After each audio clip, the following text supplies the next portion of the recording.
Mic check, mic check, mic check.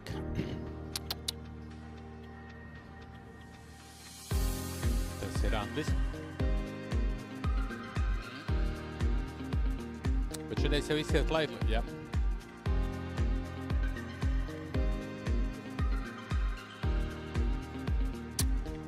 Mani klusa? Jā.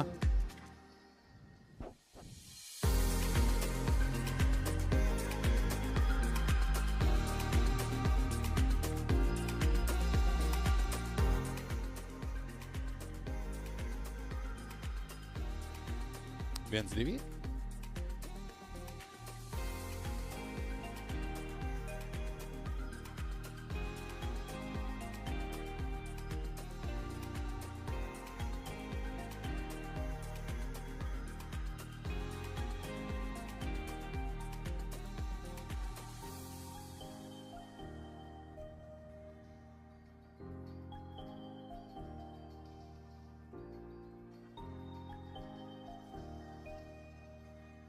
Labrīt visiem kriketa cienītājiem.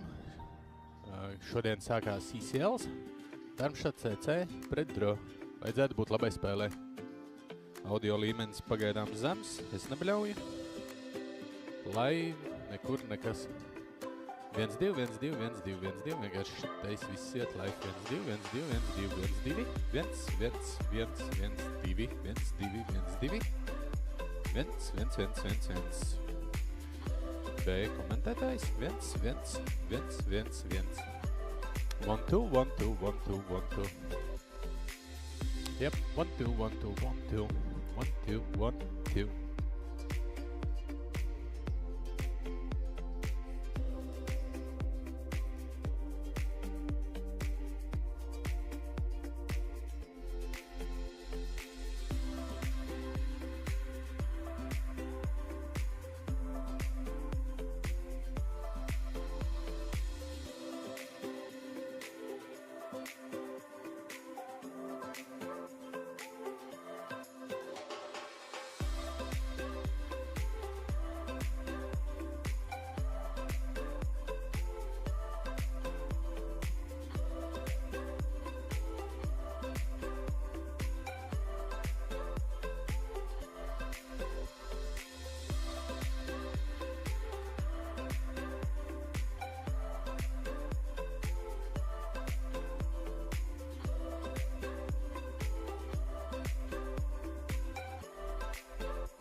European Cricket League is proudly brought to you by Dream 11, HCL Software, Rado, La Junta de Andalucía and Victorinox.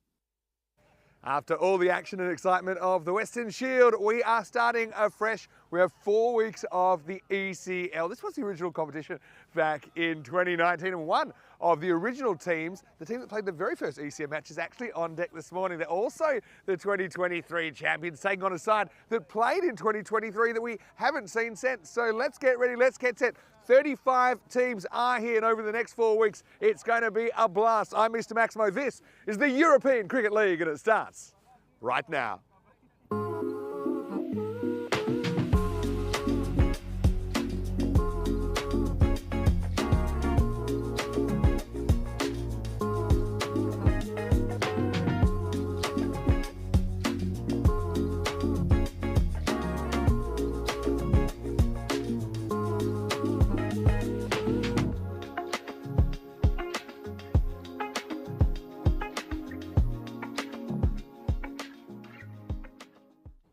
Buenos dias, good morning to you wherever you're watching from around the world. I can also say bonjour and guten morgen because we have the French champions against the German champions to start this European Cricket League. I'm Vinny Sandy, Mr. Maximo, and over the next 4 weeks we will see essentially kind of 8 mini tournaments. We have the 7 groups. Each group is 3 days and culminates in a finals day on the 3rd day. The champion of each group gets to come back in the championship week. So yeah, 7 groups in the championship week. It's going to be absolutely crazy, and we're so glad that you can be part of this action. So we're starting with a really great game between the 2 Ds. It's Dreux from France against Darmstadt CC of Germany. Both these teams were champions of their country last year, and who knows, maybe this is the first step on the path to a European championship as well. So let's get ready for the coin toss. Ian Ramage was right here with the 2 captains a little while ago with a giant coin. Let's see who wins the coin toss for Group A, Match 1.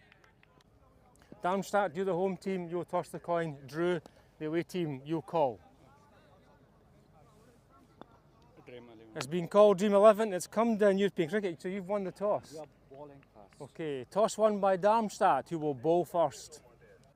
So Darmstadt CC of Germany win the toss and elect to bowl. So it doesn't surprise me too much, but I think it is a little bit of a risk against a Dreux side that we know they don't mind batting first. They like to put on big runs. Obviously, Ahmed Nabi was incredible when Dreux won the tournament back in 2023. It was just one of those upsets I don't think anyone saw coming. Dreux, actually, of France, also become the first team ever to play at 5 ECLs. They've played in every single edition, 2019, 2022, 23, 24, and now 25. So look, I know last year they barely missed out the top 4 and that stung at the time, but I'm sure that they are very keen to win this group and get back to championship week. But so are Darmstadt CC. I think they're a very, very good cricket team. I remember seeing them here in 2023. They actually were brilliant when they played their first game against Hornchurch, who ended up making it all the way to the final and then winning the next year. Darmstadt CC, very unlucky to miss out.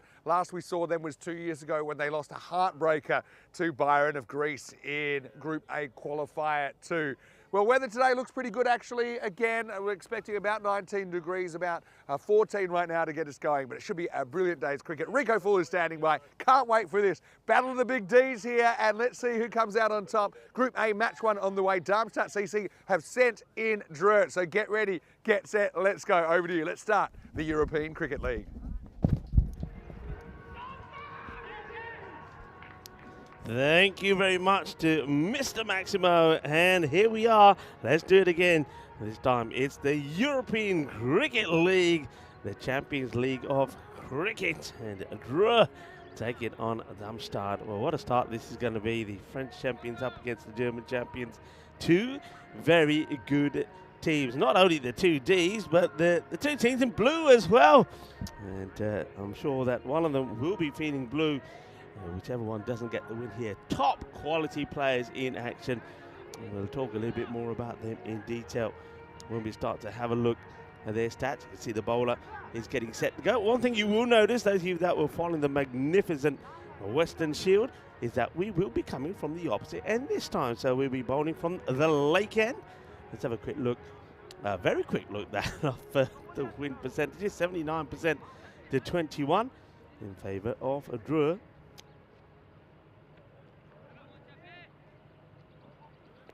So here we go, ready to go. Drew being put in to bat. So Darmstadt will start with the ball, and it's going to be Shafula Niazi with the first. And it's a good one. Trying to go straight down the ground, the batter. Tries, but it's a swing and a miss. And this on strike is Hamza Niaz. He's a good, aggressive player. So Niaz has got his captain, Nabi, at the other end.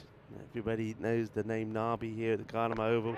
That just pushed up in the air, and, well, it's a no single taker. I mean, he was in fear of getting out there. That's the issue. Just pushes it up in the air. And for a moment, he thought, oh, no, what have I done? I'm going to give a catching opportunity. You can see Nabi at the other end. He'd taken off.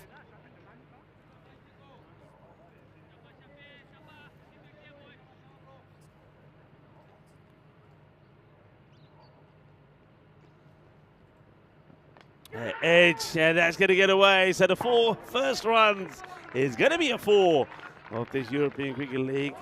Cuatro carreras. That gets played away.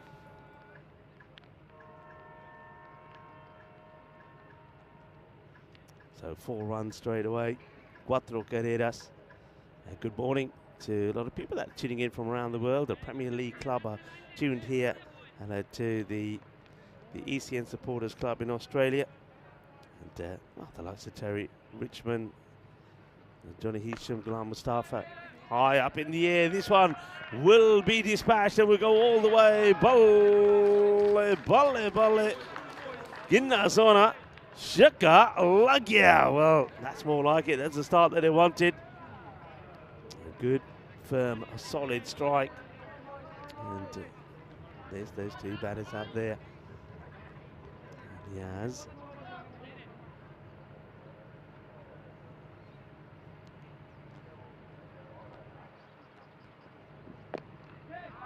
That's going to go all the way as well. There's 6 runs, saves more. And smashed away. That's a lovely shot. Niaz going big again.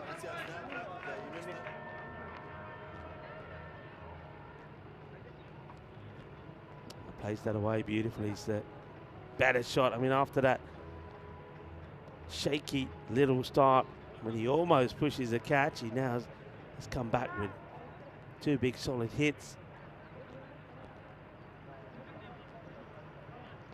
Yes, top players saw him perform very well when we were in Dreux. He scored over 1,300 runs.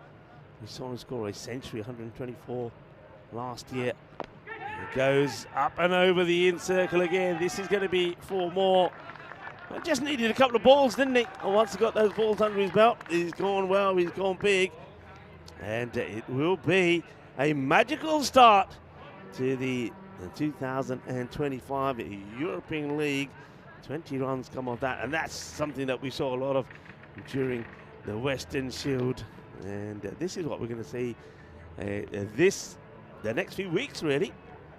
Starting off with Group A for the first 3 days. Remember, those 5 teams will play each other just once. Then they'll have their finals day on the Wednesday, and the winner will stay and take part in the Championship Week, which starts on the 17th to the 21st of March. So everything to play for, but has to be, it's quick fire action. You haven't got a lot of time. You've got literally 3 days, 2 days to make sure you finish in the top 4.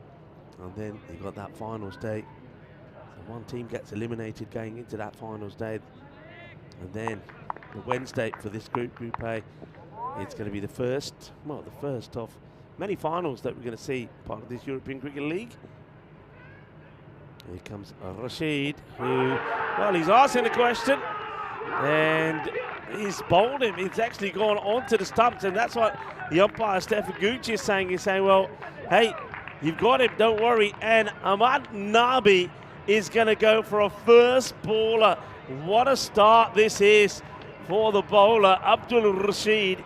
He's got the big wicket of Nabi.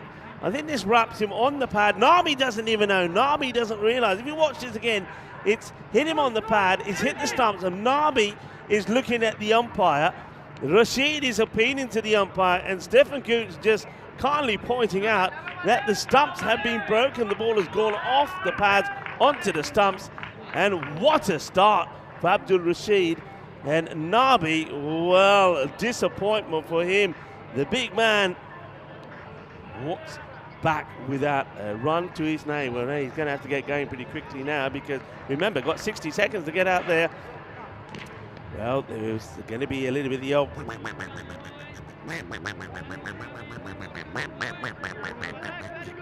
duck for Nabi and a golden duck. What a start from Rashid.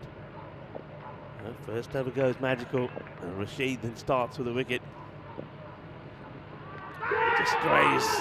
Oh, well, I say strays down the leg side. I think they feel he might have got a bit on this. Let's have a look at this. And they're pretty confident there's some bat involved here. Well, is that bat? Is that the iPad? From that angle, this will be a good look at it. Let's have a look what this is. No bat. It's a good work there from two circles. Production partner. He's got a bit of pace, says Rashid. If he gets that one in the right areas, it's going to cause problems. Rashid.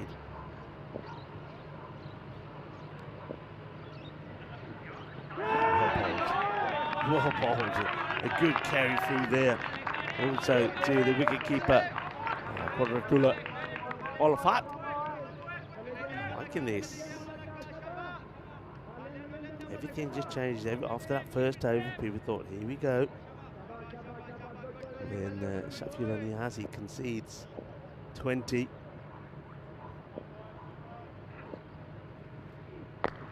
Slightly overpitched, but not out, clean out the middle. And once again, Niazi's kind of half asleep. He's ball watching, not really concentrating what he should be doing.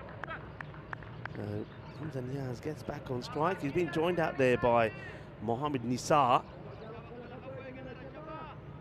Nisar also very established batter. In fact, these two, we've seen them together many a time and put on a lot of good partnerships. That is just over pitch, is wide outside the off, and it gets dispatched. That's a biggie. It's not the best of deliveries.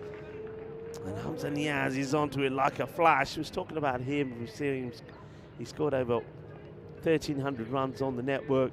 Very consistent player. We saw him score a brilliant ton there at Drew last year. 124. We saw him score 115, remember, here in 2023 against Hornchurch. So he knows all about playing in these big tournaments. He is a big player. He's going down the ground, but he hasn't got all of this. It's a catching opportunity, and he's going to fall. He'll fail. It's another wicket for Rashid, and it's a very soft dismissal, actually, for a batter of the caliber of Hamza Niaz. Goes for the shot down the ground, doesn't get it right, doesn't find the middle, and Abdul Rashid takes another after being hit for a big six, gets the ball in the right areas, and another wicket goes down. Darmstadt, well, they're up and about here. They've removed two big batters early. You can see he just doesn't quite get to the pitch of this. Offers the opportunity, and no mistake there from the fielder. And Abdul Shakur holds on to it. Second wicket to go in the over. Rashid looking the business. 26 of 8. Scores quickly, we know that. He knows he's super aggressive, but he's going to have to make his way back now.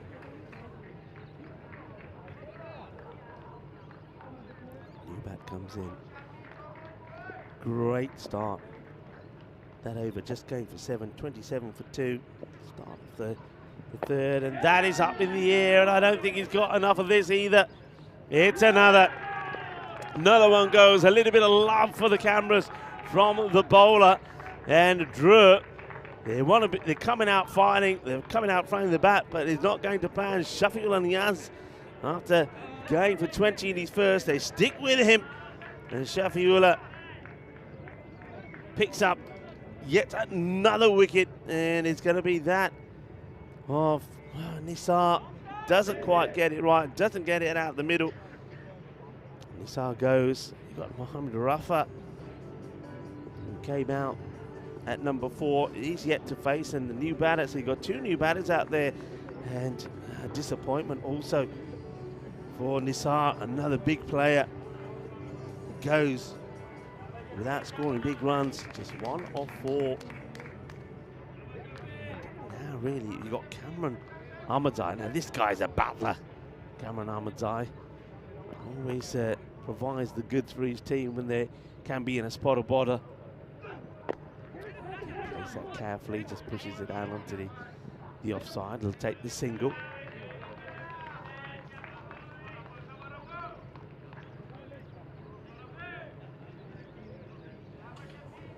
Cameron Ahmadzai.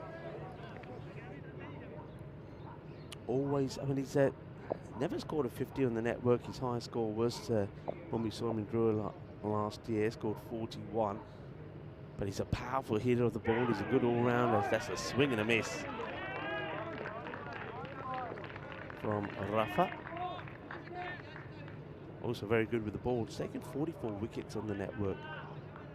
Yeah, it's Cameron Ahmadzai, so he's going to be a key player, you'd feel, here for Drua.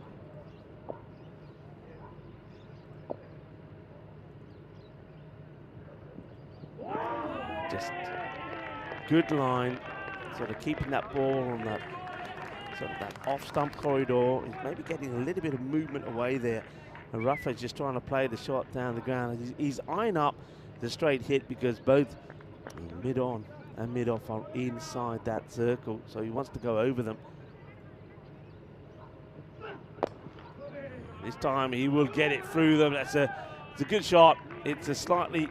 Is that Yorker attempted from Shafiullah Niazi.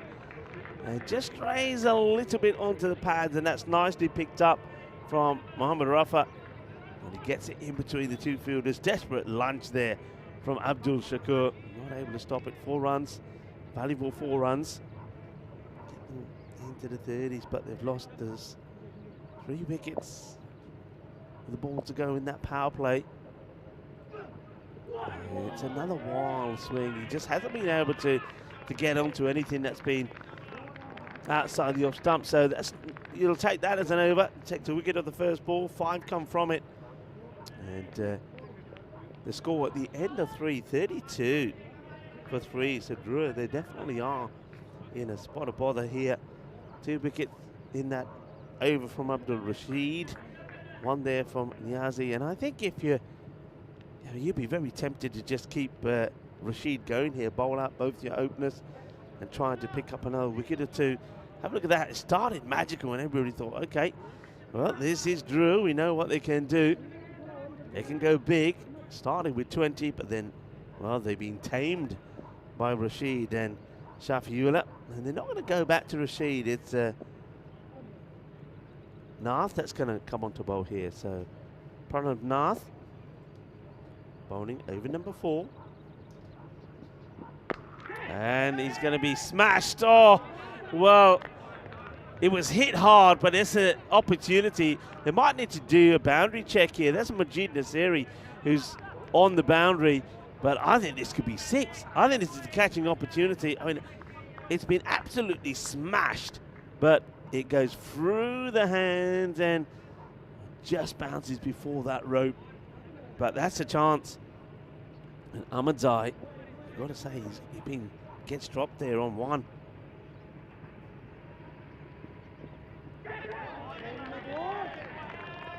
Gets this one through. Shot to catch it, but nothing on, no bat on that one. Yeah, I was in the process. So much has happened. I'm just in the process to say some good mornings to people in our chat. To Thomas Martinez, buenos dias. To Helix, to Dave, to Rob. Edge, and this one is going to loop over the wicketkeeper. It's going to be 4 runs. And no third back. And come on, Ahmadzai. He's riding his luck just a little bit. That one gets put away. Yeah, very good morning to everybody. Muy buenos dias. Namaste. Assalamu alaikum. Sasri akal. Number one, I'm going to come. Nice to have you with us on, yeah, it looks like it's going to be a beautiful Monday morning here in the Costa del Sol. A bit of hazy sunshine at the moment. Some of those clouds will burn away.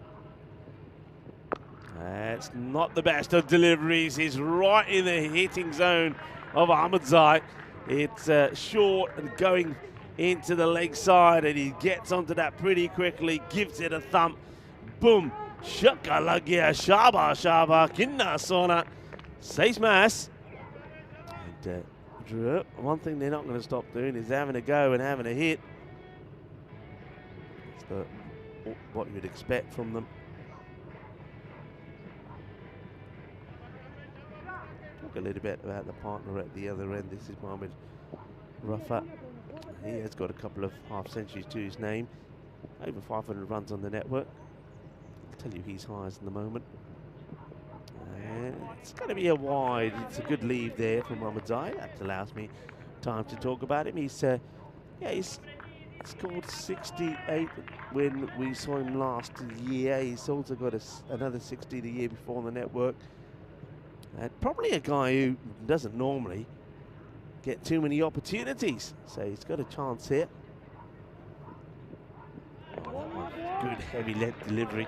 That being signal one for the over by umpire Joe. Joe and Steph are men in black here. And yeah, I said already, so those of you that a little bit late coming from the opposite end, it's the lake end, and I always have an opinion about the two ends. We've got the Tesla end, which is up on the top of the hill. That one's down the leg side again, and that is going to be mullered to the boundary. Bolle, kinna zona, shaka lagia. And well, he's after his own teammates here. Well, watch out. There's a grizzly about. Incoming, and well, that's knocked a few people over. And Ravi Panchal is saying, hey boys, aren't you awake? You should have stopped that. Well, I saw a chair go down. I don't know if a man went down, but it's his own camp. But good hit at the end of the over. So you see, sometimes, I mean, they went to Pranav Nath. I know he could have started with a boundary if the catch was taken, but 21 come off that over. And the 50 is up, 53 for 3. I think I'm surprised they didn't just stick with Rashid. They will go back to Abdul Rashid now, but I think they probably lost the opportunity. He's going to get whacked out of the ground as well. That's been launched, and now it's Mohamed Rafa's turn to go big. That's his first 6. That's all right. Shakalagia. Yeah, you know, little moments when I think the captain, that's Azman Ali for Darmstadt, is probably thinking, yeah, I should have just, when we were on top, try and stay on top. I know it's all, captains are always tempted to hold or bowl about, oh, he's bowled really well, I'll keep him for later. But if he's bowled, he's taken 2 wickets, give him another. Let him take another 2 wickets. So let's see. Rashid.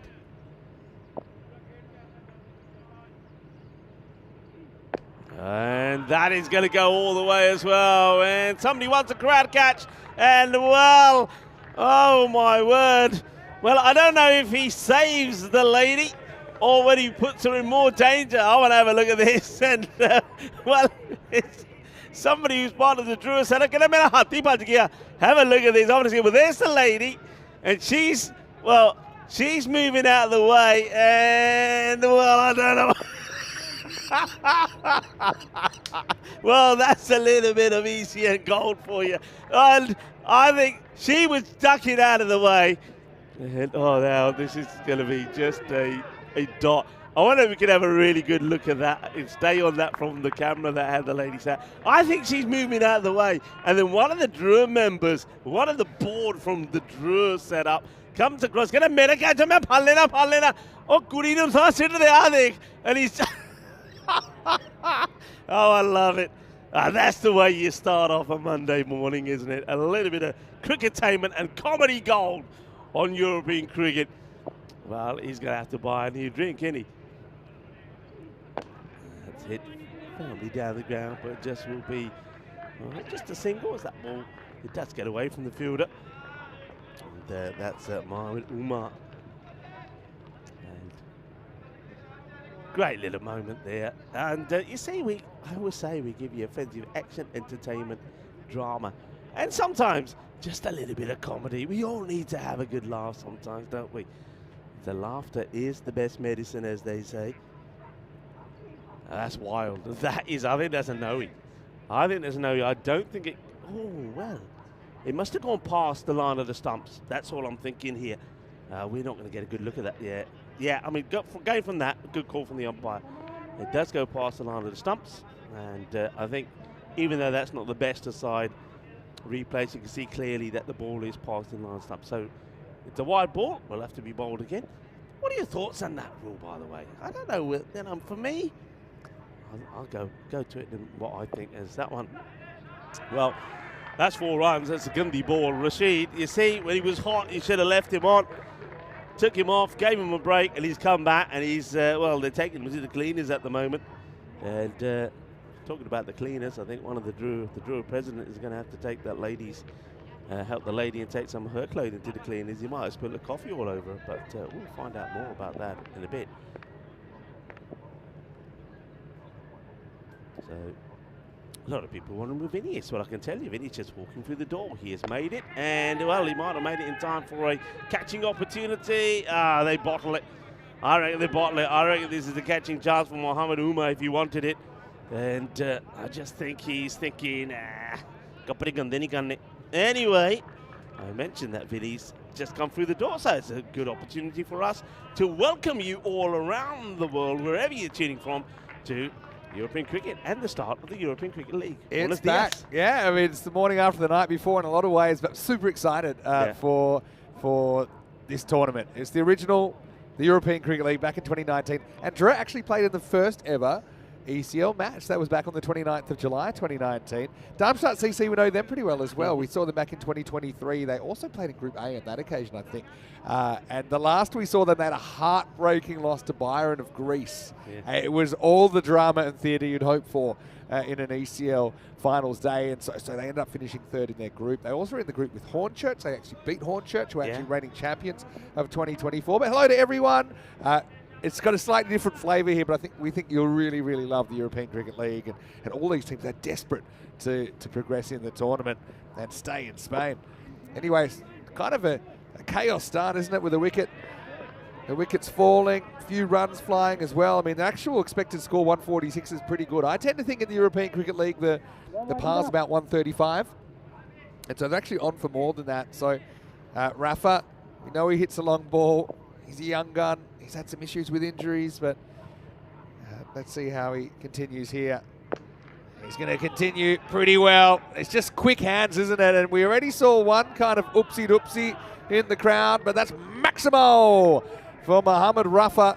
I'll be curious as well to see if he's bowling, and he's probably the fastest of the Drua bowlers, but he's had recurring problems with his body, getting himself right. So we're not sure if he will play as a bat or how much he'll bowl, but right now he's coming to this team's rescue. And what a good partnership this is. Ahmed Zai at the other end is a perfect partner for him. Yeah, these two, I think, are pretty key. You've got the gutsy Ahmed Zai, who always manages to produce something, whether it's for his team or whether it's for his country. And then, yeah, I mean, you mentioned Mohamed Rafa. I just remember him really getting them out of trouble and out of jail on so many occasions. So he's on strike at the moment. 23. That's a good looking shot. That will go all the way. Bullet. Ginnasona, sweet out of the middle. And that's been sent packing. Yeah, that was a powerful strike, isn't it? Hey, I wonder if he's bought his shoe phone charger with him. He may have. He may have mentioned it to me. He said he might give me a call if he takes a wicket. Wahid Abdul. Wahid Abdul, of course. Majid Naziri. He's gone for 13 of just 3 balls. And goes down on one knee, Vinny. This is going to be another biggie. And these two are really going well. Mohamed Rafa Fires another Maximo out of the middle of his bat. That's another big one. Goes a long, long way. He's away Super 6 as he gets into 30s. Look at that little way. He just sort of quick dart as he gets into position and whacks it. So 3 sixes on the spin. Well, if you thought that the sixes were going to come to a standstill because the Western Shield is over, think again. These European cricketers are keen to impress. Yeah, this is the way they play.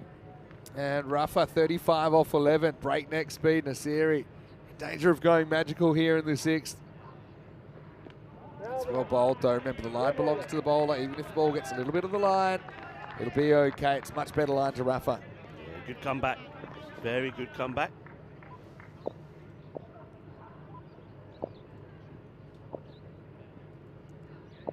See what he goes to now. Oh, he wants the reverse. I don't know if that's his game, really. But yeah, Rafa tries to get a little bit inventive. Comes to the end of the over. And so I suppose Majid Nasiri gets out of that one okay. Goes to 19. There was those 3 big sixes on the spin. But yeah, wants to go the reverse Malachi, doesn't he? Doesn't get it right. 91 for 3 after 6. And yeah, I think probably after a little shaky start, are back on track to post that score. I mean, from here, they might even be thinking they want that 150. They've got wickets in hand. You've got 2 batters that are well set. A bit of conversation here between the captain, Azmat Ali, and the bowler. A tall man about to come on to bowl. I'll tell you who it is in a moment. I can get a better look at it. So, yeah, this is going to be Samuel Byron. And he be interesting to see what he delivers. He's certainly got some good height here, Byron. Yeah. He strays down the leg side though first, and Cameron Ahmadzai is not that one. Not going to let that one get away. So 4 runs, not the best of starts there from Samuel. Yeah, Brian's getting an opportunity here. First time at the Gardner Oval, and so it's always exciting. Obviously, we've seen Darmstadt CC before, but I mean, someone like Sam Bryan here, he's tasting it for the first time. So first one goes to the boundary, and he has a chance to come back. That one's carved away, and it's going to be 6. What a good shot that is from Cameron Ahmadzai. He's just built for this situation, isn't he? They probably came in a bit earlier than he would have liked, but he's done a good job. Picks the right shot there, doesn't he? Had width outside the off stump, and he puts it up into the jungle. That was brutal. That was a brutal hit. And moves to 37. When I was looking at his stats, never scored a 50, I don't think, on the network. I think his high score. Really? Yeah, I think his high score was about 40. I'll double check it. You can have a look for me. I can't believe he hasn't got a 50 on the network. Yeah, I didn't see. Probably just because of when he bats, maybe. Yeah. But he's very, very powerful. I'll have a double check at got the stats in front of me here. Coming Ahmadzai. Swings hard at this one. But yeah, I mean, his highest score, I think when I saw him last year in Peru, he scored 41 there. He scored 41. I think it was against Romania. Against Romania, you're right. Yeah, you're right. And yeah, I was a bit surprised because I've seen him out there in the middle so many times sort of play rescue jobs for his side, but I suppose he's never had the opportunity before to perhaps get a big score. That's in the gap, and that will take him past his highest score on the network, or goes joint with it now on 41. So an opportunity for him to really make a personal highlight for himself out there in the middle, and also, I suppose, do a little bit of a rescue job for his team, because they were in a spot of bother at one point when they lost that 3rd wicket at the beginning of the 3rd over. Brian with a comeback. He gets whipped away. Is this going to go over the fielder? It does. Maximo as Ahmadzai moves to 47. Still can't believe he hasn't scored a 50, but I suppose that's his role. It's to come in at the end. Maybe there's not time. But he's a guy, he strikes at around about 235 on the network. He's definitely scored plenty of kind of 30s. And he's a guy going into this game and hit 59 sixes in his ECN career. So you also see him with the ball. He took 32 wickets in season 2024. Brian Gets one past Ahmadzai, but no contact. End of the over. It's 111 for 7. I want to say a big hello to everyone. I know it's been a bit of a hectic morning here because we had a bit of a power outage, which I know our fantastic ground staff and our crew at Two Circles have been on. Oh, well, that was all the champers from last night. It could have been. All that it could have been. This got into the electrics. I'm telling you. Could have been the celebrations, but yeah. Also, we want to have a chance to say hello to all of our wonderful viewers, and if you want to know what's coming up, you have a look here. We have the European Cricket League right now, marquee tournament, of course. Portugal from the 22nd of March, which is the day after the ECL final. And then we'll go to Madrid for the first time. Then Italy, France, and Malta for a spring series. So it'll be a bit of a warmer time in Malta, I think, for that one. You can see the different divisions of competition there. ECS is the European Cricket Series, the domestic competitions. ECIs are T10 internationals, and also some fully fledged T20 internationals in there. As we start over number 8, and it's going to start with 6. Little bit of a dance-off between these two at the moment. Kind of you have a go, I have a go. This time it's Rafa. Again, it's always good when Rafa's going offside, I think, so he's not getting too carried away, trying to whip to leg. And yeah, despite those 3 early wickets, I mean, despite the golden duck for Nabi, obviously Hamza failing, and Nisa, I mean, it's a big top 3 they've got. They all failed, but still, they're in great shape. Now big swing and a miss as Rafa goes back to trying to hoik. Yeah, they go back to Pranav Nath, who's first over number 4 didn't go to plan. He went for 21, and that's when I think Drew got back and in control. Because after that, it went 21, 19, 19, and 20. This time, maybe a slightly slower one, but it's put away. Rafa's peppering the fan zone. Maximo, 129 now. Yes, it's quite an interesting innings. I mean, Darmstadt CC would have been so happy to get those top 3, obviously, the way they did. But Darmstadt CC also very good batting lineup. I think their captain, Azmat Ali, is a very good player. He's prowling around the infield right now. It's a bit of a direct hit specialist as well in the circle in the field, but they're going to have to get some runs here. Darmstadt CC, they'll be chasing a bunch. Nath up in the dirty 30s. And this one is up, and it's also flying over the top. Maximo! And Mohamed Rafa is going to bring up his 50. What a sensational effort that is from the youngster. He's just kind of batted with no fear. That's the way he plays his cricket, and he brings up a 50 in the very first match of the ECL 2025. What a classy knock. Ball badanya. Mohamed Rafa apni 50 Benali, and he's done it in rapid fire, 17 balls, and that shot to bring it up was just magical. Just jumps outside the off and crunches it. Third ECN 50 for the 22-year-old. This time he won't get a run. A bit unlucky. He finds the fielder. There's space either side of that man at 45. But yeah, Drew, just doing Drew things, aren't they? And this is, I mean, they've got the luxury, unlike a lot of club teams, of just having this depth in the batting order, and that's why they have won the ECL, don't forget. You see all of Rafa's runs are in front of the wicket as well. Oh, there's those magical wrists. Well, these were his first runs behind the wicket, and it'll be 4. It was kind of deliberate, wasn't it? He kind of let the wrists go, he carved it away, he knew there was nobody back there. Just have a look at the way he's got these amazing wrists, this amazing kind of, it's almost like a helicopter flying the wrong way, but it will be 4 more runs. Yeah, it's a very clever shot. He was very unlucky with the ball before, where he did the same thing but tried to do it on the leg side, just got those wrists involved and sort of flicks the ball away quite powerfully, but it went straight to the fielder. But Nath, well, he's going to go for 2 magical overs, a 21 and a 22. Means the score now is 133 for 3. Still 2 overs to go, so I think the way these two are going, you've got to be looking at 160 plus here. Yeah, you'd have to. They go magical. We're talking 170s even. Anyway, here comes Majid Nasiri. Copped a little bit before. First one to Azmat. Well, he's a direct hit specialist, but he only had 1 stump to aim at there. They'll get away with a single. Yeah, that was a nice start there from Majid Nasiri, and you don't want to be run over by Ahmadzai. He's a big unit. That's true. He bustles in with the ball as well. So 2 very good all-rounders at the crease at the moment for Drew. 84%. He's able to pick this one up, puts it out of here. Rafa to 63. This is a sensational knock given the circumstances. I mean, the first game, it sets the tone for the week, doesn't it? If you have a bad game in the first game, you don't have too long to recover because there's only 4 games in this initial stage, and Rafa finds himself up in the 60s. That was a delightful shot. And once again, he's got such powerful wrists. And you can have a look at his forearms there, and he just clips that away. Wonderful shot from him. Let's see what he's got in his bag of tricks here. He's rolling out the finger spin. Rafa goes for him again. This is up in the air. Azmat Ali wants it, and he'll take it. So the partnership is broken. Rafa goes for a sparkling 63.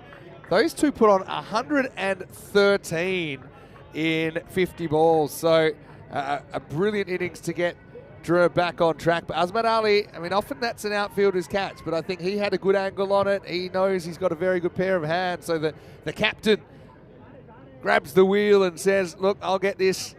And he does. You can see the bat just turning in Rafa's hands there, but he will go not before a brilliant 63 off just 21. 9 sixes for Mohamed Rafa.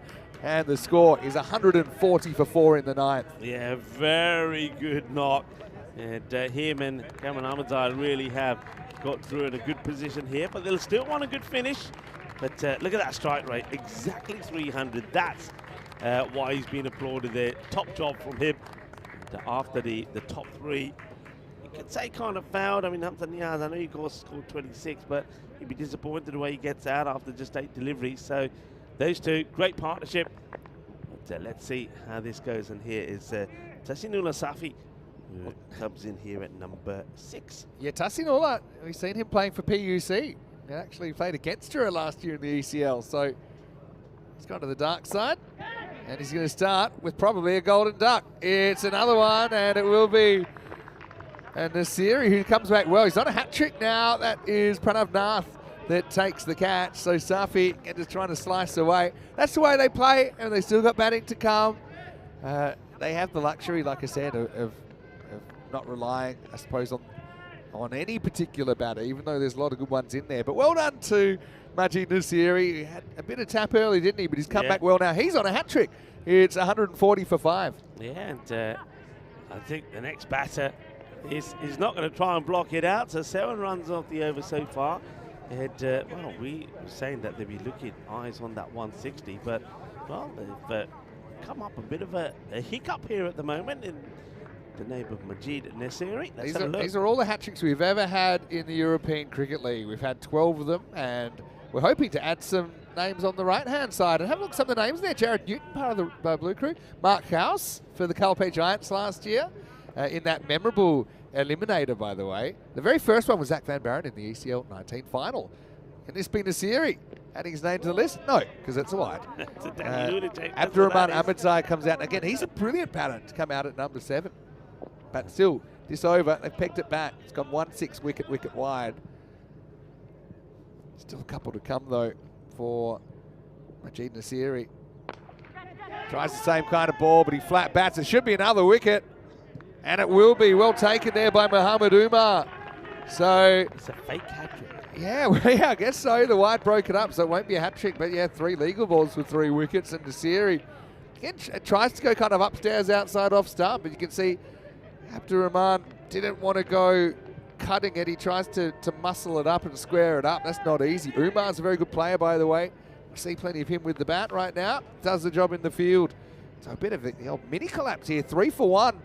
Lost in no time at all. 141 for 6. Yeah, there's still a ball to go in this over, by the way, with 3 wickets have been taken there by Majid.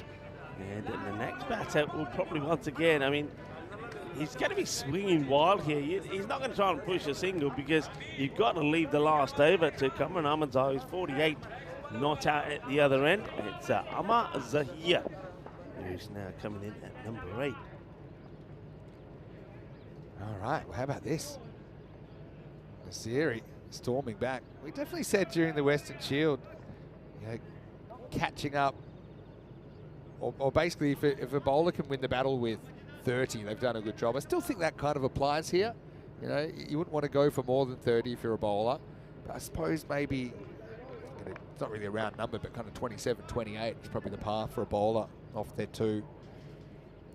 Anyway, here's Zahir. He can whack a ball as well. It's listed at 11. Lets this one go past for a wide. So yeah, just saying in the chat, I know it's been a bit of a busy morning, so we haven't been able to say proper hellos yet, but hello to everyone in the comment section. I'll try and catch up on there. Nice to see Bob Pook in there, Lithium's in there. I think I saw Gordon Tansey in there as well. Hello to Adi and Tessarande as well. It's a big swing and a miss. And Nasiri with a brilliant comeback in the over. He'll end up taking 3 for 8, or 3 for 9 actually, in that over. And yeah, it could be an important one in the context of this game. It all happens in the ninth, as they say in the classics. Rico, it's 142 for 6. Didn't it just? 3 wickets, 9 runs. And those 9 runs, the 2 of them wide. Remember, started with a single and a 6. And it looks like they are going to go back here now to Samuel Byron to bowl the last. I mean, he's bowling to Cameron Ahmadzai, who's seen him already, knows what's coming his way. Just going to try and keep that ball outside the off. I think Ahmadzai, if you look at where he scored his runs, and I think you would know that he hasn't hit anything straight down the ground. So if you were bowling to him, you're looking to bowl the ball full in his block hole. You're looking to say, right, okay, hit me down the ground if you can. Here's Brian to bowl. Just Over like 10. Yeah, excellent first ball. Ahmadzai doesn't want it. He wants to strike here. He feels he's the man. But excellent first ball. And Brian, if he can reproduce that 5 times, it will be going very, very well. And I like this from Scotty in Australia saying, Derek, the duck has been spotted walking along the Nullarbor Plain in the desert, walking to Perth. Apparently, he has a flight booked to Spain awaiting confirmation. Yeah, Derek, where is he? This time I think you've got to run. You probably want to here, but I just don't see them being able to do it. And so, get another look at Zahir. Zahir, I've seen him hit some big sixes here before for Drua. Still got Yisan Shikdar, who we haven't seen before actually. He's going to, or not in the ECL at least. He's listed coming next. Wahid Abdul, and then Alexander Akuk is listed at 11 for Drua. The ball, they're going to run, and throw misses by a lot. by the keeper. It's Kudratullah Olfat who misses a target. Genuine gutter ball. Yeah, they were always going to run there to try and get the key man back on strike. And they've done that. They managed to do that. They had to try and hit the stumps to the keeper. And that's one thing I think keepers, it's the sort of thing that you'd expect to see. You rushed the throw. You didn't have to rush. That's out, isn't it? It is not out. Maybe the impact. Wow. It's a huge I got to appeal. say, did it hit him outside off? It's a huge appeal, you know. The other thing could be it's missing off stick. Let's have a look. Wow. Where's this hit him? I mean, let's have a look at this here. It's, oh, Vinny. I think he's got away with one there. That to me looked like it was cannoning onto the stumps. And no wonder they can't believe it. I mean, he's been given his leg buys. I think that ball has hit the stumps. That's... I mean, look, it is Monday morning. Yeah. Steph, I don't know. I'd like to hear his justification for not giving it out, put it that way. Anyway, it's going to hurt him because Ahmadzai is going to score 50 here. Maximo. Might be a dead man walking. Oh, Brian really should have had his first wicket in ECL, but welcome to the circus. And Ahmadzai, I suppose it is a well-deserved half century on the balance, isn't it? He's come in a tough time, and he's scored 55 or 21 balls, 154. Maybe it all happens in the 10th. Here we go. Now a little slice away for 4, so Ahmadzai will end up on 59. I liked what I saw from Sam Bryan there. I know figures won't really tell the whole story, but I like the way he's looking to get full, get in the block hole. This one maybe a little bit too full. Just kind of dives on it as Ahmadzai gets 4. And the score at the end of 10 overs, 158 for 6. Don't count out Darmstadt CC though. I know they're a very, very good side. We've seen them put on big runs on here before. But Drew, I think for me, they've got to be a leg up halfway through Group A Match 1. Yeah, look, I got to say, I know a few people in the chat saying, I think they get lucky here because the LBW, I thought, and I think Stephen Cooch, when he looks back at it, will probably say, yeah, I got that one wrong. But yeah, I think that was LB. They got 4. They got the leg bias there, and then of course you got Amazai, who then pumps the next ball for a huge 6 as well. So those extra runs there could be pretty valuable, but they don't get to the 160 that I thought they'd be disappointed they don't get to, and that's thanks to that really one good over from the series where he picks up 3 wickets and only goes for 9 runs. And yeah, I'm with you. I think Sam Byron, I think he'll do well here. He bowls well. He gets that Yorker left in. 21 years of age, so learning all the time, but he looks like a talented bowler. But the early start was great, really, from Darmstadt. They got the dangerous batters out. Then there was a little bit of luck also early on from Cameron Ahmadzai. He caught the edge of the bat a few times. There was a couple that went down behind that went all the way to the boundary. But then when him and particularly Mohamed Rafa got in, it was a sensational partnership. Lovely to watch. Good hits, good boundaries, and they were accelerating at a rate. And Darmstadt knew they had to get the breakthrough. It's another one of those big 6s that were hit by Mohamed Rafa. Classy player, brings up his 50. And then, well, after a few risky shots, he offers a catch to Azmat. And the captain makes no mistakes once again, holds on to it. And then a wicket started to fall, and they all happened in that over. This is the over we're looking at from the series. We picked up 3 and could have had a hat-trick. But then he bowls wide, but he does pick up 3. And I suppose at that point, Brewer would just have to go. But that's the talking point. I mean, you can see what I think Gucci's thinking, that is the impact maybe outside the line, probably because where that foot ends up. But I think in fairness, it probably does hit him in front. And though it doesn't look it once the ball starts to go past the keeper. So bit of a lucky finish there, really. The 4 leg buys. Ahmadzai probably should have been on his way back. And then afterwards, he hit 6 and 4 to finish. So you're going to be saying that that's 10 runs there that maybe they're very fortunate to have on the board. So first match, we do get past that 150 mark. We saw that here during the Western Shield. 155 was sort of the pass score. And it looks like the European cricketers who are playing in this, the Champions League of Cricket, are looking to maintain that healthy score with that 158 from Drew. Had some issues earlier, but came back fighting. That's that scorecard, 59. And not out from Cameron Ahmadzai. He scores his high score on the network, his first 50. And Mohamed Rafa almost brings up his personal best as well. I just fell short of that, but a fine 63 from him in that great partnership. Then have a look at all those zeros as well.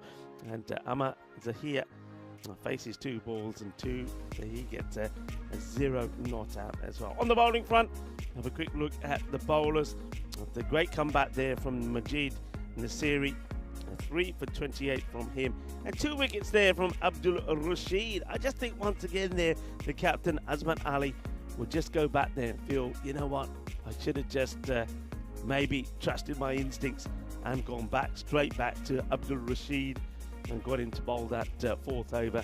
If he could have picked up a couple of wickets there as well, it could have been an even lower score. But I still think, look, you're gonna hear me say this a lot. I think if the score's around about 150, 160, I think the door stays open. We've seen plenty of teams chasing sort of 160s, 170s, especially here at the Cardamom Oval. So this match is still very much alive. I'm Rico Full. Alongside me is Vinny Sandy. We'll be back in about 10 minutes' time to talk you through the conclusion of the first match of the 2025 European Cricket League. Hasta pronto, mi familia.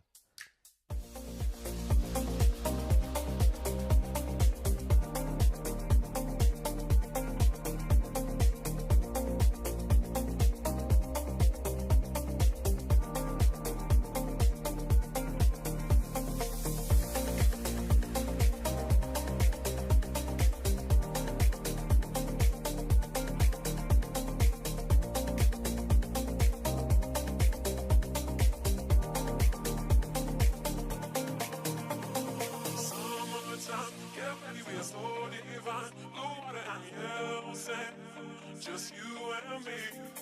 Summertime, get ready, we are so divine. Blue water and yellow sand. Let's live our dream. Summertime, get ready, we are so divine. Blue water and yellow sand. Just you and me. Summertime, get ready, we are so divine. Blue water and yellow sand. Let's live our dream. Summertime.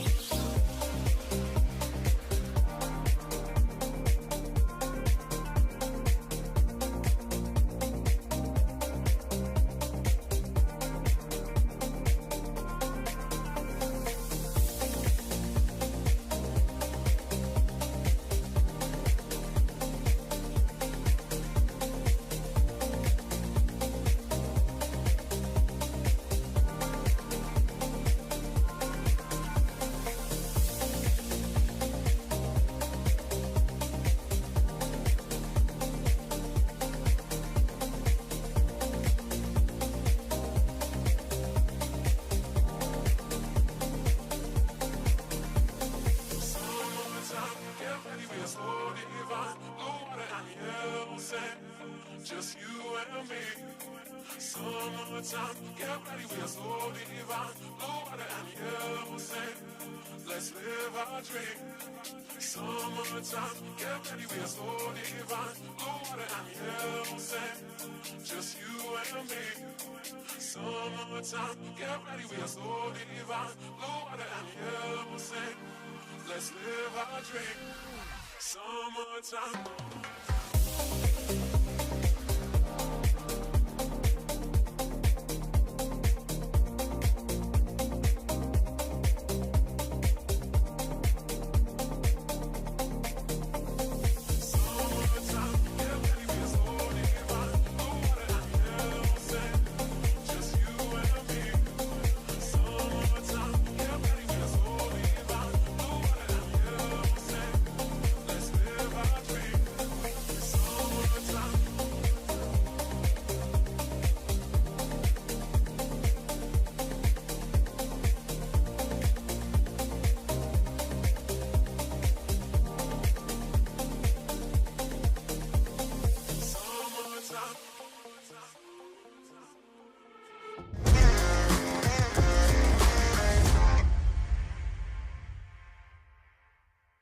The European Cricket League is proudly brought to you by Dream 11, HCL Software, Rado, La Junta de Andalucía, and Victorinox.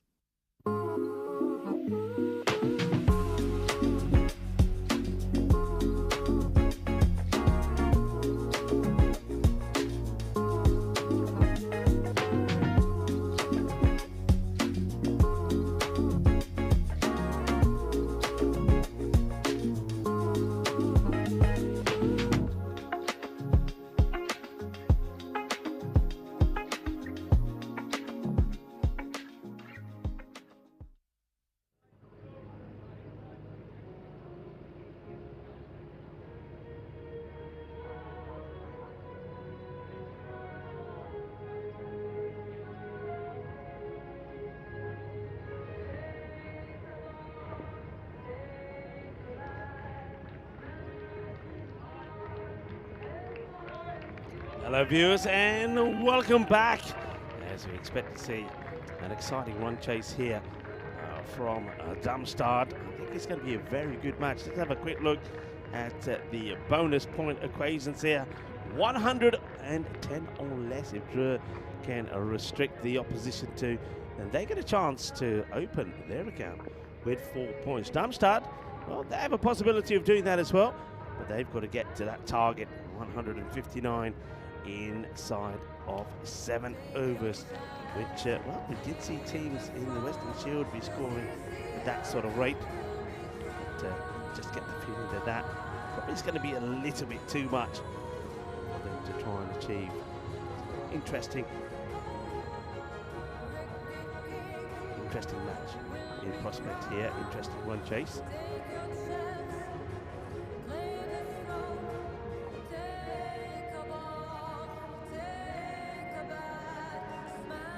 Listening to the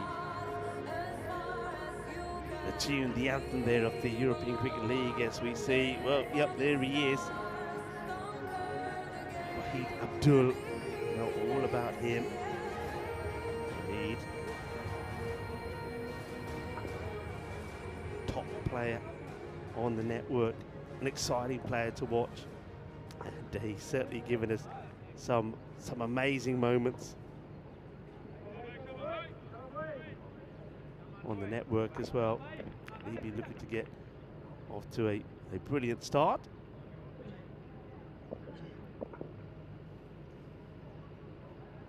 Here's the first ball bowling to Ali, and it's going to be worked away quite beautifully. 6 to start. Is down the leg side, and Ali's onto it really quickly. Gets the little swivel on there. Is a little bit the old as he helps it away. Nice shot. Good start. Shaba. Not the start that Abdul would have wanted. Got back too smart, but he always manages to find a way to come back. He's not gonna let that put him off. Welcome back to everybody as well around the world, wherever you're tuning in from. Welcome to the European Cricket League, the Champions League of cricket. Club champions from around Europe come together. Same area, same result. That's going to go all the way as well. Just not getting this right. Wants to bowl that heavy ball, but he's bowling it in the wrong areas. He's down the leg side again. That's another one that gets whipped away. Lovely shot. Ruthik is giving us some love from Ireland. Hello to you, Ruthik, and hello to everybody else in the chat. Terry Richmond gets tuned in for what could be a fantastic run chase. Hello to Mahindra. To 7 as well. Bob Poke in the chat. Ian Smullen. Lance as well. Ivan B. Great to have you all with us for another exciting day of action on the European cricket. Under pressure, Abdul, the man made famous for his shoe phone celebration. And that's going to get over the top. And it's going to be 4 runs. What about this for a risky shot here from Azmat Ali? Well, the captain, he's come out firing. He's come out blazing. It's another one. And 4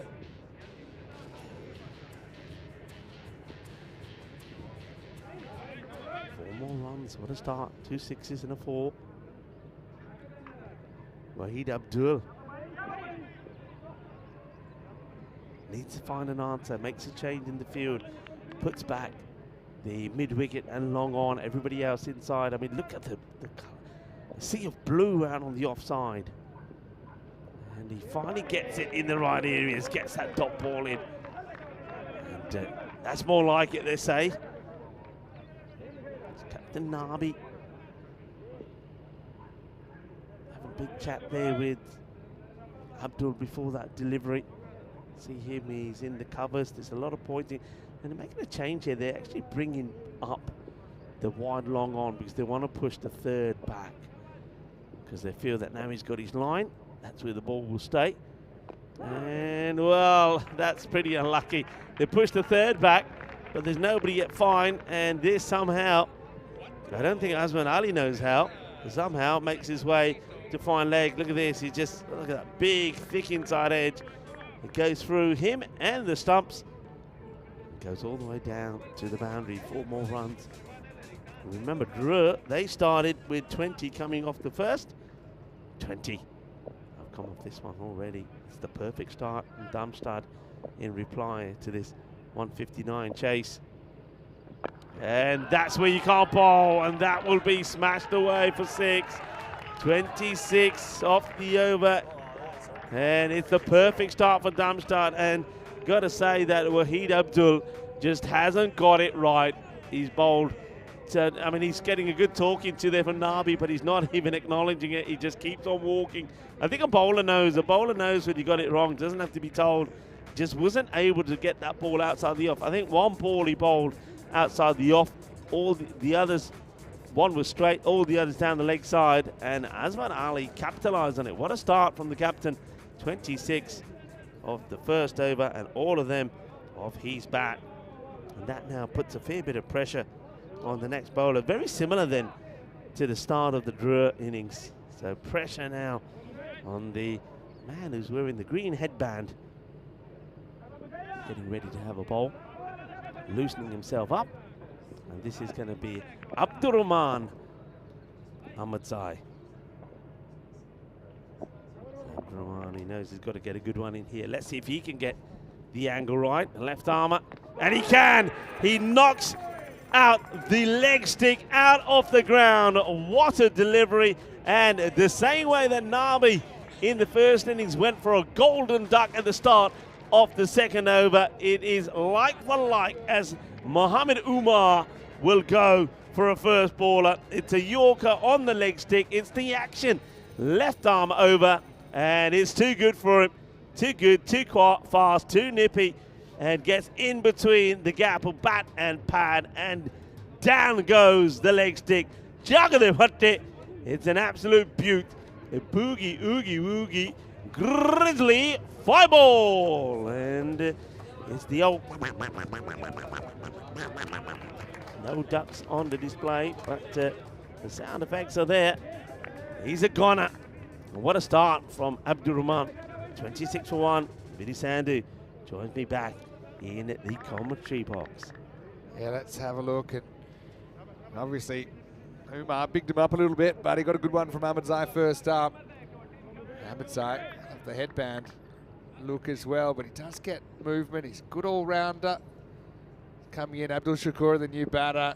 Walks a long way across, but it'll be a wide down the leg side. So, you know, we were talking about the amount of matches since the Golden Ball. I think we're in the 30s now, right? So, yeah.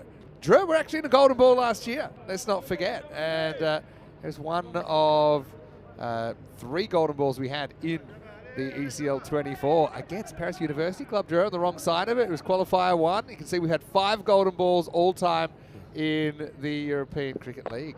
Will we get a 6th this year? I mean, 3 of the 5 came last year.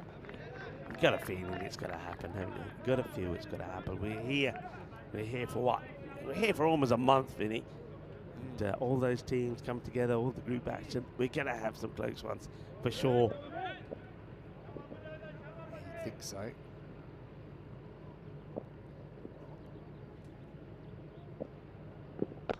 Well, that's hit beautifully, and that's a really good shot. It's I think the batter backs on this Azman Ali that he's got to try and push one wide out of me outside the off, and he just beautiful footwork. Gets the foot in the right area, gets himself in position nicely, and hits that on the up, using the pace of Abdurrahman Ahmadzai. Lovely shot, 6 runs. He's looking good. He's a sleek. class act, Azman Ali. You know, we've got a couple of teams at this ECL that I know it still stings from maybe not just last year, but a couple of years ago. So, for example, Dreux, they missed out. Remember, it was a golden ball that basically decided their fate, but a golden ball they weren't playing in when Jinnah Brescia were taking on COIMS in Championship Week. And that meant that Dreux missed out in the top 4 and didn't get a chance on finals day to defend their trophy, finals day of Championship Week. But some of the hurt is a bit more, you know, like wine, you cellar it, it's aged a bit more, and so the sting is still there. Darmstadt CC is one of those teams. This one is going to be edged away, and that's going to be 6. Maximo. Hands on hips from Ahmadzai. Wonders how that happened, but he just freed his arms there, got a little top edge, and it flew away over the rope. Yeah, it's also the direction, I think. He knows, I mean, he's bowling with some wheels. There's no doubt about that, Abdurrahman Ahmadzai, but he strays. That's too straight, isn't it? In fact, it's probably going over the leg stick, and good batters, especially good batters like Azman Ali, is not going to let those go. Gets a big chunk of the bat on it, it flies away for another 6. Last ball of the over. Ahmadzai wants a double strike. And he doesn't. Actually, our Cuckoo's a brilliant fielder. Don't think he was ever really going to get there. Did well to anticipate and get that close to it, I think. And then the old Tom Cruise risky business here. And he kind of got caught on the turf. But anyway, it will be the end of the over. 15 off it. and it's 41 for 1 after 2. So Darmstadt are off to a flyer here. Yeah, so teams that have got kind of unfinished business, Darmstadt CC, one of those. They were much better in the team to finish than the third in the group that they showed in the end. They lost a real thriller to Byron of Greece. That's the last time we saw them at the Carter Oval. Another one, for example, just top of my head, is Roma CC. Roma CC in Group G, so we won't see them for quite a while. Well, they'll be at the end of week 3. But they won every single game in their group when they played 2 years ago, Group E, and then they lost the final. They got rolled under lights. And so it's been a long time since they've been able to come back. So I'm just really excited about these stories and some of these teams getting another crack. This is well hit, really well hit, as Tassin Ulasafi comes in and he gets absolutely smashed out of the ground. Maximo. Oh, well, you said these teams get another hit, and right on cue, there was a hit. What a shot. I mean, he's come out on fire. Asman Ali, he has come out on fire, and he's taking this game to Drew and Tassin Ulasafi. If you thought he was going to get away with a bit of a loosener first up, think again. Gone. What a comeback. Gets the edge. And he just sort of has a fish at this. I think it was one where he was in two minds. He takes the step forward, and you can see his mind is telling him, you know, leave it, don't play at it. But, you know, the instincts, the bodily instincts, the instincts of a batter gets him to go at this one, gets a little edge on it, and the catch gets taken. Massive wicket, and Tassin Ulasafi gets the breakthrough. And Ali will have to go. What a good wicket. And nicely held there also by Amar Zahir. That's a huge wicket, and no wonder there's big celebrations. Yeah, it's a big moment in the game, isn't it? Because you know that the captain Asmat's a very, very good player. 45 off just 12 face, so we're going to see the depth tested of Darmstadt as well. This has been a thrilling opening match, hasn't it? As the captain walks back, it's 47 for 2. That's the breakthrough you wanted, but well, Darmstadt, I'm pretty sure, same as Drew, they got plenty of batters in the camp. And then Nazir comes out at number 4. Got him. There you go, 2 and 2. Safi's on a hat trick. Well, he didn't do too much with the bat, Tassin Ulasafi, but he's a very, very good cricketer. Actually dominated for PUC last year when they first entered the hallowed turf of the Khartoum Oval, and now he's on an ECL hat trick. It's not the greatest shot from Adnan Nazir to start his ECL off. He goes without scoring, 47 for 3. Yeah, it's not a good shot. So, I mean, you can see the bowler's gone wide. He's angling the ball in, and it's not the shot to play to try and go across the line to that ball. Hitting halfway up the top of the stumps, Adnan Nazir will go. This innings is following the pattern of that from Drew so closely. Very much the same. Wicket falling in the start of the second over. Then new batters coming in and falling cheaply. Remember, Mohamed Nasir went for just 1. So it's so similar. All right. We're going to be filling that up, I'm sure, at some point. How many hat tricks last year? We had 3. 3 in the ECL last year. Jared Newton, Harry Hankins, Mark Howes. But will we get one here in the opening match?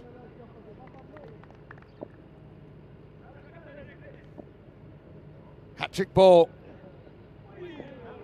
That's wide. 2 hat-trick balls we've had today, both wide. Borderline, that one, to be fair. Hello to Danny Hudicek, by the way. That's what we're starting to call these now when it's a wide. I don't know why he doesn't attack the stumps there, but hey, wide. But in that first innings, the next ball did result in a wicket. This one nearly does. Good areas, good rhythm. And this is Pranav Nath, and all of a sudden, with the captain back in the shed, it looks like a different ball game. Good delivery, so late playing at that, you know. The other thing to touch on here is just how much some of these guys would have played. I mean, yeah, they're coming right. We're still in winter here in a lot of places. So if they have played, catching chance, gone. And it's going to be a duck for Pranav Nath, and it just continues to follow the pattern of what Drew did. But have Darmstadt got a batter now come out and put a good partnership together with Abdul Shakur. If they can, then it will be light for light. But again, good areas, good bowling. That's the difference, Vinny. Keeping that ball outside the off or bowling too straight or down the leg side. I mean, that's where you've got to be. And Safi has got it right. Good catch there, taken on the boundary there as well from a man who's having a good day. And that's Mohamed Rafa. So another one will go. And Nath, well, he's not having a good day. 2 overs he bowled, both weren't magical. And he's not able to get any runs on the board. It's going to be another. Yeah, you got to feel for Nath. He goes second bowler, but I think you've got to applaud the field setting. I think Madrid, they're very comfortable out here. This is their 4th trip to the Khartoum Oval, 5th to the ECL overall. So they know the ball flies here. They know that a lot of edges kind of carry to that fielder down at 3rd. So they've elected to have one of their 2 outfielders down there. And Rafa, who, by the way, once he ripped his helmet off, he's got a magnificent head of hair going, doesn't he, at the moment, Rafa? Now, about 18 months ago, he had the old buzz cut, but doubt he's had it cut since then. Safi, 3 wickets in the over. And he's now going to get smashed down to the ground. Well, there you go. This is the keeper, Kudratullah Ulfat, coming out at 6, brings up the 50. So will we see a rearguard action to keep Darmstadt CC in this game? End of the power play. The run rate's fine, but the wickets column isn't for the German fans. It's 54 for 4. Yeah, I mean, you'll see that they do win in terms of the runs, the battle of the power play, 32 for 3 as opposed to 54 for 4. But of course, at this point is when that partnership between Rafa and Cameron Ahmadzai really took part. So they've got to, again, dig deep and get a partnership going themselves. Let's have a look at the graphic there that tells you that pretty clearly. But look what happened after that 3rd over. Yeah, middle overs. Middle overs, just so productive. What's that?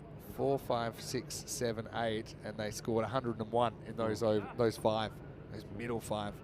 Anyway, here is Ahmadzai. He's getting the ball to bend a little bit, isn't he? Just straightening down the line a touch. We already saw him knock out the leg stump with the first ball. Let's have a look at that. It's not the perfect seam position, but just a hint of in swing there.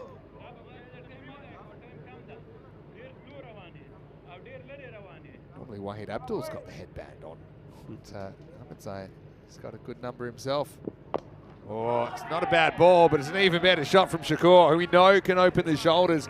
Maximal 6 carreras. Yeah, it just goes for what he's bowling, for the angle he's bowling, he just goes a little bit straight. And that's a pretty decent shot.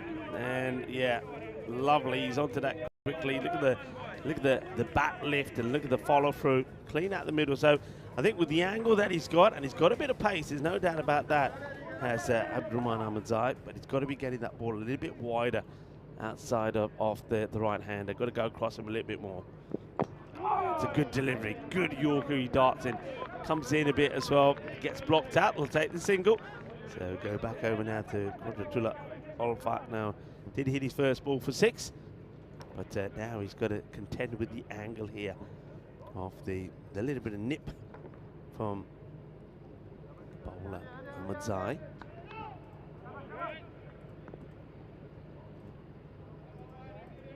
Still getting that ball to talk, isn't he? Ahmadzai. Rolling cutter this time, big edge, and gone. Well, Drew, they've set the trap a couple of times there. Rolling cutter, maybe a bit away from Ulfat, who tried to go leg side. Probably the 3rd dismissal, top of my head, that's been kind of probably ill-advised leg side swipes to balls outside the off, and Rafa does the job again, 61 for 5. Yeah, Abdurrahman, very good, clever bowling. Variations. And if these boys and guys were watching what was happening in the Western Shield and watching what the bowlers were doing there, especially those successful bowlers, it was all about the variations. The slower ball, the slower Yorker, the slower short ball, because otherwise the batters will get on top. So Kudratullah, it's very much 6 and out for him. And they lose another 61 now for 5.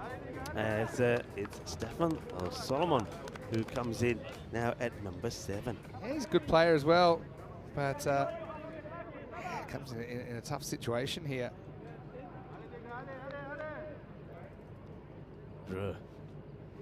Sensing victory, the first time of asking in match 1 of the European Cricket League. Nice to see good good support from all the teams out there. The fan zone is filling up pretty nice.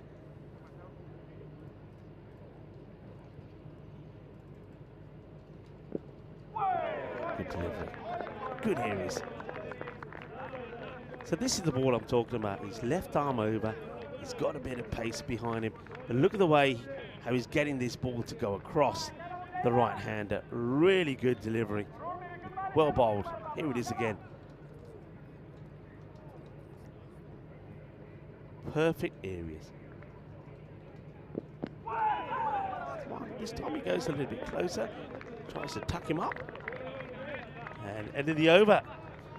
And a good over as well. Just the 7 runs from it and the wicket.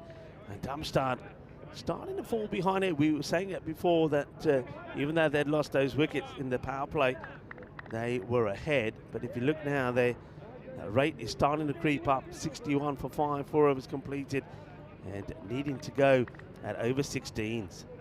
Yeah, it's creeping, isn't it? Just look at where's the bonus point equation at as well.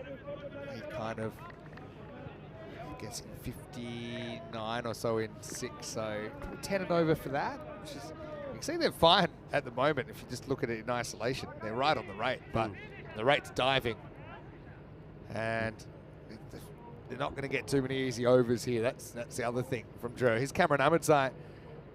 And that first one is wild, and actually it's an amazing attempt at hitting it. If he hit that, that was going miles.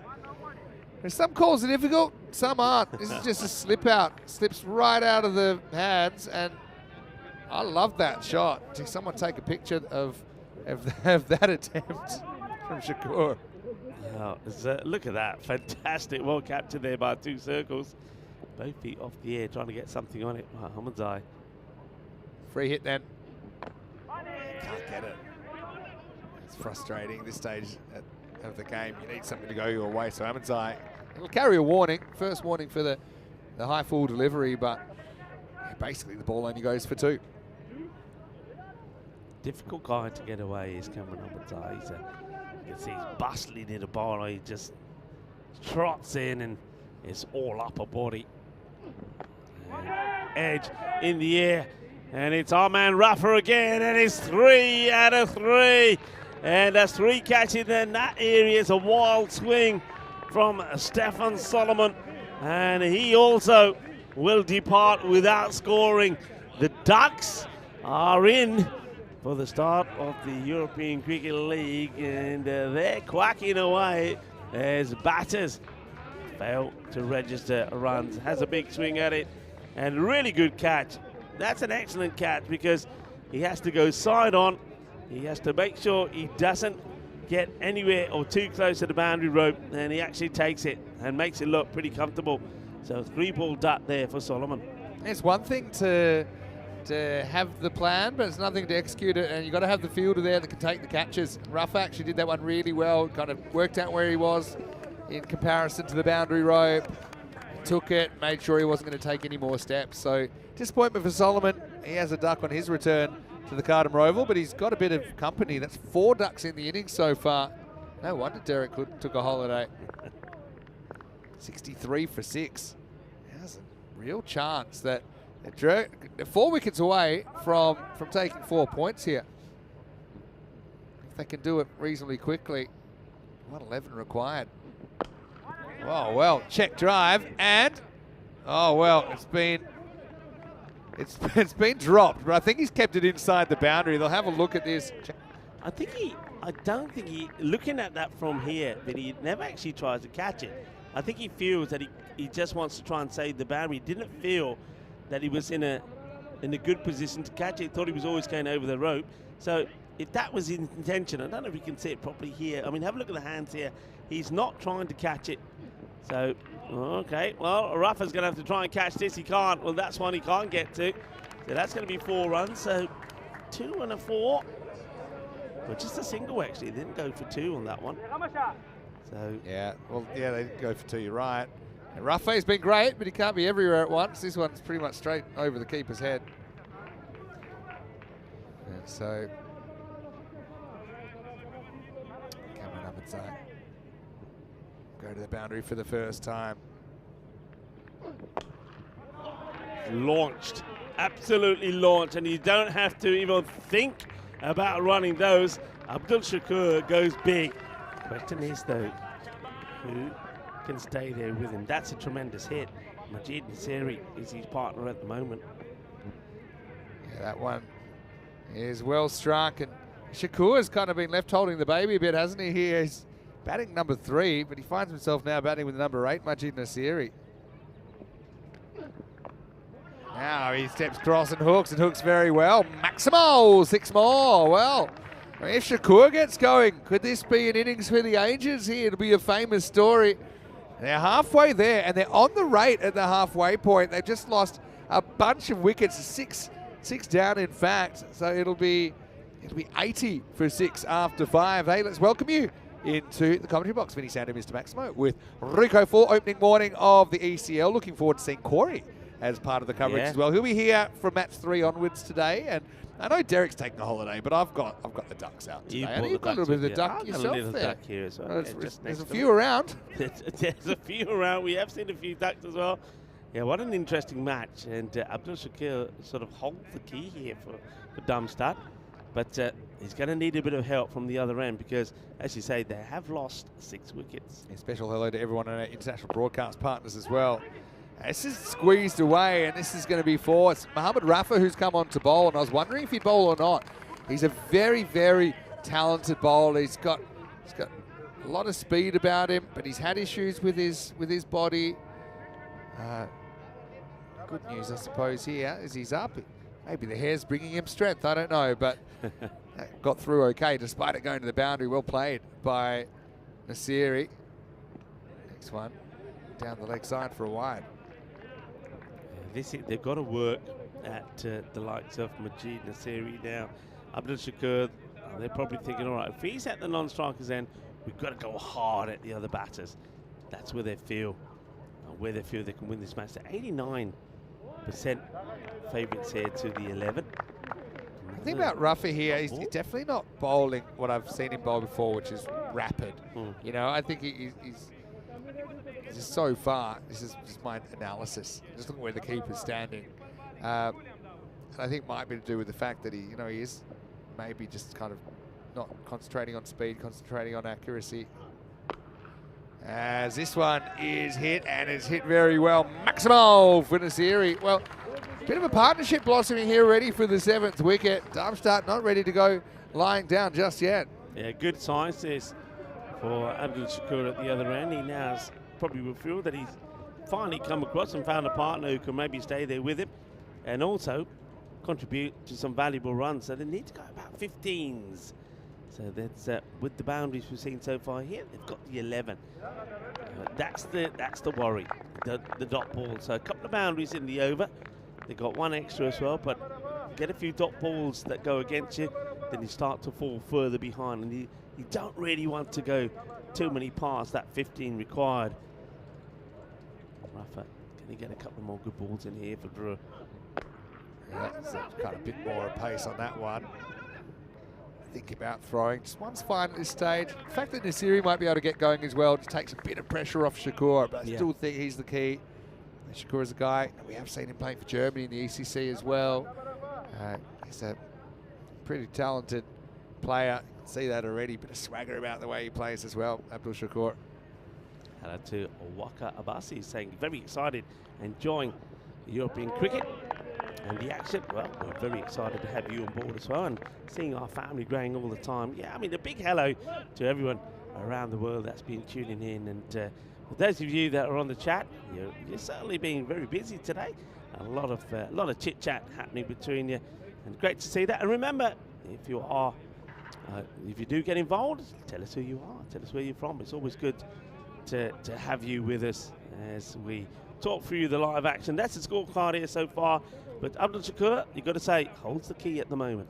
He does at the moment, but still 4 overs to go. 16.75 required. So you're basically looking at winning the battle with 17 now. No Tabish Bhatti in the squad. I noticed this. So Eason Shikdar is going to bowl for the first time on ECN. He's playing his first match. Has been listed in the squad for PUC before. But he's playing here for Drew. But like I say, he's never actually taken the field. So here we go. See what he offers. Over 7. Ooh. Whoa, whoa, what's happened there? It's crazy. Oh. This is run out, I think. He actually he assumes the keeper is missed it. Has he deflected it? I don't know. Look at this. I actually think this is run out. I don't think that's even stumped. What happened? Well, he does have a look behind now. Look at this. It's He not looks like behind. the keeper He faked. probably thinks the ball's gone past the keeper.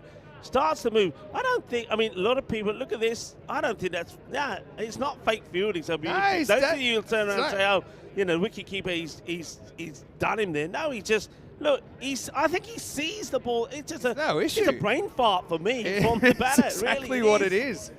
Yeah, I think that's run out. He's taken off for a run that wasn't there. But it's been given stumped. Shikhar potentially has his first wicket. I mean, I think he's as a running keeper, there. I'd be happy to take a stumping that way. But because he genuinely just took off for a run. And if there ever wasn't a run there, it was there. But anyway. Oh, what a start interesting. for the bowler. Shikhar. It's like you've hit the wrong button on the controller. Yeah, but Zahir didn't never fate to not have the ball. All right, well, that was interesting. No run. That was weird. What a wasn't way it? to break a promising partnership, though. That was It's very been changed to run out now. Yeah. It was run out. Correct call. The easiest direct hit ever for Zahir. So bad luck. Shikhar doesn't get a wicket with his first ball by. He's like imploded out a version of dismissal. That was so strange. It was so Yep. strange. I mean, look. Nope. Oh boy. Oh boy. No, we was didn't have very to wait weird. too long. Running scared. Running scared. Well, maybe he knew something about Shikhar that week. Okay. All right, this is in the air. Well, this could be another one. Nisa takes it easy as you like. So now Shakur goes. So it couldn't really be going worse for Darmstadt CC here. They've lost 8 wickets now. There's still a third of the innings potentially left to them. And also, that 4 points is back on now. They need 111 to avoid it. Darmstadt right now, they're 93 for 8. Yeah, I think Abdul Shakur there. I think you got at that point when you're needing about 20 and over. You got to make the call and say, right, okay, I'm gonna go for it, but I think I need to make sure I get to that 111 score first, because you don't want to take nothing from your first match. I mean, that in this format, you play each other once. You play each other once, and then on Wednesday's the finals day. You want to try take a point from every match, even if it's in a losing course. To pick up no points, that could really dent your chances. Well, this one, I think it misses everything. Well, it's not quite a slow ball. In fact, it does get a bit of bounce to this. So Yasin Shikhar does pick up his first wicket, and then he gets a little bit excited, and he bowls a genuine bouncer here. Have a look. So this definitely gets a bit of the little edge. Bit of edge, and that's going to go to the so boundary. here kind of gets his head out of the way, which is probably smart strategy for not getting hurt. But to have a chance of catching it, he had to kind of stay behind the line of the ball. Still can't get over that run out.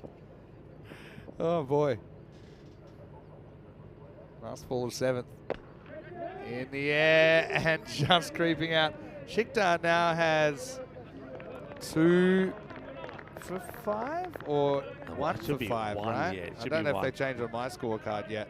Yeah, it should be 1 because the run out doesn't go to him. Yeah, exactly. End of the over, and that rate now has gone past the 20 mark.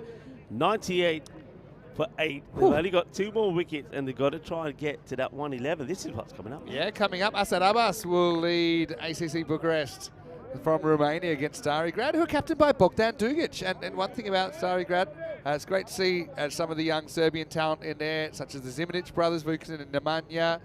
You've also got Haris Dyke in there. And for ACC Bucharest, Gohar Manan opens the batting. Abdul Asif also very destructive. So if that opening pair can get going, they'll be a tough opposition. As Waka was asking, who will win? I'll give you the early who will win. It's 64% to ACC Bucharest of Romania and 36% to Starigrad. That's what the supercomputer thinks. That's an early sneak for you.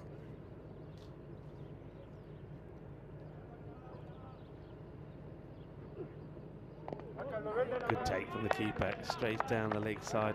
They've gone back to Tassinula Safi. I get that. I mean, they're probably thinking, right, go with your main bowler, try and get the wickets here and take all the points. One thing I think that Nabi will be keen to do is give the ball back to Wahid Abdul as well. Yeah. I'll tell you why in a moment. All right.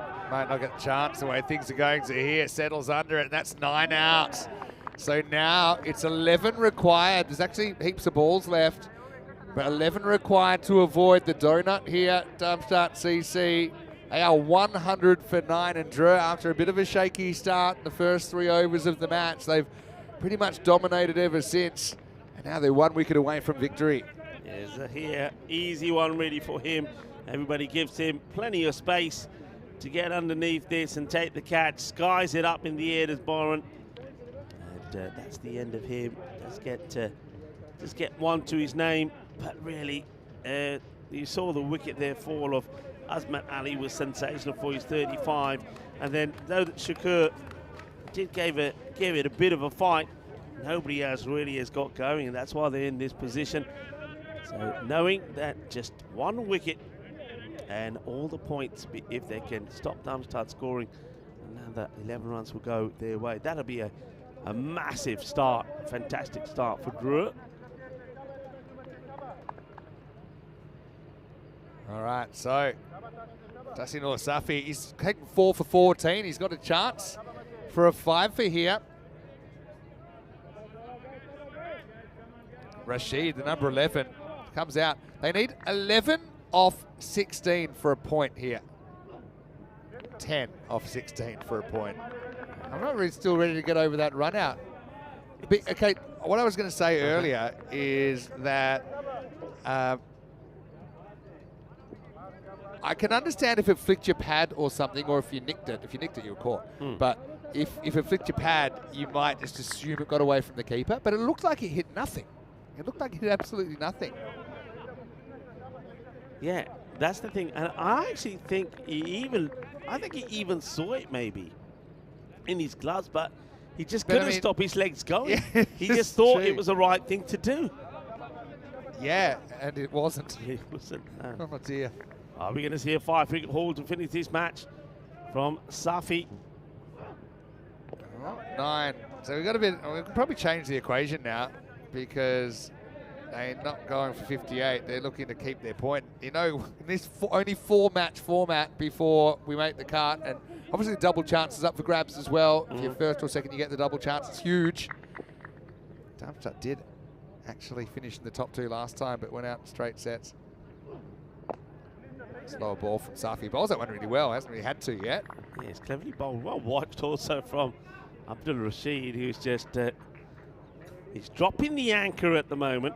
He's probably thinking, yeah, okay, if I see one I can lash out, I will. It might be worth just putting a wider delivery in there. There it is, and he doesn't. It's another leave. So he's basically feeling that it's not me that's going to score these runs. Shafiul Niazi is the man who's going to have to do it. Last ball, last chance for a 5-wicket haul here for Safi. Yeah, so keeps that over out. So he's basically going to run over to you. So still need 9. There's 2 overs remaining. That's to avoid the drubbing, which would mean they have 0 points and Drew get all 4. End of the 8th over, 102 for 9. Yeah, I mean, the reason I was saying that I'd like to see Wahid Abdul with the ball, he's going to be a key player for you. And his first over wasn't good. He wasn't able to get the line right. And I think you want to give him the ball and give him a bowl and say, right, here you go. You're my main bowler. I believe in you. First one didn't go right, but you can win us a match here. But they're not doing that.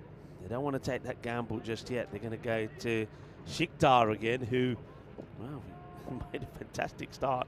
He took 1 wicket. That one gets blocked out. So yeah, took 1. It's still showing there's 2 on my graphic as well. 2 for 6. But of course, that was changed to a run out.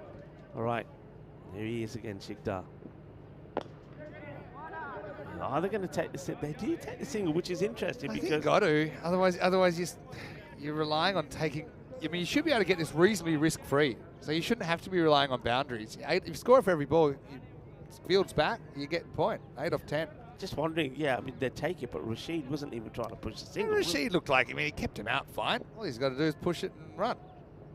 Or he could do that, and he's almost stumped, and he's almost stumped 3 times. If he takes off, then... Yeah, but, I mean, if it's a wide delivery like that, you got to have it, you know. Yeah, I know, but it's where he tried to hit number it. 11, you got to try and get something on it. Hit it get an edge. That's not one to get hit 4 runs. straight, though. Oh, there you go. Swing, and there's 4 of them. So they're creeping up here, Darmstadt CC. Now just 4 more required for the point. Beauty of the bonus point system as well. Otherwise, this game would kind of peter out. But it's very much alive. Yeah, I mean, that's the right thing to do. I mean, the other balls that he got in that last over from Safi were good. They were full. They were challenging, and, you know, he was darting them in at the stumps. You block them out. But if you get a bit of width, yeah, you got to go for it. And if the edge goes to hand, so be it. They don't lose this match or don't get a point because of him. It's because of the other batters. Rashid chops, but doesn't chop too far. 4 off 7. If this is a dot, then we're going to a pretty thrilling last over, hey? Just last wickets down. This is the closest we get to Test cricket, I think, when you got the last pair there and they're trying to just kind of scramble a few runs. Interesting, there's hardly any backing up from Niazi. If he was, they could have gone for one. All right, that's going to do it. Well done, Rashid. Really, really well done. Who knows? That might be a really important point for Darmstadt CC. I know they'll be disappointed. It hasn't happened for them this morning. But they do at least take a point out of it. And then don't forget they have another match later on the day against Peel and St John's, who, by the way, I think will be very, very good as well from Isle of Man. But right now, they have made it past the 70% threshold, so they will hold their point. You see it there on your screen. They've achieved a point. It's 111 for 9 after 9. Yeah, I think that's actually quite poor, I would say, from Drew. If they must have known the situation. You got a number 11 in there, and they don't put anybody back. You got to have someone back on the edge as well. Yeah, back you've got to have somebody back, because that's where they're probably going to get the runs. So they've allowed 2 balls to go in an area that should have been protected. I mean, I know the first one went pretty fine. Anyway, I will get my wish in, not so much a wish, but my thought process of Wahid at least getting an over, and he'll want a good over here to get the confidence back in him. He was too much down the leg side in his first. Here he goes. Nothing to lose now, and yeah, that's better. That's better. He's got to try and keep that ball away from the leg side, get it outside the off, and then with his pace and with his rhythm, he's well, we know already he's a very useful bowler. So good start. He'll be happy to try and put that last over behind him, and also he gets a chance to get the last wicket and win the match for his side. 2 batters now. Having a chat with each other. I wonder what, well, maybe they're just helping each other out here. Not sure what you sort of talk about now. I mean, you've achieved a point. The only thing you could say to Rashid is, hey, you know what? Have some fun. We've done what we had to do. Well, he will have some fun as he gets an inside edge on this. It's a long chase, and they're not going to get there. Kafi Koshis get the field in it, but Joka Lagia 4 more runs. So Abdul Rashid, that's another boundary to him. He's doing all right. He moves to 12, and when you look at the scorecard above him, and that will make him now joint 3rd highest scorer with Majid Nasseri, who was who crazily ran himself out. Yeah, still probably thinking about life back there, but you know. It's a start. I mean, every game is important. We know that, but there's 4. There's 4 matches, so you know you just need to make sure you stay out of 5th spot. Ideally, Darmstadt would still like to push for a top 2. They can still do that. And like I said, the fact that they don't get drubbed here and at least walk away a point is something. Well, gets a long way across, and that's it.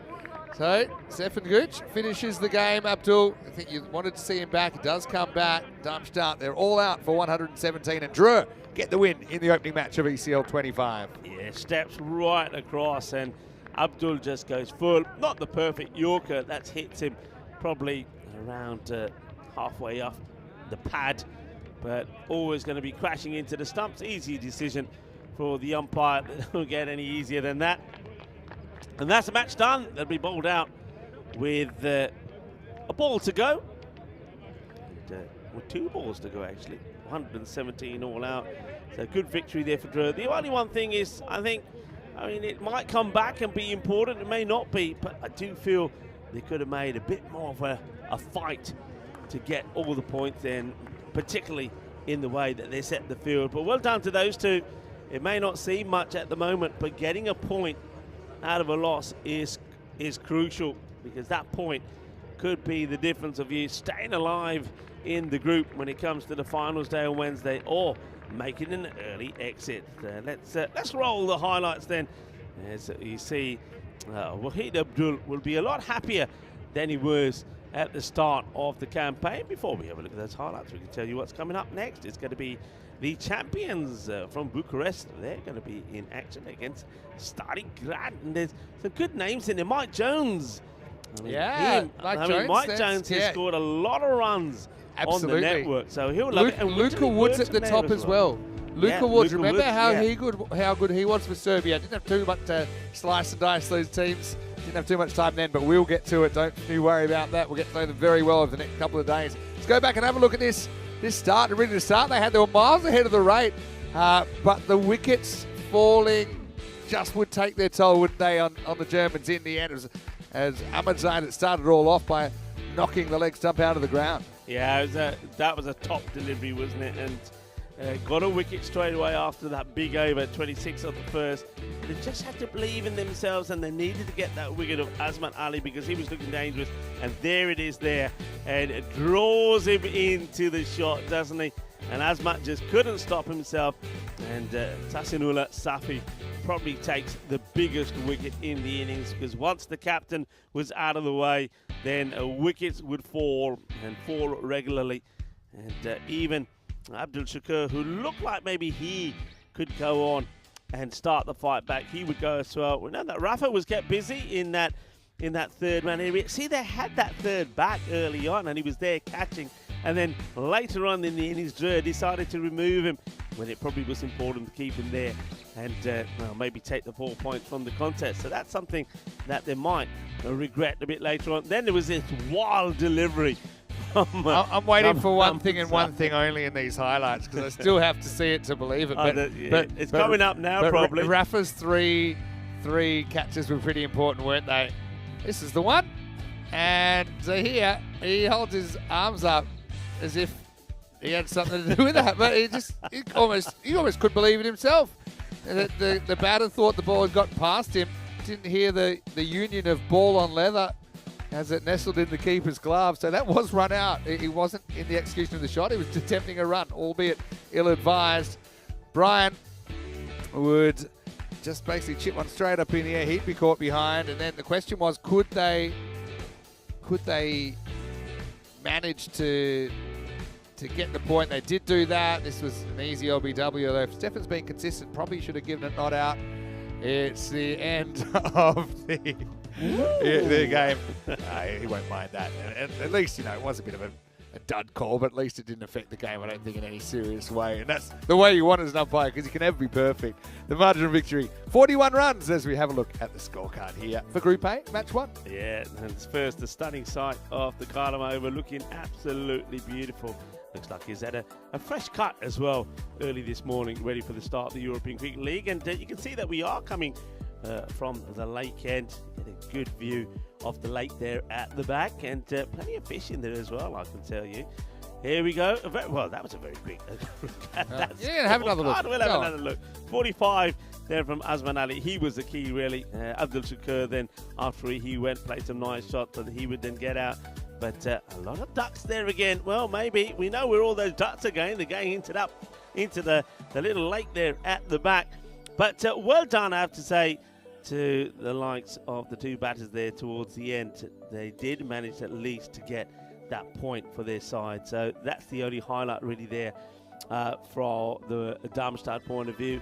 But just their first match, and one thing that I touched on already is that a lot of these guys probably haven't played any cricket at all, and if they have, it's probably indoors. I mean, we got the we've got Starigrad now playing in the next match. They're in Serbia. Serbia, I can tell you now, is probably at least 2 to 3 inches of snow on the ground. So these guys haven't played a lot of cricket, so I think the first match or two that they play on, they might look a bit rusty, but I think it's all about planning to get into Wednesday's finals day. So we're going to take a short break now, a very short break, probably around about 15 minutes. Remember, we started slightly later today. We'll probably catch that up at some point during the day. So starting in about 15 minutes time, match number 2 coming up, where we'll see the champions of Romania taking on the champions of Serbia. Join us back, Rika Full here, and alongside me is Vinny Sandu. And grab yourself a pot of tea, a cup of coffee, go on, get yourself a couple of biscuits as well, and join us back when you return as we're going to see ACC Bucharest take it on Starigrad. Volvemos en 10 minutos.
The European Cricket League is proudly brought to you by Dream 11, HCL Software, Rado, La Junta de Andalucía, and Victorinox.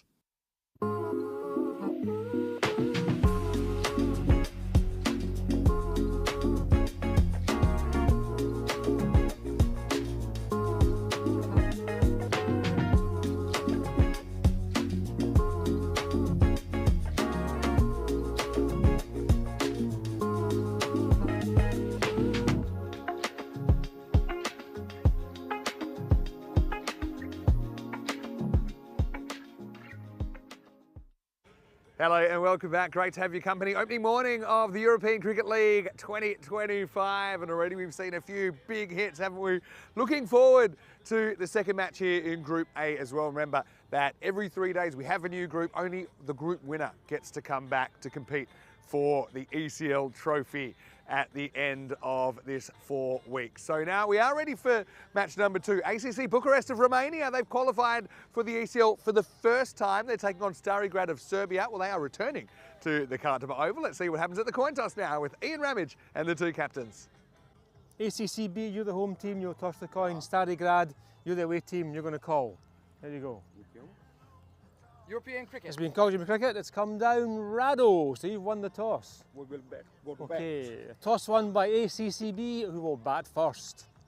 So ACCB have won the toss and they've elected to bat first. Good confident move, their first time to the Kartama Oval, but I do think they'll be very, very competitive. They're a side that at one stage actually held the ECN power play record when they scored 77 in a match in Romania in 2021. For Stari Grad though, I mean, they will be underdogs, I think, in a lot of the games this week, but I love the way they play. I love the kind of native talent in there as well. So both sides keen to make a good impression. Let's see how they go here. Group A match 2's on the way, and it is ACCB of Romania that would like to bat first. Over to Rico Full as we get ready for the start of the match. Thank you very much to Mr. Maximo. Yeah, I'm looking forward to this. I know that Vinny's saying there at Stari Grad, and a lot of people feeling that, yeah, they will be probably the underdogs in a lot of these matches, but they've got some good players in there. And Mike Jones, Wintley Burton, Luca Woods, and then I'm loving that you got Nemanja Zimanic and also Vuskan Zimanic, the two brothers in the side. And I think they will serve the team well, and Bogdan Trijic will be hoping that they all perform. Especially in this contest, I think you got to battle hard against teams that you feel that you might be fairly even with, and maybe this is what they're feeling with the case with ACCB here. A couple of good players there. Gohamanan, I think he's somebody that will go. Asad Abbas with the bat is probably going to be pretty key for them. And Praveen Kumar as well. I think it'll be a very interesting match. And 64% to 36 in favour of ACCB. But I don't think. I think it's going to be a little bit closer than that. I don't know. I have a feeling, folks. You know when you have a feeling, I have a feeling. What does that mean that I have is right? Or maybe the feeling I'm having is a bit of a tingle. Maybe it's a golden ball tingle. We'll wait and see. As the two umpires are men in black, Joe Foster and Sullivan Sahid, lead the teams out. The colours there. Yeah, look at that. Get into a huddle. That's what Stari Grad are doing. The black and red combination there. Then they're a little bit more blue, but this time the sky blue with a bit of some silver and dark blue stripes. The shirts there of ACCB. Welcome to the champions of Romania, and also the champions there, Stari Grad there of Serbia. Welcome to everybody that's tuning in from around the world. I see that Jeffrey Mobbs, Groom, as well as Thomas Martinez are joining in our chat, and Daniela is in there as well. Hello, Daniela. Of course, Daniela will be supporting the ACC boys, I'm sure. Romania normally get a big following here on the European cricket.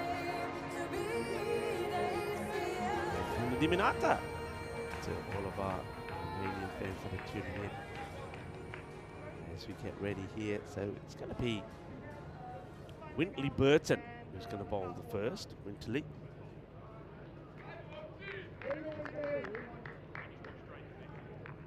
Has a little bit of pace. Can sometimes we've seen him in the past just lose his line a little bit. But if he gets it right, like with all good fast bowlers, it can be pretty useful. Bowling first up to Goha Manan, who's the opener. Here's the first.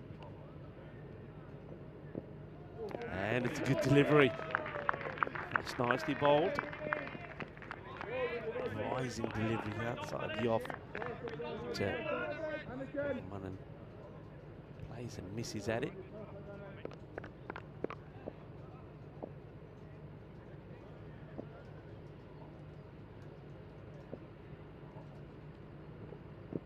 It's going to be too wide. It's a one-handed acrobatic take from the wicket-keeper. And that's Reece Hartley.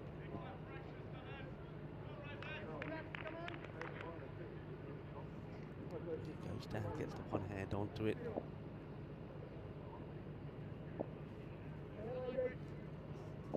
Burton looking to keep it in that on the offside though, and again it's going to be a little bit too wide. So you can see the plan. Keep it outside the off, get them playing out there. Manan probably would know that plan as well. We have seen, I mean, in the earlier days, I'm talking about 2020 and 21, Manan has scored 2 centuries on the network.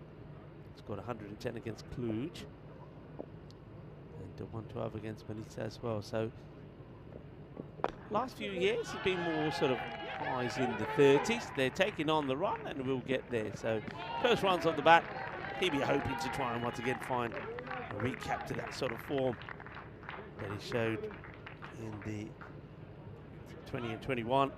So first runs off the bat there. Now it's time for Kumar. This is Praveen Kumar.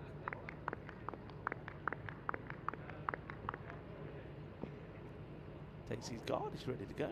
Praveen, haven't seen too much of him in network, saw a bit of him last year. As he plays that away quite nicely.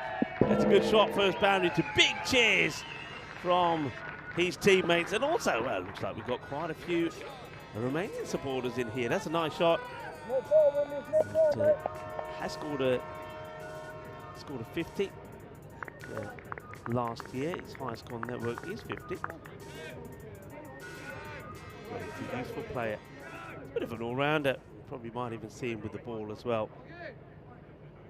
So Wintley Burton changing the field pretty early. They do push backward point back now. Into the pads. Good change up from Wintley's. Been looking to keep that ball outside the off, but you've got to be able to get the odd one darted in straight, the element of surprise perhaps. I'll take the single. Kumar gets the first boundary. Gohamanan now back on strike. And gets this one through as well. And Daniela saying, I'm right here, Rico, supporting ACCB. I knew you would be. There goes back outside the off, and another dot ball looking to go down the ground. A shot that's been, he's tried that on because of the way the field's set, and that will go to the boundary. It's going to be a long chase, doesn't get it out the middle, but it strays down onto the leg side, and he just helps out on the way. So 4 runs to finish the over. 12 will come off the first of Burton. 12 without loss. 4 carreras more. There's the support, there's the boys. They're making a lot of noise up there. And it looks like they brought a few supporters with them as well. This is our 2025 calendar. And what I say is, get your phones out and take a picture of it, because we're going to a lot of places.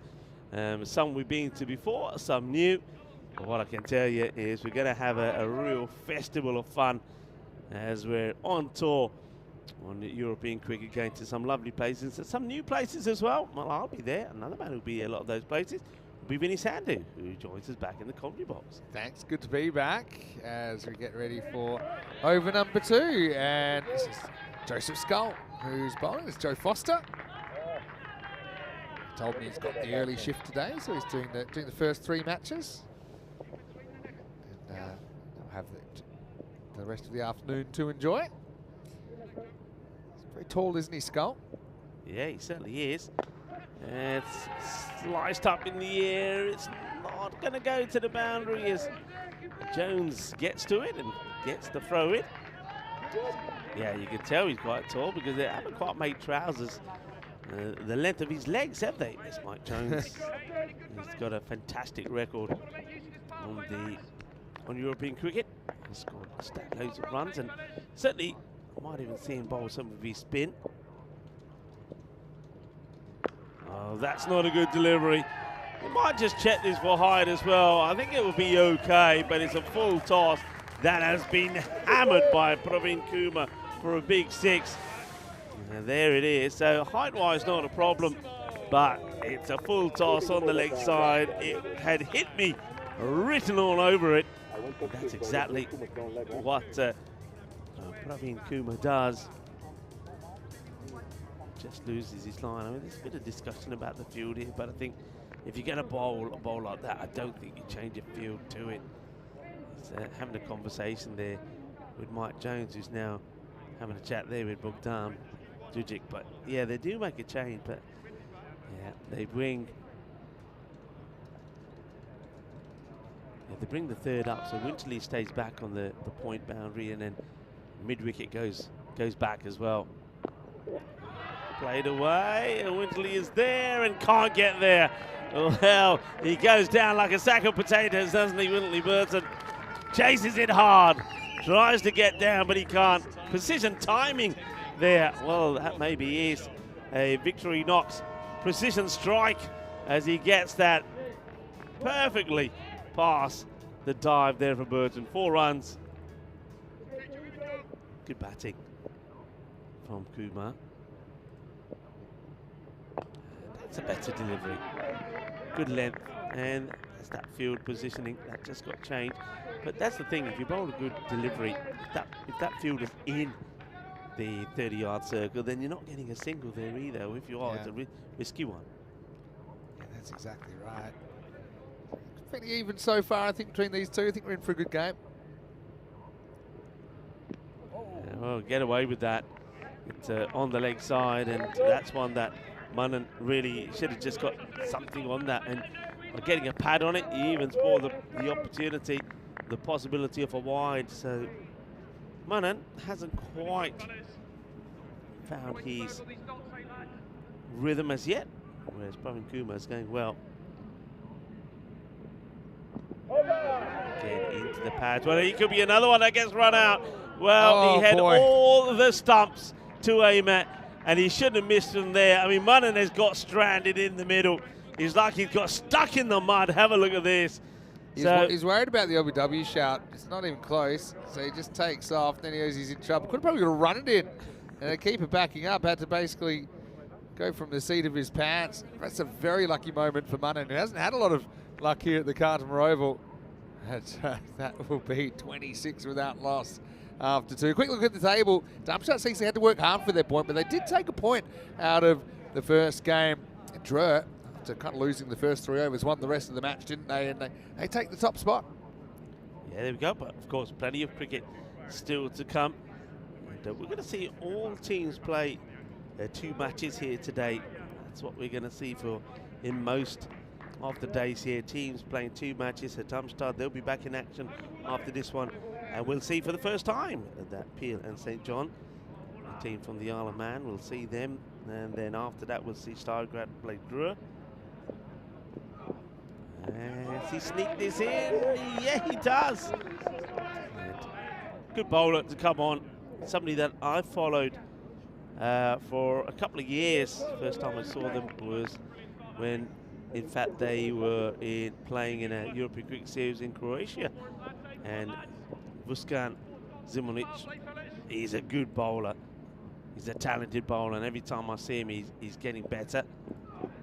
And you can see he's got pace. He's got genuine pace. Just misses his areas there just by a fraction. Of course, you've got his brother as well. We call him the Ninja. His name is Nemanja Zimunic. It's really good to see these brothers progress in the game. They're discovered just in their high school in Serbia. Yeah. They haven't been playing that long. Lovely but story, actually. They love their cricket, and they love to get out here on the big stage. He's getting it through. I mean, every time I see Rookson, he's getting quicker. He really bent his back there. Yeah, I mean, this is genuine pace. I mean, just have a look at this. I mean, he is getting that ball to go through quick, and he's hitting his mark as well, hitting the target. And that delivery there, I mean, that's a decent seed to any batter. Slight hold up here for a moment. Looks like the third umpire, the umpire Steph, just communicating something there to Sulaiman Saeed, but all is well. That's a good shot. It's a very fine uppercut. Once again, though, this is, I suppose it's all about the predictability. So after 2 quick deliveries outside the off, then I think the batter then sort of thinks, all right, if this one's the same, this is what I'm going to do. And if it is the same, you're already prepared for it. Where I think if Zimunic comes back with a different delivery, maybe one that's shorter, that's right at him, or maybe even a slower ball, then the batter's got not a lot of time to make a difference and change that decision. Praveen going well at the moment. Buscan back in again to him. And this time he does go fuller. They've got the third back, and it will be well fielded out there. No issues. Bowling to his field on that occasion. Yeah. Zimunic plays for the Serbian national team as well. And mentioned already that his brother Nemanja is in the side as well, and has played for Serbia as well. And there's a lot of family, Jelisaveta, cheering them on as well in the live comments section. So hello to you, Yeli. Hopefully you're well, and I bet you're very proud. Look at, he's got a good strong action. It's a really good example of what can happen when he eats, he breathes, he sleeps cricket though. Even when we've been there, or we've seen him before playing in European Cricket Series cricket, you know, in between games, whenever he can, he's practicing, he's out there. Last ball, the over. Maybe not, as he just misses his line again. But one thing about Zimunic is, I mean, there's no, he's not trying to hide what he's doing with the ball. You'll see that he walks back to his mark, he holds it, no fingers on that seam, and he runs in. So he's showing the batter what he's doing. You see here, he'll get to his mark in a moment and just he'll hold the ball. So he's not like one of those bowlers who says, right, I'm not going to let you see what I'm doing. There he goes, he gets his hand on it. You can see that all the way coming. You know what he's going to be doing. Still got to play it. But he's still got to play it, exactly. Oh, that is almost an incredible catch. Well, I think he might have even actually caught that. Or it might not have been all hands. And that is Harris. That's Harris Dark there. I thought he caught it. If I'm completely honest, it went so fast. But I mean, he gets plenty of high fives. They're really happy that he stopped the boundary, and so he should be. I think the ball might have caught him. But it looks like he's holding his hammy though. So I don't know what's happened. Might be where it hit him. You don't know. Harris Dutch. I mean, that would have been absolutely incredible if he held the catch. But I suppose in a way he saves the boundary. And 10 come off that over. There were a couple of wides in there as well. Vukasin Zimunic tidy over 36 without loss. So they're not really accelerating away at the moment, just going above the 10s. And well, one Zimunic finishes and the other comes on. Here's the ninja, the manja. Starts with a teasing delivery, so you can see that very different in the way that they bowl. So Nemanja is not as quick as you see. He's not charging in. A different kind of bowler. Yeah. But still, happy to see him getting an opportunity here and see if he can get a breakthrough.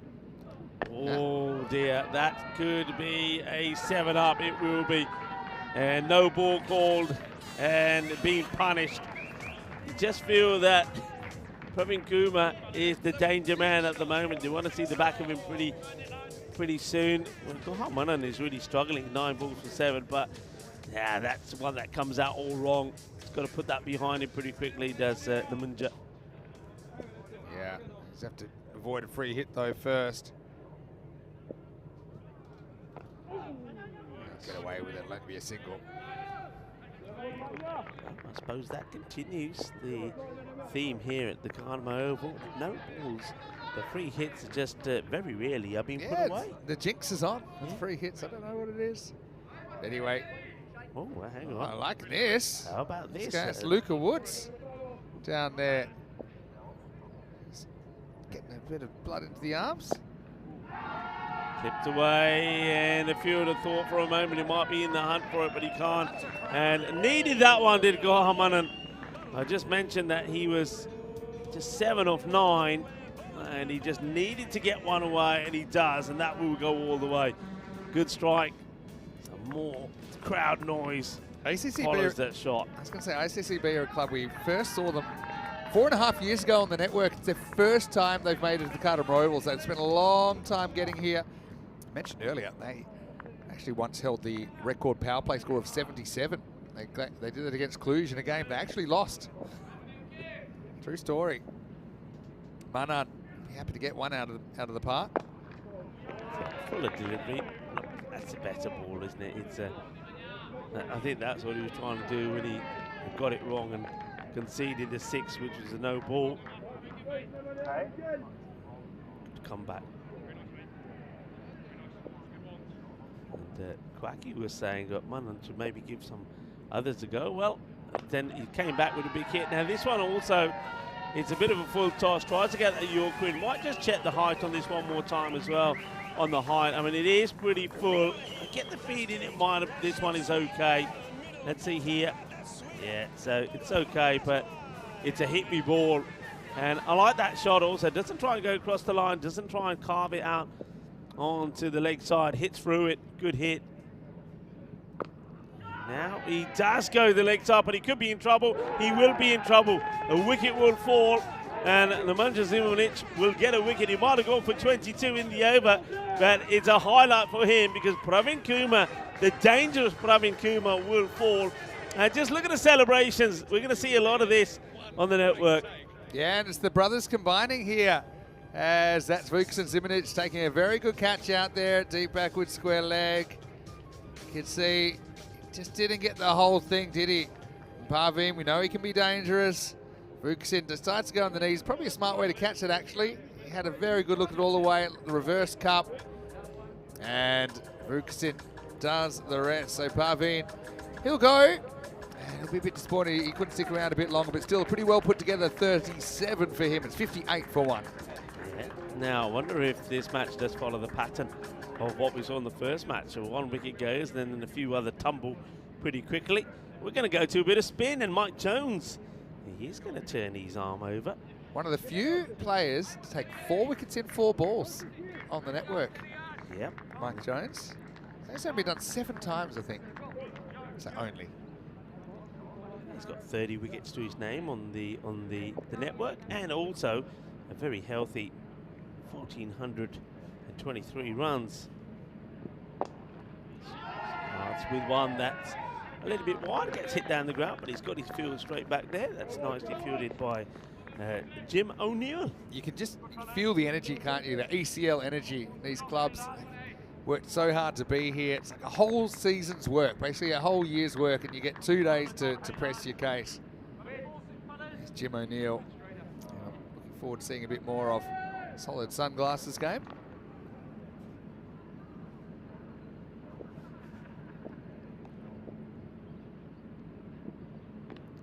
Just misses his spot there. It's a wide delivery.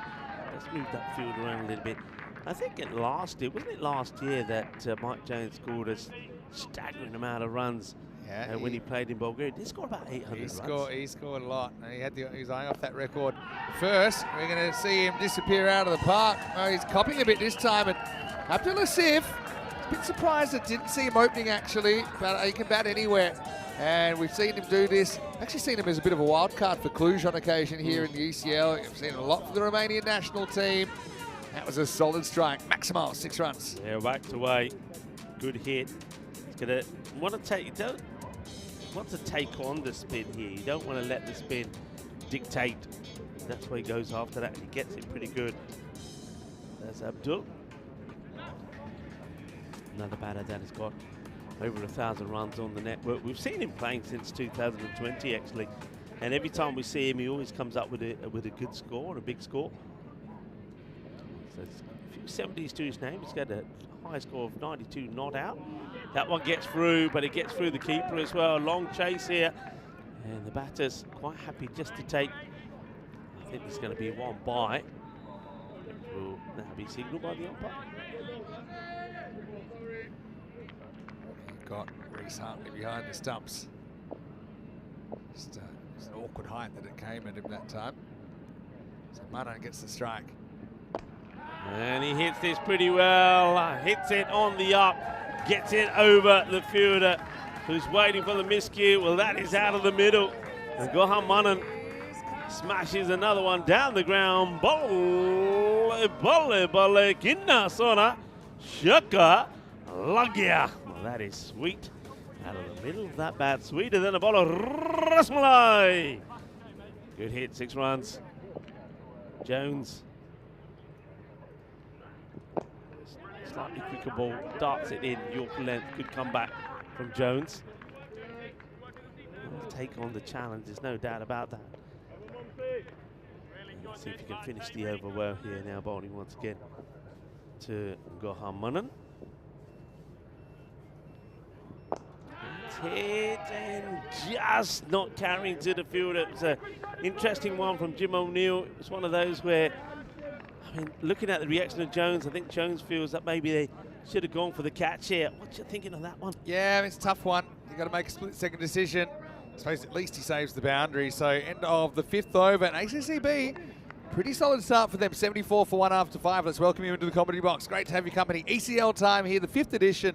And one thing we talked about earlier is we've never had multiple time winners. We've had 4 unique teams be the champion so far. Yeah. 3 of the 4 are in the competition this year. But I just think it must be a magical day for all of these players. I know some have had the opportunity to play some ECN cricket in the European Cricket Series or elsewhere, even some international stuff. But there's something special about the ECL. You go with your club and you have the chance to conquer Europe, and it's going to be great. It's just the first day of 4 weeks of action. Yeah, it is. I mean, look, you know, these guys, they play all year back home their season, and you know, you're playing for a lot of things. And one of the big ones is to win whatever the tournament is, whether it's a league, whether it's a special tournament. I mean, that is something that's decided by the federations. But to finish top and book your place here at the Cardamom Oval for the European Cricket League, and you know, it's something that they're prepared for a long time, as that's a good-looking shot. Gets it over the cover fielders. There's nobody on the boundary back there. And Abdullah gets another one away. Nice shot from him. So, you know, they're here, and now they're here. You know, you don't want to disappoint. You want to give it your everything. You want to give it your all in the 3 days of action you're going to have and try and come back in Championship Week. Absolutely. Oh, that's one that's been bagged in short here by Dujic, the captain. But gets the edge, gets it past the keeper. There's nothing that Reese Hartley could do about this one. It's flown over him. It's going to be another boundary. So the runs are flying pretty swiftly here. Yeah, you can see that. Just hoping they can pull this back a touch before it gets out of control. Starry Grant need a wicket. Turning down the throw here, and well, once again, not for the first time, Gohan Manan ends up on the floor. I think he's decided rather than take those extra 4 steps, he just says, I'll just lie down and get there. It saves me legs, but it's not always the best way to do it. Wide down the leg side this time from Bogdan Dujic. Bogdan, of course, very much key in organising a lot of those training camps and things for the youngsters. He does a lot of great work, and he's leading the side here. single here. Well fielded out there on the boundary. So that was the question, I suppose, with Starograd is how many that can they get? But I mean, you look at Luka Woods into the side. I mean, this guy scored an amazing 100 for Serbia here in the ECC, it's the Challenger division. And he's one of the players of that week. They've got others, Mike Jones, you mentioned, but this is going to be a wicket for Dugic as Manan heaves across the line. A little feather, well taken by Reece Hartley behind the stumps, and the skipper breaks through. And Bogdan Dugic, this will mean a lot to him as well, to lead his side and to contribute here, picking up the big wicket of Gohar Manan. It is 85 for 2. Yeah, lovely scenes there. And once again, every time there's a wicket, you can see what it means to them. Bogdan Dugic, the captain, gets the little snick. The catch is taken there behind by Reece Hartley. And it's another breakthrough. Yeah, just the slightest of sneaks. You can see hardly any deviation from the bat. But you heard it. The umpire hears it, and Joe Foster puts the finger up. And there's the delight, there's the joy. Well, Manan, I suppose it does get a little bit of acceleration in. He was getting a little bit slow, wasn't he? Remember, 7 of 9. To get a few boundaries as he makes his way back, but it gives an opportunity for another. And Abdul Asif will be joined by the captain, Hassan Abbas. Yeah, Hassan Abbas. Again, he's got his own style. He's leading the side. He'll also have the gloves. It's not a good delivery. That's one of those trampoline Tortugas. Hits near the stumps and it just takes off, and Hartley always had his head taken off here. So, yeah, disappointment there. It's a skull coming back, and he gives away 5 first up. Just when his team had the breakthrough. Yeah, you can see that was always going to be a difficult take. That hit an awkward part of the pitch, and the wicketkeeper, though he's done his best to try and stop it. Yeah, that's a nasty one. Just when you get a wicket as well, give him 5 away at the start of the 7 over. Joseph Skull. That's a better ball. That's where he needs to be. He's got the height, hasn't he? Got the height, and if he gets the ball in the right area, those Yorkers are going to be very difficult to play. So Asif takes the single, and now hands the strike to his captain, Hassan Abbas. Getting set to face his first ball. Up in the air, and 6 runs. Smashes in to the European Cricket Stronger Together banner. And 6 runs, good hit, good strike. This must be such a thrill to come here. I mean, you feel the atmosphere, you got the music and the effects, got all of that going on. It's been a bit of a topsy-turvy contest. I think ACCB have won most of the battles so far. It's well bowled though by Skull. I must forced to respect it. Yeah, look, when you bowl, we've said this so many times, and when you bowl that length, when you get the ball there, it's going to be very difficult to get away for a boundary. All the batters can try and do is work it away for a single. It's a good delivery again from Skull. He's put 2 in there in the slot, but then he spoils it with this one this time. Fingertips on it from Reece Hartley. He stops it going probably past him. Key difference between what we've been seeing bowling wise and here in the ECL is, you know, those kind of unintended leg side deliveries. You just didn't see too many of those during the week. It's obviously it's a different level, but if something can get under control, you leak less runs. Great ball. That's the ball. So he's executed that beautifully on 3 occasions. Yorker length, full straight, darts it in, and as a batter, you can't do much with it. I think the other thing that we really noticed, Vinny, and is the running in between the wickets. Yeah. You know, teams are just not taking those singles. That's not a good ball, and you don't have to even bother thinking about running when you get that one. So it's one of those overs that's been good and it's bad. It started badly, of course, with the 5 wides, and then he's put some good balls in there as well, but then that's just a gundy ball. He's got the radar wrong. It's a loose delivery down the leg side and just gets helped away. Easy strike there for the captain, Hassan Abbas. Moves the double figures and brings 100 up for ACCB with that shot. Loves it there, does Hassan Abbas. Last ball of the over. Gets tucked up. So yeah, it's very much sort of a little bit of the good and a little bit of the bad there from Joseph Skull. He'll go for 17 And at the end of 7, it's 102 for 2. Yeah, 100's up with 3 overs to go. Now, this is what we'll be filling in as we go with the 7 group winners to come back for week 4. So it's only just getting started. You can see there that we don't have any days off either. So we have Monday, Tuesday, Wednesday this week, and Thursday, Friday, Saturday. We'll start Group C on Sunday, so stay with us. Little by little, that championship week will come together, and those 7 sides will have the opportunity to win this European Cricket League. Okay, well, Jones, he's not just moving the field around, but changing fielders from one place to another. He wants Winterly Burton to go straight down the ground at long off. But he too will start with one down the leg side, and it's going to have to be bowled again. But I think Abdul Asif probably thinking anything that's in that area, really, I need to be putting away to the boundary. So maybe Jones gets away with that one. That's better. That's where he's got to be. That's the ball. Doesn't really get respected by Asif, who still tries to cart it over the leg side boundary, where incidentally there's 3 fielders waiting. Square leg, mid wicket and long on. One of those will come into play now, so it's going to have to be a good hit to get it over those. Asif couldn't do it. And now he hands it over to Abbas Jones, trying to sneak in a good over here. This hit down the ground, won't carry. Just one bounce. It's taken there by Luca Woods. Yeah, Luca Woods, waiting. Can't wait to see him again out there in the middle. He's a sensational batter. Just a very young man as well, but so talented. Gone. That's the ball.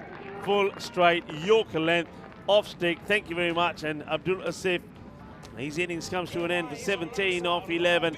And Jones gets the breakthrough, gets the wicket. Well bowled. And now takes the congrats from his teammates, wearing his trademark mirror shades. Yeah, just good delivery. Really well bowled. Just a little bit quicker, I think, through the air as well. You can see he's a little bit too slow on that. Abdul Asif. That's going to be the end of him. Yeah, it's just a good ball from Jones. It's pretty simple. Asif swings straight over the top of it. With the third to fall, it's 105 for 3. Good to see so much support from both these countries. I'm just seeing in the live comments as well. Now we've got Ramesh Satheesan, who's captain Romania a lot. And of course, he's been here as well with his club and his country. Also, Daniela watching for Romania. And also, I can see a fair few of the Serbians getting involved as well. But this one should be out as well. Should be 2 and 2. It will be. So Jones on a hat-trick. Well, a guy that's taken 4 and 4 before, but he's got 2 and 2 here, and he's on an ECL hat-trick.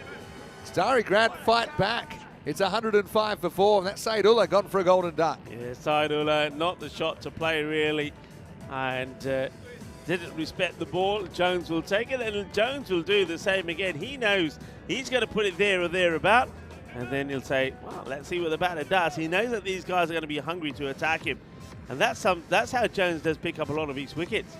Keeps it simple and gets the batters to make a mistake. No mistake there from the fielder. An easy catch. It's, Jim O'Neill getting into the action. Here we go. So 2 and 2. Hat-trick ball. And just pushes this out, and we'll take a single. Yeah, well, still, it's been a really good over. Really good spell, actually, from Mike Jones. 2 for 19. I'm sure he'll have a role to play with the bat in the second innings. It's 106 for 4 after 8. Yeah, Luca Woods, 134 not out versus Cyprus, and he really lit it up, didn't he? Yeah. So one thing that Serbia have struggled with, I suppose, at the club and the country level is, finding enough runs at a better level of cricket. And I think with Luca in the side, certainly gives them a lot more stability in that region. Whitley Burton ready to come and bowl the ninth. And as we know on ECN, it all happens in the ninth. Burton targeted that off-stump channel. So I'm a little bit surprised that they're not pushing anybody back at point. In fact, they're making that move now. That's better.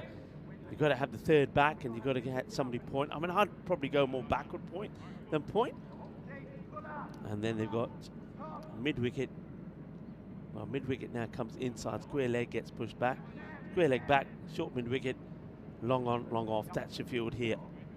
And Winterley will have to try and keep this ball nice and tidy outside the off.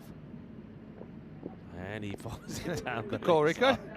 He fires it down the leg side. It's Reece Hartley does the work to make the stop. Say it a bit louder, maybe. It's Whitley to bowl that one again now. I mean, a bit of luck here. Maybe they're chasing something 120s. Have done well to keep it quiet. Just pegging it back, Starry Grant. And is he going to get lucky? Yeah, he is. And to watch the spin. Good as Oh, well. They're good taking throw. two. Oh, it's, well, it was a strong arm, Vinny, but maybe not good in terms of the direction. I think if this is in the gloves of Reece Hartley, then it definitely would have been a run-out opportunity. But, Definitely. It was just too powerful, wasn't it? He actually threw from it, an awkward position. Hartley just had to watch it sail over his head. Hey, good running though at this stage. You know, pushing for every single run. We will see a few more twos, I think, at this level than we would at the continental level, whatever you want to call it, that we've had during the week. Saidullah on strike. And gone are the best sight for a bowler. And the man from St. Lucia. And I know he's got a lot of family back there that are probably watching. They're loving this. I bet they're on their feet saying, yeah, that's our boy. Wintley Burton, he homes on to the off stump and he knocks it clean out of the ground. What a beaut this is. A boogie, oogie, oogie, grizzly fire ball. And not just the off stump that ends up on the deck. So does the batter's bat as Ula gets done by a good one. Ooh la la la, adios to Ula. What a ball. You can see what's working. You just have to produce it. I think probably the execution's the issue sometimes at this level. But I mean, these are champion clubs. You can become champion clubs by executing your plans. If you get it full, that's the first thing I think. Then if you get on the stumps, even better. Anywhere from tram line to stumps is good, but get it on that popping crease. That's exactly what Wintley does there. And the stump goes for a walk. Sandaruwan, the new batter, coming out at number 7. ACCB form behind in this game now. And that's another one. Well, Burton, he takes the leg stump for a walk now. Now he's on a hat trick. What a comeback from Starry Grant here, storming back into contention now. They've taken the lead in the game, 109 for 6. Absolutely brilliant. Wintley Burton just destroying the timber. He says it's not just the off stump I'm after. Well, he's done the off stump and now the leg stick. Maybe the next one will be the middle stump. It's full, it's straight, it's a wild swing, and down it goes out of the ground. It's no better sight for a bowler to see the stumps flying out of the ground. One stump, one bail, dislodged. The other two stay in place, but for how long? Tharinadu Sandurawan will have to go. 109. Tell you what, it goes hat-trick ball. The best connect. Now you've done off, you've done leg, you do middle, and there's your perfect hat trick. Yeah. We haven't had a hat trick yet. Wintley, don't let me down. Here we go. Don't bowl a wide. Hat trick ball. Don't bowl a wide. And, well, it's going to be a nice long chase. They're going to try and come back for two. Oh, He's no. in trouble. What are you doing? He's going to be out. He's going to be out. Well, it's not a hat trick, but it's a team hat trick, 3-in-3. And there was never two on here. So I don't know why Naveen Kunta has even... I mean, he wasn't up for this, but I think it's Abbas who's made him go back. Abbas should be really trying to take most of the strikes, so don't get this call at all. It's ridiculous, really. There's no way he's getting back. Too much energy. And he knows straight away. He's running in the quicksand. Well done by Hartley to finish it off. It is 3-in-3. It's the golden one for, for the batter there. And that's Naveen Kunta has to go. That's not the way I saw it happening, with this ECL's delivering already. Nemanja Zimanic with a good throw. But, well, you're really hoping for a miracle if you're hoping for two there. So, Well, Ali Hayder comes out. Well, maybe you're going to see 4-in-4. yeah, maybe. Here we go. This time, I think this probably catches maybe more pad than bat, I reckon. Yeah, leg by signal goes to the boundary as Wintley does try and get that Yorker in again, but he's strained down the leg side the last two. And this is going to be 4. I've got to say 4 very valuable runs because ACCB 110 for 7.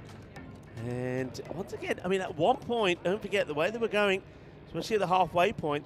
74 for 1 after 5. The 150 was definitely on the cards. Now they may struggle to 120. Ace is out. Abbas. Oh, what's going on with this? ACCB have got too much energy. They've waited 5 years to be here, and you know they just run themselves into trouble a couple of times. I suppose you could say, look, we're in the 9th over. They shouldn't run out of wickets. Shouldn't. But they are 7 down now, 115 for 7. Last over to come. What I don't quite understand is why Asad Abbas, who, remember, came in at number 4, why he doesn't want the strike? Why is he not trying to, I mean, for example, why are you trying to run 2 when you get the strike and you get the bulk of the over? He's got to be on strike, and even there, Crazy Run takes him off strike. Yeah, I know. And Asad, I can't say I've criticised him for running too much before when I've called him. But anyway, look, it's Ali Haider, who, by the way, is a pretty useful batter himself. But the last 2 overs, Jones only went for 4 in the 8th. There were 2 wickets that fell in it. There were only 9 runs in the 9th over, and 3 wickets fell in it. And Whitney Burton finishes with 2 for 16. And look who you've got to come back. You've got Vukas and Zimonjic to come back and bowl the 10th. So, I mean, if Vukas is smart, he stays full but not too full. I'd be going forward at the stumps. It's been working so far. We'll say now they finish the 9th over, so they take a bit of time setting their field. Now they've put the fine leg back. They've got a fine leg third backward point. And then the next 2 are the 2 men straight. Nobody on the leg side.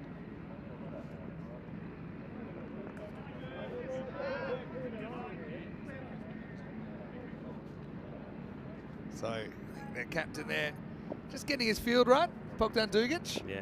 And we will go to the 10th, 115. Feels like it could be a big over. It's kind of mid-range score on the cards. Hit well, but straight to the fielder. So the field set working pretty well. So the last over, what can it deliver? ACCB will be wanting to try and get at least 15 from it. They will feel that they were pretty set for a big score. But I mean, the thing is, I'll just have a look. Those 5 wickets, last 5 wickets, fell for what, about 3 runs, 4 runs? Quite crazy. 4 runs. Dot ball. So Abbas, he does get on strike. But yeah, I mean, we literally... they were 100 and... Well, they were 105, because of 5 runs, sorry. So they were 105 for 2, and then they were 110 for 7. Remember, there was 1 when they got run out. So there's extra run you're looking for there. Dot ball. 116 for 7. Great delivery. Great delivery. I mean, I think if this one hit the stumps, forget about 1 coming out of the ground. All 3 stumps are going out of the ground. I mean, this doesn't miss by much, but oh, that is so close. That would have knocked them all out. Yeah. See, dot ball's as good as a wicket at this stage. Yeah. And that's what Vukas needs to realise. Just up in the air. It should be a straightforward catch, and it will be. And it is the captain that holds on to it. So Bogdan Dugic takes the catch, and Asad Abbas, he can't get anything going. It's a good heavy length ball. I think he was expecting one that was pitched up. It's not. Dugic is there to take the catch. It's a wicket, and a good wicket also for Vukas and Zimonjic. And there's the catch. Nicely taken. They're just saying, I think they're just waiting on this because of the... That's a no ball. I think it's going to be above his shoulder because there's already a bouncer in the over, and it's just marginal, but it is above the shoulder, and so you got to feel for the youngster there, but it's his own fault really. He dropped in a little bit too short. Tight call, but I think it's still on the way up. It's not hitting him in the shoulder if he's standing up, and it's actually the right call. Now Abbas not only. Well, he's going to end up at the... Hang on a minute there. Wasn't it Abbas who was on... Yeah, I think they get the run because they crossed at the point that the catch was taken, so they get credit. No ball +1, and this is a free hit.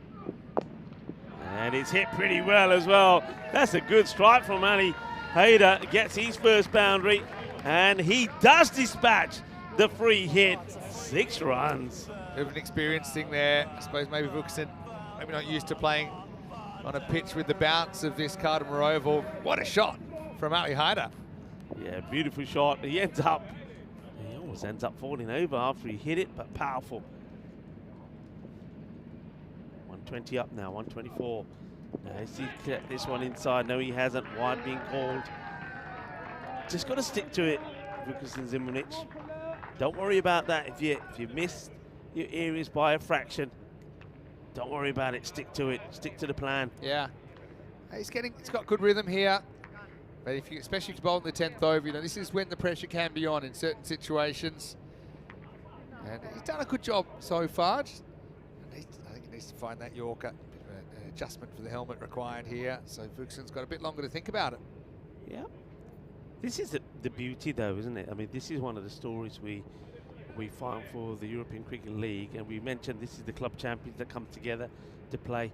But where we see the youngsters, and that's why I'm so excited about it. The stars of the future, and Zimonjic, he certainly. Oh, that's another no ball, too high, and this time it'll be Asad Abbas that'll have the chance to put it away. So yeah, just gets this wrong. Sometimes it's a control issue, but that's far too high, and he bowls at some pace. That's a dangerous beamer. Unfortunately, Haider gets back onto it. He handed it over to his captain, and his captain struggled against Zimonjic. I think Zimonjic would fancy this battle.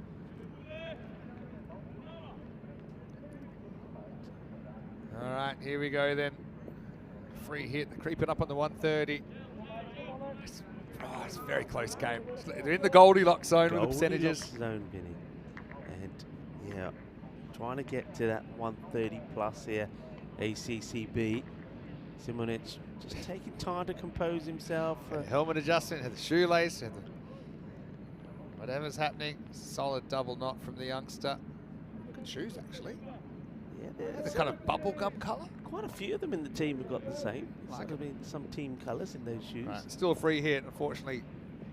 Still on, no matter how many times you tie your shoelaces.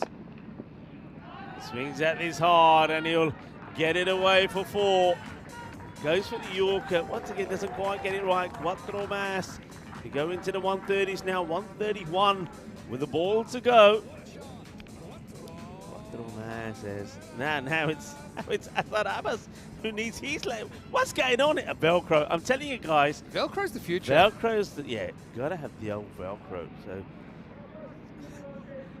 there was one particular match I remember where it was just I think we had more highlights of shoelaces being done up than anything else. You're right. All right, Zimonjic, nice crowd gathered, by the way, at the start of this European Cricket League, and that is hit pretty well. Muscled it to the boundary. Volley.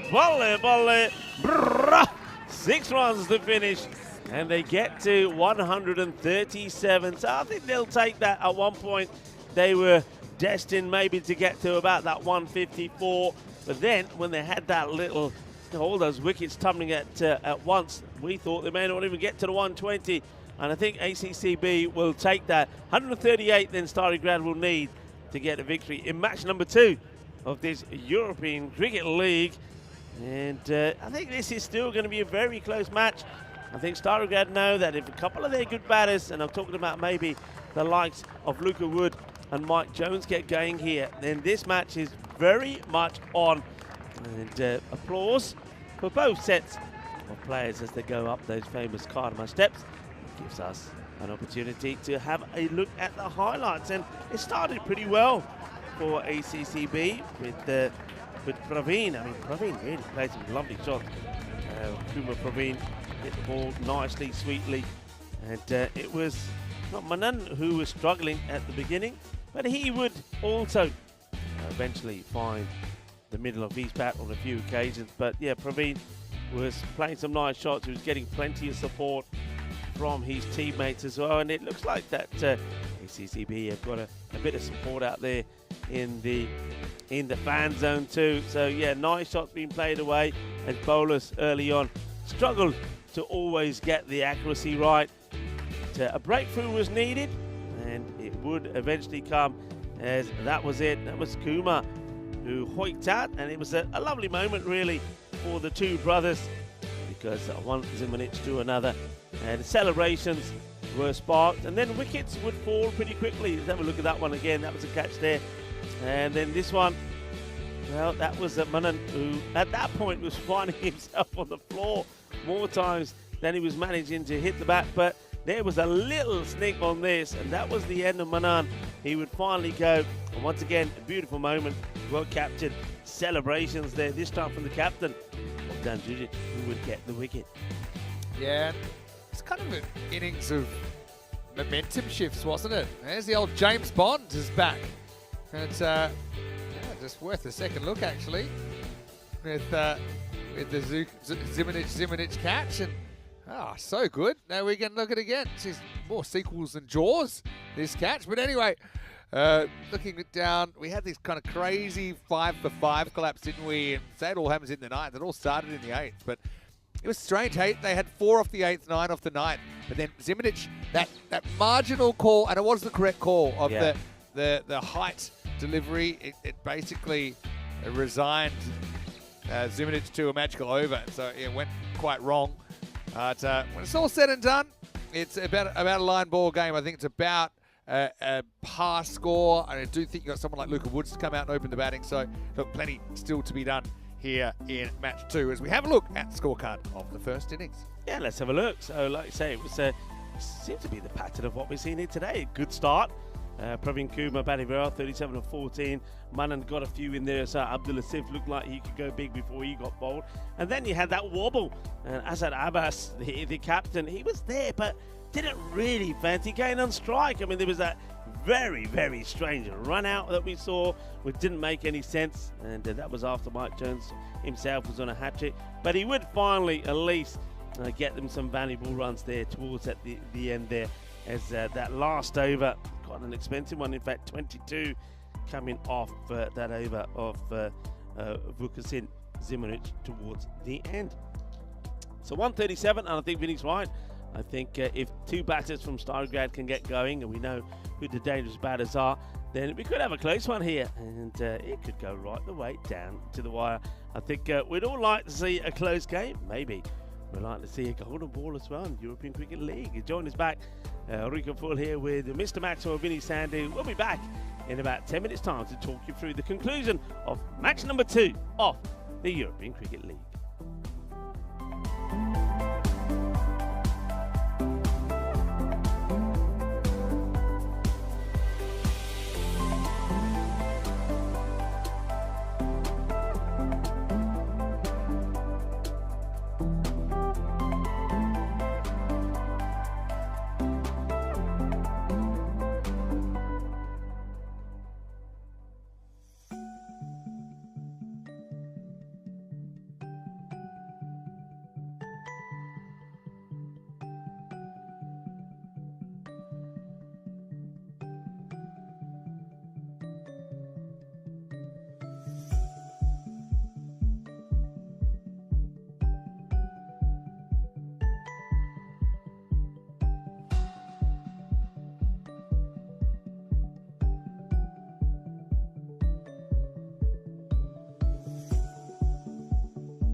The European Cricket League is proudly brought to you by Dream 11, HCL Software, Rado, La Junta de Andalucía, and Victorinox.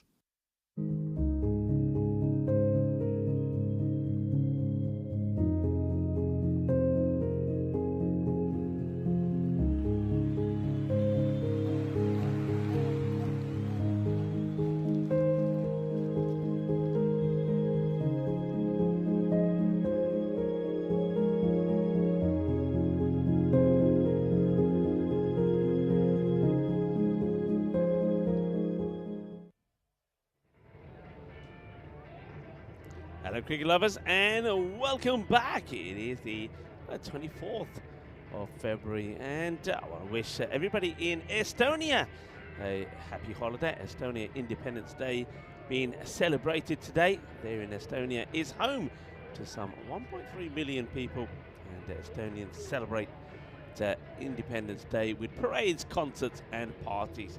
So have a wonderful celebration there in Estonia. Looking forward to seeing, of course, the Estonian side here at the European Cricket League as well, the Italian Stallions.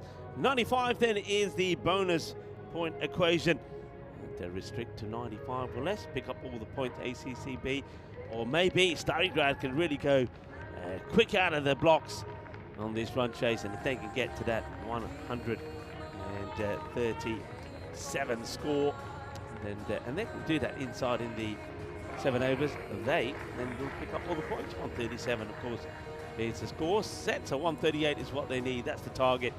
They do it in 7, and they'll take all 4 points from this match. Umpires make their way out into the middle, and you see that Asad Abbas, the captain, who did finish well for his side, did score 22 in the end of 11. But look, one of the big differences, of course, that we'll see between the teams playing here, so your club champions, to maybe the next level and the level above that, maybe if you're talking about the level of what we saw at the Western Shield, is the number of extras that are given away. So though ACCB did get to 137, 25 extras, and that hurts you. 25 extras, it's a lot of runs, and not only is it the runs you give away from the extras, but as I always like to touch on, it's the number of runs that come from the extra balls that they bowl as well. So that's one thing that Starigrad can certainly learn from and tighten up on. It certainly cost them there towards the end. So 138 is the target, and let's see how the reply goes here. Let's see that Mike Jones looks like he is at the non-strikers then. Give me the striker in the moment when I can catch the number, and I'm pretty sure that it is Luca Woods, and yes, it is indeed. It now appears on my screen. So Luca Woods to start off, and with the ball is going to be Vishwa Priyadarshana.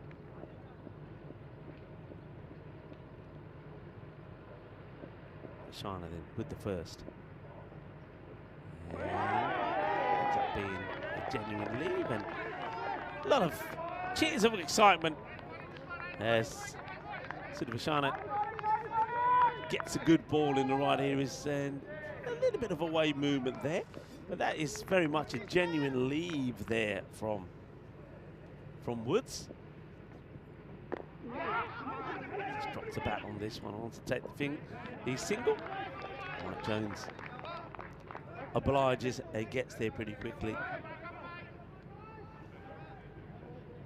Jones then already touched on his record on the network. He'd be surely going past 1,500 runs on the network. 1,423 at the moment. His highest was the century. He scored 115 against Plevin. That was in Bulgaria when he was playing there. That's right. Swing and a miss, gets past him. Also got a pretty healthy wicket rate, 32 wickets now on the network as well. So 2 good batters to open up, but I think also Starigrad probably are relying a lot on them to give them a good start. Jones, well, where does this catch him? This might be on the lid, you know. I think this is going to have to be a concussion test. He gets gets one upstairs, and that's right on the side of the lid.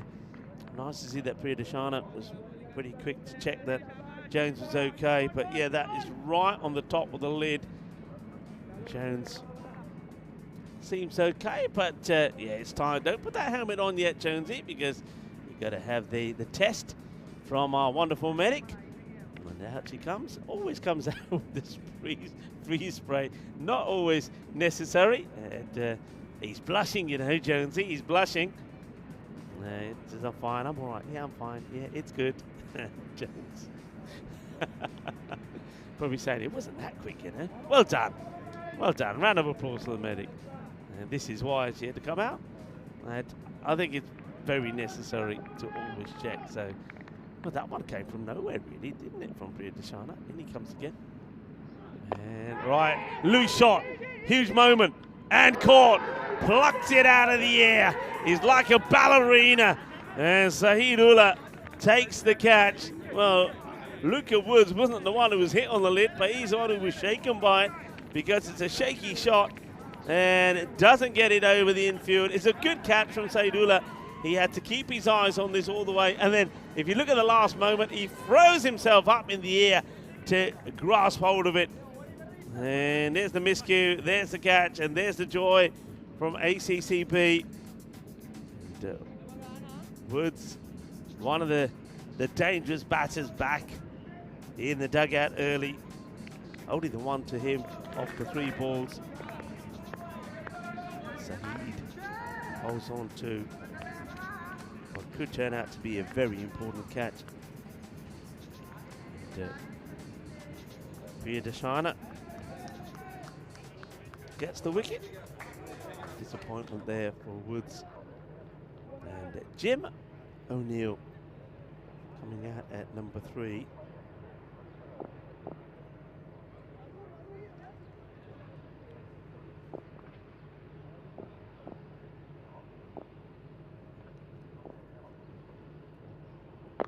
Oh, he miscues. He could go first ball. He will go first ball. What a catch.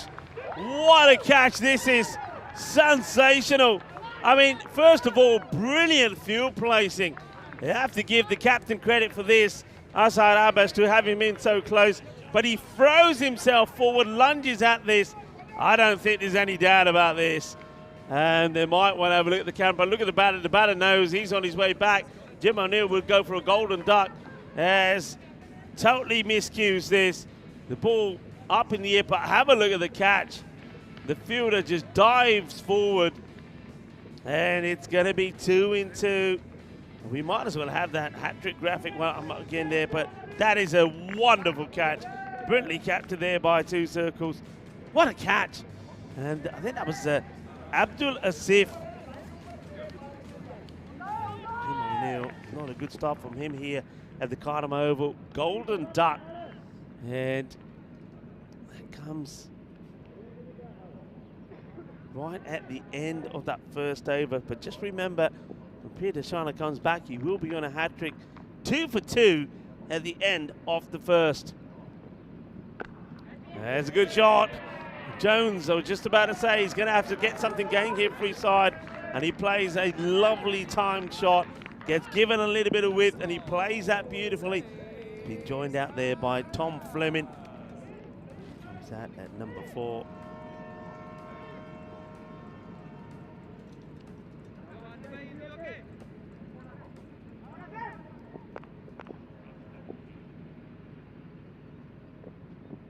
Uh-oh, trouble, and big trouble. Jones gone, gets it completely wrong. I mean, to tell you how badly this was timed and how bad out of position he was, just look where the bat ends up.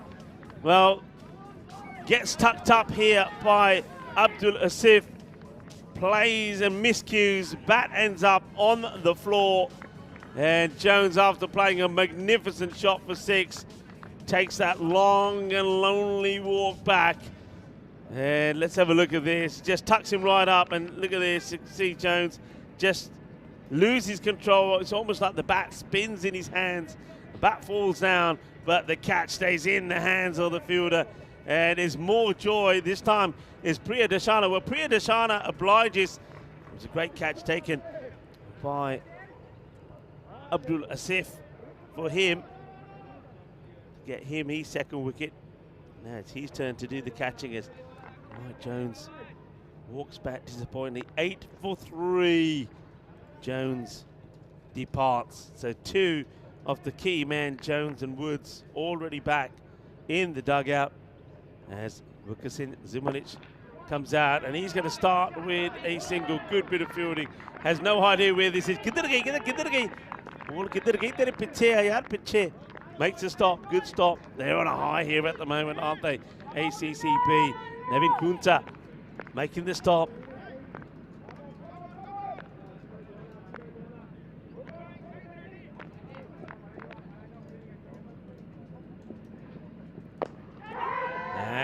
And he's got it. He's got it. Oh, everything is going the way of ACCP. Can you believe it? I mean, Saidullah takes a second catch. He's running from left to right. He dives at this and the ball goes in his hands and it rests in his chest before kindly falling back into his right hand. And we'll see it very well here. Look, it comes out, but it still manages to lodge into his right hand. Another batter will go. Oh, and that's Tom Fleming goes first ball as well. This is an absolute disaster. It's another golden duck. Well, we are coming from the lake end. And that's where all the ducks are. Well, they're making plenty of journeys to the centre there because another one goes. And Wintley Burton comes out as Fleming goes for 0 off 1. And it's another good catch from Saheed. Abdul Asif gets the breakthrough. 2 for 7 for him. And look at the score, 9 for 4. As well, the hard-hitting Wintley Burton needs to try and salvage something for his side here. Gets a good delivery. Gets it short of a length, rising, good heavy ball. They've got the third back. They've got the point back. Putting the squeeze on here, ACCP. These two, Vukasin Zimunic and Wintley Burton, have to get something going here now. Asif looks to finish a big over, and he could finish it well, but another he will. It's going to be Burton, also goes without scoring. A 2-ball duck from him. It's 3 wickets in the over from Abdul Asif. And Starry Grad, they are in tatters. They are 9 for 5 at the end of the second over. Asif takes 2 for 8. And don't forget the first over was 2 for 2 from Priya Sadhana. It is all gone badly wrong. And Ali Haider taking the catch. And Burton also departs with nothing to his name. Vinny Sandu joins me back. Vinny. Oh, boy, oh, boy. What is going on here? Well, it's the old Dolly Parton working 9 for 5. Don't see that very often. Burton's going to have to go in a weird way. I mean, there's still time here. Did you know that Vukasin Zimunic actually, he scored 151 in a Serbian league match a few months ago for Stari Grad. So I mean, that's something he's built for it. You know, his bowling's kind of come on before his batting, but maybe this is the great stage for him to play a similar kind of knock. I mean, the rate required isn't out of sight just yet, but 9 for 5, that's trouble. And now, I reckon bowler's end was on there, but Zimunic will get away. Skull comes in to bat now. They've hit double figures. The other thing is that 96 is starting to look a long way away. Yeah. The thing is, yeah, the big guns, top 4, top 5, nobody making more than 7. Mike Jones hit a 6, but then the others 1, 0, 0, and now 2 not out for Zimunic. Burton's also gone for a duck. So, bit of a worst case scenario here, but hey, we might be talking about one of the great turnarounds. Let's see. Abdul Asif. I think that you've got to have a slightly shell-shocked mindset if you're coming out this stage, though. But I think you've got to just kind of pretend you're coming out and it's 10 for 2, not 10 for 5. Yeah. And back yourself. Hey, look, if this was a situation, this is how I'd play, because you still want to keep in touch. You can't just settle for 0 points here. It's good bowling, Murusanka. They make a change. I mean, you know my views on this. When you're on top like this, Vinny, you've taken 5 wickets. For me, it's a no-brainer. Priyadashana comes back for me and bowls in second after taking 2 for D. Yeah, true. I would have brought him back. Still on a hat trick. And that's played away. Nobody out there. That's going to be 4 runs. So it's a shorter delivery. And Joseph Skull gets it away. He does open his account. He's having a chat there with Lucas Zimanic to say, come on, me and you. Look, I've seen Lucas Zimanic bat. And he has, I mean, we know he's improved greatly as a cricketer on the whole.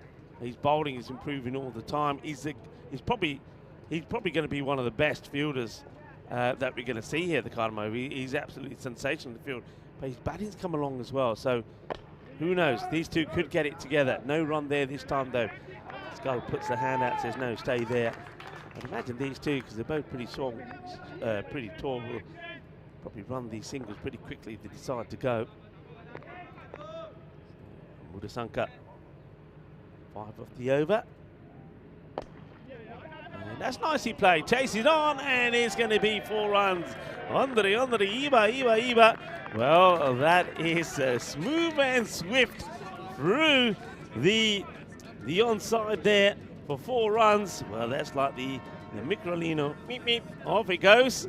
It's going to make it and beat the fielders 4 runs. Nicely done. Big effort here from the fielder. But once it gets past you, it's a goner. Say knew he had 1 shot, and that was to stop it at the source, but it got through.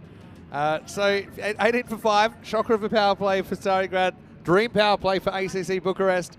But look here, let's say, okay, I'd say you just bat like you're batting first. That would be what I would say for the next 3 overs. You know, play your shots. Don't be hyper defensive, because still I think the 120 or 42 might be tough. But if you are trying to get to the point total, I think you can do it with a couple of boundaries every over. There's one to get going. Nicely played. Vukasin Zimanic mentioned he scored 150 in a Serbian league game. Teenager. I think he's still a teenager. I'll have to check. He's the younger of the 2 brothers. But yeah, you might be looking at, again, this point might be the difference between surviving and not surviving the finals. And once you get to finals, anything can happen, especially with some of the wild cards they've got in their team. Oh, he's going to get another boundary here. I like this approach. I mean, Vukasin Zimanic is probably saying, this is the way I play. I'm not gonna get out playing a game that I don't normally play. If I'm gonna get out, I get out playing my way. And playing my way may also salvage something out. But we're talking about salvaging a point. Who knows? You get a good partnership here. They win this match. I mean, the rate they need to go at is only just above 16. So you've got to believe. There's Kuma. Probably gets a bit too leg side conscious there, doesn't he? His ball's missing off. You probably know that. He's already seen. He's got the ability to hit in the offside. Like I say, he practices a lot. His batting's improved a lot. I know a lot of people, a lot of good comments here as well, saying, I love watching players like the Zimanic brothers, for example, that have no right, not no right, but unexpected entry to cricket, just introduced to them in their school in Serbia, next to the hard work of people like Robin Vitas, who I've seen around here already. That one actually hit Hasan Abbas in the leg. And instead of going after the ball, he went immediately to check the damage. That's why they scramble a bye.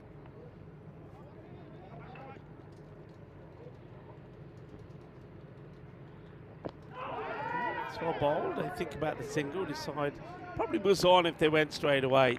I think these two would probably be pretty quick in between the wickets. The question is just how many times have they actually batted together? That could be the thing. And Skull, you can see Skull, his method is anything that's a little bit short, and I'm going to have a go. But otherwise, I'm quite happy just to respect the delivery. So that one is one that you would try and get away. It doesn't quite get the best of contact, but you can see there that if you put your mind to it, the singles are quite easily on. So that over goes for 10, and it's 28 for 5 at the end of the 4 overs. And once again, though, I do believe here that ACCB, they got, I mean, when you got a team on the ropes, you got to take it. Now they might go, but they might make the same mistake that I think that that Drew made. They might go back to those key bowlers at some point, but by that point, I think the moment's been lost, and we saw that the Darmstadt did the same. Remember, Rashid had a brilliant over and never went back to him. Yeah, he's on a hat trick. So It would be pretty hard to get the ball out of my hand if I was on a hat trick. yeah, so that, After again, the first over. so they're not going again. It's another different bowler. So Ruan. So in a way, I suppose the other way of thinking from the captain here as well. It's our first match. I want to see all my bowlers have a bowl, but you don't want the possibility of 4 points to slip away at the same time. Exactly. I mean, one team's crisis is another team's opportunity, isn't it, Yeah. as well? As quickly, I noticed James has mentioned it's the Estonian National Independence Day today. So I gave them a shout out. Yeah. So just noticed that myself. So yeah, 10-8 to all our friends there. and it's going to bounce just short. And Saw that coming a mile away. It'll only be one though, so it doesn't cost him anything. Watch the spin. Watch the spin. Yeah. I always used to call out from my keeping spot because I can kind of see and predict. It'll be spinning. You should know which way it's going to spin in that position. Sliced away. Yeah, so yeah, celebrations. I mean, and in Estonia they celebrate with parades, concerts, parties. I mean, wouldn't it be great to be there? I know what they're doing there. I've spent a lot of time in Estonia. There's another missed field. This time it will cost them a single potentially. It'd be great. Can you imagine Tallinn right now? I mean, isn't it a beautiful town? Yeah. The celebrations there now would be absolutely wonderful. They're doing hot wine with shots of rum in it. I know, because I was there at this time of year once or twice before. That's a good strike, but straight to the fielder. Oh! I think he's gone. I really do think he's gone here, you know, Vinny. That is a brilliant piece of fielding. Well, this right here could be our HCL software play of the day. This is a Victory Knox precision strike from the fielder. Have a look at this. And I think that's curtains. I don't think he gets the bat down. Let's have a look. And He's out by a mile. he's a goner. What a moment. What a play. There was a quarter of an opportunity there, Rico. Quarter of an opportunity. Dimic overcommits. Just didn't read the room. Slight error of judgment. Goes 2 steps too far. It's a shame to see him out in that way because he was building innings there, but now he's the 6th wicket to fall. Abdul Asif with a little bit of magic there at 30 for 6. Oh, yeah. Well, Asif, remember he took that outstanding catch as well. And Abdul, brilliant from him. And what a pity. Another wicket does fall, so Simonic does go. 6 down now. And time for a new batter to maybe shine. Well, one Simonic goes, and now he's his brother. This is Nemanja. And if you ever needed a little bit of ninja action, it's now. Let's see what he can do. He will go and strike. Gets ready to face his first ball. Uh-oh, it's in the air. Catching opportunity. The bowler called it and wants it and takes it. Put his name on it right from the word go, didn't he? Didn't want anybody else to interfere. It says it's mine. And Thorinadu Sendruan will take the wicket. He'll take another. And this is turning pretty nasty. It's another first bowler. And that's going to be the end of Nemanja Zimanovic. He's going to go back 31 for 7. Yeah, just went after this one. First ball, didn't he? Nemanja, so that's me a golden duck for him. He's got some company, don't worry about that. He's not the first, probably not the last today either. It's a bit of a conversation between Abdul Asif and Sandaruwan. Sandaruwan said, I can do my own work. Nemanja not happy. That's the one he chose to go after. Cost him his wicket. 31 for 7 now with the ball to go in the 5th. If I'm Priya Darshana now, I'm grabbing that ball and I'm saying, the next one's mine. I'm on a hat trick here. Yeah. Running out of wickets. There's 7 down already. Bogdan Dujic, the captain, he comes out. He'll be on strike. Bogdan was pretty good earlier, wasn't he? Saw him chip in with a wicket. He's leading the side. He's very enthusiastic cricketer. He's helped a lot with building women's cricket as well in Serbia. In fact, we saw a Serbian club with one of the best names ever, the Lavender Lionesses, competing in the ECS last year, their first ever ECS women's. I'll tell you what though, he's taking... This is 5 runs. This has got to be 5 runs. I'm sorry. The batter's not ready. If 5 don't go on here, I'll be very surprised. Maybe rushed there. End of the over. Bogdan gets off the mark straight away. 32 for 7 after 5. A game with plenty of twists and turns, and that's going to be the story here as we welcome you into the commentary box.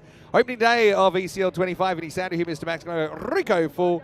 Coy Ruckers will be here in for the next game. I'll be having a little bit of a short day, so I'll leave you two together for the last couple. Andrew Ryan will be in by next week, I think, for a bit of a cameo as well. But yeah, we're your good time crew. We love bringing you the action, and this is cricket unlike any other cricket you'll see in the world. Yeah, what a bit of action. I know that we've been spoiled with high scores of balls flying over the boundaries the last few days, but this is what happens when we go to the club level. Yeah. You'll see collapses like this. You'll see a little bit of everything, Yeah. and that's what makes it so interesting. Yeah, absolutely. And these teams, they, in a way, they care in a way that you don't see too often in televised cricket. These are their genuine clubs, and these guys aren't playing on TV all the time with this kind of a global audience. I mean, look at some of the international broadcast partners we have. So this is their chance to put their name up in lights. Samuela, the bowler. No run this time. Scarp keeping, looks pretty solid actually. You got to say the one end. He's played solidly well. He's not going after the wrong ball, but I suppose the question is, got to try and get a point. And just to get a point here now, you can see the equation on your screen. They've got to go just under the 14s just for a point. Yeah, true. And with 7 out,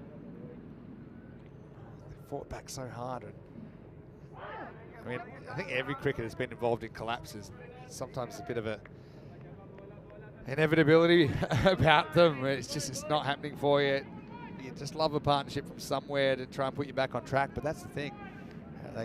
You're right about them needing 14 and over just to get them to that 96.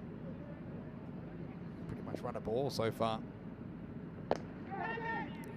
Played pretty firmly down for just a single, but yeah, I mean, not seeing where the big hitters, the power hitters are going to come from here now. And there's 7 down, so it's quite understandable that the batters that we're seeing here are not the ones you expect to be muscling the ball to the boundary. And it's up in the air, another catching opportunity. But this one just falls short of the fielder. See that Navin Gunta, the fielder running in to see if you could get close enough to put the dive or something in there, but not to be. So Skull survives. Bogdan Tujic back on strike.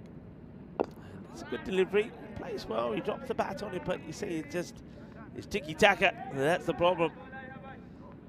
Tiki-taka is not going to forget about winning the game, but not going to get you a point from this contest as well. And as we've highlighted already, it's so crucial to try and get that point. Darmstadt did very well. Remember, they had to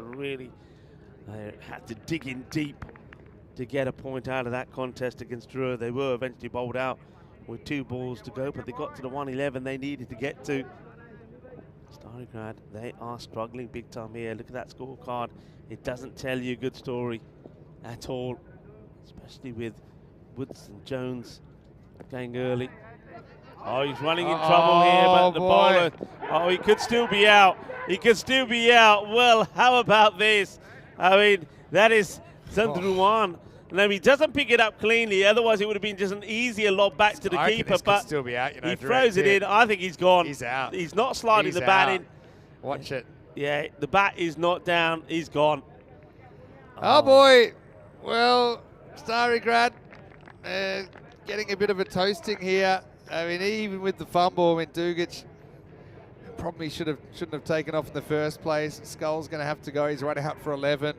And, well, Starigrad, maybe a good thing is that we will see them later in the day and they'll have the opportunity, I suppose, to make up for this disastrous batting display. They've got a tough one, though, because they're playing Drew later in the day. So, look, it's disappointing because I know that they have the potential, obviously, to put together a lot better of an innings than we've seen here, but It's just one of those innings. I think if you're a cricketer, you know sometimes it can all go wrong, and that kind of typifies it, doesn't it? Skull out for 11.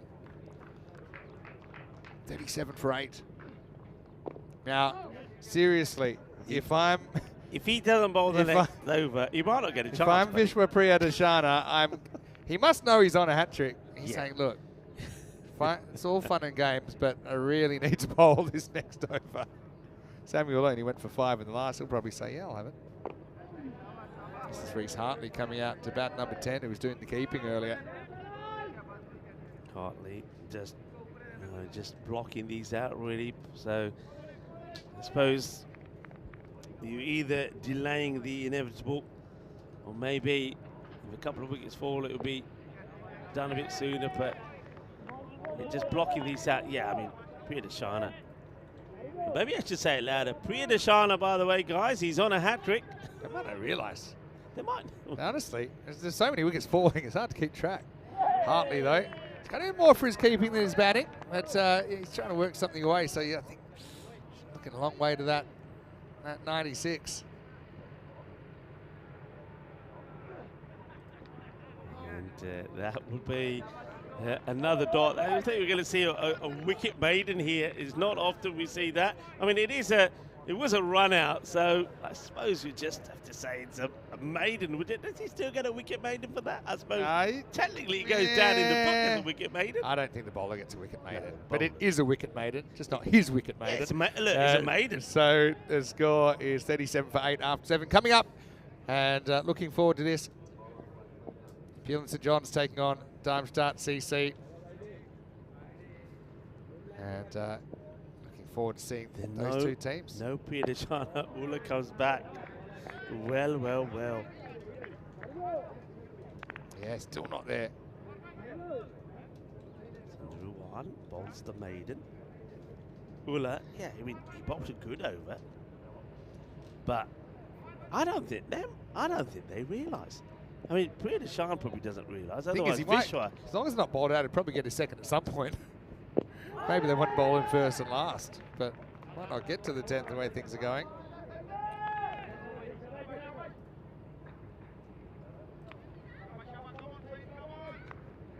ACCB, what a cracking start for them. I mean, I like the way they've come out though today. I mean, they've been vocal, they've made a lot of noise. They've got a lot of supporters there with them as well. That's up in the air, but will just drop inside the 30-yard circle, and it'll be just another single there to Dujic. But yeah, I mean, they've come out with a buzz about it. There's been some energy about them, and they've certainly, even though the batting didn't always go to plan, they got the runs on the board, and then they've done the job out there in the field. As Hartley, you can see, he's just you just get the feeling that one good ball in the block hole would see the end of him. And he hasn't had that yet. We saw that last over. Zandurawan, who bowled the maiden, just kept it outside in that area, and he just played and missed. And well, this one was that full of ball. And Hartley does get a bat on it to block it out. This is where I think Priyadashana needs a good lawyer. Say, hey, my client is entitled to a shot at his hat trick. It's in the cricket constitution. Hartley, none off 7. There's another record I don't want to talk about just yet, but I will now. Maybe he won't have that much time left, but the 13-ball duck of Paul Stubbsy Stubbs, a record that stood since 2021. And when we start getting to 0 off 8, there's a little red light that goes off in Stubbsy's living room that says, maybe today will be the day you lose it. But anyway, just one run off that over. It's 38 for 8 after 8. And you can see there, it's just with the wickets falling. It's Kunta now. Priyadashana is, I reckon they're going to leave him stranded on the hat trick. Malta, Atinder Singh, I'll never forget, he was on a hat trick, same situation. That's right, yes. And he didn't bowl again, then he was dropped for the next game. I don't think he's played since. Here we go. We're back on, though, here, because they're going to take a single. All right. And Reece Hartley goes back on strike. Well, Hartley, I hope he gets a run for his sake, but if he doesn't and he faces the rest of the over, he's tying Stubbsy at 0 off 13. But Reece is going to get one away here. Won't be off the bat. It's the leg So side. he does get off strike. Wait for it. Leg by it. This is where you really got to convince the umpire. Again, you need a good lawyer. Like, can you prove that hasn't hit some of the bat? I got a bit of bat on it. I did. Hey, you know, we talked and mentioned that it is, of course, celebrations in Estonia today, their Independence Day. It's another. Some of these days, this is an international day, are really weird. This is. That's a wide first, God. and it's a good take from the keeper. Puts a hand out as a Sarabas. How about this? Today is International I Hate Coriander Day. Ah, is it? I don't understand people get so up in arms about it. It's where all I don't mind it. coriander I love haters it. get together and say, I hate coriander. Here we go again. It's a single. As Hartley gets on strike and get a chance to face a few more deliveries. Yeah, haters of the herb come together and talk about hating the. That'd be fun. I couldn't survive with that. I mean, coriander. how I long love do it. these conversations go? Like, what do you hate it on? What do you hate it on? Well, you probably wouldn't eat it, would you? There we Runs go. There we go. at the Gets a big cheer. A massive cheer from everyone. Good on you, Reese. This is what the ECL's all about as well. Yeah, that's good. I mean, I know it hasn't gone their way, but I mean, they're thrilled to be here. Obviously, it's challenging. I still think the Serbian side, they're not a kind of obvious team that, you know, they're never going to win a game. You know, they're going to be competitive if they can put it together. That was pretty close to knocking the stumps over. It survived, so I think it'll survive another. Are we going to take it into the last? And then if we are, then is Vishwa Priyadeshana going to bowl it? Got to. He's got to bowl it. Right, last ball of the ninth.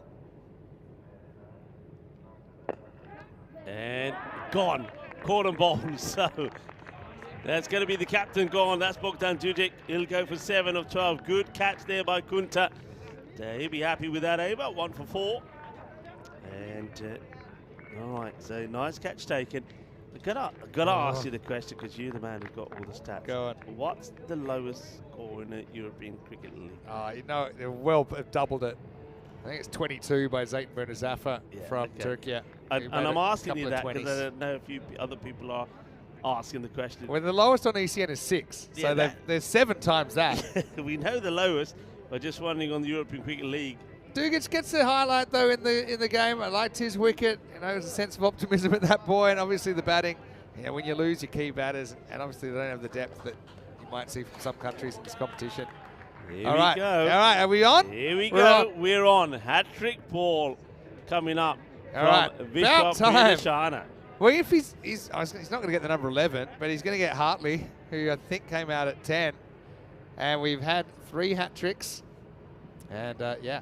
We've been kept waiting for a long time. 12 hat tricks in ECL history. He bowled the first over. He'll bowl the last. This is a hat-trick ball, and they know it as well. They're all in close for the catch. Hat trick ball. Here we go. And that's gone right through. And now there's a pre-signal here. You might have got something on this. No, it's going to be by. There you go. Well, give those runs to Hartley. Needs them. He was smart. He's kind of made it a tough view for the keeper, Abbas. I don't know why he was creeping in. He probably should have been a normal distance. I don't know why he didn't go for the stumps there, but hey. All right, they probably spread out a little bit now. Come on, Reese. Reese has got a 6 in him. That's the ball he should have bowled. Too little, too late for Priyadeshana. Look, Reese, you got a feel for him there. No, he's involved in a couple of dismissals in the first innings, but better late than never. Gets brought back. The hat-trick ball goes for 4 byes. I was hoping we might see the Maximo from Hartley, but instead we saw the stumps cleaned up. And Starigrad bowled out for 47. The margin 90 runs, and obviously that means that they don't get a point out of the game. All 4 points go to ACCB, and they are now on the top of the ladder. Yeah, I mean, that's a big 4 points for them. And a disappointment for Starigrad. They really are up against them. You touched on already their next match here today will be against Dreux, match number 4. That's coming up after Peel and St. John take on Darmstadt in the next one. But yeah, I mean, they've got to pick themselves up pretty quickly on that. But of course, the other big thing here for the ACCB, the Romanian champions. Not only have they got 4 points, their net run rate will look pretty decent as well. So they've done themselves a big favour. The teams will shake hands, but of course, one team will be on a high. The other, Starigrad, they know that they're going to have to come back really strong in a very difficult encounter against Dru, who won their earlier match, the very first match of this 2025 European Cricket League. So handshakes all around as we get ready to show you the highlights. And well, unfortunately, we've been so used to seeing highlight packages where we can't cram the number of sixes in the short period of time that we have. Well, on this occasion, we're going to have to try and ram all of those wickets in, because all wickets would fall bowled out with 4 balls to go. And, really, you've got to say, hardly any highlights in there at all for any of the batters. The highest score was from Vukasin Zimanic. He was matched there by Joseph Skull, and that was of 11. And the number of extras, only the 9. And, you know, that's the other difference that Starigrad have to improve on. They did give away 25 extras. Yeah, I mean, it's an opening. Not the opening they wanted, but I think they know what they need to do better. But there was just this period that ACC Bucharest were on fire. It was a great catch from Abdulaziz, and then this one was pretty simple. But look, I just think it's a beginning. I know that they're a popular side on the network, Starigrad, because they've got a lot of those native players in there. But ACCB, they've worked a long time and worked really hard to get here. And you can see how much it meant to them every single wicket. They were relishing the moment, and they know they've got some stern tests ahead, but they certainly didn't really put a foot wrong. Even the way they recovered with the batting, despite that kind of little collapse period they had there, they ended up 137, pretty competitive. But this was an amazing bit of fielding. Zimanic just went 2 steps too far, couldn't turn around in time. Pity that he got run out, because he had struck a couple of boundaries. We had 4 fours and the single 6 in the innings. And, unfortunately, with some of these dismissals, you could probably chalk them down to nerves a little bit as well. I think, the moment, a lot of anticipation that goes into it. But it was the Romanians that had all the fun. Skull probably took 2 or 3 goes to be convinced that there was a run there. There probably wasn't. And despite the fumble, he still got run out with a direct hit. So, for Starigrad, we'll see them later in the day. Likewise, ACCB and both teams probably just happy to see the first game behind them. Yeah, you're absolutely right. Yeah, we mentioned Starigrad will take on Dru. ACCB, well, they'll have, we feel, probably be a difficult contest against Peel and St. John. I think they're going to be good. How good? Well, we'll have a look at them in the next match. They are taking on Darmstadt, as ACCB, we see there. They were happy. They were smiling. They've done their job here. And I think they feel that, especially in the field, they didn't really have to come out of third gear. So they'll be very happy with that performance. Getting 4 points first up in your first match, that is huge. And they will go straight to the top of the standings. Yeah, bit of a rout in the end, wasn't it? Pair of 7s, pair of 11s, and 4 ducks in that innings for Starigrad. Yeah, Zimanic, Vukasin. Zimanic, that is, top scoring with 11, along with Joseph Skull, and both were run out. Got to give credit where credit's due to ACC Bucharest, though. I would say that, sometimes in fielding in Romania, you'd say it's not necessarily something that's right up the top of the priorities, but they fielded the house down there. Priyadashana, only with the 2 runs off the 8 balls he bowled. He ended up taking 3 wickets in 4 balls, 3 for 2. His figures Abdulaziz with 3 for 7. Wickets also to Sandaruwan and Navin Kunta. Also, a couple of run-outs in there, but no one did their reputation any harm. 8 bowlers used in the 9.2 overs. So, a bit to learn out there. Tell you who probably happy that the game didn't get out of hand was, remember when we had that run-out in the first half. But a couple of good ones in the second as well. We'll take a break and we'll be back in around about 10 minutes or so. I'm just waiting for a confirmed time. But we'll be back pretty shortly. Keep an eye on your screen and see you soon. Right here in Spain, Rico's going to step out for a sec. Corey Ruckers will join me when we return to the Cardamom Oval for more European Cricket League.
just you and me. Summertime, get ready, we are so divine. Blue water and yellow sand, let's live our dream. Summertime, get ready, we are so divine. Blue water and yellow sand, just you and me. Summertime, get ready, we are so divine. Blue water and yellow sand, let's live our dream. Summertime.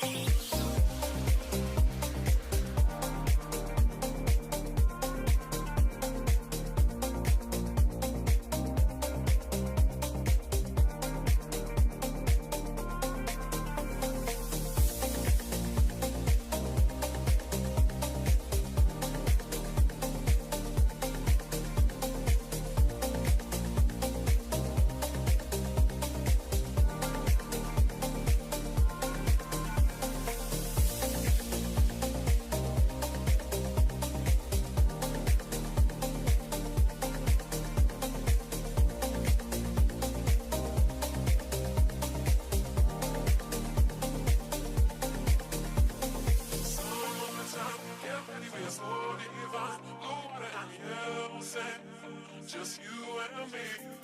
Summertime, get ready, we are so divine. Blue water and yellow sand, let's live our dream. Summertime, get ready, we are so divine. Blue water and yellow sand, just you and me. Summertime, get ready, we are so divine. Blue water and yellow sand, let's live our dream. Summertime.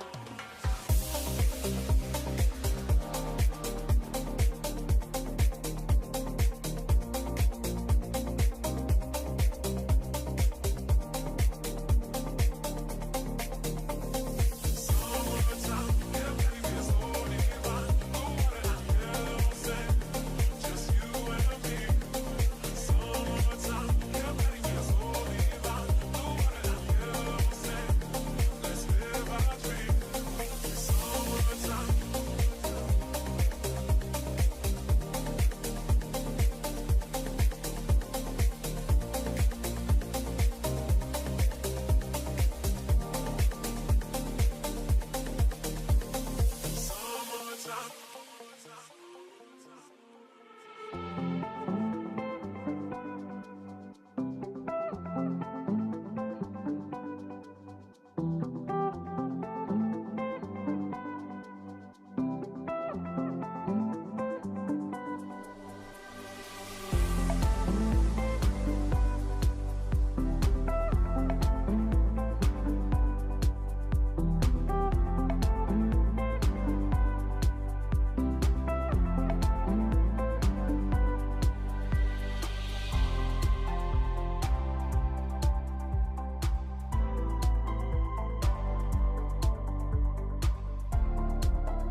The European Cricket League is proudly brought to you by Dream 11, HCL Software, Rado, La Junta de Andalucía, and Victorinox.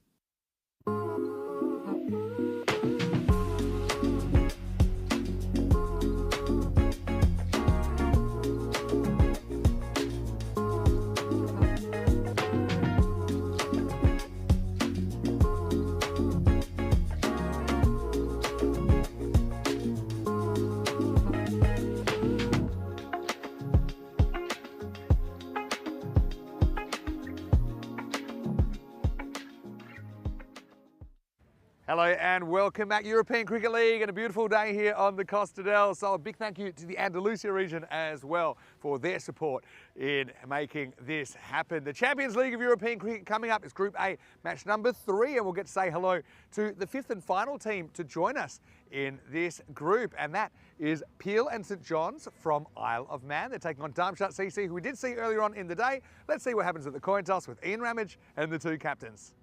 Okay, Peel and St John's as the home team, you'll toss the coin. Darmstadt, the away team, you're going to call. There you go. Andalusia. It's been called Andalusia. It's come to Andalusia, so you've won the toss.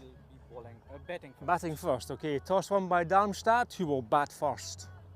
So Darmstadt CC have won the toss and they've elected to bat this time. Earlier on the day they wanted to bowl and didn't really work out too well despite a good start against the 2023 champions Dreux of France. Darmstadt CC then conceded a lot of runs and then found themselves in a bit of a collapse actually with the bat. In the end they had to battle for their point, but this is a chance for them to get their tournament back on track. Having said that, if they do lose this 0-2, it's a tough place to be at the end of day one with each team only playing 4 matches before we have to make the cut.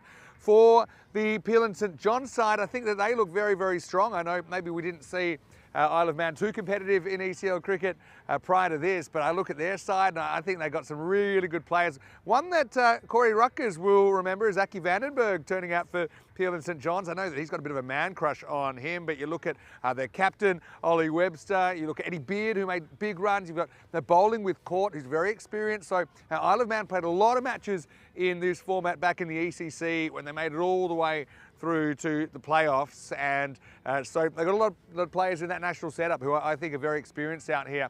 Speaking of Corey Rutgers, he's out of the coach's tent. He's going to put his commentary suit on and he's up in the commentary box right now. Corey, what a great one to get you started with Isle of Man on the park, and let's see if Aki goes smacky. It will be the Darmstadt CC guys though from Germany winning the toss and electing to bat here. Let's get ready. Over to you, Corey. Ready for match 3. Hello everybody around the world and welcome to the Andalusia region of Spain at Cardimer Oval. It's ECL time, baby, game 3. And the ECL, my favourite event on the calendar. The Western Shield's up there as well as the officials make their way out to the middle. Our first look at Peel and St John's. A very strong team with a couple of international players from Isle of Man. They're the dark horse in this group for me against Darmstadt of Germany. The sun is shining on what has been an incredible first 6 or 7 days out at the Cardimer Oval. It's great to be back, great to have all the viewers with us in the chat and all around the world and all our network partners. I hope you're going to enjoy another edition of the ECL. I think it's our looking at 5th edition of the ECL. I've prepared my notes, don't you worry. And boy, I'm excited for this game. So are the supporters. I have to say, quite a nice crowd for a Monday has come into the Cardimer Oval. Free entrance if you're in the area. We've changed ends from the Western Shield as well. I do expect the scores to maybe not be as high as what we saw in the Western Shield in the last week. Still around that 150, 140 mark probably will play. Let's have a quick look at the lineups and let's focus on Peel and St John's a little bit. Look, they're bowling, and this man at the bottom of your screen, listed there at 9, Kieran Court, phenomenal left arm seamer, only rated at 6. I'd be getting him in my fantasy team. Aki Vandenberg, my man crush, is back. That makes me very happy indeed. He bowls good right arm outswing. But the two openers for Peel and St John's, Ollie Webster and Eddie Beard, absolutely whack it. So look out for them. A little bit later, and the supercomputer says this is basically a 50-50 shot. A flip of the coin. As it's going to be big man, Peter Burgoyne, pulling some right arm tweakers to start. Ball number 1, it's cut away. Good little bit of fielding there from short third. And just trickles into the offside for a single. So yeah, big warm welcome everybody around the world. Match 3 of our 5th edition of the ECL. Who's going to lift the trophy this year? Will we have a new champion, or will Hornchurch go back to back? Flighted delivery, shouts of catch, and a little bit of a half volley there. They scamper through for a single. That was Ollie Webster at mid-off. Don't know if he picked it up straight away. So a pair of singles to start. So flighted delivery, brave bowling in the power play. Just on the half volley, takes it on the shin. High in the air, shouts a catch. This will be the first one of the game. It is. A little bit of extra bounce there. And that is a big, big wicket in the context of this match, as Ali will have to go back for only 1 on the board for himself. The score now 2 for 1. And Peel and St. John's, they're my dark horse in this group. They're very, very talented, and they've got a lot of players that have played at Cardimer Oval, and experience counts. So let's bring in a man that has all the experience, Vinny Sandhu. Yeah, it's good to be back. It's good to have you back. Jeez, how long since we've commentated with you on the network? About 3 months. I've been a bit of a November. hiatus. Yeah. I'm back. End of November. Unfortunately for Asman Ali, though, he just horribly mistimed that shot. Mills takes the catch. Peter Burgoyne is the man that takes the opening wicket. And yeah, first time we've seen Peel and St. John's here. So yeah, always great when we see a new team that we haven't seen on ECN. Although I do recognise a few familiar faces, of course, from the Isle of Man national team. But Darmstadt CC, they just lost wickets when they couldn't afford to against Drua earlier on.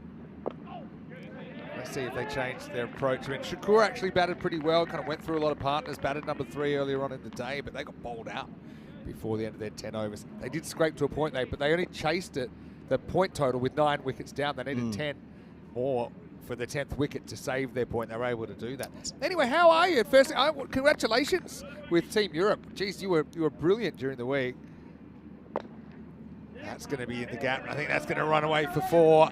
It's a nice effort from the fielder, but Ollie Webster was never going to chase that down. The result is 4 runs. Yeah, nice shot. Just opened up the front leg and pounded it through the offside. No, I'm good, Vinny. I'm a little bit fatigued, if I'm honest. It was a pretty heavy week for the players and everyone involved, but what a tournament. Western Shield, I love it. What are your thoughts from the inside? Because we haven't really had a chance to talk.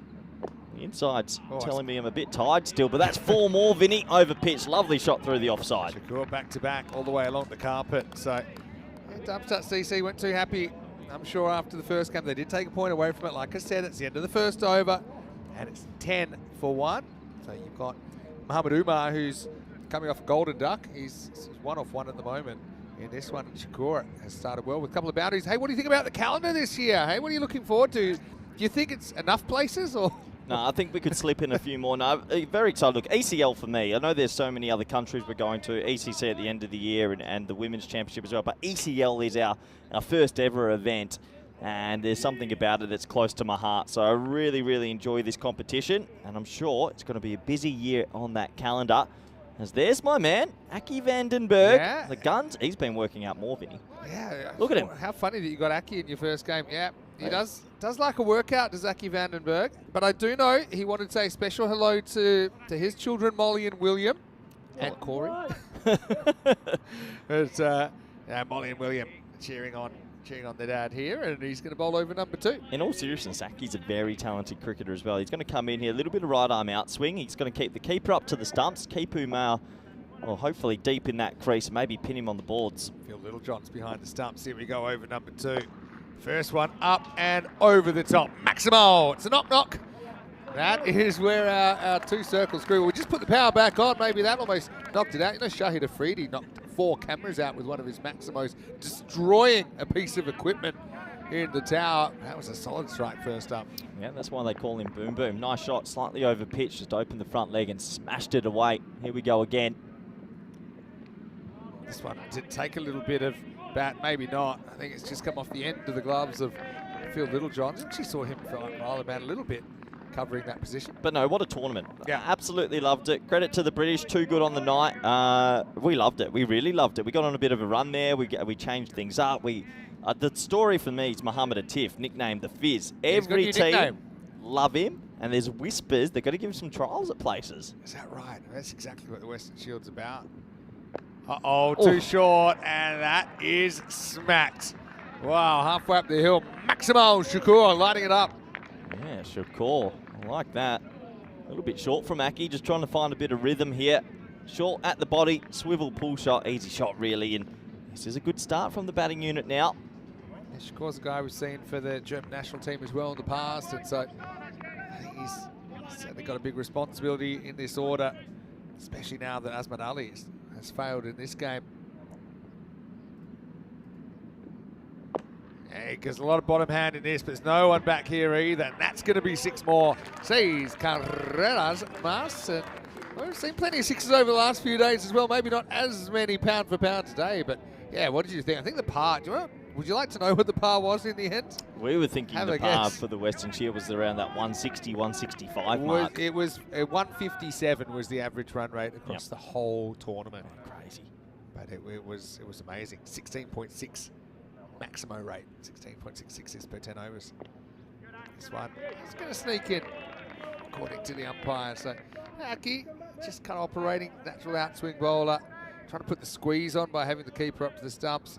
That's well bowled. I don't know if that is a wide. It's not. That's a good call.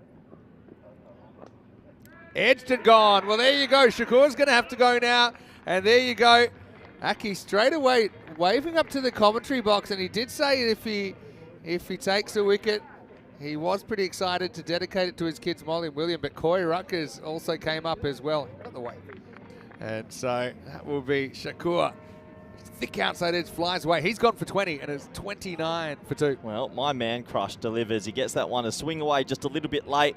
That fly sort of short third, always in the game with the edge. And, well, Aki van der Berg does what he does best. He takes an early wicket. Disappointment for Shakur because he was looking good. But there's a bit of a luck factor. The edge can go anywhere. Sometimes it flies to an outfielder. That time it just happened to go to the fielder that was up in the circle. Kieran Court does the rest, and that's Darmstadt CC 29 for 2. I know you think this Isle of Man club could go a long way in this tournament when you saw the squad, right? I just think the experience they had from 4 or 5 of these players playing here not long ago is really going to do them well as the spin continues. Lofted beautifully over the offside. That's going to be 1 bounce for. Good shot.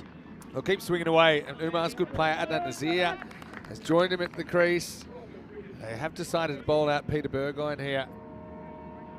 Offie bowling over number 3. So obviously, the tactic of using spin being employed by Peel and St John's. Peter Burgoyne's actually got a lot of experience. He played in WA, played at Chewett Hill Cricket Club in the Subby Turfs. Yeah, he's played there at Chewett Hill. At Charles Verriard Reserve. Yes, correct. Right. So he knows his stuff. Well, right now, he's going to watch that one. Well, it doesn't look like he's got a lot of sun protection on that dome. And he watched that one fly into the atmosphere. Maximal, 6 runs. That's probably the first ball he's really flighted up, and it might be the last ball he flights up for the whole tournament. Went shopping a little bit there, and, well, if you've not played T10 before, it's very difficult to be a spinner and give the ball too much air. With some of the power around Europe, this ball really does sail a long way. Yeah, obviously you're up in the box. We haven't had too much time to cross paths. We've got plenty of time to catch up over the next few weeks, though. The Western Shield in your eyes? Loved it. I mean, I think the feedback was fantastic. I mean, just some of the names that we're kind of calling and rubbing shoulders with. I think the icons were magnificent. Max coming in, I think he's a great fit for your side as well, because I know him. Wasn't so much of a gap between him and some of the other guys in your team. Like him and Noah Kroes have played for the Netherlands together, and I think just fit in so well. Obviously, Kevin O'Brien was sensational as a mentor for the British and Irish guys for the World 11. I mean, that was probably the biggest surprise. I mean, I know that you and I, when we saw that side on paper. Oh, in the air. Is that carrying? It is. It's a great catch. Taken there by Ollie Webster, and Nazir's going to have to go for a duck. So 3 wickets in the power play. Peel and St John's representing the Isle here, and the score is 40 for 3. I'll tell you what, the Isle is rocking. 3 wickets in the power play always puts you in good stead to set up the match. And the spin has worked at the top. It'll be interesting to see if other teams go this way, but he just clunked it didn't he? And a really good catch from the evergreen Ollie Webster. Yeah, he's He's looking young. familiar face, just different colours. It's kind of throwing me a bit with some of these guys. They got their kind of, what would you call them? The splashes of yellow on the blue. Blue seems a pretty consistent theme here for a lot of the teams in Group A. Anyway, Nazir disappointed that he doesn't get the middle on it. Instead, he holes out. Webster takes a good catch. Burgoyne with a couple of wickets on ECN debut. He'll finish with 2 for 21. It's the end of 3. He's 40 for 3. Yeah, 40 for 3. A little bit of a crossroads here. Some teams might squeeze a little bit and think they need to get through an over 2, but teams that are brave will just keep trying to pound it away. Yeah, so tell me your thoughts then from the inside. I mean, obviously from the outside, it was crazy. But the World 11 win 2 games out of their first 3, and then they don't win another game for the whole tournament. The one thing about the World 11 that didn't work in their favour was, and Scholesy did a fantastic job. This is over 4. Andrew Clark coming in. I'll tell you what, if it was still the power play, it probably would have been out as well. It's with the 3 teams, I'd had Carter experience, Peter, the British and Irish Knights, coaches Ireland, and Atik, who coaches Germany. So we all knew what to expect, whereas they went with a lot of spin. Yeah. And at Carter, very difficult. But I think the World 11, now that Scholesy knows, when he comes back, he's going to build an army. If he can keep his job, you say? Yeah. I mean, I was joking during the week. Does that fumble cost any chance of a potential run out? Maybe get the sack midweek, and Quinny would take the reins and take him to the title. Take him on a winning run. You just never know. But Quinny gets carried off the Carter Oval. I think we'll see a bigger and stronger World 11 next time. It's actually quite well bowled. Just speaking to the World 11 guys, though, they're all super keen to come back. Oh, they loved it. Again. The biggest thing from the inside, from the 4 playing groups and the coaching staff, was it was the best event that we've done on the ECN. Players loved it. They want more of it if we can produce it. And we won the championship, and that's all that matters. We finished on top of the group, and that is what matters in English football. The top of the table win it, and we won the trophy. Okay, the minor premiership. No, that was the big one. It's called minor for a reason. That's actually good. Yeah, it's definitely bounced on the line, and see that Nath probably doesn't believe it, but when he sees the replay, he'll have to. Yeah, it's got a bit of line. Definitely. It's arguably the greatest ball you can bowl. Yeah. Do it again. That one is low full toss, just whipped away. Nath will get 1. This is a player I've been looking forward to seeing out there, Andrew Clark. And yeah, it's the end of the 4th over, 44-3, pretty tidy first over. This guy, we know a little bit about him, don't we? Also played in Perth. Yeah. There's a bit of a Perth connection going on. For Swan Valley. That's there. the one. Yep. Yeah. But no, it was great to win the championship of the group and take the minor trophy. But I tell you what, the British, we were talking to them at the level 6 bar at the end of the evening. Played a perfect final. Will Smale, wow. 9 ball 50. From what I'm hearing, he's very close to signing a contract with Glamorgan. But boy, he doesn't plink them. He hits a clean ball. Credit to them. Does. They did well. They came back well, as the English always do. We got on a really good run. We were pretty disappointed we didn't make a fist to the final. You want a good final, and after the first over went for 33. Yeah. It was over. It's pretty funny because... But we had a good run, and the boys loved it. They really loved it. I overheard your team talk, trying to work out what you do in the first over, keep Smale quiet. Couldn't do it. Well, my advice was don't bounce the ball. You did, and they disappeared. Anyway, here we go with Brendan Bennett getting a bowl. I see him back at the Carter Oval, part of the Isle of Man squad that was here in the ECC, the Euros of Cricket last year. Just quietly, Ben to Men in the chat said he's from North Perth, and he never thought he'd hear Charles Verriard in the European Cricket League. What a ground. Drop. So I'm happy to make your dreams come true there. Yeah, not called Chewett Hill anymore, called North Perth Cricket Club, I believe. Yeah, they're not called Chewett anymore. It? Well, if that's the case, that's interesting, because that's where it used to be Joondalup. The club now known as Joondalup were based at Verriard and district cricket. This is before your time even, and they were probably called North Perth then. Okay. And then they moved out to Joondalup, and then it made sense. Obviously, they repurposed the ground for suburban turf. Interesting. Very niche Perth suburban turf chat for you. Anyway, that's up. It's in the air, and that's going to be 6. Maximo, right here in the here and now. Darmstadt needs someone to step up here. That's a big bomb from Nath that brings up the 50 as well for the Germans. Yeah, it's such small margins for a bowler. Bennett just over pitches this time, and Look, didn't have to hit it too far, did he? 50 metres, gets a little bit of the helicopter whip on the end of it. 6 more to the total.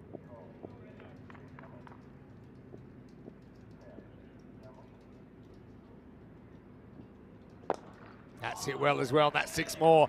Maximo back to back. Yeah, that's a nice shot as well. Bennett over pitching, and he's cost him 12 runs, 2 consecutive sixes. And, well, they took a couple of balls, this partnership, just to rebuild. They nudged a couple of singles, but it looks like it's time to try and smack that Grizzly again. Just shows you, Vinny, if you miss your length here, really, if you miss your length by a Skerrick, it goes. That's what we found out, especially with players good enough to cash him in. Bennett trying to fight back into this over. It's not the greatest delivery, short down the leg side. So yeah, if you'd like to get in touch, you want to say hello to Corey as well. Why don't you say hello in the chat? ECN European Cricket Network. Quite interesting, Vinny, just in the corner right. They're keeping their point and cover at a high line. You don't often see that. They're actually still trying to hunt the singles, so the inner ringer's walking in. Okay. So, maybe some different tactics we'll see from teams this week. Yeah, they are. Well, that's miles in the air, and you can walk in as much as you like, but Nath brings out the long handle. It goes Maximo, 6 carreras. Yeah, 6 more to the total, and Bennett has just got it a little bit wrong at the moment. Unfortunately, his first over of this year's ECL is going the distance. Yeah, that one had plenty on it. Someone needs to stand up here. Kutula Old Fat listed to come in next. Samuel Bryan is a new player we haven't seen before. I thought he bowled pretty well earlier. But they did fall away a bit with the bat when they got to the middle and lower order earlier on today. Trying to avoid that happening this time around. Heavy length ball. I might just want to check this again. I think Bennett maybe got in the line of the umpire, but if it touches any bit of line in our regulations, it's okay, and I think that one's okay. It's definitely not a wide. Be a good ball. Remember, the line belongs to the bowler, and the whole ball needs to be outside the whole line when it passes the crease, if it is going to be called a wide. Of course, that's if it's unhit. Doesn't hit anything on the way through. Short again, but hasn't really worked from here. And BB goes bye-bye. That is out of the ground. Maximo at 70 for 3 after 5. And that gives us a chance to welcome you potentially in the commentary box. Have a quick look at this, though. You can see there, just a bit of a half tracker there, and gets launched by Nath out of the ground. But let's get into the commentary box. Vinny Sandu, Mr. Maximo here with Corey Ruckers. Corey, looking fantastic. I know you must be feeling a little bit after 5 days of really intense cricket with the Western Shield, an incredible spectacle. Europe, runners-up, but you know, I'm sure the fire's burning brightly with those guys to come back and maybe go one better again. Forever the bridesmaid, Vinny. Forever the bridesmaid. Anyway, we'll go with over number 6 now. But Vinny, bridesmaids can be beautiful too. I listened, one of the classic matches when it was raining in Malta was the final from the ECS last year when we were talking about the Knights. Edix Knights always being the bridesmaids. That's a weird vibe to it. Weddings are sad affairs because the only person that is happy is the bride and the bridesmaid. If you've ever gone to a wedding, you said something, if you've ever gone to a wedding, you'll know it's a tough feeling. Like, what sort of weddings are you going to? Anyway, that's going to fly away for 1 bounce 4. Thick outside edge. Time to start swinging here, and the longer this innings goes, the less that 3 wickets will matter as well. Pick up 4. Well, I just think they're going to need that 140, 150 with Ollie Webster in the team, but also Eddie Beard. Do you remember how well Eddie Beard batted here 6 months ago? They're going to need 140. Hit hard, partially knocked down there. Bit of an awkward one for the cover, so it'll only be a single. Yeah, good bit of fielding though. The energy's high, and you expect that. These teams have been waiting quite a long time, you'd imagine, to come out to beautiful Cardimer Oval. Have to say, the weather's treated us as well. It's a gorgeous day. Yeah, it's really, really nice, isn't it? Pretty well bowled that right up in the block hole. Yeah, so what were some of the surprises for you then with the Western Shield?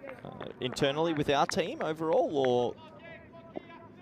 No, just in general. I mean, the kind of brand of cricket that was played, and maybe some something you picked up on some of the other teams? Any new tactics you found or discovered? 76 for 3 after 6. I think it just shows how high the scope is for T10. I think all the big players from Big Bash and others came and said this is a great concept. Biggest surprise was probably it's still taking some of those bigger level players a couple days to get into it. You always think they're going to come over and see a 50-metre boundary, but it is true. It does take 2 days to get into the T10 flow. Funny thing was, in World 11, their peak was actually early. And we thought, oh, they've gotten over the first day was Asia 11 and World 11 that dominated, going even into match 6 into the second day. But then, yeah, after that, they kind of went backwards, didn't they? Anyway, looking at Kieran Court now, who's a bit of a death bowling specialist. Shout out to Clark, who only goes for 10 runs in his 2 overs and just conceded the 1 boundary. That last over only went for 6. I think the big thing is as well, Vinny, the teams that don't carry real pace, the British and Irish Knights, they had real genuine pace. Keeling, Wright, Allison, guys that get it through. And if you can't scare the batsman a little bit, it goes the journey. All right, Court, left arm. Normally is full, normally he's up in the block hole. First one, not quite the Yorker, but Umar is only able to knock it for a single. What's your thoughts on the new blazer, Vinny? Looking fantastic, you might have noticed. Had a couple months off to reinvent myself. Corey got given a shopping budget, and I'm glad that you spent it on clothes. I was a little bit worried what you're going to use it for, but it looks like you've spent it well. This is my one outfit. Once again, Court misses his spot and is lifted up and out of the ground. Maximo! There's Danny out there who does the fielding. Well, James Cantor was also loitering around there but didn't want it. Nice shot for 6. And a good counter punch here from the German champions who do fancy themselves in this competition. Yeah, Court. He's at his best when he's just consistently just slamming the ball, kind of middle stump, bouncing on the crease. See how he goes here. Again, doesn't quite get it, but it's a miss hit. It's miles high. It's Burgoyne under it. He takes the catch. Excellently taken there. Had a long time to think about life. I think that beard might have gotten a millimetre or 2 longer while it was in the air, but Umar holds out for 31. Caught with his first wicket of the tournament. It's caught by Burgoyne. It's 83 for 4. Yeah, well bowled. This is a slippery customer. This left arm around, he looks like he wants to angle it in, but he's also got the left arm off cutter that goes away slightly and might have worked the trick there. Good safe catch in the end. There was slight hesitation to get under it, but as long as you catch it, all good. It still feels that Peel and St. John's with their noses ahead in this one. Yeah, so Umar 31, but has to go, and the score 83 for 4. Yeah, a bit disappointing. That one just didn't really stay on the shot, and skying it. It's a pretty good catch, good technique. Fingers up to the sky. Learned that playing in Australia. I need to talk about this man's dart game. Really? I'm a huge darts no, Vinny, fan. pro. He's thrown a 9-darter before. We're talking he plays professional. Nine they hit the board in a row. No, he's played professional darts. Well, he's got the build for it. I'll let you have a conversation with him later. Look him up on Google. Darts. Peter Burgoyne's a bit of a name. All right. Little side story. I'm in. Side mission.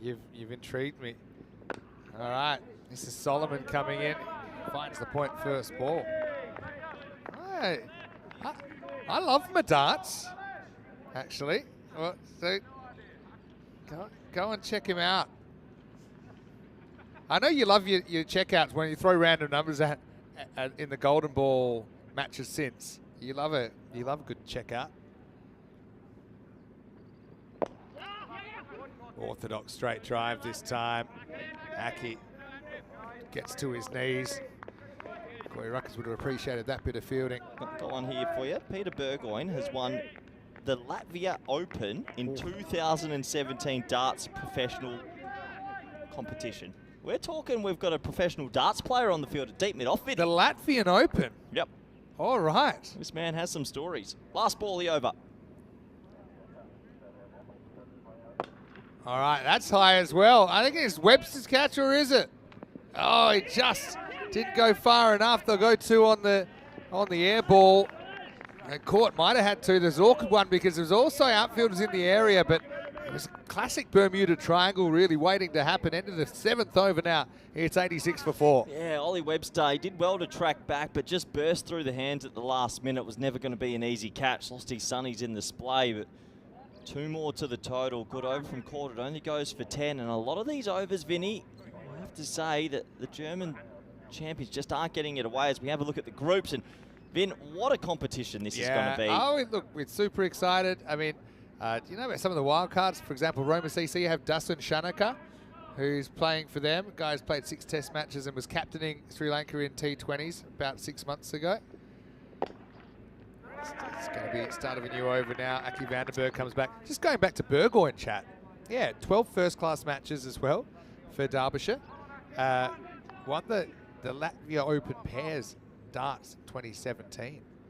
And yeah, playing on the PDC Tour in Challenge Tour in 2022. I'm sure he wouldn't mind me saying he's got the build of the I darts love player. darts, but it's one of those games, a bit like snooker. I love to watch it, but I could practice for 50 years and I could never play at that level. It's a freakish skill, I think. And to under pressure, the way they hit these doubles, amazing. That's a full toss on the pads and it's whipped away. Beautiful bit of timing there. Stefan Solomon. Now, the guy is built like the proverbial outhouse, isn't he? And when he hits them, they generally stay hit. Yeah, definitely built like some type of house. And it's a poor ball from big man Aki. He'll know that. He went dot, dot, outside the off stump, over pitch. Maybe got a little bit greedy, did Mr. Vandenberg, but he'll try and peg back this over now. Still overall, I've been impressed by Peel and St. John's energy. I actually like their field settings. They've stayed aggressive in the inner ring, trying some different things. And if they can control these last few overs, they'll go into the second half of this match red-hot favourites. Just before we get off Burgoyne, while I've got his page up, he has a first-class 100. Yeah, I'm telling you, this man's multi-talented. And he's at the beautiful I want to Carter see Oval. a darts game where you take someone on that's hopeless, but like you give the hopeless person a real big head start. I reckon that would be fun. I think I saw that on the late night, one of the late night shows once. They said, like everyone else gets 9 darts and they get 3. Is darts a sport? I would say it's in the grey zone. But it's a great spectacle. It is good. With things like poker and chess. Like, they're sportish. Misses the mark here, Aki Vandenberg. What is a sport anyway? It's a competition between 2 teams that take each other in a... Is Monopoly a sport? Yeah, Monopoly's a sport. Love Monopoly. Okay. Expert comments from Corey Runkers. Fielding. Uh-oh. Coming, going. Aki just happy to eat it. Takes the dot, fighting back a bit here. Question for you, Vin. How much did the run of Isle of Man that they had 6 months ago in the ECC Challenger help some of these players like Aki, like Ollie, like Eddie? I just feel like that's going to put them in good stead. Yeah, agree. Well bowled. Squeezed away. Square legs got that covered. That's Neil Jacobs out there. And Aki Vandenberg just doing a good job holding. Just that one boundary. I feel like in ECL cricket, the second boundary kind of breaks the over sometimes. It was kind of the third boundary or fourth boundary in the Western Shield. That's for the 8th. Again, won't be able to get this past the fielder. It's Clark who bowled very well, doing the fielding there. So pretty tidy over that one. Just 9 runs coming off it with 2 overs remaining. Darmstadt, after winning the toss and electing to bat in Group A Match 3, they are 95 for 4. Yeah, they've never just hit full flight. Nath's on 31 off 13. He's looking the goods, but a lot of players have been sort of just plinking them a little bit in this innings. Good question here from Paul Kempen. Who's my favourite darts player? I got to say that I loved Phil the Power Taylor. Really? Loved Phil the Power Taylor. But now that he's retired, I think time to pass the baton. And I know there's a lot of hype about him, but that Luke Littler is a freak, isn't he? Michael van Gerwen. Yeah. I live in the Netherlands. There's darts balls everywhere. Yeah, that's true. All right, well, I feel like someone should catch this. It's straight up in the air, and it's dropped. Well, it's about time we saw a goober dropped, and disappointing there. That's Josh Mills. Oh, Josh. Who puts it down. And yeah, Josh, I think he was telling me he was the youngest player in his team last night. And it's a bit of a tradition they have with some of the young players, but put it on hold because that one goes down. Anyway, next ball is pretty well stopped there, down on the boundary line. Yeah, good fielding there from Clark. Pretty sure he saved this boundary. Put around to his left, gets the hand down there and releases the ball early. And then good work. touches it there, but his ball's long gone. Good work. I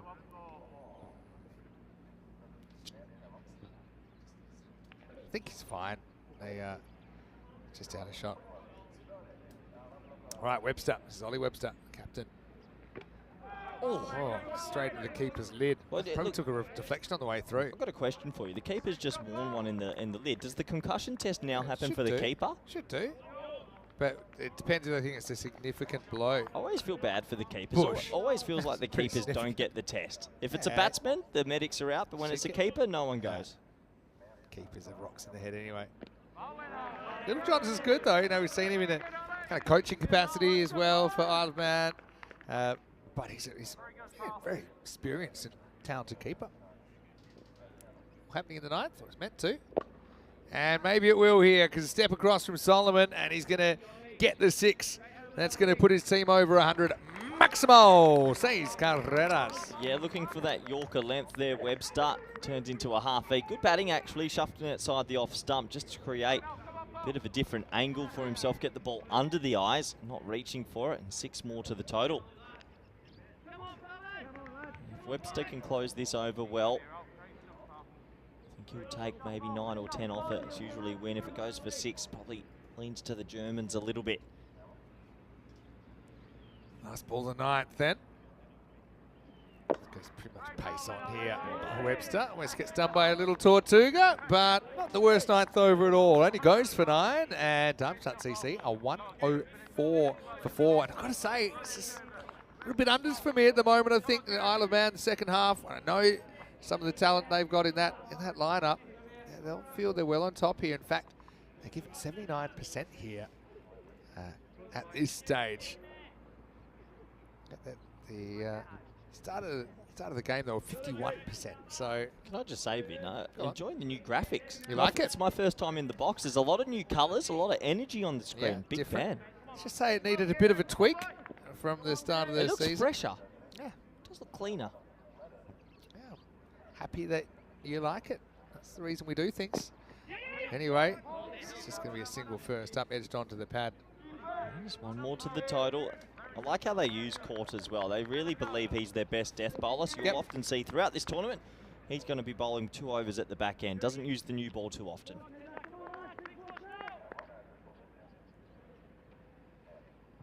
All right. Court.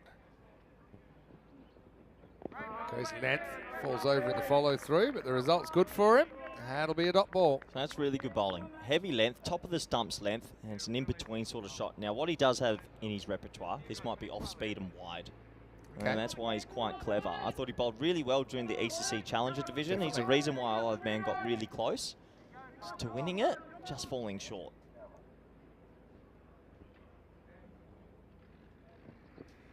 There you go, called it, but it wasn't really the direction. It was the slower ball, hung up there. It was right in the wheelhouse for Solomon, who goes maximal, 6 runs. Tell you what, when I wake up on December 25th, Christmas Day, I usually want a ball like that to face. That is a pie. That is a pie and a half. But that was the call. That was the slower ball, but that couldn't have come out any bit worse. Kieran Court, dare say he'll go back to on speed I now. just think he should be trying to bowl majority Yorkers as long as they're working. That's what he normally does. He's able to jam the batter down. You got to show it. If you've got it in the locker, you got to try. It's just a miss execution. All right, 3 to come then. 111 now for Darmstadt. Again, when he's tried to go full, he's been a fraction short of where he wanted to be. Now they think it 2, and they'll get it. Throw pulled Court away from the stumps. Solomon really wanted to strike back. Funny because, I mean, Nath is kind of going cold at the other end at the moment. He's 35 off 16. Don't know if I would have taken this, but they get away with it. Tell you what, Court did magnificently well to catch that on the full and then get a little sidearm throw. Probably had more time to kind of gather himself, but he didn't realise that.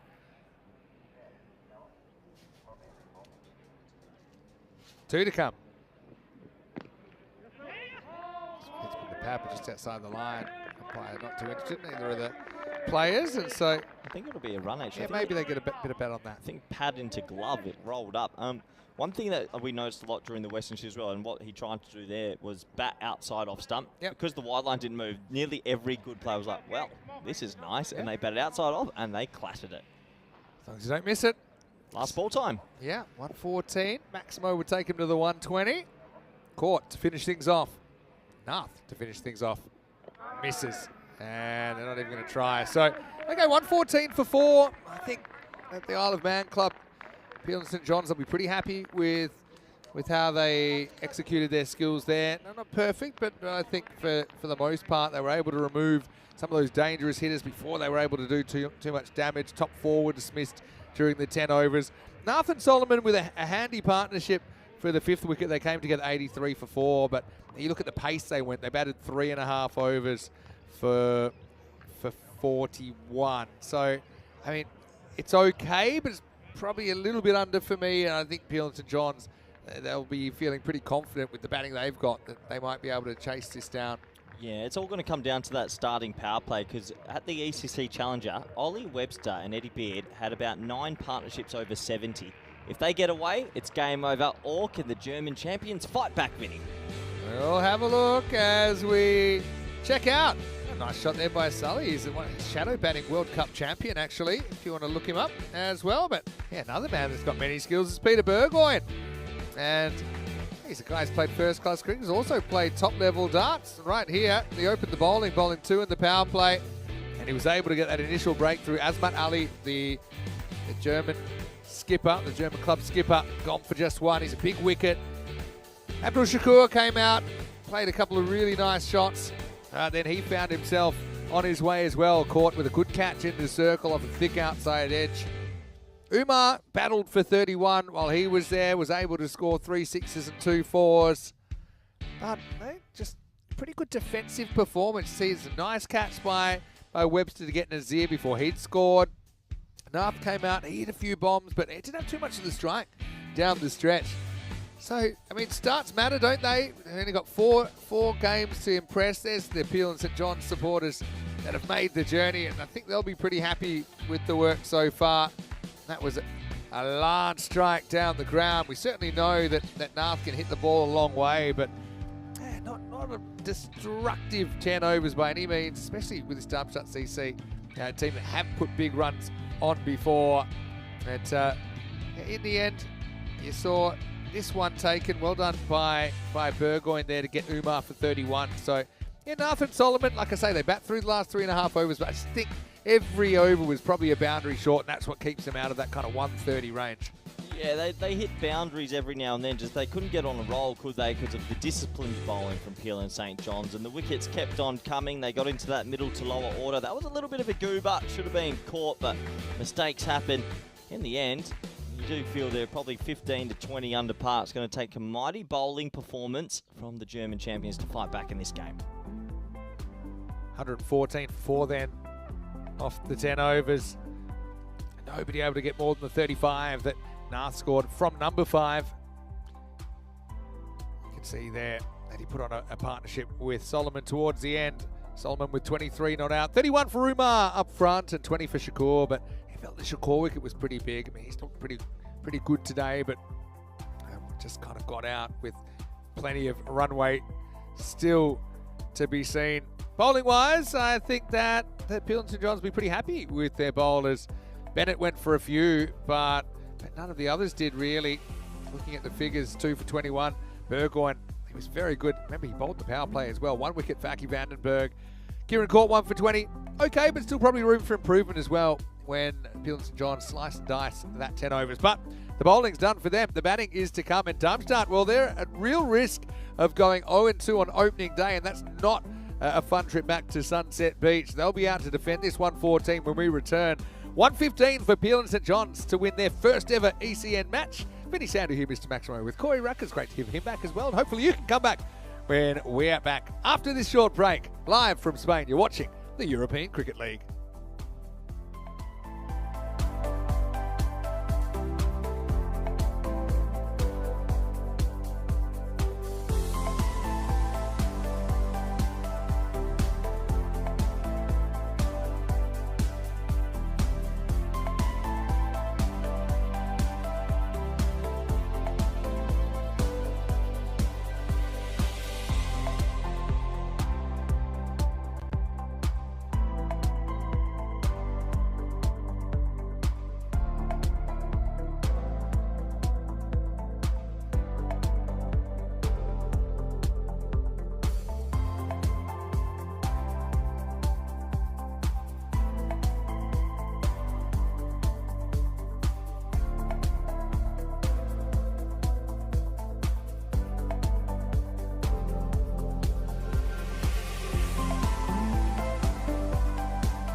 The European Cricket League is proudly brought to you by Dream 11, HCL Software, Rado, La Junta de Andalucía, and Victorinox.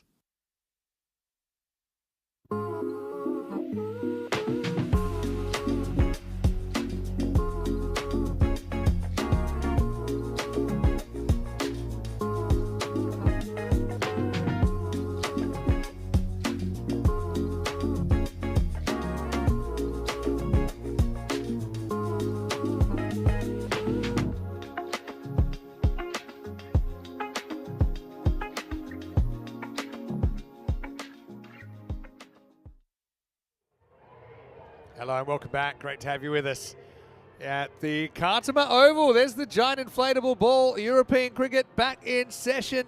We've had a great 5 days here already with the Western Shield, and now we're into the European Cricket League. It's the Champions League of European cricket, and we're glad to have you with us no matter where you're watching from around the world. Vinny Sander here, Mr. Maximo, for European cricket. Alongside me is Corey Ruckers. He'll be back in just a sec, but first let's have a look. 114 on the board from Darmstadt CC. I think it's about 20 short, if I'm completely honest.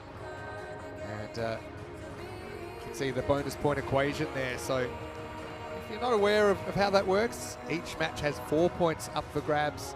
The winning team will generally take 3 points. The losing team will take 1. But if it's a thrashing, and a thrashing is when you are able to chase a score down in 7 overs, or if you're batting first, if you're able to restrict a team to 70% or less of your score, then you get to steal their point, and it will be a 4-0 result. A 4-pointer, as we call it here in European cricket. Openers coming to the crease right now, and they know this Cartama Oval pretty well. It's going to be Ollie Webster and Eddie Beard, who were outstanding for Isle of Man during the ECC Challenger Division last year. It's the second division of European cricket. Darmstadt really have a tough task here, I think, defending this score, but time will tell as we get ready for play to get underway. It's my pleasure to welcome back once again Europe coach, Spain coach, ECN coach, Corey Ruckers. Emotional coach. Good to be back, Vinny. Look, I totally forgot about the bonus point permutations. Unbelievable. But honestly, this pair, this is the pair. When they were ticking at the Challenger League, they were on 100 or 5 overs regularly. I wouldn't put it past them. They need a good start. And it has been the winter period in Europe. How often have they been playing? But if they get off to a flyer, it's on. 16.5 an over required. That's doable here. For 7 overs, if they're going to take all 4 points, do this in 7.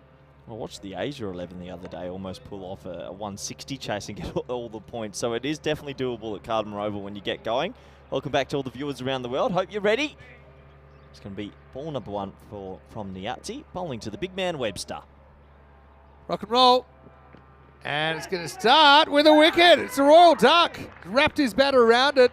Corey picked him up, but unfortunately, Ollie Webster will go off the very first ball of the innings. I wouldn't say it was a peach of a delivery. It was more of a watermelon, but he found a way to get it to the fielder, and just like that, the captain's history, it's none for 1. Tell you what, 6 months ago, that would have been 6, but they are coming off a bit of a winter. It was short, it was at the body, and he glove punched it to 45. That's the last thing I expected to see, but credit to Niazzi. Maybe he cramped him for a little bit of room and a safe catch in the end. Oh, well, chance offered, chance taken. Webster a bit of time to think about it before his next knock, which will be under lights tonight. Dream start for Darmstadt CC. 0 for 1 to Niazzi. Well, he's a hero. Still plenty of work to do. If you're going to make a duck, make it a quick one, as they say in the classics. Andrew Clark looks like he's come out number 3 now. He's a very technical cricketer. It'll be interesting to see how he adapts to T10. See? So far, we yet to see. I ran into him last night. We hadn't seen each other for maybe 10 years. You know him from we played each other just like once or twice, and you remember a face, don't you? And he said, "How do I go about it?" And I said, "You just hit it." Well, obviously that didn't really register. Taking your advice there, first ball, and letting it pass harmlessly through to the keeper. Good areas. Hits this one though, but fielder. He'll figure it out as the time goes on. Oh, there's a beard. That's Adnan Nazir. He's a bit of a cult figure. Oh, Santa Claus has rocked up to Cartama Oval. Huge fan of the beard, Vinny. Yeah. Well, the problem is we haven't seen too much of him as yet. He's running around the field, went for a 2-baller in this one. Well, I don't want to big up Eddie Beard and then him get out for a golden as well, but Beard Eddie Beard has been in incredible Cardamom Oval form. Optimistic, but get through for a leg bite. Yeah, Eddie Beard, he's a beautiful player to watch through the offside. Really does clatter it. That one just tying him up for some room. But yeah, for Clark, I think obviously he'll be one of those players as the week progresses, he'll figure out how to bat in T10. It takes some players that have never played the format a day or two, maybe even 3. I think sometimes it helps when you're chasing them because you know the rate you need to go at, so you can pace yourself accordingly and know when to take risks. Went from the Nazir Beard to the Eddie Beard, didn't we? That's a good shot though. Just punches it over the top of cover point. Cuatro carreras and a first ECN boundary for Clark. Yeah, it's a lovely shot, isn't it? It's a technically correct cut shot, short, wide, hit me bowling, and he does exactly that. So 4 to the total. Vinny, I have to say, I'm impressed with the Monday fan zone. Yeah. It's one of the better Mondays I've seen. One thing with the locals, with the Western Shield, remember it was only scheduled about 6 weeks before it started, so maybe they didn't get the message. As this is driven nicely, that'll find the gap and that'll find the boundary. 4 more. Just goes to show you don't always have to be bottom hand. You can be technical at Cardamom Oval. It's a nice shot. Cut for 4. This one, the old textbook cover drive. A little bit risky, but 4 more. Beautifully stroked all the way along the carpet. So end of the first over, 10 for 1. Something for everybody there. 41 matches since Golden Ball. How are you checking that out? Looks like 47. It's a 41. Is that a 1, is it? So what 7 is that? Well, yeah, Golden Ball. We did get one during the Western Shield. How close did we get? I think we had a 1-run game in there. Did you think we were chasing 204 at one stage? Maybe. We were close. He lost by swing of the bat, 203 to 197. That was a good game. Plenty of good games, though. All right, over number 2, Abdul Rashid is going to bowl it. Yeah, looks like Rashid got the ball in his hand. He'd love to take a couple of early wickets here, the left arm seamer. Oh, I reckon that's off the glove, you know. Wait for the signal. Yeah, it climbed up and over the keeper, Olfat. Is there any chance here? It's very wide early. That last step, didn't really get any spring into it. So he could go across, but he couldn't go up. See his left foot here. Left foot kind of collapses a little bit. And the result's going to be 4 runs, bit of a lucky one. Pretty well directed short ball that. Right under the armpit, cramped Eddie Beard for room, but he does end up picking up his first boundary of the competition. Probably one of many.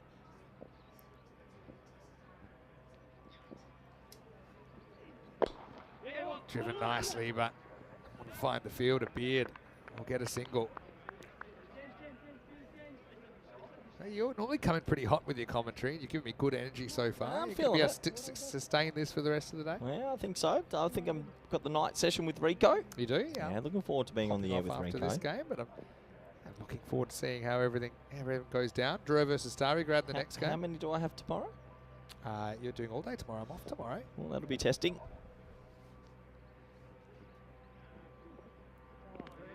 Just misses the mark there, Rashid. So tell me more about Mohamed Atif, aka now known as the Fizz. Because the fizz that sound the ball makes when it comes out of his hand. And what's going on with him? It seems like he's really taken off. Yeah, I've got Tom Scholes, the World 11 coach, asking for his number. I've got some Big Bash players saying they want to give him a trial. The Dutch players are trying to find him a club. He's really made an impression on the whole competition. Leans on this, takes on a bit of a dodgy single. Hits it on the way through to the stumps. I think it would have been home. It wasn't even the wickets that he was taking. It was how he was making top-level batsmen look a little bit silly by missing the ball so much. So last night, Will Small, Ismail, smacked it everywhere. Yeah. And when he came on, he held him to 8. And then when Atif came and bowled his second over, Will said to Priestley, I'm running a single here because I can't face him. And that's a guy that's going at 500. Yeah.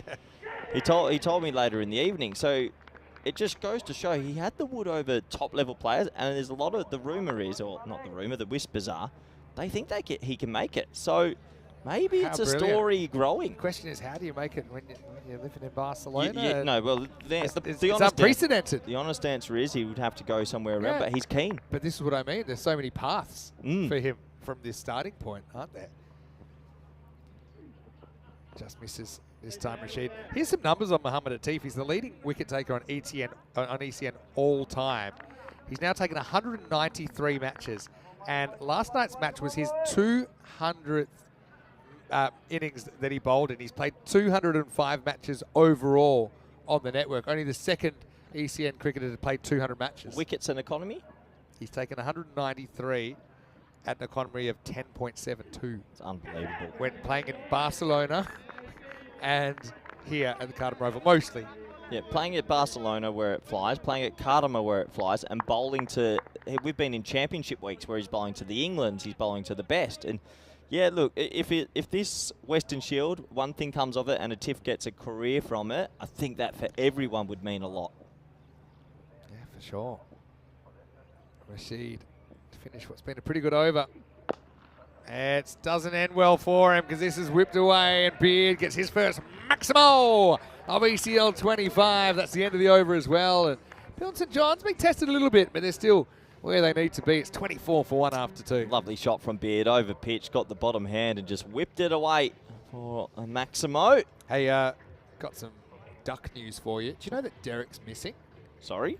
Derek went in, he's told everyone who's going in to get some cosmetic surgery done. Early look at the table, you can see that Darmstadt, they got 1 point out of their loss. Drew with 3 points and Bucharest with 4. First game here for Peel and St John's. Yeah, so Derek went out. Some people think he's getting a beak job, but we don't have Derek with us at the moment. When he comes back, he might look a little bit different. Yeah, there wasn't too many ducks in the last week, so that's fair enough. Probably a good time to take a break. Today, there have been plenty already. This is up and over. Smart shot here from Clark. He's smart just to kind of use the pace here. Doesn't have to swing too hard, economy of movement, but that one flies away for 4. Yeah, look, just showing that he's finding his T10 batting boots early in this innings. Another beautiful cut shot. He's hit 3 boundaries so far, and all very technically correct. Keep an eye on that run rate required. Started at 11.5. At the moment, down to 11.1. So difficult to keep a team under 12 and over. It really is. This time he should be gone. He will be gone. You miss hit 1, and that can be a lot. Clark gets that right off the end of the bat, and it flies straight to the field. And Nianzi with the double strike. Then in the power play, Peel and St John's are 28 for 2. There's another short wide ball, but felt like he had to catch up to it. It was very, very wide indeed, and he clunked it, didn't he? Right off the toe of the bat, straight to cover point. Who's not going to miss out on that one. He'll be disappointed with that. That was there to probably smack away again for another 4, but in the end, it throws his wicket away. Darmstadt, they've got 2 big fish early. Pranavnath with a fairly simple catch there. Came at a comfortable height. Disappointment for Clark, but certainly showed a little bit of what he's about. 3 4s in his 14. It's 28 for 2. 28 for 2. And it looks like we're going to see the darts player, the Latvian champion a few years ago, Peter Burgoyne, also with a first-class 100. Comes out at 4. Niazi bowling out in the power play. That's a proper first-class single, isn't it? Drop and run, get to the other end, get a better look.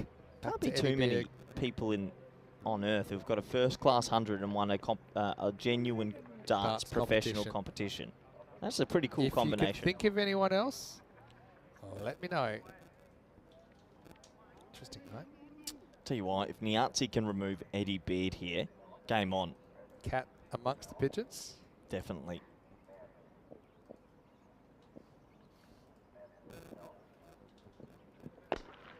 Up and over the top. Nobody's catching that. It's going to bounce just inside. It'll be 4 runs. So Beard, as long as he's there, you imagine they're getting home. He's scored a pile of runs, didn't he, in the ECC. And, just fairly unassuming character, but he lets his bat do the talking. Yeah, lovely shot. A little bit of width on offer, and he lofts it pretty calmly over the offside, so 4 more to the total. Couple left in the power play. Can they pick up the 3rd wicket? That's 6 as well. Fractured short turns on it. Mind the fan zone. They're in the hit zone to the right-handers today, aren't they? That's Maximal. 6 more to Peel and St John's. This is what Eddie Beard did so well a couple of months ago at Cardamom Oval. Over pitch, he's very good at lofting it over the offside, and then if you miss your length a little bit, that swivel pull shot goes a long way. So he's starting to tick. They might have lost 2 early wickets, but while Eddie Beard's there, they'll feel pretty comfortable. This is jammed out, but will only be a single, so Beard will retain the strike, moves to 22, and Peel and St John's are 40 for 2. Yeah, honours even, you'd say, from that power play. 2 wickets down, 40 on the board. They haven't let it race away with it. Not going to chase it inside 7 or anything like that, you'd imagine. Look at the Manhattan, just that big over 26 in the 5th, but just have a look at that second half, really shut them down. The scary part for me for Dumstad is they only lost 3-4 wickets and they went 6-10, 9-9, 10, which worries me about their batting depth, Vinny. If you've got 4 wickets down and you can only be hitting 9 and over regularly, it's a little bit worrying. It's credit also to the fielding side. I think they were pretty professional with the Isle of Man club and give them too many opportunities. Okay, so ready for over number 4, and this is Brian, who's going to bowl pretty well this morning, actually. New player to the network. Yeah, looks like he's a good young bowler to me. He's very tall. Generally tried to keep it full when we saw him earlier. Here we go. See there, he's got good mechanics. Gets the first one past Eddie Beard. Yeah, tell me a little bit more about Samuel Bryan. Yeah, well, he's not a player we have seen before. It was 2 years since we've seen Darmstadt, but yeah, obviously now living in Germany and becoming a key member of this attack. You play club. Is it the wild card, or he's been part of this team for a while? Nice action on him. Whipped away, but it's away from the field, and that's going to be 4 as well. So, yeah, Beard just ticking nicely at the moment. That was probably a little bit on the pads, and he makes Brian pay. Yeah, lovely shot. Over pitch, the bottom hand comes through, and big hole at mid-wicket. Interesting field set they have. They've got 3 back on the offside, so they've got team it on a deep square, but mid-wicket is in the ring. Clever batting.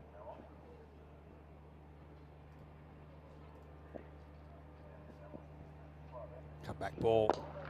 This is timed up in the air, and Maximo, 6 more. It's what you said earlier. You missed your spot even by a little bit. You're going to go the journey here at the Cardamom Oval. 50 up for Peel and St John's. Wasn't quite the block hole, was it? It's just step, hit, time, takes on the fielder, isn't concerned. Gets 6 runs. Yeah, lovely shot, and Eddie Beard is ticking now. So 6 more to the total.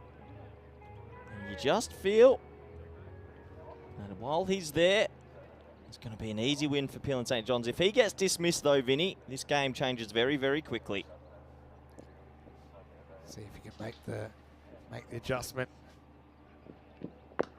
Oh, it goes for this one. It's a slow ball. It's very high. Is it going? It is. So Beard gets just enough, takes it on anyway, and that one ends up in the ACCB camp. So yeah, Beard picking up where he left off back when we saw him last, but Maximo says carreras. Well, Beard's going, isn't he? He really is. The height, the caliber of this man, he was in British and Irish Knights talks. They considered him. I got to say, I thought we might see him. They really considered him in the you the could have months had 1 leading or up. 2 more players. I think he's probably in. Would have held his own, and then. And now he's going to slash this one away, and it's almost a brilliant catch. And how about that? It's Nazir down there. I'll have to check if it hits the rope. I don't think it does. But this would have been an absolute worldie. Well, if he had caught that, I think that's my commentary career over. He went up with the Statue of Liberty plate, reined it back in, and I think he's pulled it right back. Good fielding. Yeah, I don't think there's any evidence it touches the rope. Edged and gone. Well, there you go. It's a good wicket for Brian. His first here at the Cardamom Oval. And he gets a first-class player as well. Burgoyne nicks off for just 1, and it's 57 for 3 after 4. B. Ryan Bryan. Well bowled young man. Picks up the wicket. Burgoyne goes for a bit of an adventurous cut shot because his front foot went left, not right. and that body weight went the wrong way, and he gets the edge, and every single time I feel like Peel and St. John's are pulling away, they seem to lose a wicket. 57 for 3. Yeah, that's Sam Bryant. I think he's played a little bit in Denmark before. So, yeah, this guy, he's come through the system. He's played for German under-18s as well, Samuel Bryant. So, yeah, good to see him here on ECN doing a good job. Looks like we're going to get a little bit of spin coming in. Neil Jacobs now. Sorry, not Neil Jacobs, my apologies. Majid Nasiri. I don't know how I got that wrong. Looked at the wrong screen there. Going to come in and have a bit of a bowl. This is going to be up over the top, and that's going to run away for 4. So Nasiri had the most bizarre dismissal before. So what happened was he played a miss to a spinner. The keeper took it. For some reason, Nasiri thought the keeper didn't take it, took off and was run out. I've seen a few of those around the world, actually, where batsmen just lose their mind in a split second. Yeah, it's exactly what happened. Hummers are here from Drew couldn't believe what had happened. Maybe a little bit high. That's a good look at it there, but I always felt that was climbing over. Yeah, I think high for me. Naziri doesn't mess about. It's quick spin, quick off spin, darting it in there. If they can pick up Beard now, maybe the door opens a little bit. I looked up dance players that play cricket, by the way. I'll talk Results to me. pending. So the short answer is no. I couldn't find someone that had reached the level of cricket and darts that Peter Burgoyne has. There are some instances of darts players, such as John Lowe of England, who was the 3-time World Darts Champion. He was a talented level club cricketer and serious about the game. You know, played kind of Premier level cricket, but not first class cricket. And Colin Lloyd, likewise.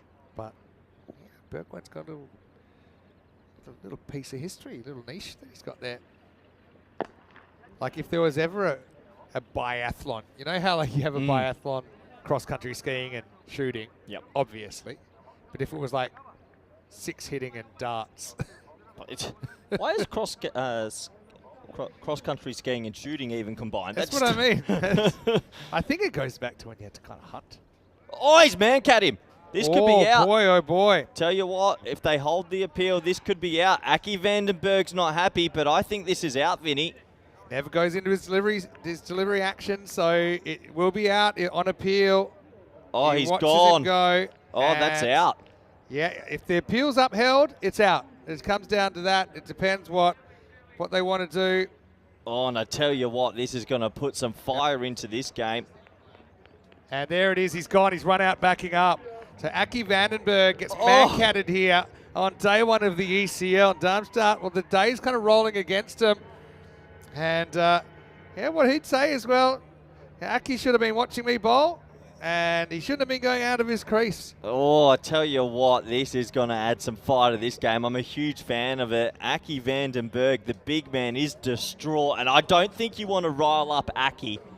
Big Aki won't be happy. Stopping now. I mean, I don't know whether you've still got the ability to withdraw your appeal right up until the next ball's bowled. Just looking at the technical of the umpires here, I think that the dressing room of I'm just looking over here, Vinny. The dressing room from the dressing room from the Germans have said no. The coach of Germany has said no. We don't want it. That's actually tremendous sportsmanship in the end, because the bowler's not happy. He's looking at the coach. Well, the bowler's shaking his head. He's saying, "Well, that's out." But what you got your club on the world stage, and yes, it's legal. But I mean, I know you probably wouldn't want your club necessarily to be remembered for something like that. So I mean, I'll tell you what, get Aki on strike. Aki now has probably got an interesting bit of byplay with the bowler.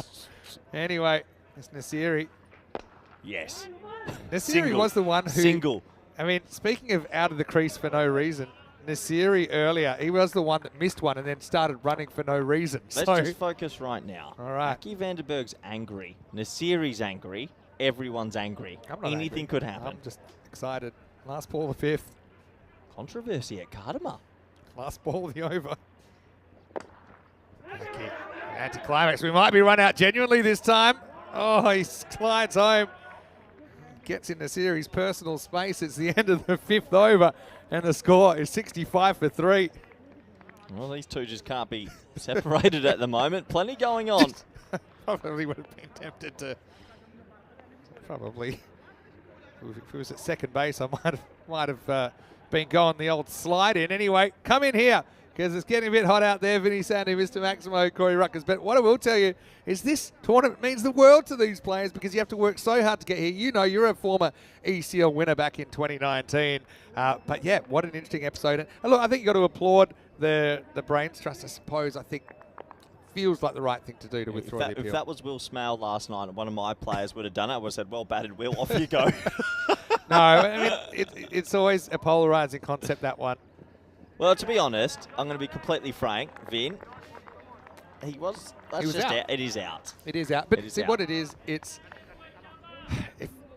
a complicated one, because the non-striker has an obligation to watch the bowler bowl before they leave. How hard is it to stay in the crease? It's not hard. It's pretty easy. It's basically a brain fade from Aki, but he survives. Maybe the coach looked at the size of Aki's biceps and thought, this isn't one you want later in the dressing room. Fair play to the coach. What a start to the ECL. A man cat on day one. I love it. Fake man cat, because they never went through with it. Yeah, disappointing. My favourite was Nasiri looking, what are you talking about? It's not out. Oh, well, thanks for coming. Beard goes to 50 on his return to the Cardamar Oval. Maximo, a half century of 19 balls. And they're in good shape at the moment, Peel and St. John's. Oh, wow, that was big. That was really, really big. 51 off 19. Lovely stroke. And he's back. Yeah, I mean, if you get man-catted, if a professional gets man-catted, and I use the term because it's a colloquial term. Yes, it's a run-out, but it's a run-out that describes a certain type of run-out. The battle will blame themselves, because it's their error. It's their error, because you just need to stay there till you see the guy bowl the ball. That's 6 more. It's halfway down the track, and Nath disappears once again. Maximo, 6 carreras más. What a shot. Eddie Beard, he came with a little bit of a reputation for a serious ball striker, and right now he is flying back of a length. Not the worst ball you'll ever see, but Beard picks up length so quickly, so well. 6 more. It's looking like enough, is it? 37 off 26 required for the win. Don't think the 4-point is still on the table, but seem to be cruising. A couple of wickets could change all that. Maybe you could get a couple of less experienced players out there with the bat at least. But, yeah, I think the compromise for me is warning, fair game. That's that's the compromise between law and spirit. Now, Adnan is going to fumble this one, and it's going to go across the line. So nothing really going right for Darmstadt on their return to the Cardamar Oval. A team that, you remember this game very well, I'm sure, when they played Byron, and there was the infamous bat throwing incident towards the end 2 years ago, and that's the last game that we saw Darmstadt CC play here. That was before this morning. One of your favourite finishes, and that's gone. So Beard goes for 61, and Nath gets him in the end.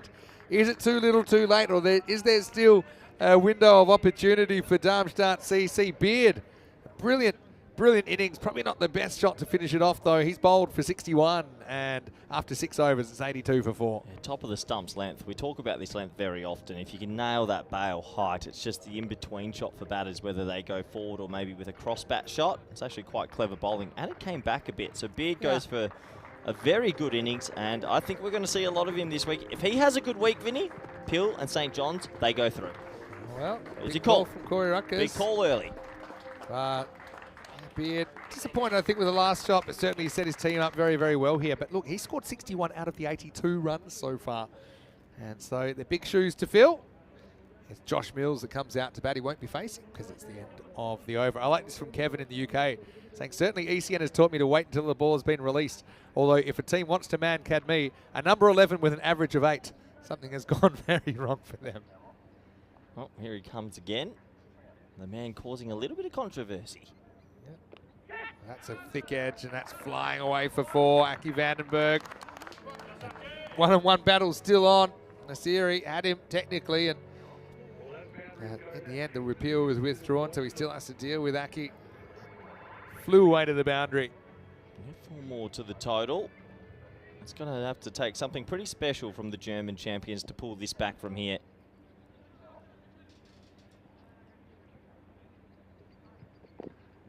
Time.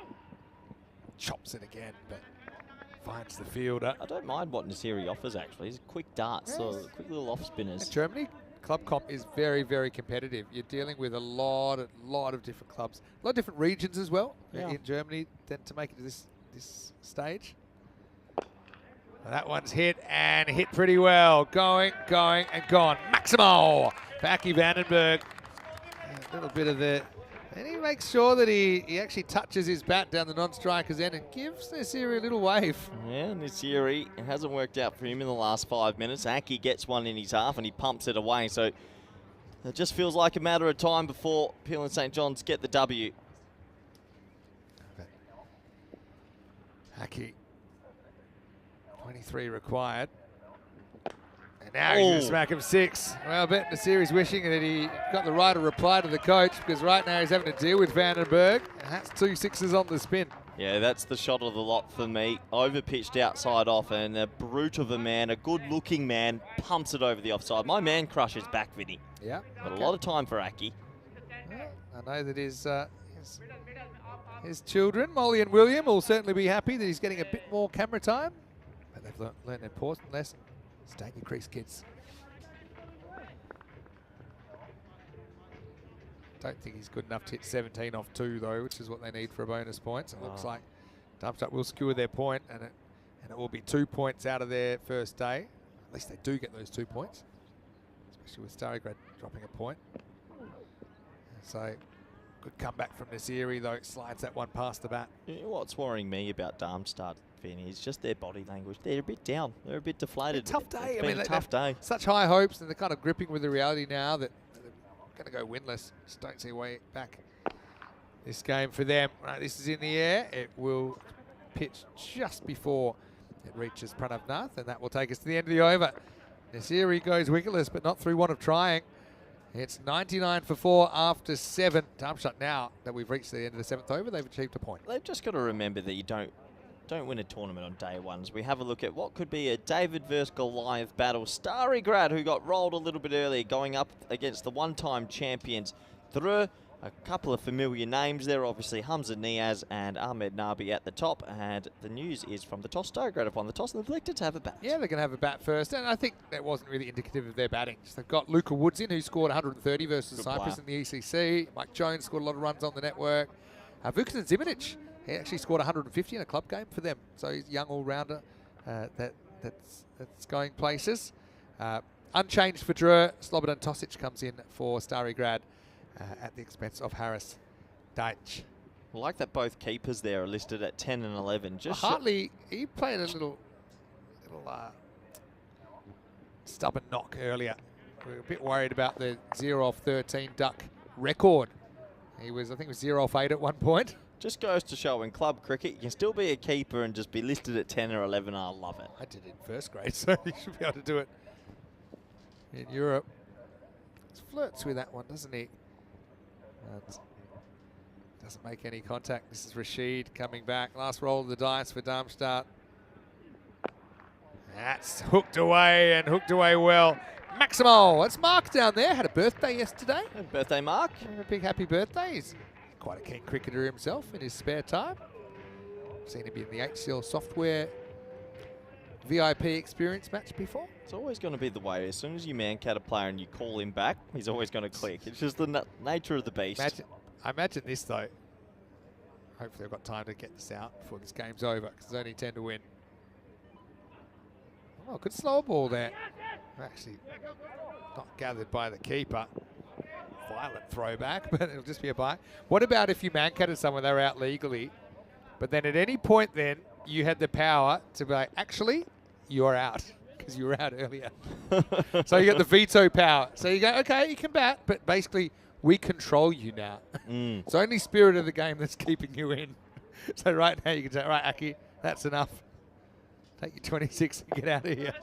Right, in the air. Well, this should be gone. Azmat Ali's got a very good pair of hands, and it'll be a first baller for Josh Mills. Well, welcome. But That's the way the cookie crumbles. At least if you're going to make a duck, make it in a situation where your team looks home and hosed. He'll be the 5th wicket to fall, and it's 106 for 5. Yeah, tough game for Mills. Didn't have the best of time in the field, and now he gets a golden duck, so he'll have to come back stronger in this competition. Nice catch by Ahmed Ali. Do you remember also, I know I have to jog your memory, but you will remember Darmstadt CC 2 years ago. They had one game against Indies of Guernsey where they hit direct hits from everywhere. They hit about 5 in a row, and they were from ridiculous places. And the Indies bats were just kind of what's going on. Ahmed Ali had a couple of those to his name. Disappointment for Mills, but still looks like he'll be on the winning side here. Neil Jacobs gets a hit at number 7. Still 9 to get. And he keeps it out. So I wonder if he's just kind of trying to play safe here and hand it back over to Aki, who obviously is up and motoring. Got a question from the TPL Cricket Club, Ian, in the chat saying, Corey, who are you going to be cheering for in Group B? You've got the 2 English sides in there, then you've got the Austrians, as well as the Cyprus team, the Greek team. Probably the 4 teams that haven't gone buying and using their checkbook to guarantee a championship. Hornchurch, a disgraceful behaviour on the off-season. Well, I love your what's the word? Honesty. Your controversial stances that you take. From all reports what I've heard at 175, Hornchurch, and I've seen the announcements, they're basically trying to buy the league. And if they want to go Man City's route, they can do it, but they've lost all respect from me. Money talks in the UK, you know that in football. Doing whatever they can, it means a lot to them. No, the one thing about... They've never won a championship without wildcards, let's be honest. But the thing is, in England, it's so hard to come back if you don't make the final. Same as the Netherlands, same as Scotland, same as Ireland. Quite the same amount of clubs. Doesn't matter. A lot more clubs. They honestly, Vin, they've never won a championship without having the best wild cards ever. Let's see them rock up with their original 11. I did see it. They got knocked out. I remember a couple of years ago. Should never have been invited back, Vinny. I'm going to be harder on them this year. The stakes have been upped. Write a reply. Jump in. I hope they're listening. ECN European Cricket Network. When are they back? In 2 days. All right, this is going to be the 9th over. I wonder if you can just make Jacobs a bit nervous here. I like the field. They got the mid wicket in. The cover's kind of tight on the 1. Because if you can just push this to a last over, you never know. Are we watching the start of a complete fade? Really wants a 1. Oh, if that hits, I think it's out. Oh, they really wanted the 1 there. You could see Aki probably wasn't convinced what he'd seen from Jacob so far. I was a bit surprised they took the single, actually. Last ball, last over. Aki quite quick there. He is quite quick. Did he get him with the dive? I still think that's out if it hits.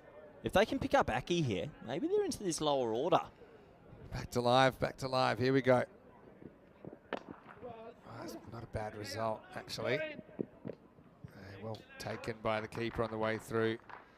Kutratullah Olfat. Okay. I think, if anything now, I'm probably putting the fine leg back. That's an obvious boundary opportunity.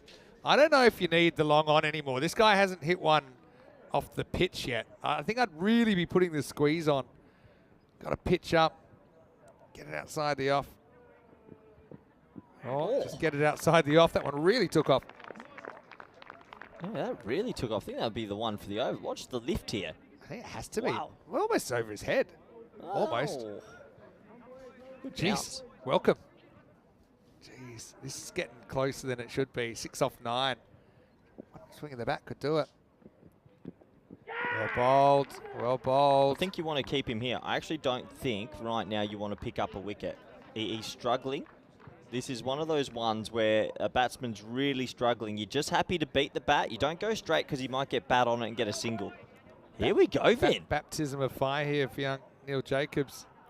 Good call, this. So, just realising that an edge here would actually hurt them a lot, so they're going to bring another fielder up. I'd have a fine leg too. I just think... If you bowl fine there, you shouldn't bowl there. They've put 3rd back. They have to bring 1 more in. They're going to bring the offside deep cover. French cut. If that happens, it happens. You can't control that. 6 to play with here. Yeah, but you can't control that. That hurts, Missed the mark. Cost them 1. 5 to win now. So was it 5 off 8? 7. 5 off 7. I think you give a single here. How? You just sit everyone on the ring? What if they don't take it? Lollipop it. You're going to carry Aki to the other end. Last ball, the over. Well, goes for it up in the air. Well, there's your single. Oh, no! Terrible fielding. Oh, boy, oh, boy. Terrible. Oh, the run was on. And, yeah, Neil, well, he'll take the run. How's He'll he take missed it? 2 runs. All he has to do is stop. He's not even looking at the ball. He's looking to see if they're going to go a second. And so this game will go to a last over.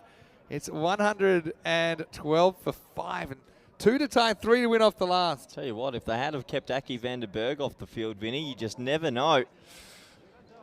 High drama. With Aki on strike now, you sit everyone back. If it's a 1, you win it, and you try and focus on the other batter. These were our golden balls so far. Is this in 2025? This is our ECL golden balls. Oh, see, we've got new graphs everywhere. Yeah, you like it? So we had 3 last year. I like it. I'm not too sure on the GB 27, GB 4. That doesn't really matter, does it? But no, but it's just there. Now we're up to GB 70. Take that out, and then that's It quite just helps clean. you. It's a bit Helps too you much. know where it is. Too much Okay. information. Too much for your brain? That's fine. Okay, here we go. Aki can win the game here. 3 to win. Last over. In the air. Bermuda Triangle forms. And it drops. Neil's desperate to get off strike, but he can't. So it's 2 to win. You got to go for broke now. You can't allow a single. If you allow a single now, you're pretty much lost, I think. Because you've got... You can still get the catch. You don't want to bring everyone in. but is he going to hit it to an outfielder? Yeah. Make him hit it That's to the an one outfielder. I would still keep deep mid on deep mid wicket, and then I would ring everyone else. Long off, I think, is a waste. I don't know. Anyway, 2 to win. Jacob's going to be a hero here. Get something on it. Wants to go. Can't go. Great backing up. Kamikaze style from Shakur. I think it was. It flew in. Hate to say, but Jacobs is Do you twitching. retire him out here? Yeah. You retire him out. He just doesn't look like he's confident enough to swing the blade. It's a big situation, I think. I mean, you've got other batters. You've got Phil Littlejohn's very experienced that could come in next to keeper. I honestly think, given what's on the line, I mean, maybe, I know you want to give him the opportunity here to win the game. He's 4 off 8, he's struggling. You know, you can see the emotion's high. 2 to win, 4 to come. Doesn't get it past the bowler. Doesn't get it past the bowler. I think I've got to drag the youngster, honestly. Whose golden ball saying game he's is young. it? He's saying he's young. Neil is 41.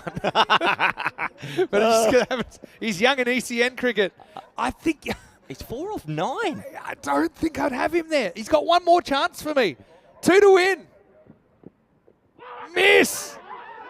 Don't appeal. You don't want him to get out. You want him to be there. I think they're not even considering it, are they? I mean, well, if they run there, Aki's gone. The club teams don't know about the retiring stuff. I mean, there's enough brains in that dressing room to know that you can make a tactical switch. And this Jacobs, might be one of the worst individual performances of all time. But he's 4 off 10. his mind's scrambled eggs right now. I think Aki has to run no matter what and hope he gets there. Well, let's see how we go. 2 off 2 now. Makes it, scores tied. Jeez, that's the worst ball he could have bowled because it's hit his body. He just had to put it outside off. Do you know what we have? We have a tied game with 1 ball to go. And now you've got to find your balance because you probably need a floater to maybe take an outfield catch. Yeah. But you don't want to give an easy one. You probably need to, you need to have mid-wicket tight. They do. Look, what they've got's okay because they've got deep mid-wicket still. I'd have one thing. I'd have someone right next to the stumps at the bowler's end. Tell you what, if Aki gets out, we got a All golden right. ball. It's my golden ball game, Vinny. Oh, Here we no go. way. Aki is not letting you down. He was resurrected earlier in the innings.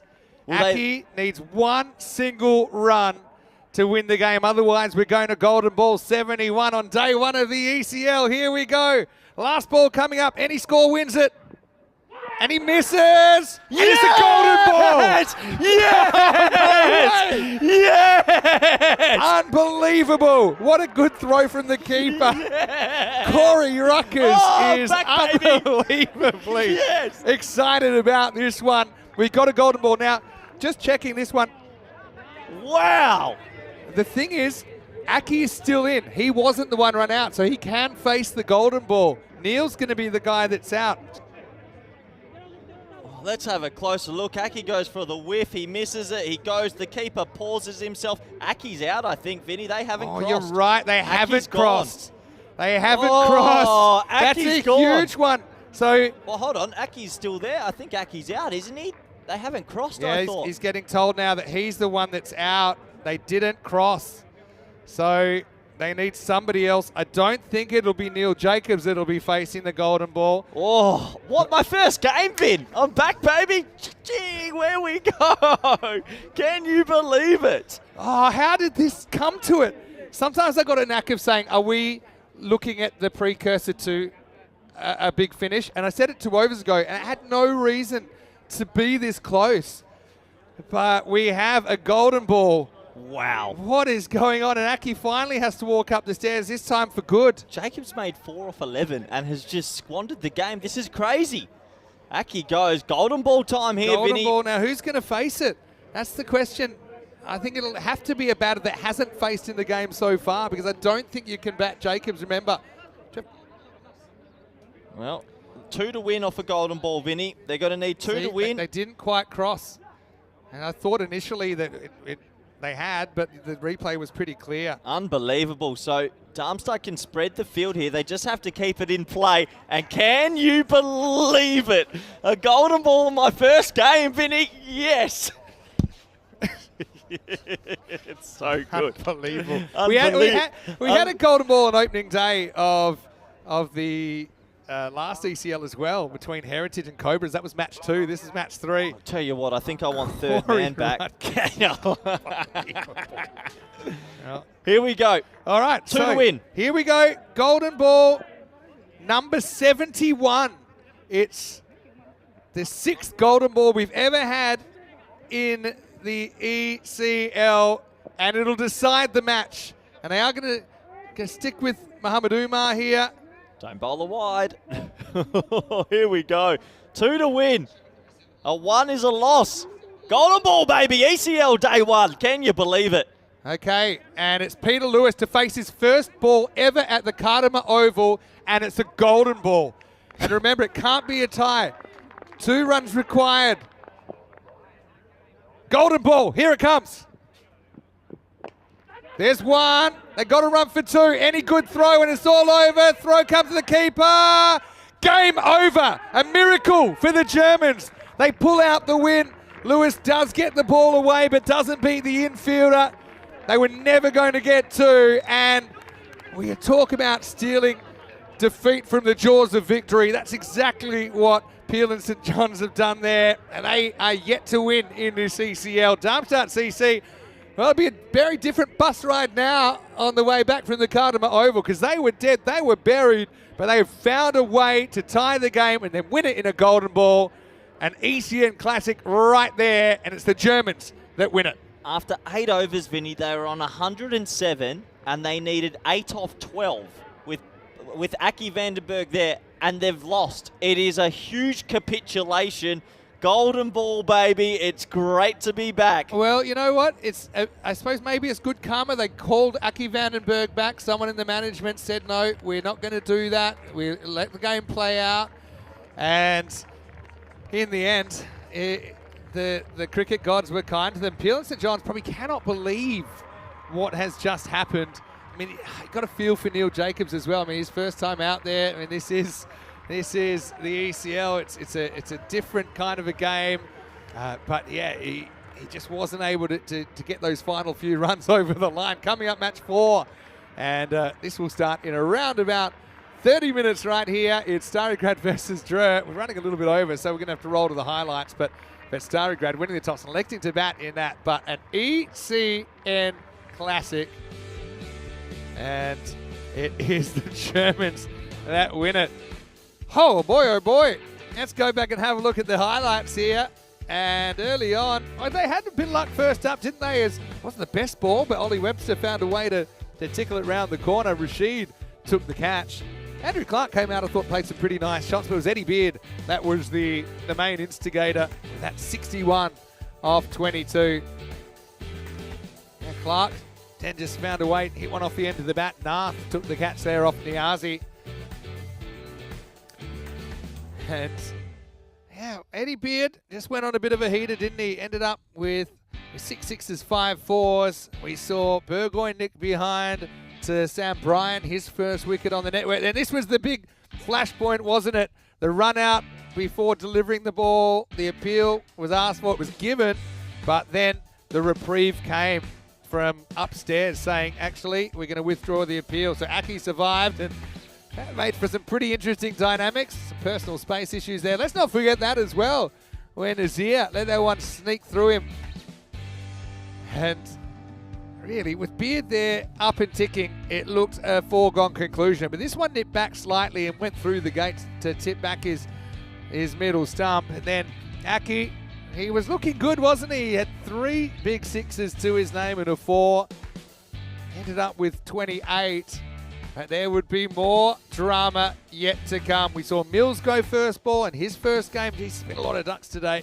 A couple of Goldens in that innings. And then poor Neil Jacobs just couldn't get anything going. Then when he did, he gave it back to Aki, who had the chance to win the game there off the last ball of regulation. Couldn't hit. The keeper did. And then on review, Aki was the one out, and he couldn't face the golden ball. Peter Lewis had to come out, and he did get it away, but not into the gap, straight at the fielder. They had to come back and try for second, but a simple run out. Well done to the keeper there, not to panic as well. Just made sure that he gathered the ball, and he had plenty of time there, old fat, to get to the stumps. And can't believe I'm saying this, but Darmstadt CC have won here in match 3. And already you're seeing the drama and the magic of the ECL, even though that's a bitter pill to swallow for Peel and St John's. They'll get another chance tonight where they're going to take on ACC Bucharest of Romania. Well, 114 tied the match, and the 114 was mostly thanks to Eddie Beard, 61 off 22. 28 for Aki Vandenberg, but he couldn't hit the ball that he wanted to hit the most. 14 for Clark, looked pretty assured in the number 3 position. And just 6 extras maybe a factor as well. Not too many runs given away for free. Bowling-wise, well, they just did enough. And you look at the bowlers there, 2 for 25 for Niazi. Wickets also for Abdul Rashid. Sam Bryan took a wicket in front of Nath as well. But how about Muhammad Umar, who was called to bowl the last over? He only conceded 1 run, and there was a leg by. That was the 2 to tie it. And then he delivered the golden ball. Golden ball 71 is won by the fielding side. The great escape, German style there, as they get out of a tight spot, 114 apiece, and then Darmstadt CC win the GB. I'm Mr. Maximo Vinny Sandu. Well, I've had so much entertainment there. I'm going to actually nick off for the rest of the day, but I will be back for finals day here. I'm going to leave you with Corey Ruckers, and Rico Full will return to the Khartoum Oval when we come back in about 25 minutes. This is European Cricket, the one, the only. We'll see you shortly for more European Cricket League.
The European Cricket League is proudly brought to you by Dream 11, HCL Software, Rado, La Junta de Andalucía, and Victorinox.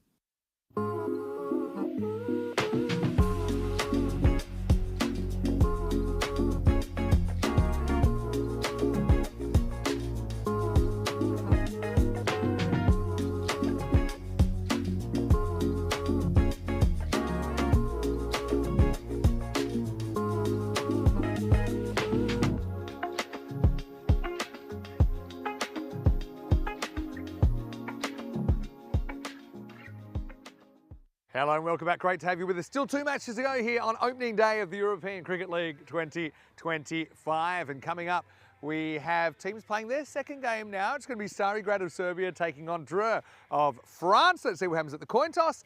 Actually, it's a little while ago that Ian Ravage had the two captains. Stari Grad, you're the home team, you'll toss the coin. Dreux, the away team, you're going to call.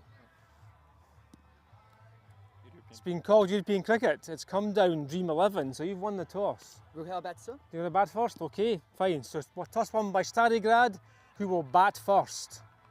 Stari Grad win the toss, then the Serbian side say they want to have a bat first. Well, that's a good confident move because we know their batting failed in the last game. They were kind of rock and rolled for just 47, going down by 90 runs. So they went away pointless out of their first game. But their captain Bogdan Dugic, I mean, just speaking to him, he said, look, these things happen. No, we're here. We're going to give it our best effort.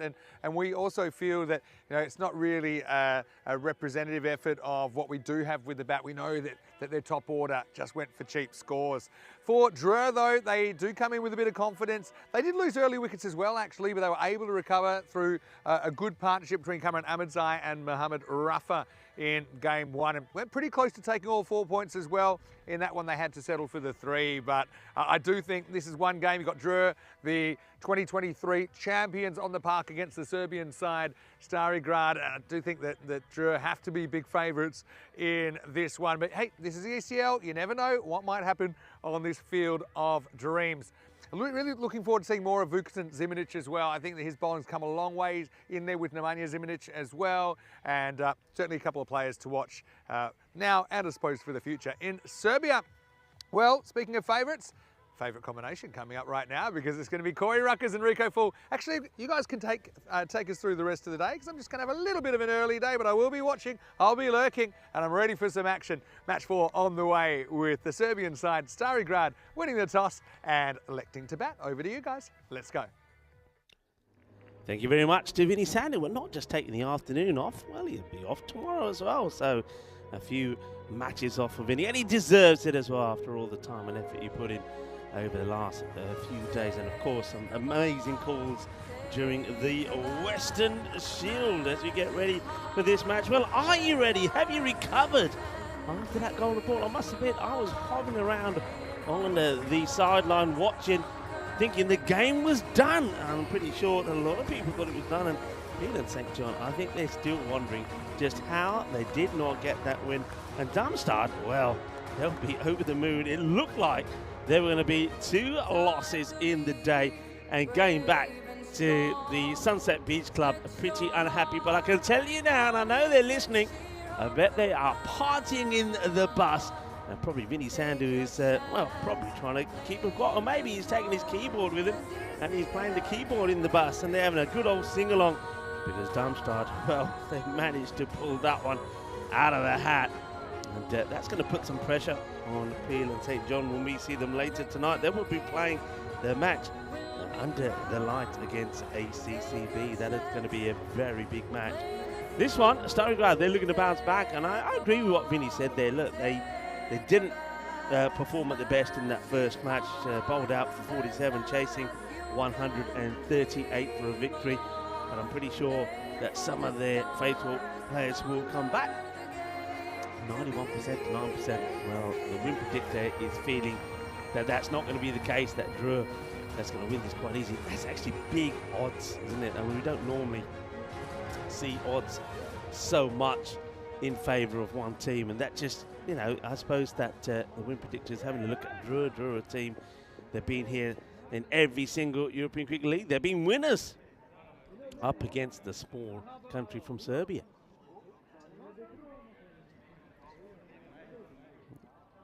ready to go. The umpires out there, Stefan Gooch, and looks like it's Shub Navjot Singh on the field.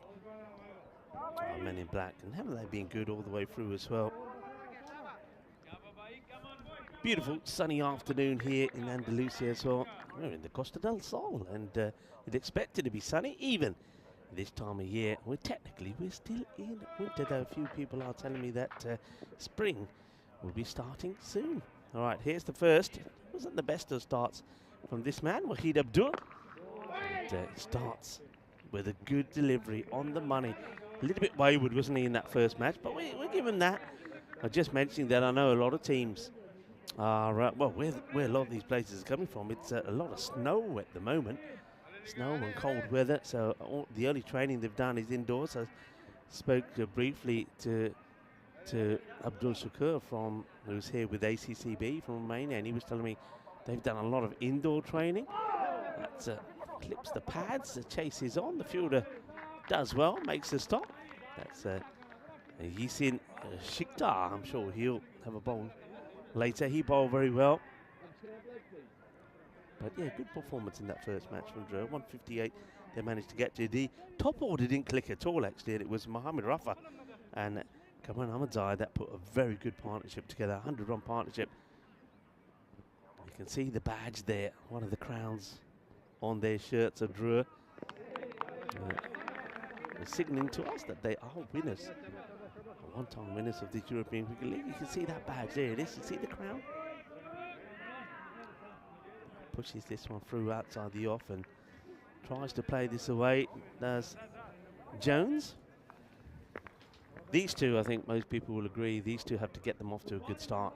And then the likes of maybe Wintley Burton coming on and one or two others just helping them then to get to a score that they can at least make competitive and maybe even go on to defend. Some team news there you saw at the beginning that Slobodan Tosic comes into the side. And wish him well as well. He looks more like the, it's well bowled again, looks more like the Wahid Abdul we used to see. Now he's got the headband as well. Now maybe that's what he was missing in that first match.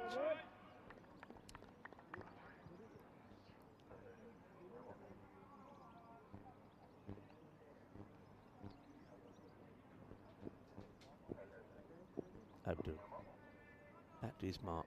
Much tidier over this time. Only the one from it. That was the leg by. And this one will go for 4, though. It's a good shot. Just a little bit of width on offer. Once again, I think probably Jones knew that ball was coming. He plays that shot really well. That's how he got off the mark in the last. Played a cracking shot for 6. But unfortunately, then he was tucked up with a shorter delivery. So first over comes to an end. And Abdul will be fairly satisfied with the way that he's bowled that one. Just the 5 will come from it. The 4 off the bat and the leg by. So 5 with that loss. Abdul is back to his mark. A much happier man. And well, we have a... oh, look at this. Yeah, nicely done. 0 matches since the golden ball. And one man who's very happy about that joins me back in the commentary box. I'm really happy to be here with Corey. I mean, me and Corey have done a few gigs last year, but I know because of his coaching schedule, we haven't had much time since then. So, Corey, welcome back and well done.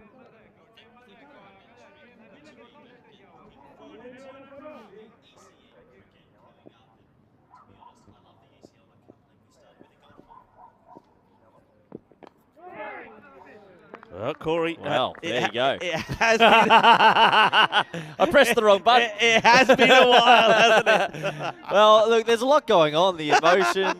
I did Western Shield coaching. I just got a golden ball, and then I pressed the wrong button and did my introduction, spoke into thin air. But thank you, Rico, for the lovely introduction. It's good to be back.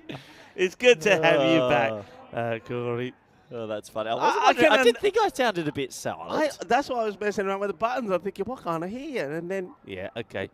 Mind you. Oh, that's gone. That is gone. He's done him again. This is where he's so dangerous. Abdurrahman Ahmadzai is coming left arm over, but look where he gets his ball. The second time I've seen him get a wicket like this, he really does ram in that Yorker on the leg stick, and he manages to get it. I think once again we'll see this. going through sort of that baton pad area. Let's have a look at it. There it goes.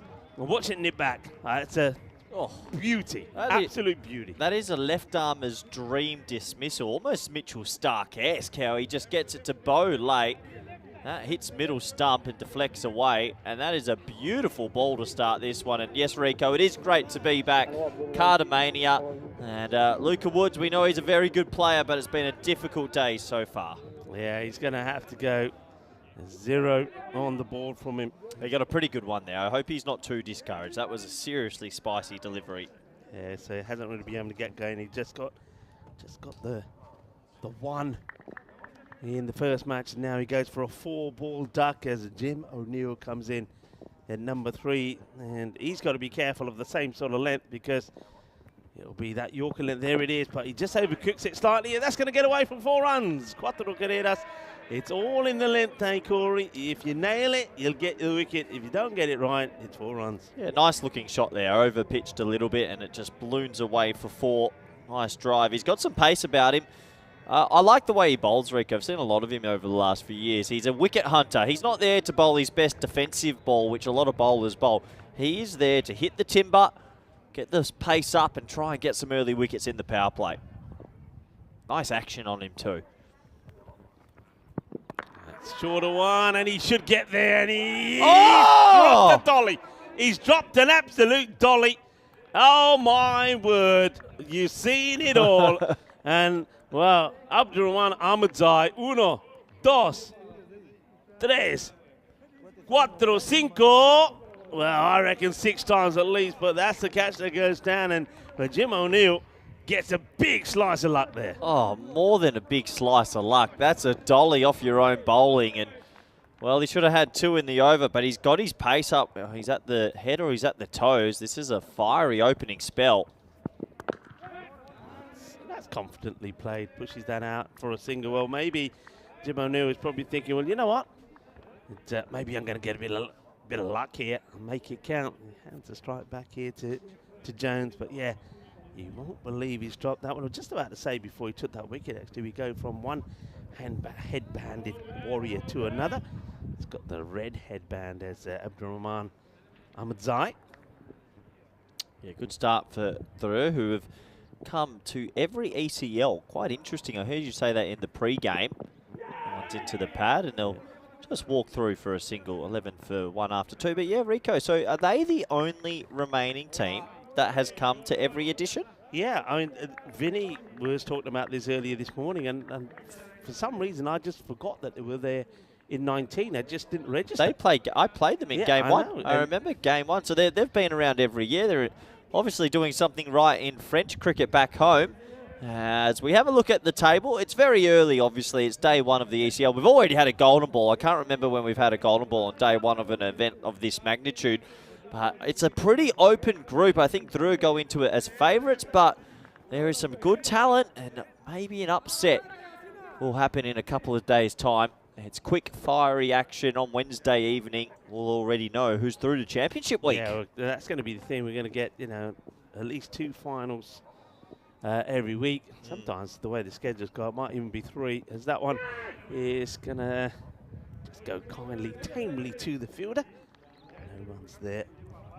So you must be, hey, we haven't talked too much about this. You probably had a chat with Vinny about it, but must be pretty tired. I mean, I suppose there must have been so much, I suppose in a good way, tension, good stress, if there is such a thing. I mean, especially for you with the squad that you had. I mean, trying to get and pick the 11 to play, it must have been hard. I mean, you're just starting to just release some of that pressure now. Yeah, played away. So yeah, there's quite a bit of mental fatigue, I'll be honest. In a good way. It's not like it's a stressful job in the sense that you want to get out of it. You enjoy it. But when you have it's almost like a franchise level team, 14 superstar players. Yeah. There were some difficult conversations because everybody wants to bat in the top 4. Everybody wants to bowl all the time. But we were really happy. What we really liked, we did some team building on day 1, and the group clicked. It just gelled really good. Max O'Dowd coming in helped us a lot as well with that sort of bridge between the players. And I think they played a really good tournament, just didn't rock up under lights. Credit to the British, they played a perfect final, and Will Smale can hit the ball a long way, and my word, what a player. What a player. But to win 7 in a row and win the group, for our guys, we're pretty proud. A little bit disappointed it wasn't a contest under lights. You can lose a final, but to not put in one last fight hurt. But awesome bunch of boys, and I hope we get to see them all again soon. I think you flew the flag for Europe honourably. You really did, and I think the boys performed wonderfully well. This is going to be a chase, and you had to get a dive to try and catch it, because if you don't, it's going to get away from you. You're not going to chase it. So Tassinula Safi, definitely we'll see him with the ball soon as well. That's going to be one that gets away. So Jim O'Neill, after being dropped on 4, which was an absolute sitter, he gets the second boundary away. But yeah, what an event. As a commentator, how was it? Marvellous. Yeah, it's what we expected. You know, when you got players from all around the globe and top players, and a lot of young players as well. So, you know, stars of the future. This one hit with a bit more venom, up and over. So Stalingrad, the team that were skittled out earlier for 47. And nice to see them playing some positive shots. And, well, Abdul once again a little bit too short here. And he's onto that pretty quickly. Yeah, you know, you expect it to be good, and it was good. And it was great for me to talk to a lot of these younger players, you know. Some of them in Saudi Arabia at the moment, some of them playing in England, hearing their stories. And also hearing just how well they enjoyed their time out here. And, you know, with those icon players, the time they spent with them, talking with them and learning from them. I think the whole event was just superb. Yeah, it was 21 for 1 after 3. And, well, from all reports, maybe some news soon that we might be able to do a few more of them. And I really hope so, because I think you're right. The mix of the senior players with the younger emerging players, and the team's got along really well. But it's the best cricket I've seen on our network, personally. Take away T20s with Netherlands and Ireland and things like that. On our network, that standard was big. And some of the bowling, I mean, Najib, I think it was from Najib, he was bowling 135, 140. He was getting it through, and the boys were talking about this is a contest. Even our Dutch players were saying this is some of the better bowling they've faced in a while.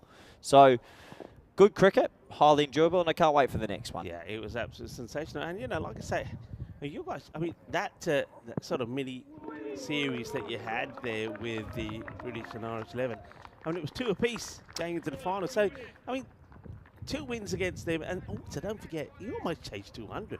Yeah, don't forget that one. You almost chased 200. That would have been incredible. That was a game and a half. I think the thing for us, we found we just couldn't contain their top order, because they hit us for 200, 190, and 190 in 3 games, and we tried everything. But that top order was just amazing. Even when you got the, I mean, you mentioned the names there of Smale. As that one goes through, that probably be a wide. Actually, it will be.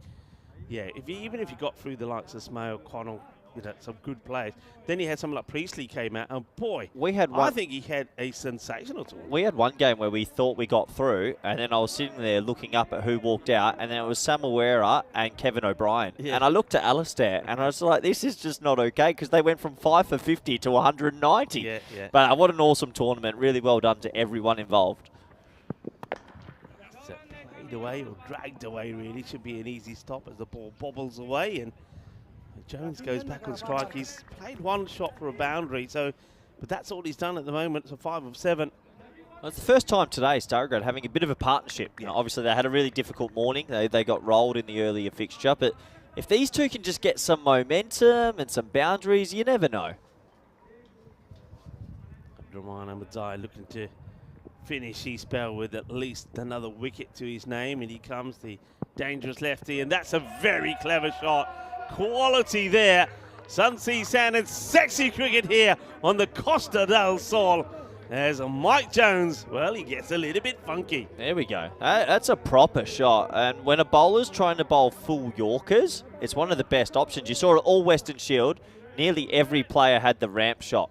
Yeah. If you've got it in the locker, it just has to touch that bat and it flies. I think this was the old cutter. There's no pace on that at all. But Jones, he's asking the question. I mean, we might get a chance to see it again. Here we go. Let's see. It's a rolling cutter. And I think he sneaks that in, if I'm honest. Yeah, it's a split-second decision for the umpire, and he thinks it got a little bit of line, and the line belongs to the bowlers. wonder if he tries that shorter one.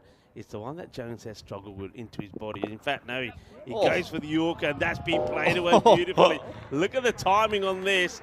He goes for the Yorker, and Jones just caresses this through the covers. Oh, that's 4 more runs. He's Beautiful almost shot. one-bounced it for 6 off the pitch. Bang, down, and it almost carried the whole way. What a shot. That just shows, for people watching home, Ahmedzai's got pace. Yeah. It shows how quick he's letting this ball fly at the moment. Yeah, a lot of pace. Well, all right, he's pitched up a couple of times. When's that shorter one going to come? It's in the air, but it goes in the gap. It's going to be 4 more. And Jones, I know he's strong out on the offside, so another boundary. It's the end of the over, and it's the best over that Starigrad have had so far. They move now to 35 for 1 after the 4th over. That over going for 14. Yeah, lovely bit of batting there. Just using the pace, the ramp, the cut, the square drive. Playing all the shots, really. We have a look at the graph, and the worm slowly creeping up to 10 and over. I have to say, though, Starigrad, if they're going to be competitive, Rico, you don't know it through. You might need 180 sometimes, but at least 115 maybe plays. Or 114 and get a tie. I still can't believe what we witnessed before, because with 2 overs to go, I think they needed 8 off 12 with 2 players They needed 16 off the last 3. 16 off the last 3. Yeah, I can't believe it. It was crazy. It was crazy. But in the end, a golden ball, and the German champions got the win. Safi into the attack. And he's going to get pushed away to the boundary. And, well, the fielder now is saying, well, there's Abdullah said, good to this year. He said to Pameria, well, yeah, maybe, but I tell you what, he's probably forgotten. You know what that is? That's called sunglasses. Look, Martins is telling you what you do with them. Have a look at Martins walking behind him. You see those?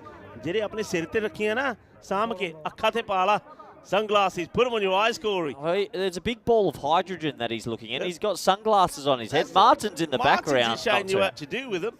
He's got sunnies on his head. Look, you grab a hat, put the suns in. Everyone knows that at Carter Over at this time, if you're fielding on that side of the field, the sun's in the way. Trying to be. I like this here from Jim O'Neill. He knows he's had some time. He's in there, and it's time for him to get going. So he goes attacking Tatsidula Safi. But well, actually, in the first match, did Safi. Probably one of the pick the bowlers. And so well that he picked up 4 wickets. And he's looking to get another here, and that's not that far away to getting through and nipping the leg stick. So, yeah, 4-wicket haul, 4 for 16. Quite good bowling, isn't he? He's slippy, Safi. I've not seen much of him. He's got some pace as well. Got some pace, and I think he's bowling well here to the lefty, but to the right-handers he created all kinds of problems. A little change in the field here. It looks like they're putting 1 more out on the leg side to the left hand. I don't mind this. Yes, we haven't seen him really cut at the moment. Well bowled. Yeah, good slower delivery. Really well, cleverly disguised. I was just thinking about Dru then, the one team that's come back every year. And to come back, you usually in most countries have to win your domestic championship, right? So does that mean they're the most successful domestic champion in all of Europe because they've been here 5 years in a row? So have they won every year? I don't think so. I think there was 1 year where I think they came through as, if he hits, he could be in trouble. He misses. Was it the 1 year they came back because they were the champions? Yeah, but I wonder if they had also won that year at home. I don't think they did. No, okay. I think it was the team from Paris. Okay. That won on that occasion because we had the 2 teams here. That throw, it's a bit of a wild throw, but if you hit, that would have been trouble. I have to say, from what I've seen about Safi, just in the initial opening here, he's landed 3 Yorkers and a very good slower ball. He's got some pace as well. Good finding. Strays on that one, though. And it missed out on, though, also by O'Neill. I think that was a slightly slower one. Keeping it nice and tight. There's a lot of people joining in from around the world as well. I hope you're enjoying your action. And yeah, Alex Murphy saying complaining about the sun while having sunglasses on your head is hilarious. That gets a bit of an inside edge on this. They'll come through for a single. That will be the end of the over. So at the halfway point, Starigrad, well, look, they're putting a fight in. They're certainly looking to do better than what they did in the first match. It's a 43 for 1, 5 overs down, halfway point, and you join myself, Rico, Full, and Corey in the box. Corey, you're looking very dapper there. What's this you have here? I don't know. When I got the new blazer, I never took the button off. I thought it looked good, but it's good to be back with you, Rico. We haven't been together for a while. I'm going to get you a duck. I'm going to get you a duck. I'll have a duck. I want a peacock duck if you could do that. But no, it's great to have everyone with us. First day of ECL, we got a golden ball. Usually we have to wait. Yeah. Well, how many are we going to get this tournament now then?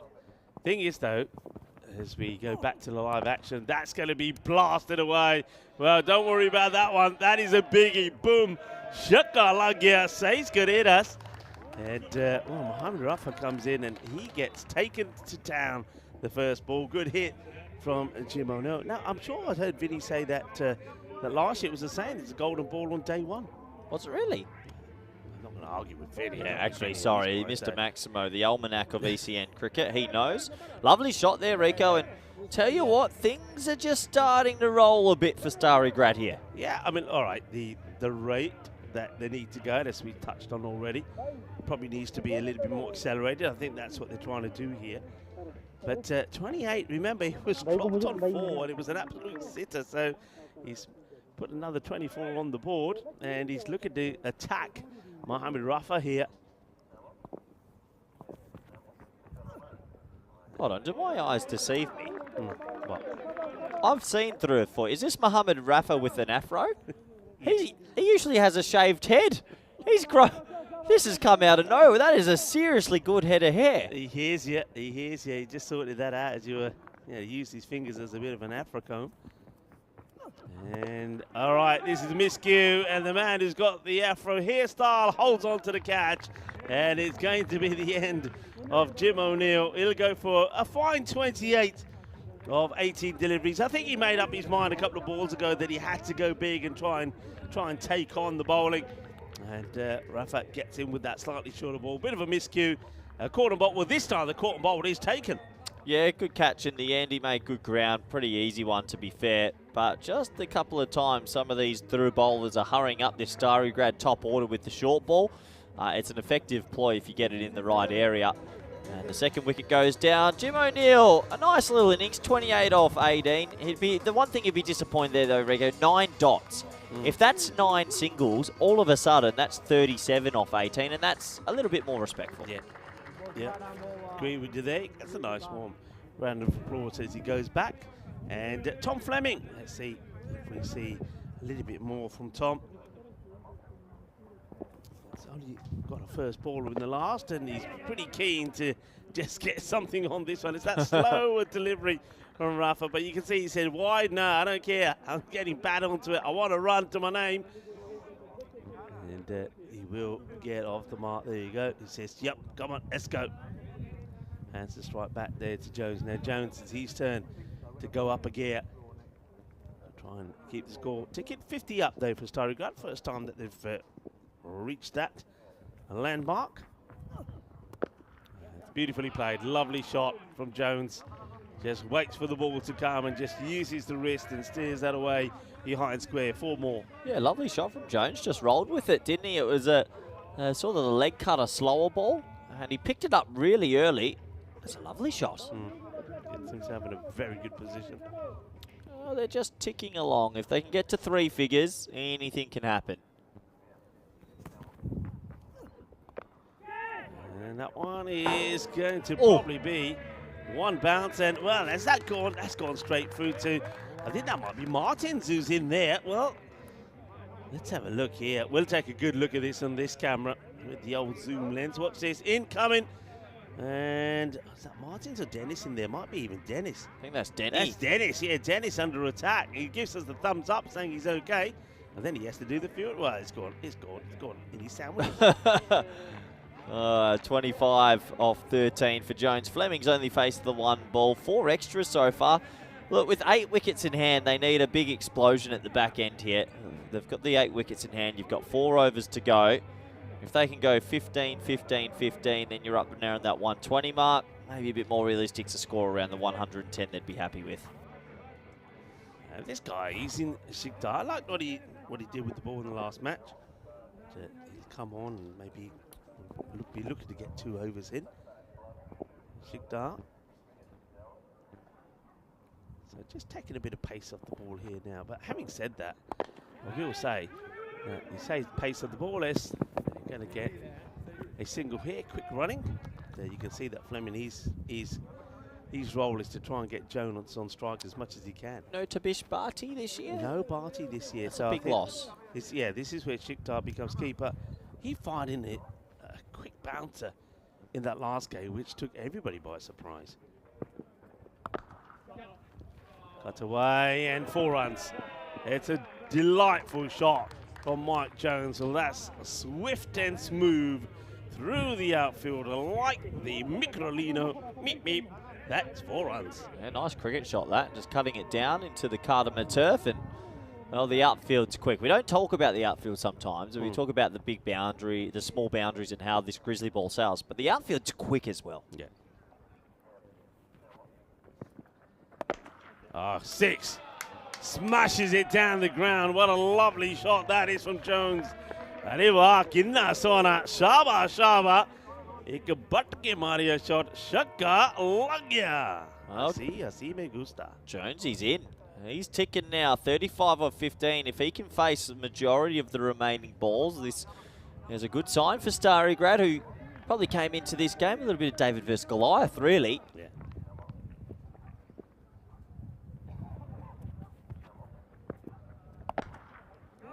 Hit away, and that's going to be 4. So I'm surprised with, I mean, if this is what you're bowling, Corey, then he's got to give himself at least another body out there on the offside. He's got 3 orthodox sort of fielders there on the leg side. They're making that change here now. Square leg, mid-wicket, and long on. But if he's bowling this line, then put another one out there. Yeah, my worry watching him bowl here is this looks like just pretty much mediums, whereas Barty would spin it every now and then. So I don't know if Shikdar is trying to give the ball a little bit of revs from the front of the hand.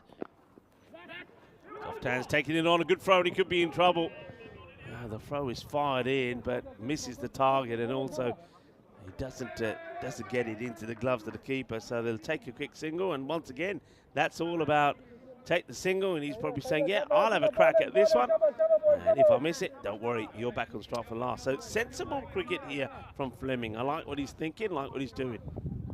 Yeah, last ball of the over. It's already gone for 16. Can they turn this into a magical over?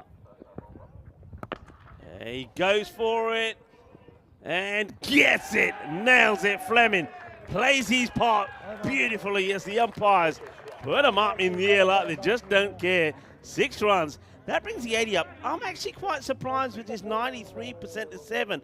I mean, I know Drew have history, but I just feel that in the last 18 deliveries or so, if they can go at the kind of rate they've done the last 2 overs, that one went for 22, the over before went for 15. If they can touch on that 130 something here and bowl really well, you never know. This is what's coming up over the next few weeks. I can't believe we're back again. It's ECL. Our first ever event, the 5th edition, and I absolutely love it. It's probably my favourite event, up there with the Western Shield now for me. I love the ECC as well, but there is something beautiful about the club teams because of the stories are a little bit more deep, I think. But we've got groups all the way from A to G, and yeah, then championship week. Yeah, I'm with you. I think the ECL for me, it's great because we see some hidden talents, and we see where stars are born. Yeah, you do. All right, this guy, he's a battler. They go to Cameron Ahmadzai, the bustly bowler. This one, you might have to check the height on it, actually. It's a good save by the fielder out there. Well, that's our man who's got the old afro.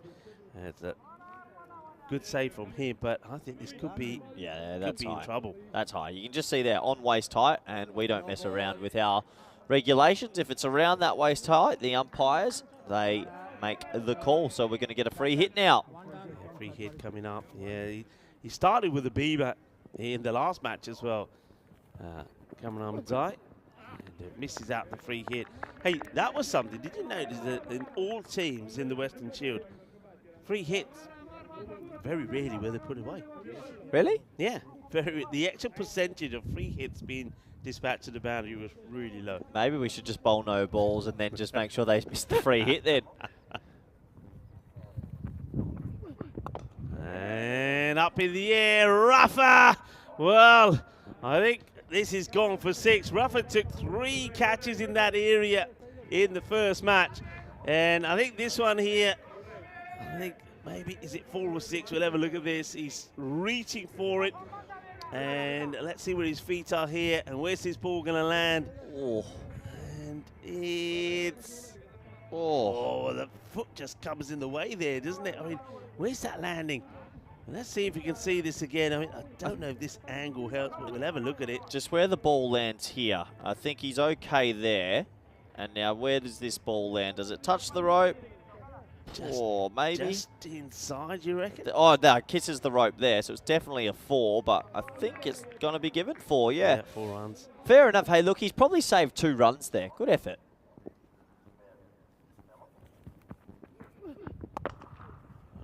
Bat on ball. That's the key thing. Bat on ball. No dots, and Fleming's playing his part quite beautifully here at the moment. So Jones on 41. And Jones has got a fantastic record on the network, approaching 1,500 runs. What did Starry Grey get bowled for this morning? Because this is a really impressive... 47. Good on them. Good on them. It's going to be a wide, Just I think.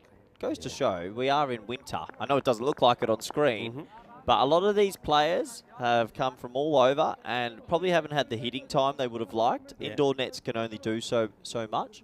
So you can have a bad game at the start of the tournament, come back just like the British and Irish Knights did. They had a bad first day and still came back and won it. Yeah.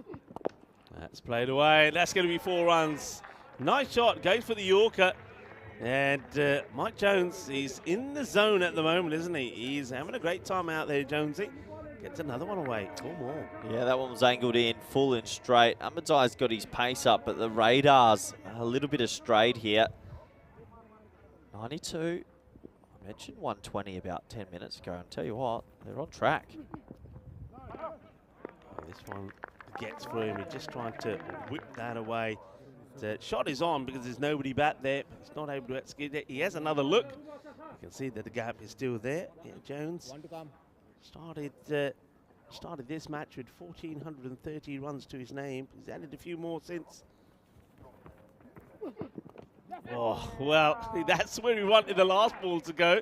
But he tried to play a proper shot to achieve it. This time around, he gets a little bit of luck. Un montón de suerte. 4 carreras, 4 more. And he gets ever closer to what would be a very fine half century. 49 of 21, 96 for 2 at the end of 8. Yeah, fortune favours the brave, and that one just beating the leg stump off the inside edge. So 96 for 2, good comeback from Starry Grad, who are now looking at 120. And, well, if you get rid of the dangerous openers, you never know. Yeah, you never know. I mentioned already, Estonia are celebrating their Independence Day today, so enjoy your celebrations, everybody.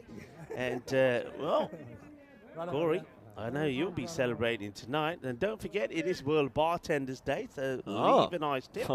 I need a night off for a go. That's a nice looking shot. Here's a fielder out there who should make the stop quite easily. That's Mohamed Nisar. Let's see if he performs in the second match. He was amazing last year. He was extremely good. He can cut, he can scoop, he can go straight. Love watching him bat. Perfect number 3. Yeah. Didn't start off well with Nisar and Niaz. Remember, he's another Hamza Niaz. 2 great players. That's great delivery. Really good ball. Really like this guy. Safi's bowled 8 deliveries so far, and I reckon 5 of them have been perfect Yorkers. And yeah, Jones there saying, well, what am I meant to do to that?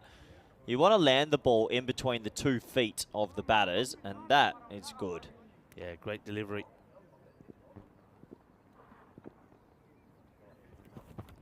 Well, there it is again. I did say to you that I know we saw him bowling a lot to the left-hander, but against the right-hand is really good. But that's the one needed for Jones to bring up a 50, and what a lovely moment that is for the Serbian player.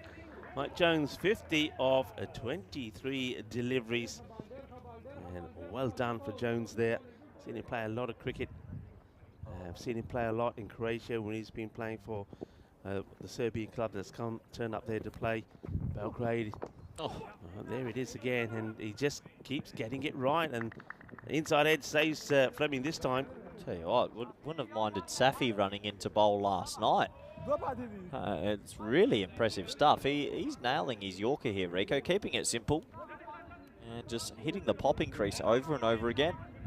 Clever bowling. Yeah, very good bowling. Let's see how he finishes. I wonder if Jones will try to come down the crease to him too. Knows that Yorker's coming well. He just tries to clip it away, and what a good take that is. Just getting it right. Brilliant bowling here from Safi. What a spell. Amazing spell, really. He's super unlucky not to have a wicket. Let's have another look. This one wasn't as close as a Yorker, but his speed there just rushed up the set batter, and good keeping also. Top over, top spell.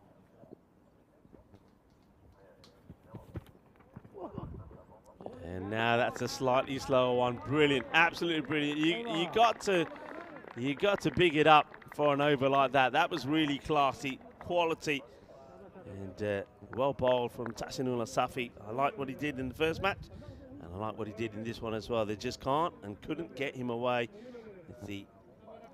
Have a look at the bowling figures there. There he is. Look, no wickets, but look at the economy. 5.5, only 11. And that leaves Starograd on 99. They've really got to try and go big here. Hey, look, I know we had Ross Taylor here, and he was absolutely fantastic. Yep. I mentioned this actually to Ross yesterday. I know we talked about it on the chat a little bit when he was on. That's going to go for 4, you know. That's a really good shot. So Fleming gets one away, puts the 100 up on the board. Mohammed Rafa, I mean, gets a second over here. I'm not 100% convinced with him at the moment, but I'll keep an eye on him with his bowling. But yeah, New Zealand in 2020 on this day, and that's cleverly bowled. Good comeback on this day in 2020. They had their 100th Test win, and Ross Taylor played his 100th Test, and it was a memorable one because it was a 10-wicket win over India in Wellington. It was amazing to have big Ross Taylor here. What a gentle giant he was. Good man, a good advertisement. As that one's high in the air, shouts a catch. Now, should be taken, sets your feet, drops an absolute sitter. Yeah. I tell you what, he looked shaky as soon as it went up, and that's one of the better fielders. Hakuk drops one. Hakuk, normally he's a very good fielder, but he's not had too much go his way. You'd expect him to take it, but you see here, never gets a good base, does it? He's moving around too much, never really gets himself well planted. Look how he's moving around, that whole body's moving, very difficult to take. It's another good delivery here though. So Jones, after getting to his 50, which he had to dig out a Yorker to do so, has struggled to get any big shot in since then. So though the first ball of this over for Mohammed Rafa was a 4, he's come back with 3 decent deliveries, and he's unlucky not to have picked up his second wicket actually. So 2 more balls to go.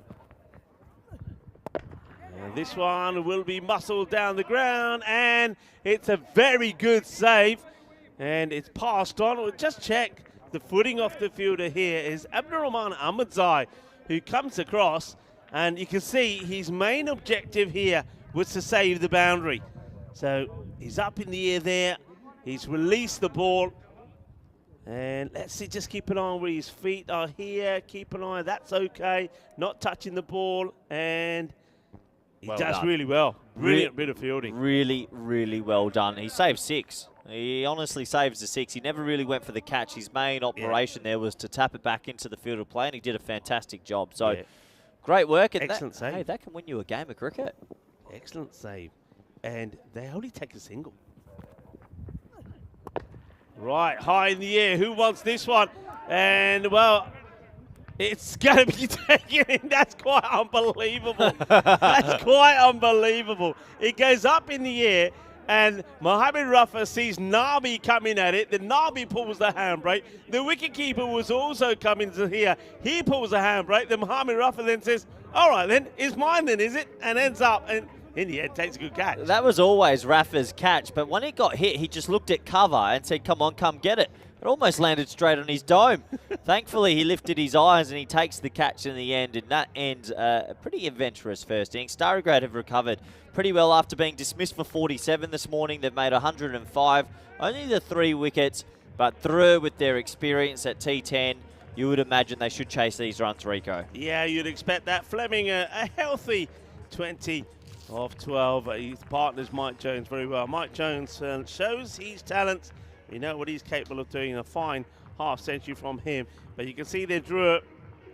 If you offered them a chase of 106 before the start of this match, they would have said, yep, bring it on. So they're not going to be deterred by this. But of course, look, they had a few wobbles themselves in the last match. They'll be looking to see if their openers can get going, and particularly their captain, because we know if Ahmad Nabi can find his form, then Drew will become a different beast altogether. Yeah, it's that top three, isn't it? If they click, it's game over. Having a quick look at some of the highlights, this was an absolute Jaffa early, swinging in late, and well, it wasn't an easy day for the young man at the top of the order, Luca Woods, but we know he can play. Sometimes you've just got to tip your hat and say, well bowled. Yeah, you're absolutely right.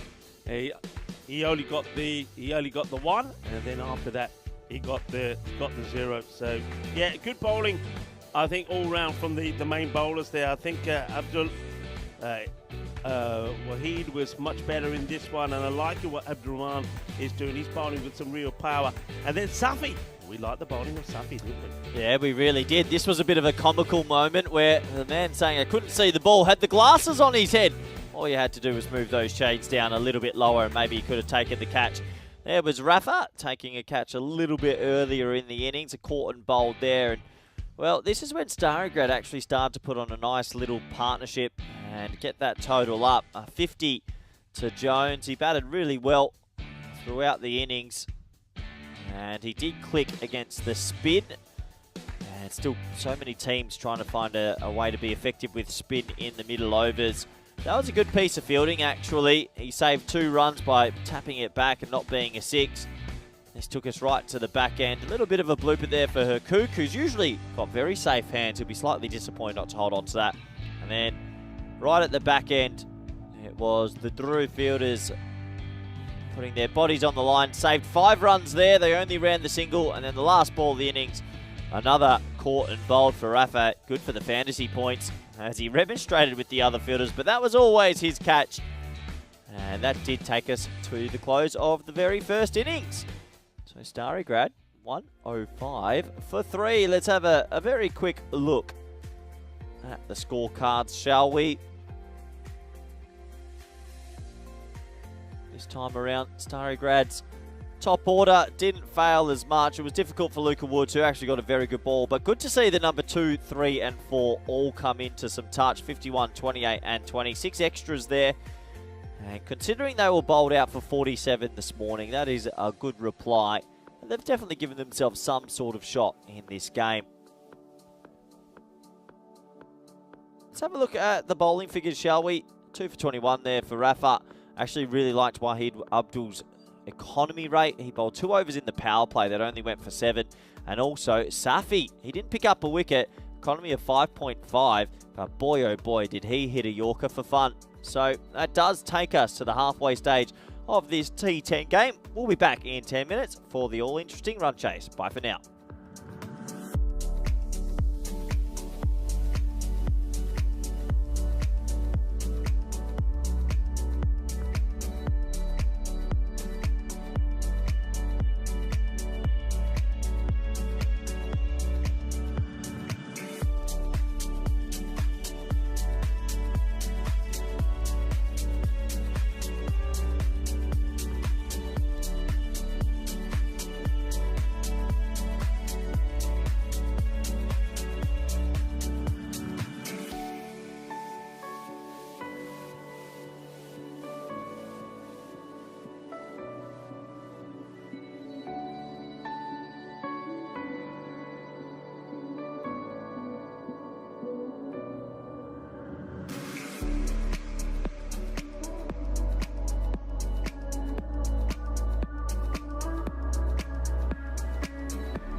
The European Cricket League is proudly brought to you by Dream 11, HCL Software, Rado, La Junta de Andalucía, and Victorinox.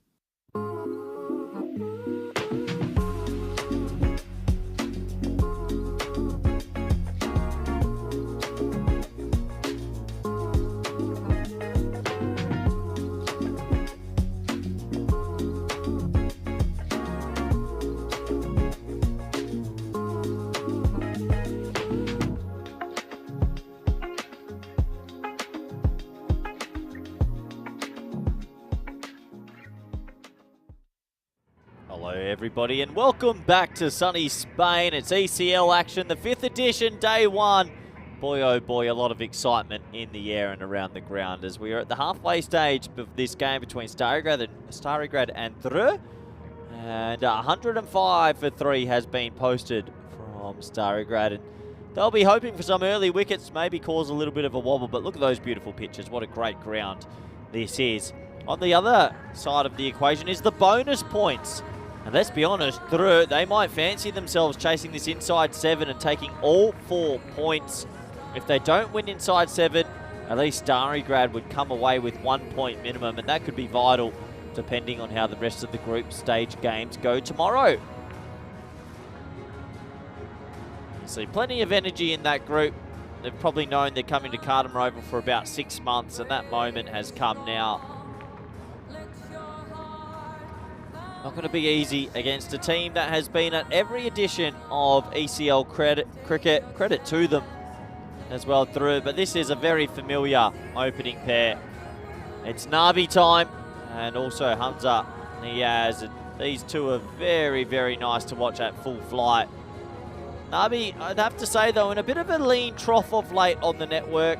I think he had a 1 year purple patch where basically anything he touched turned to gold. And just in the last year, it hasn't been that way, but that's cricket for you. So a warm welcome to all our viewers and guests from around the world, wherever you're watching from. Hope you're ready for the second half of this game. 106 required to win.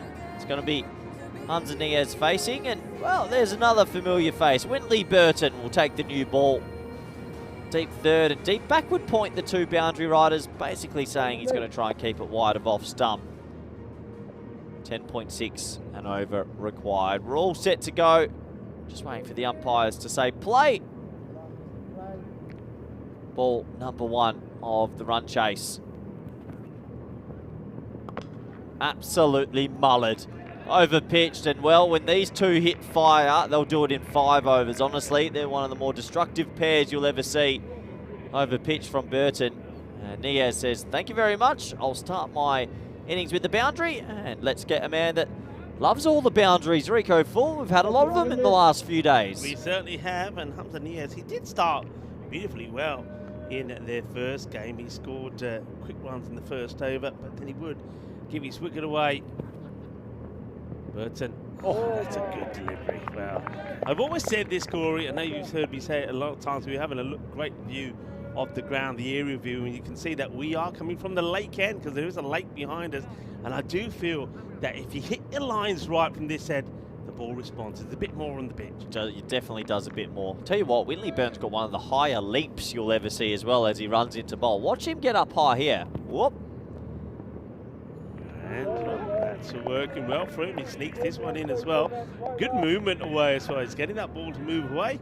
He's a lovely guy, you know, Wintley Burton. He's the guy who smashed my laptop, by the way, so be careful. Oh. When he smashed one down on the ground the first time I was in Croatia, it was absolutely mullered to pieces, and then the very next time I saw him, he offered me a peace offering, a little gift, but he's a lovely chap. They all are, and looking forward to seeing more of him. And oh dear, that's a mistake, and a rare mistake really, because these guys are normally pretty decent in the field, but that one gets completely wrong. I think that's Slobodan Tosic who comes into the side in this match, but it's not actually Slobodan, I beg your pardon. Luca Woods, yeah. He's had a tough day, Luca. He's a good player, it just hasn't been his day. And, oh, when you've only got 105 on the board, you do have to stop those ones. Yeah, you do. That's he's been put up there for purely that reason. The third is back and the backward point. And up in the air. And no worry from the batter. He feels that he's safe and he will get the boundary as the fielder chases that hard. And that's Zimanovic, the Munch Zimanovic, who has to then use the stronger together European Cricket League boundary fence to stop him going through it. Chases it, but doesn't quite get it right. But it's one of those areas, I mean, if he goes too straight here with the field he's got, he's not going to get too much support in the catching department. He's got nobody there on the 45, nobody really at square leg, so he's got to try and keep it wide outside the off. Goes for the Yorker, gets played away, but straight to the fielder, no run. And end of the over, so 12 off the first. And now, well, can Nabi open his account here at the European Cricket League 2025? Even though he's a destructive batter. But yeah, I heard you saying about Nabi, by the way, loving seeing that 0 up there, matches since the golden ball. I know you're loving it very much indeed. But yeah, Nabi, I heard you saying that he's just been a little bit out of form. I think I saw him really struggle also last year in Portugal, the first Western Shield. Never really clicked, and yeah, he's a lovely guy though, we know that, so do hope that he does find his rhythm again. Well, if he does find his rhythm again, it's not going to be easy for anyone in this tournament. Skull comes in for his first delivery. And Nabi goes over the top, and he's back with a bang. 6 runs, bolle, bolle, bolle. 6 to Nabi as Joseph Skull goes the distance. Yeah, the style that Nabi is, it's just high voltage. He's going to swing at absolutely everything. And some days he can sky it, and the other days he can get it away. I don't even think that was out the middle of the bat, but he's going to get 6 for his troubles. And a hot Nabi is a hot through. He really is their barometer. If he gets going, he can take down any attack.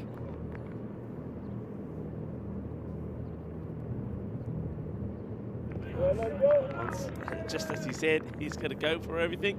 Swings at this, misses it. Dot ball from Skull. Good comeback. Still think he's got the biggest swing in all of Europe. He doesn't hold anything back. This is throwing the kitchen sink and some. And he'll be doing the same again, I'm pretty sure. And this one is going to be caught. Oh. Brilliantly done. And I love the way he gets a little bit of the old, Michael Jackson spin to finish it off as well. Well, we're going to have a good look at it. They're celebrating. They like it. I like it. Is Nabi 6 and out here or what? Let's have a look. Oh, it's a wonderful catch. But does he get it right? That's the question. It's up in the air. Let's see here. Okay, so that's pretty good so far. Good. Where's the foot land? Foot's that's in, okay. That's now he's outside, thrown. And let's see what happens here. Is he off the ground or not? I'm worried here. Oh, 6. Yeah. Oh, well. Gee, that is just. Oh, well. What do you think? Well, hold on. Does it hit him again? And how about this? The spin. There's the Michael Jackson spin. And he says. This, but you're going to have to look at this really closely. That there, is that got a little bit of foot and ball? I can't tell.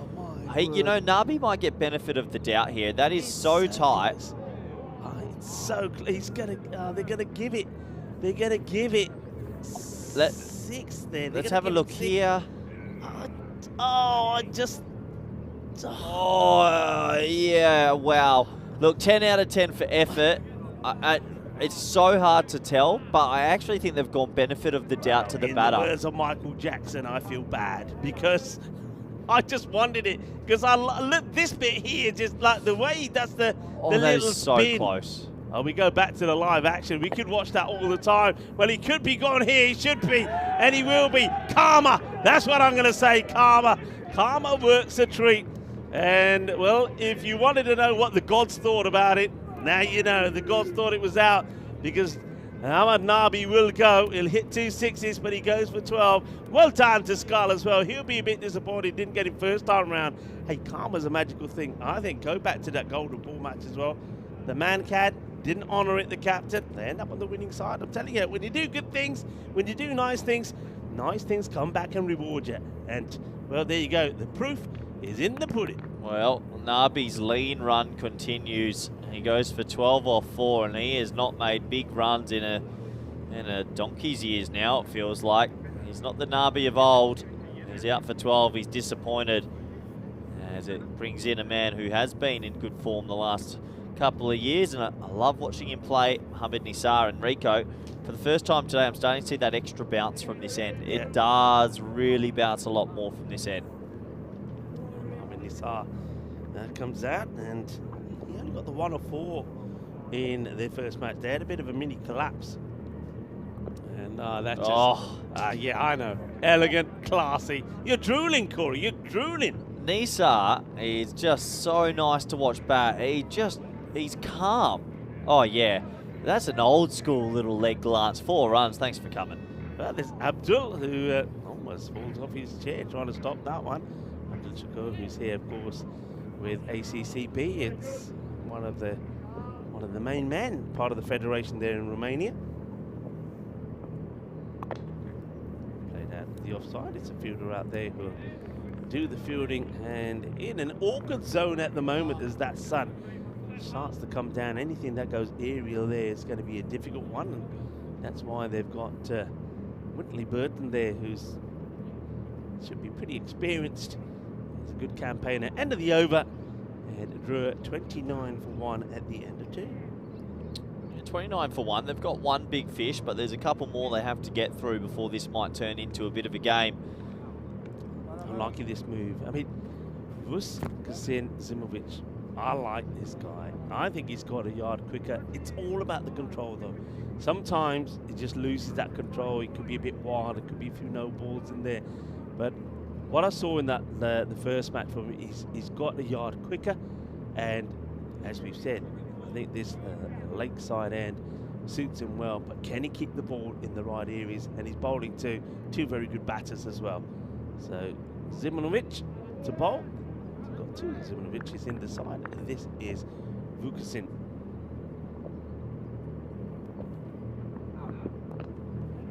Good start. Angled away to the third. Expected to have really the third back and a backward point. Got sort of point pretty straight at the moment, but with the pace that he bowls at, I think you could go with the backward point on the boundary, more orthodox, a little bit squarer. All right, this is going to be a good test for him. Now bowling to Hamza Niaz.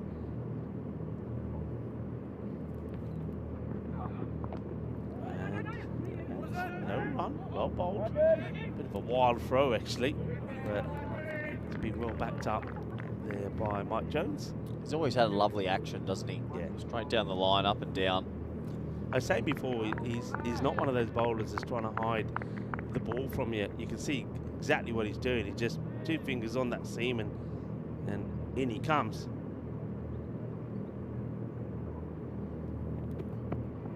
Just loses it there. That's good. That's fine. Doesn't feel right. Pulls out.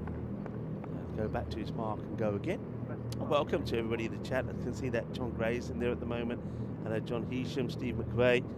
And Thomas Martinez, muy buenas tardes.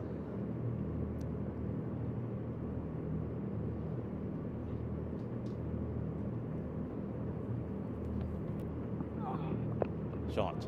And that's the accuracy issue. And against good players, if you lose it just by a fraction, you get put away. And especially when it's got so much pace, it doesn't take much, just a bit of timing, and over it goes. Yeah, lovely batting, isn't it? Just had to catch up with it. Helped it around the corner, and it was always going to fly for 6. So, a little bit of form here showing for these 2. Niaz. Nisar feels like he's in form for the last few years, but Niaz as well. He had some very big scores here at Cardimer Oval.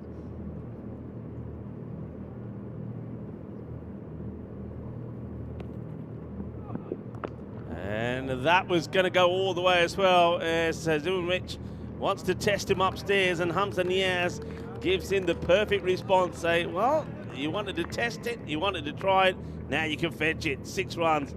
Beautifully played. Well, you mentioned big runs today. 2010, Sachin Tendulkar became the first batter in one-day history to break the 200-run barrier, and it took him just 147 balls. But then exactly 5 years later, Chris Gale came to the double-ton party, and he was the first to do it in the World Cups. He would then take that record. Yeah, I'd like to see Tendulkar come play some T10. I mean, if we can get Ross Taylor and Kevin O'Brien and Max O'Dowd out here, I'm sure we can ask some of them. Just have a look at some of these statistics here. So Gale, he took 105 balls to get his century, 20 more balls to get to the 150, and another, how many you reckon, to get the other 50? 15, 12. Wow. He did Muller it. And that's going to go all the way as well. And this is all about the pace. All about the pace. Pace on. Swing hard, even if you're not getting in the middle of the bat. Well, we saw plenty of that in the Western Shield. The ball is going to fly away. And they're flying away with this run chase at the moment. And you can have a look at that equation for the bonus point. And they'll definitely have their eyes set on that. Yeah, I think now they really will be pushing hard for that bonus point. That one's a little bit hard on the young fast bowler. Big edge balloons away for 648 on the board already. And that's up in the air. Catching opportunity. Mike Jones underneath it. And holds on to the catch. That's gone a long way up. It took forever to come back down as it goes up to the moon and back. The catch is taken. It's another wicket. Well done to Vuskain there. Zimovic gets the wicket. Mike Jones holds on to the catch. The second wicket does go down. Yeah, better length that time. Slightly fuller. Yeah, it misses out on a pretty good start. It was 30 off 11, looking $1 million, but just leaning back on that drive and hit it straight up. But went miles high in the air, Rico. Good safe catch in the end. Good technique. Yeah, good catch. Took a long time to come down. And just to finish off that marvellous knot there from Chris Gale back in 2015. And when he did get to the 200, so it took him 12 deliveries for 150 to get to 200. But he did face some 59 dot balls, by the way. His partnership of 372 with Marion Samuels broke the previous record for any wicket. That was set by Sachin Tendulkar and Rahul Dravid against New Zealand in 1999. That record was broken in 541. So big scores scored back in time on this day. Drew looking to score some big scores here and see if they can take 4 points. And that's what they're looking to do. 4 points, remember, that's what we did see earlier. The CCB achieved that against Arigrad. It's not a good delivery, it's wide, and they should be taking another run from this as well. This is the Manja Zimovic coming on, just gets that one completely wrong. A couple of extra runs on the board, and Mohamed Rafa, he batted beautifully well in the last match.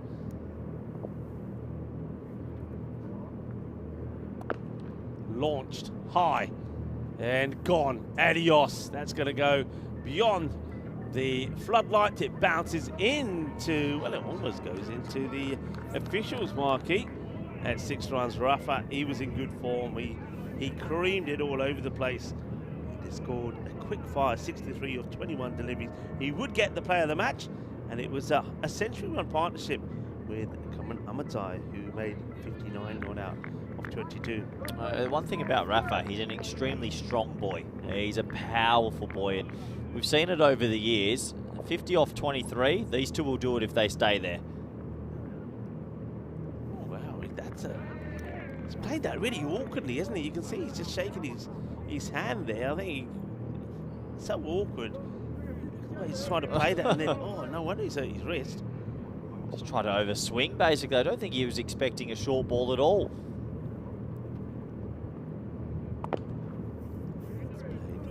Towards fielder, I'll do the fielding. Nice work, nice pickup, and they'll just take the single.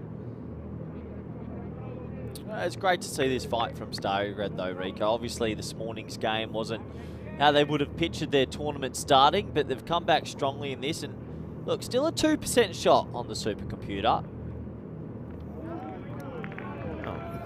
Eyeing up that big vacant area. It's a vast of open ground on the leg side here. So it's the right shot to play, but he just doesn't execute it. Yeah, he just jumped out the line of it last minute. It is the right shot because the field, there's no 45. There's no one even around the corner. I actually think he should try do it again. He gets any bat on that, They've clogged it up now. They're moving mid-wicket to 45, but it was the right option. I think so, yeah. We see a lot of times players looking to play that shot or the reverse shot, but the field is set for it. But now he says, all right then, I'll just go over square leg, and he will. That's going to be 6 runs. Manos arriba from the arbitro. And that's Shub Navjot Singh out there. Alatidora, who I'm sure is watching, and Shub's 2 kids. It's good to see a lot of people coming out and watching the cricket here on this Monday. Beautiful sunny evening. Oh, ouch. Oh, that's caught him inside. I don't think that's missed the pad completely. That's on the inside of the knee. That's going to hurt. Ooh la la la. Yeah, look at this. He's missed his out on it, and oh. It's one of those ones, the pad bends in that funny sort of angle, and that's fleshy. Now it's one that you want to rub. He's going to be limping back to the other end. It's probably not the worst strike from a Grizzly that Mohamed Nisar has had. He's going to have to walk to the other end. So you can see they're well ahead where they need to be, but they're needing 43 here of 3 overs. I mean, we're talking about Drew here. You'd expect them to get it, but I'm liking this change. You know they're going to try and go for this, so why don't we try a little bit of spin? And Mike Jones, he was pretty successful in his first bowling stint. He picked up a couple of wickets, so he will have a go here. Took 2 for 19. Jonesy. And that's clobbered. That is big. Well, that's going to end up going right over everybody and into the football pitches. Well, there's Nami. He's got a little grin on his face. He'd like to look at that one. Massive hit. Well, you said he's powerful. There's the power. Yeah, that just made a beautiful cannon noise. And see how quick the wrist sort of snapped through the ball. And that was big. So they're hunting this 4 points victory. 37 off 17 for all the chocolates.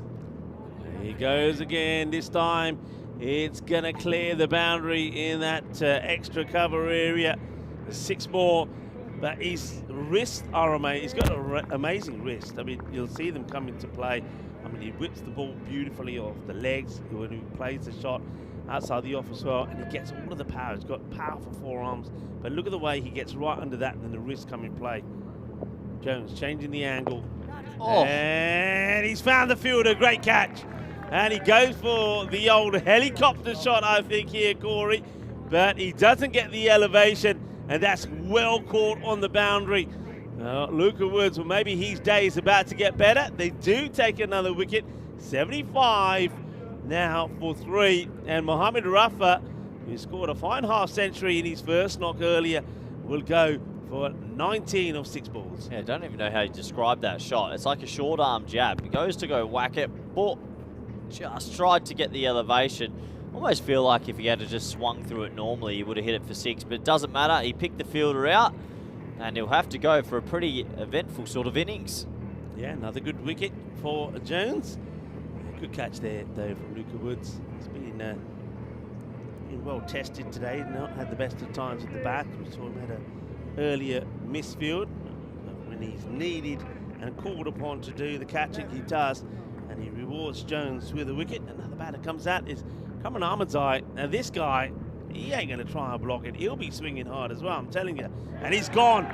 Leg stick gone. Stays around the wicket, and Jones gets another. And Drew, well, there's that wobble again from him. But this time, it's the 2 batters that sort of saved him in the last match that have gone. And Karan Ahmadzai, who brought up his personal best on the network with a fine 59, not out 22, goes first ball. It's golden duck. Jonesy's having a good game. He's hit 50. He's landed a Yorker through the legs, the old nutmeg, and he's going to be on a hat-trick here. So, Starry Grad just showing they can mix it with the big boys. I think Drew are really trying to hunt down the 4 points and losing some cheap wickets here. Well, no Derek's on the screen, but I've got a Derek pin on my jacket. He's quacking away as Ahmadzai will join a number of ducks that we've had in the day, and a number of them have been Goldens as well. Ahmadzai goes back 0-1, and I just wonder here whether the tails have gone up significantly here for Starry Grad, and they feel that something could be on. Hat-trick ball is on here though, and this is Abdul Rahman Ahmadzai. going to see him have a knock. Remember, he was outstanding with the ball himself. So now the left-hander is having to deal with Jones. Clever from Jones, though. He was under attack, came round the wicket, and he's picked up 2 wickets. Yeah, he's had a really good game. Can he put his name up in lights and get a hat-trick here? Ahmedzai on strike. Left-hander will suit the right arm off spinner also. Just wants to get it straight. And yeah, darts one in. It's nicely dealt with by Ahmedzai. They take the single, and they won't panic just yet. They've still got Mohammad Nisar out there, but it'd be interesting to see how he goes here. I mean, if they want the bonus point, they need to be looking to be going at about 14 and over. You see it there on your screens. So needing 30 off 13 balls. Starry Grad are trying to get their first point on the board.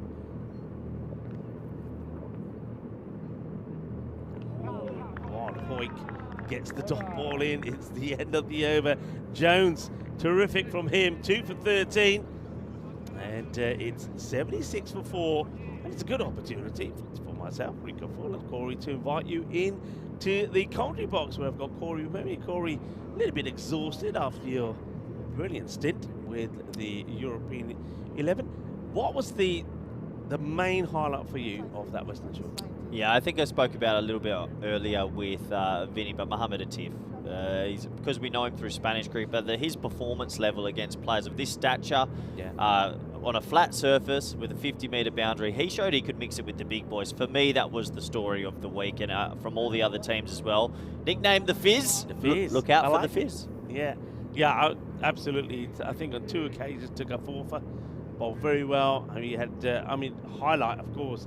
I know he's already put it up there on his social media when he got the wicket of Ross Taylor. And look, that's a big moment, isn't it, for, like you say, from a young kid from Barcelona. Yeah, absolutely. And maybe it opens up doors for him in the future. But a fantastic week. And I think we're already talking about when's the next Western Shield. Everybody wants more. Yeah, and I'm pretty confident that that first one, the first big one, I know it's going to be wide, unfortunately, as the captain. This is Bogdan Djudjic, comes on to bowl. I know that we had just the British and Irish 11 and the European 11 last year. This time, 2 extra teams, the World 11, Asian 11. So we'll probably continue with that, and maybe it might even grow. But I reckon there's going to be a lot of players that want to get involved. It's an opportunity which really should have at least got hands on it. Is Jim O'Neill on the boundary here? Now, that's the other thing we'll have to check here is the boundary check. So does this go for 4 or 6? So it is definitely an opportunity. Doesn't hold on to it, and I think that one goes and hits the rope. Yeah, it does. So, that's a double whammy. First, the catch probably should have been taken, and Ahmedzai could have been gone on 1, but he's going to get a lucky boundary there. What a moment that could have been. It just gives him that sniff of that 4 points again, doesn't it? The bounce at this end, it's a reminder, I totally forgot about the bounce. You can see keepers are taking it with their fingers pointed to the sky, and no disrespect to Dukic, but he's not the quickest of bowlers. Just goes to show there's a lot of carry. Good length. Watch this one. Yeah, look at it come up. Looking to go big here as Abdurrahman Ahmedzai. And sneaks that one in, does Bogdan. So, well, they're looking to get this bonus point, but all right, 6 helps, but then 2 dots come straight after that. 23 required, but they should get the win. But are they going to get all the points? It's hit firmly, and that one will beat Woods. That's going to be 4 runs, so 6, a couple of misses, and a 4. Needed to, remember, go at about that 14 or 15 or 8, so really looking for at least another 1 boundary in this over, but ideally be looking to get another couple. And if Starry Grad are on it, they'll bowl Jones next over. He's been their most effective bowler. Try and defend the point. You never know. If they can just pick up points here and there and then a good win tomorrow, they could still get into finals. Short, but just high up in the air. Is anybody going to get there? And they will drop the catch. And Abdurrahman was just watching. He was sure that it was going to be caught. It doesn't. It's had to come from a long way in. The fielder gets there, Slobodan Tosic, and then in the end, the process of going down, the ball comes out of his hands. It's an opportunity, that second one in the over that doesn't get taken. So Ahmadzai dropped the second time, dropped on 1 and then dropped on 11 as well. Shot, and that's 6. 6 on any ground as well. That's the difference really, isn't it, when you got, I think, you know, and I'm sure that Rahman Ahmadzai won't mind me saying this, when you got a classy batter like Mohamed Nisar who plays proper glorious shots, and somebody who's just trying to slog the ball to the boundary. Yeah, with all the power they have in their team, he's the more technical player with power as well. So he likes to hit it through good areas, and he's another player for Drew. If he bats well, they'll go very deep in this tournament. You look at that top 6, it's a dangerous top 6. A couple of cameos so far in this innings, and they've given themselves a shot at the 4 points. 12 off 6. It looks like Whitley Burton will bowl it. Surprises me, That surprises me. But okay, they want to go to Big Whitley. But 12 off 6, I'd have to imagine Drew will somehow do this. Yeah, I think they'd probably like the pace on. I think Jones really, for me, Jones should be bowling this over. Only went for 13, he got a couple of wickets. I think with Wintley, if he just gets it slightly wrong, I mean, he's bowling to the left-hander here as well, so he's got to make sure he goes on the offside, can't be straying on the pads. And also, I wonder if Ahmadzai, if he's going to play the smart game and just try and clip about a single here and give the strike back to Nisar, because I think Nisar against Burton, you'd expect him then to maybe get the runs you need off the over to get the 4 points, bringing that fielder on the leg side in. So he's backing himself to get this ball in the right area straight away. Third man is up though. And he doesn't get it right. That was my fear. And that's going to be a big 6. And another one that Dennis has to fight with. Dennis is the ball magnet at the moment. That's expensive equipment in there, by the way. That camera has got a fantastic zoom. But yeah, gets it wrong. And that's going to be 6 runs. So just 6 required then for all the points of 5 deliveries. Yeah, nice shot, Dennis. Well, he's got his thumbs up, so I'm glad that he's okay. I just think with this sort of field, it's tough because of the bounce. You can even have one of the middle from it up and have one of them back there. There's so much carry. Anyway, 6 to win, Rico, for all the points. That will be just a single. Nisar will be more than happy to get to the other end. Just a single this time. Nisar probably will know that Wintley will be looking to get that ball to be carrying past him outside the off stump the field. Now changes to the right-hander.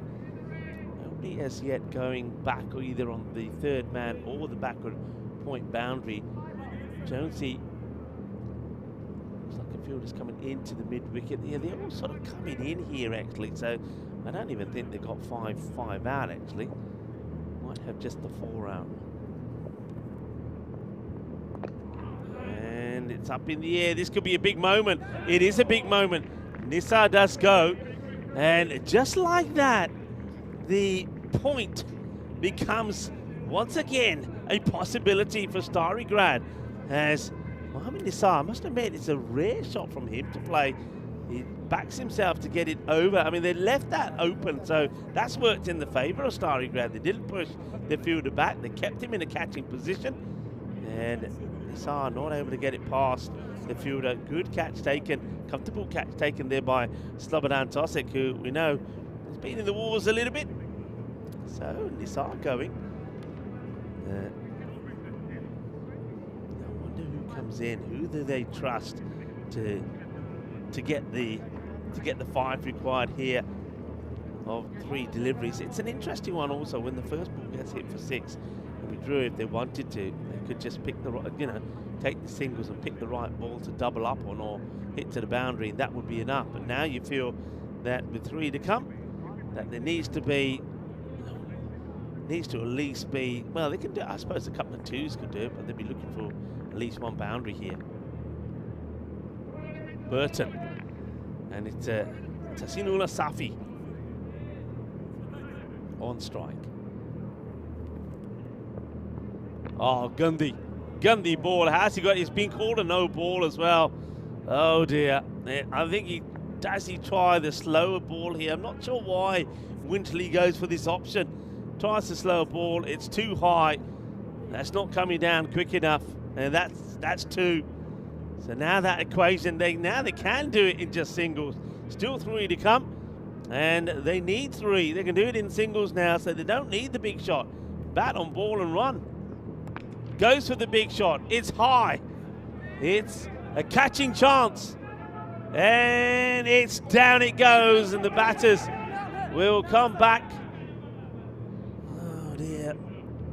That's, again, goes a long, long way up in the air.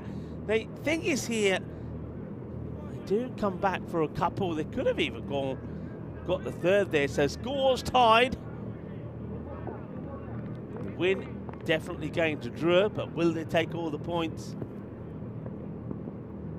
And, well, why they're running here? Why aren't you running? Why aren't you just trying to do it? You got so many wickets in hand. I think that's an error. If they don't get this point here, maybe there's another dot ball here. But look at the non-striker. That's quite shocking, isn't it? If you look at the non-striker there, Tahsinul Asafi, well, it's like he sat there having a picnic. He doesn't budge. Got to be running.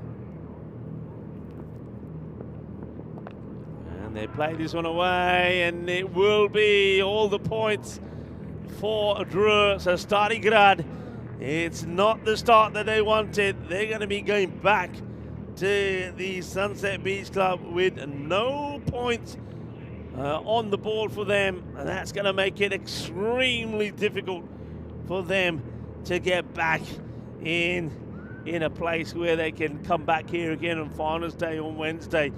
They got beaten by 90 runs by ACCB, and then in this match, Drew, as we fancy they might do, have got to the victory margin, and they've done it with 18 balls to go. That means that all the points go to Drew, and Starigrad will finish day 1 with nothing to show for, and you can see that that's hurting them. Victory by 5 wickets in the end by Drew. Drew, I suppose if you get the job done, it doesn't matter how you do it, you take it. They got the job done against Drumstad, winning by 41 runs, and then they've got the win here again. So 2 wins out of 2 for them.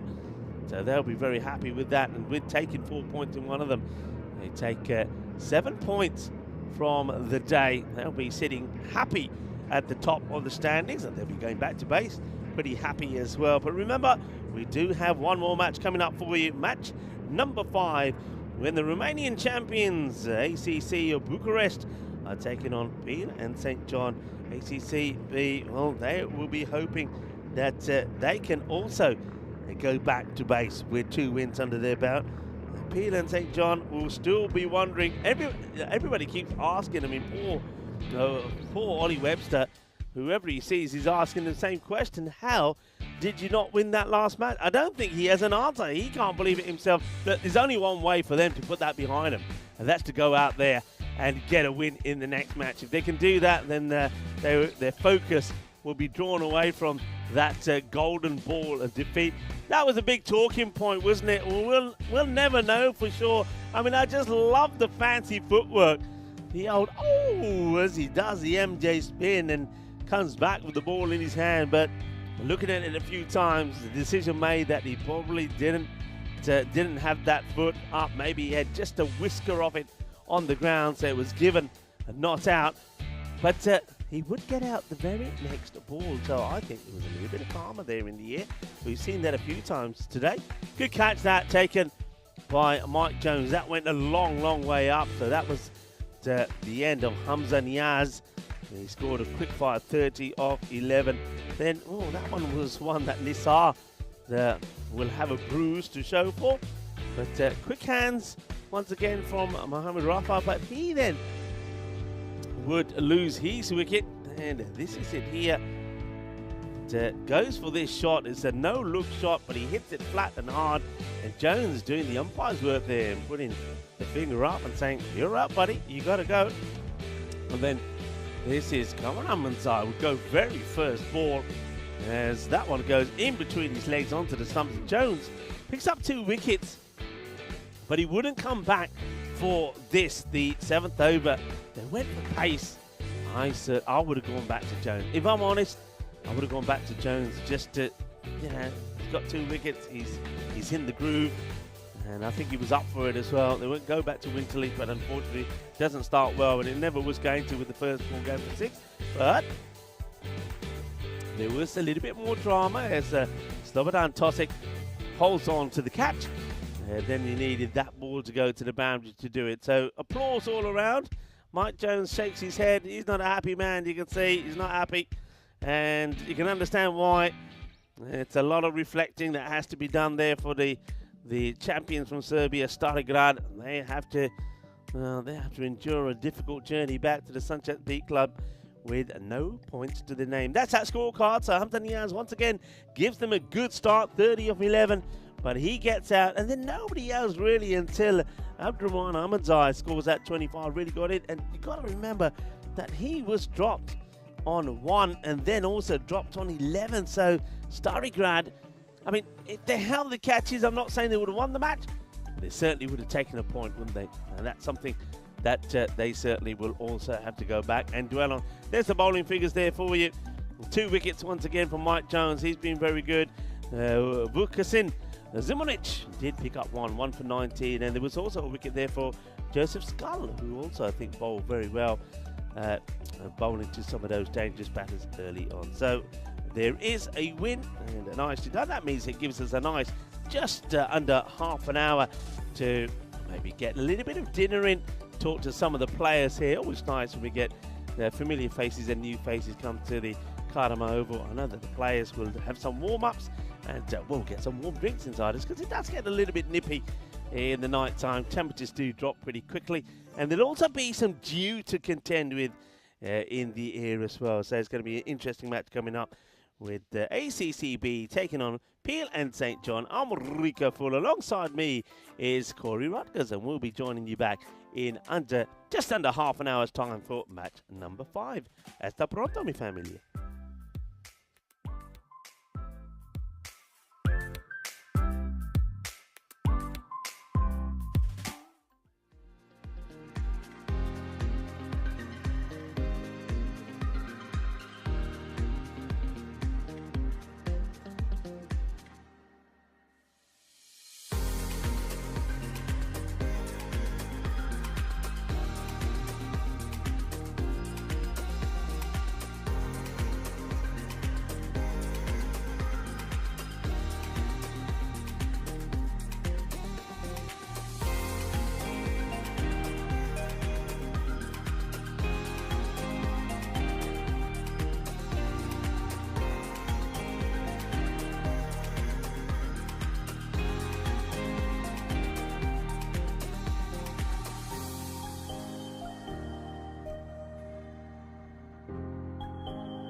The European Cricket League is proudly brought to you by Dream 11, HCL Software, Rado, La Junta de Andalucía, and Victorinox.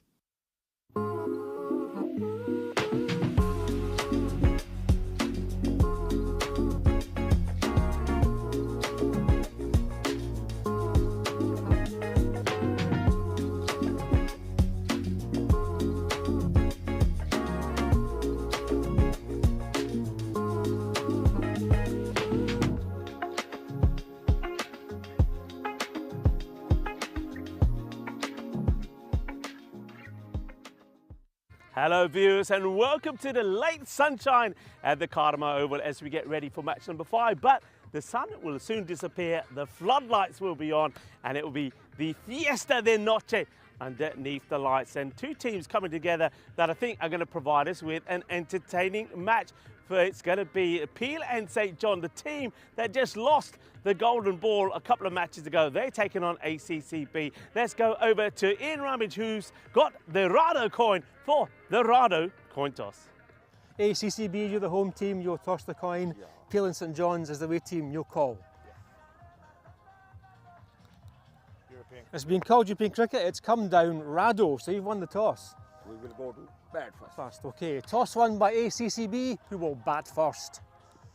ACCB winning the toss, and Abbas deciding that he will have a bat first, so he's hoping that his batters can make the most of the natural light and then make it a little bit difficult for Peel and St. John with the batting. But let's talk about the way these two teams have started. ACCB, they did get a very good win in the first match, thanks to some good performances. I think Pravin was excellent, Pravin Kumar with the bat. He batted really well. But I think the bowling is where they were very successful. I mean, excellent bowling there from Abdul Asif. I like what he did. But Vishwa Pridashana, he was absolutely sensational. And their fielding, got to highlight that as well. Their fielding was magic in that win against Darmstadt. But then Darmstadt would get a win, wouldn't they? Because they got a win against the opposition that they're playing again.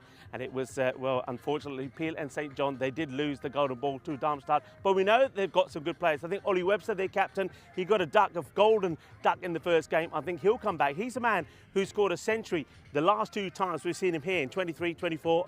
He'd love to get another one this time around, and they got a good batter at the top of the order. Eddie Beard, he was good in that last match, scored a half century, but they went down and they lost it. So they're looking to go back to our hotel partner, Sunset Beach, with a win under their belt. I know that Corey is ready in the commentary box for this one. Corey, the news from the middle is that, well, ACCB, the Romanian champions, they're going to have a bat first. Over to you. Thank you very much, Rico Full, for that lovely introduction. It's the first evening game of ECL in 2025.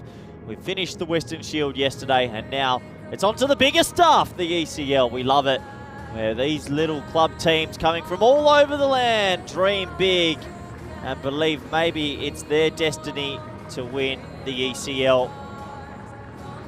These two teams pretty evenly matched, I think. ACC Bucharest taking on Peel and St. John's. The Romanian champions taking on the Isle of Man champions.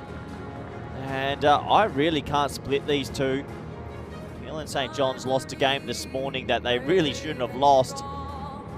Only needed a handful of runs, but they choked and ended up losing in a famed golden ball. So it didn't take us long to have one. And Bucharest, well, they've got some firepower in that top order. They'll be looking for some big runs, maybe from Pravin Kumar, who's listed at 3. Asada Bus, the skipper, will be looking for a few. Gohan Manan, of course, and much more. Abdul Asif gives it a whack also. A warm welcome to all the viewers around the world, wherever you might be watching from. I hope you're doing well. Sulman Saeed and Stefan Gooch are our officials for this one. Let's have a look at the fantasy and the two lineups for this one. And as you can see, he's going to be Gohan Manan and Abdul Asif at the top. For Peel and St. John's, look out for Ollie Webster. He'll go big tonight. He really wants big performance. Peter Burgoyne, who opened the bowling, professional dart player and also a first-class 100. He's out there again. And it looks like Jax De Beer has come into the lineup. Good name. Interesting enough, the supercomputer is saying 60% to Peel and St. John's. But for me, day one, these teams building into their work. I think this is a genuine shootout, 50-50. And will the ball zip around under lights? Sometimes it does, sometimes it doesn't. That's the nature of the beast. It's going to be spin to start. And it will be the man that bowled a little bit earlier, Peter Burgoyne. And he was pretty effective, to be fair. It's not like he's trying to spin it back in too much. It really is maybe some little outswing as it one's going across, and he doesn't waste any time. And that one's cloth, shouts a catch. It's a half a chance. No, Eddie Beard can't get there in the end. So it'll just be a single.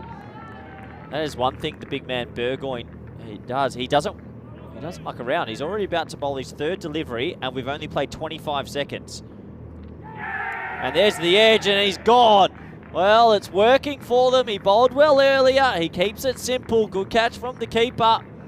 That's Phil Littlejohn's up to the stumps. And the first wicket will go down. A little bit of extra bounce at this end. And ACC Bucharest will be disappointed to lose a key player early. It's going to be a golden duck. Little edge, keeper stays up with the ball, rising with the ball.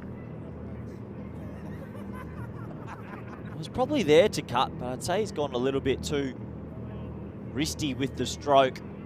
Burgoyne picks up the first wicket. So Paveen Kumar back into the sheds for a Golden Globe. That's never a nice feeling when you've got 13 cameras and millions around the world watching, but it is what it is.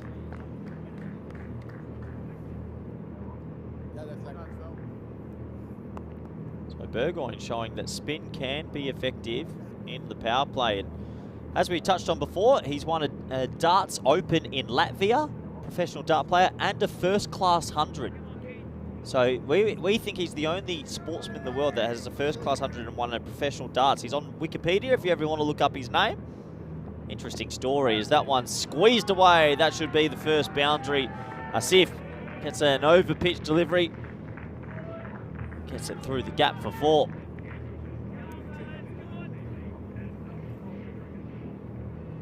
Nice little shot there. Maybe he went a little bit finer than he had originally planned, but it doesn't matter. 4 to the total.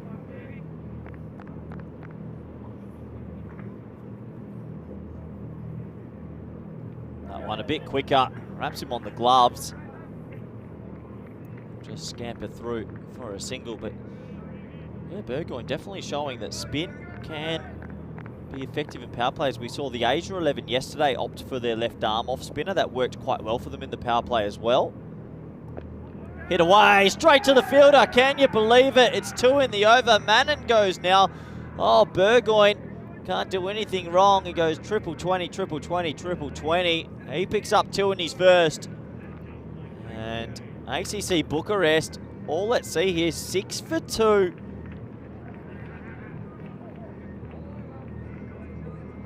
And can you believe it? A couple of cheap wickets, it feels like, as I welcome Rico fullback into the box.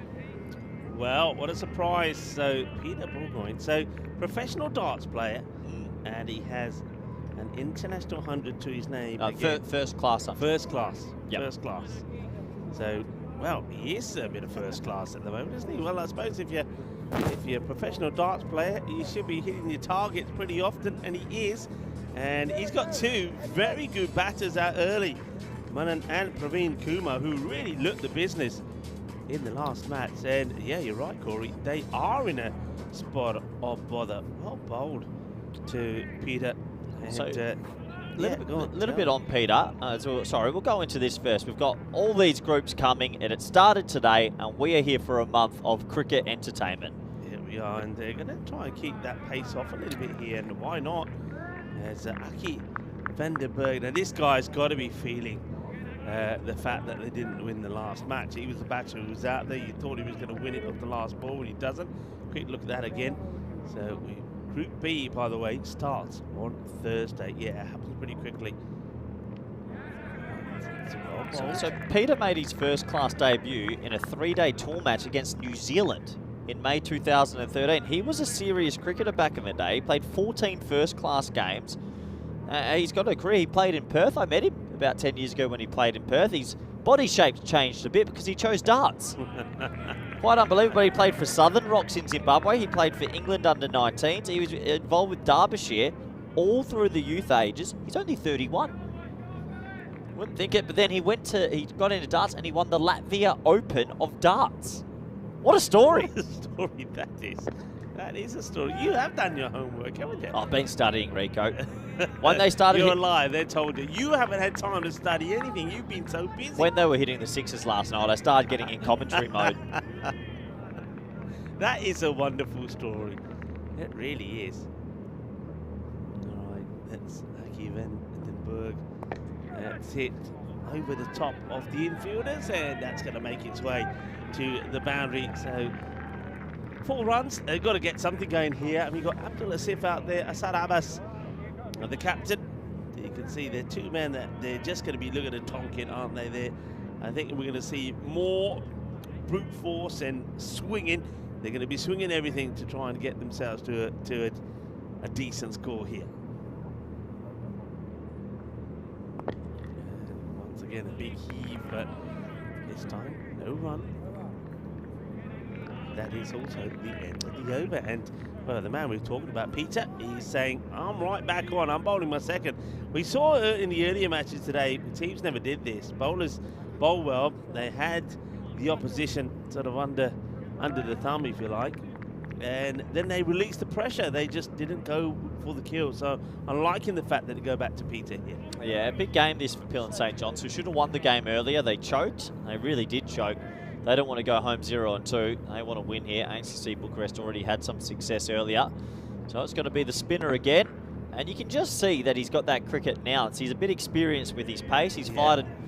I agree, like at club cricket level, if you've got a spinner that can control it and slide it and show the odd flighted delivery, opening with spin's good against certain teams because they like the pace on the ball. That's a nice looking shot though.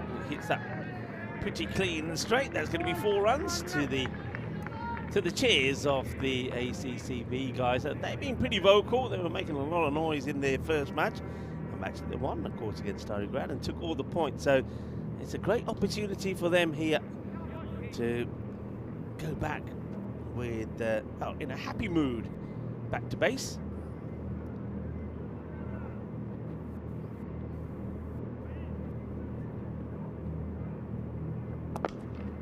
Tries the same again, and it will be the same, just over pitching Burgoyne here, and just allowing him to go down. Well, there they are, happy and waving. There's the Romanian supporters. They're enjoying themselves at it. Yeah, it's a little bit too full, and the captain Asad Abbas just mullers that straight down the ground. It's an interesting surname, though, isn't it? Is there any story behind his name? I'm just into the darts. It's good we got a darts player in the network. That's in the air though, Rico. Ollie Webster's tracking to it, and he'll take a safe catch. Burgoyne's got 3 in the power play. And I tell you what, spin to win against ACC Bucharest. They are skying them everywhere. And once again, his team from Isle of Man, Peel and St. John's, are starting the match well. Yeah, well, Burgoyne gets another one, and this time it's not quite the full toss. He's got to do a little bit more, does Asad Abbas, and he finds the captain of Peel and St. John, sort of hops across, gets right underneath it. Really good shot we had of this. He gets in a really good position, holds on to the catch. Ollie Webster in the action, and ACC Bucharest now 20 for 3. Yeah, in deep trouble, aren't they? 3 wickets in the power play. Plenty of people chiming in the chat. Good to see Thomas, Paul, Chris, Steve. Also, George Hankins has popped up. Hello, George. He's usually actually spends quite a bit of time in Spain. He was around during the ECC. Bumped into him in the crowd. Taking it on, running hard. Hey, George has turned into he's a fanboy. He's an ECN fanboy now, isn't he? He loves it. All the Hornchurch are just creeping in. Yeah, I mean, I love following them on the social media as well. They do some pretty snazzy stuff. Just gets played away. It'll only be just a single. In comes the big throw. As the natural light slowly starts to fade away, and the lights start to take their toll. It's an end of a fantastic spell. Peter Burgoyne, I think did he take 2 in the first match as well? So he's taken 5 here today. He's taken 5 wickets in the power play and not gone for many runs. He's setting his team up well, and look out for him with the bat a little bit later. Yeah, good to see so many people in the chat. The first night game of our ECL, and Still, the sun hasn't fully gone down just yet, but when it does come into full effect, that He'd ball just zips below us. around. Let's say hello to Peter. Hi, Peter. Good day one for Peter so This is a far. very good, yeah, 5 wickets, Peter. Well done indeed. 5 wickets in the day. But of course, he and the others will be focusing on the win. That's what they want here. Oh, great Yorker. What a great Yorker that is from Aki Vandenberg. So they're not messing around here. Aki bowled very well the first over. They're staying with him the same way they did with Peter. Yeah, there it is. Good delivery.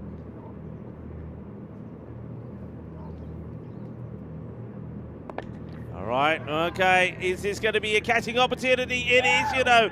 And Peter, you can't keep him out of the action. The smile tells you the story. And Abdul Asif tries to take on Aki Vandenberg, but he doesn't get it right. And Peter runs across, holds on to the catch. What a time he's having. Well, he doesn't look like he's got 2 first-class cricket centuries, but I tell you what, he's having a bit of a game. And Aki Vandenberg, the opposite body shape, has picked up a wicket. Those two are the odd couple, and I'm here for it. Another wicket goes, and ACC Bucharest against the Isle of Man champions are up against the wall. Good safe catch. Got some cricketing now to that boy. Another one goes. Abdul Asif goes for just 8.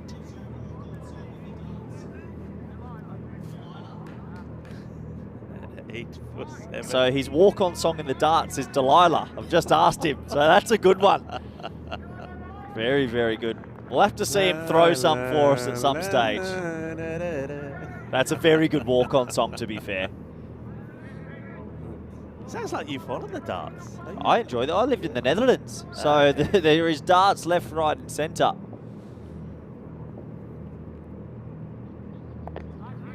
Carefully played out. They just need to, probably thinking they need a partnership. This is Vimukti Mudhushan, who's going to be behind the stumps in this match. I like the way that they just get back to their mark and bowl. They're not giving the batters any time, are they? In between balls. Yeah, I was just thinking that. They've bowled 4 overs almost. The keeper's been up to the stumps. They're picking up wickets, and they are racing through this. They've bowled 22 deliveries in absolutely no time. Good hands there from the keeper. But this is how they started the previous game. Peel and St. John's, for me, in this group could go a long way. Well, this could be another catching opportunity. Fielder, one of the fielders picked this very late, but fortunately enough, he's got Andrew Clark to save the day, because Andrew Clark has picked this, but the fielder is to his right. Doesn't pick it at all, but Clark is there, takes the catch. Ali Haider is going to be another batter that departs. Nothing happening here, really, for ACCB. They're giving their wickets away. Haider will go for just 1 for 3, and Aki Vandenberg picks up another, and a really good catch there from Andrew Clark. Well, Andrew Clark's another cricketer that actually has played a decent level of cricket out of Cheshire back in the day. And I met him a few years ago when he played in Perth about 10, 12 years ago. He's come in as a wild card, and I'm telling you, this team, a little team from Isle of Man, they are on. Ali Haider goes for 1. Right now, ACC Bucharest are up against the rope. Oh. Very well bowled. Very well bowled. And isn't it good to see Phil Littleton there standing behind the stumps, doing a fantastic job, standing up. And that also, I think, has created this pressure for the batters. I don't think they're used to, well, a couple of things. First, I don't think the earlier top order batters will be used to a bit of spin to start off with. I think that throws batters. Secondly, they like to be able to move around their crease, and they're not able to do that with the wicketkeeper standing up. Yeah, completely agree. Completely agree. Great start. 5 wickets down for Peel and St. John's. Not a great start for ACC Bucharest. Where do they go from here, Rico? I think they're in one of those positions. I don't know if you get rebuilding phases in 10 overs. I think you just got to go and hope someone clicks. Yeah, you got to go. I mean, who they got out there now? You got Sandurwan is out there with Mudushan. They've got to still believe. They've got to still believe they can. I mean, one thing that's good for them, I suppose, is the 2 openers are out the way, so maybe it might get a bit easier for them, but I don't think so. I mean, they are a good bowling unit. Remember, they did restrict a powerful batting unit of Darmstadt to just 114. Well, looks like a new bat might be required here. No, Sully says, hang on a minute, I'll just pull that off. It's good to go, don't worry. Hey, what about that bat break yesterday in the final. Yeah, that was good. Was pretty sensational. Actually, yeah, we'll talk. I've got something for you about the bat breaks. Okay.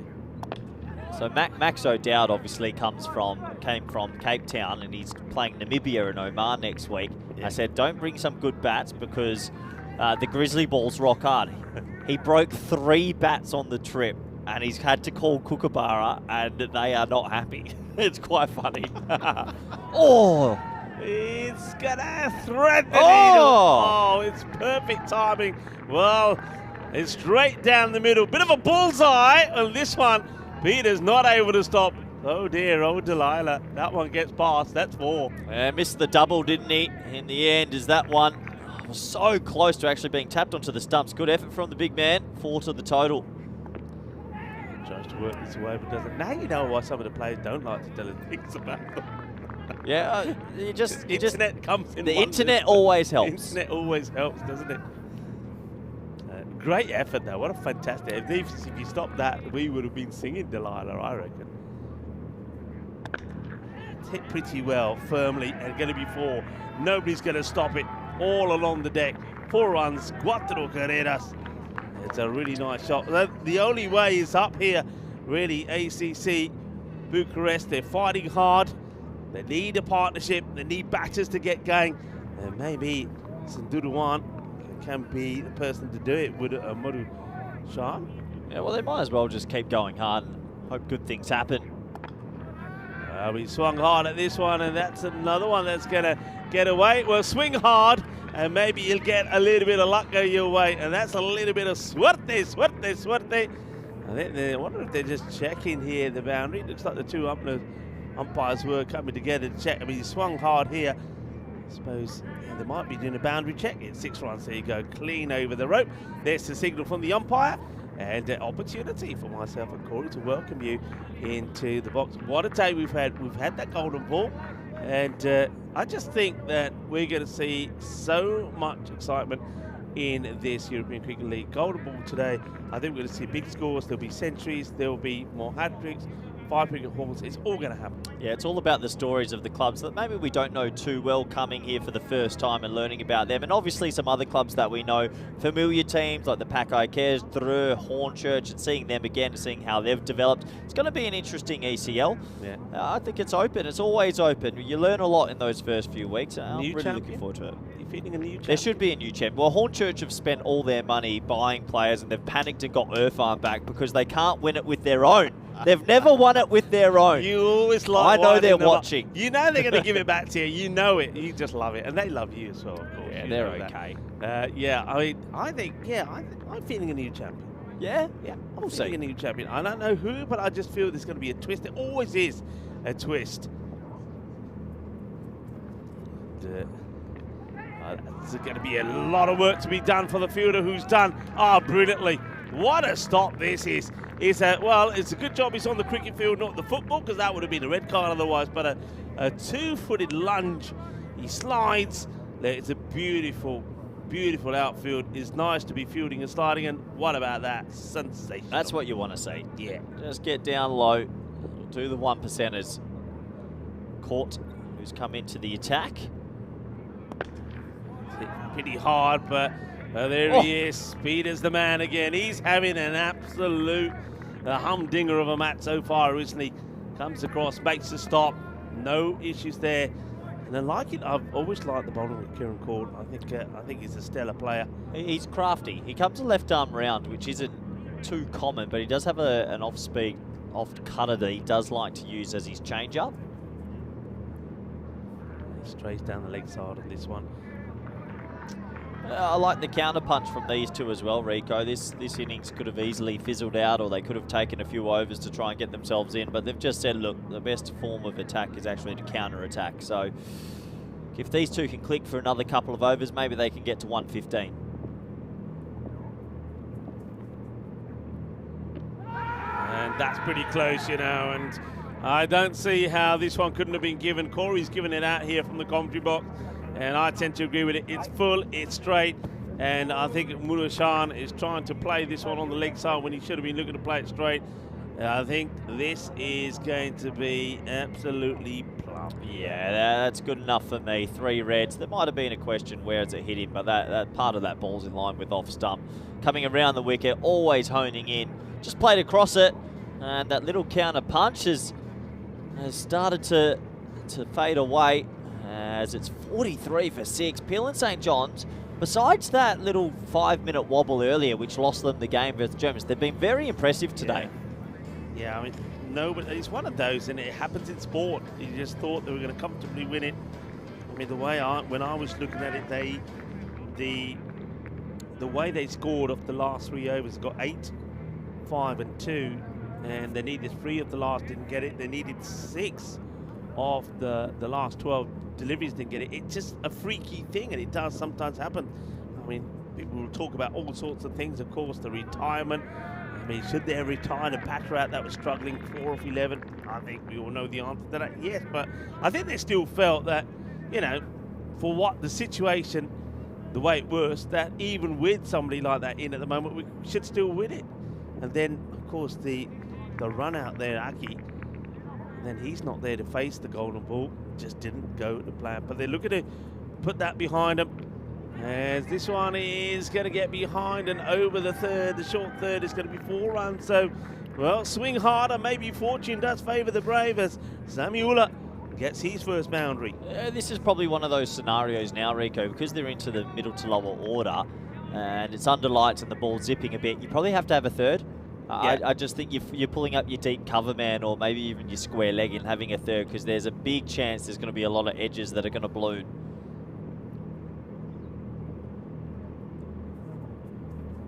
Again, and straight through the swing off the bat. It's a good over. You'd expect nothing more from the very good Kieran Court.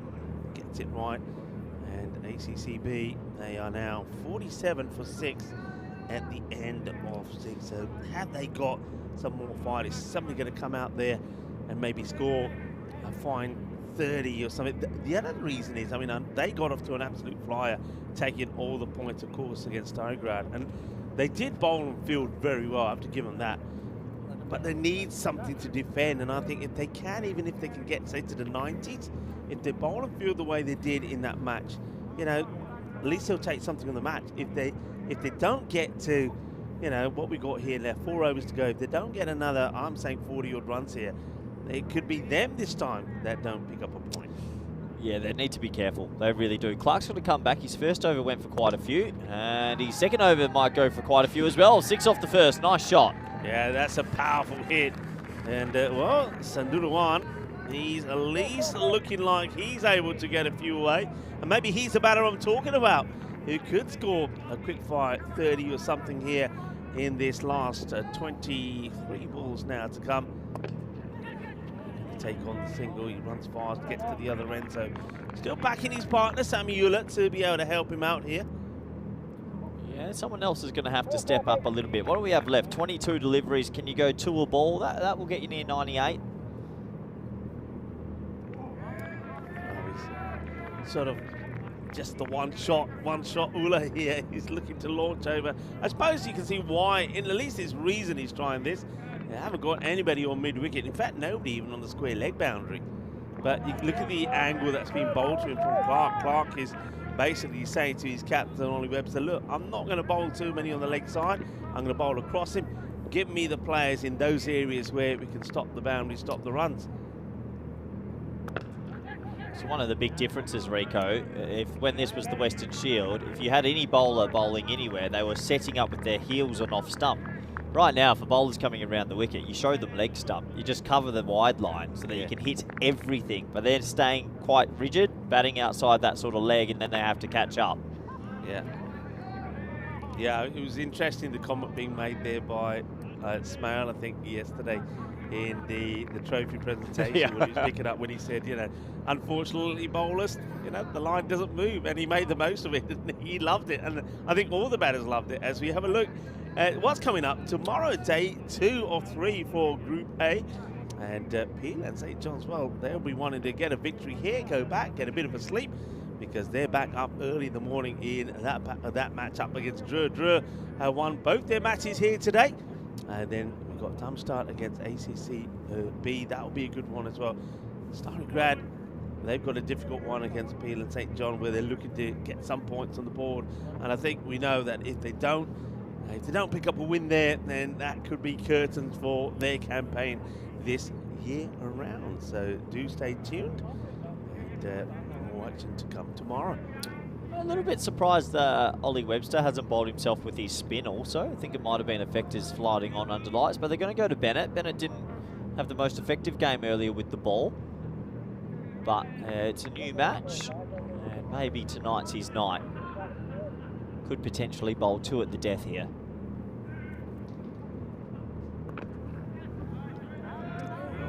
Plays it out onto the offside, gets a single. So Sander Rawan, he's doing his job. He's getting back onto ball, running hard, taking the singles. But of course, right now he wants Ulla to play his part as well. Ulla at the moment is swung and missed at quite a few.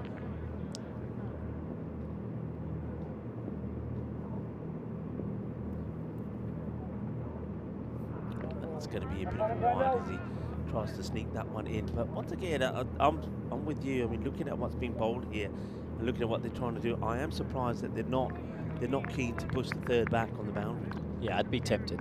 Definitely be tempted. They've got 3 men sweeping on the offside, deep mid off, deep cover and deep backward point, and only 3 fielders on the leg side currently. One thing I'll give Peel and St. John some credit for, I like that all their bowlers have come with a plan. Burgoyne's going to come around the wicket, slide it across to you and bowl, change up with speed. Court's coming around the wicket as a left armour, and he's basically angling in or an off cutter away. It looks like Bennett just wants to bowl very wide off stump. Every bowler has a plan and they're sticking to it.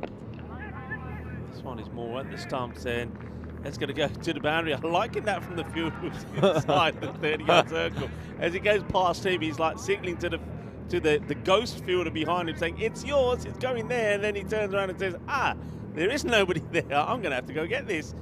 I thought he was pointing to the ball boy and thought, maybe I'm not going, you go get it. Pretty funny.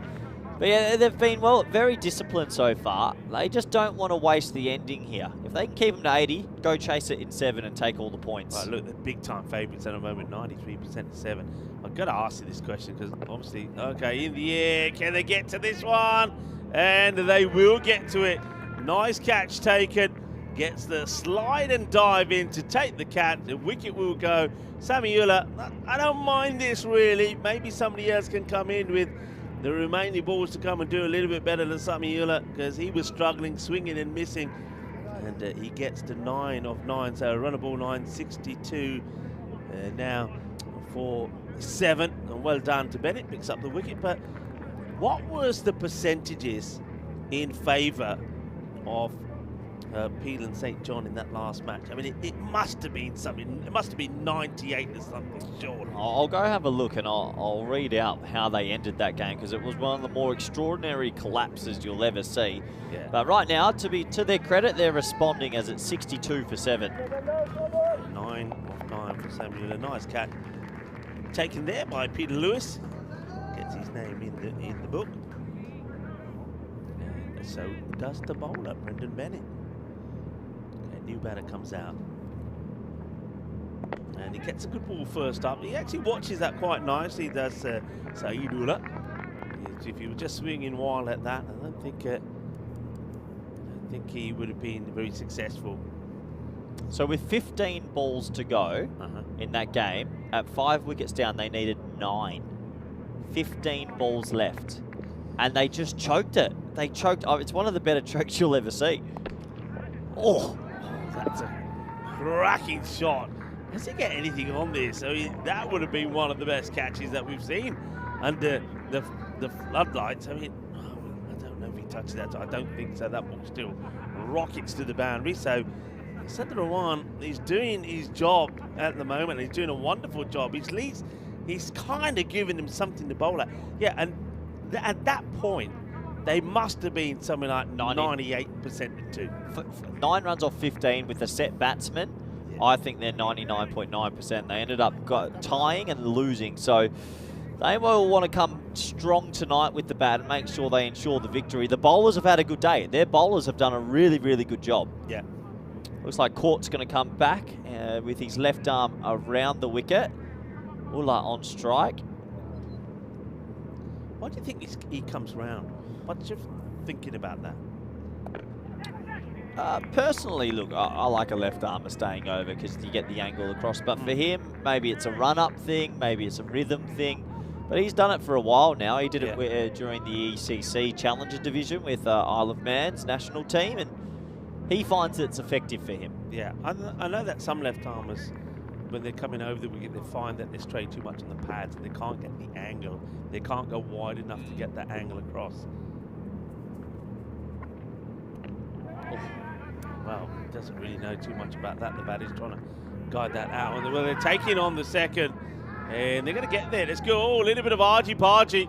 Well, we've talked about cricket darts now, maybe a little bit of wrestling here. And you can see why Sandhu Ruwan wants to get back on strike. Good running. It's not picked up cleanly. He always runs the first one fast. Unlike what I'm seeing from Sandhu Ruwan. And just here, they just get into each other's way. And well, he's not this. Well, his name might be Little John, but he's pretty big. He does well to knock him over. Oh, that's tremendous. Oh, yeah. Oh, yeah. Well, Jabardast fielding. Well, this one could be one of your HCL software plays of the day with that stop. How about this from the captain, Ollie Webster? Sensational grab. That is one serious stop of the pill. That was Moose. That should have been 4. Brilliant fielding. Well, maybe we'll have a replay of that after this ball because it's worth seeing again. That one, it's a short ball into the new batter, so you can understand why Saidullah is not able to get that away to the boundary, but at least he takes a single and gets Sandhu Ruwan back. I think this might be it here.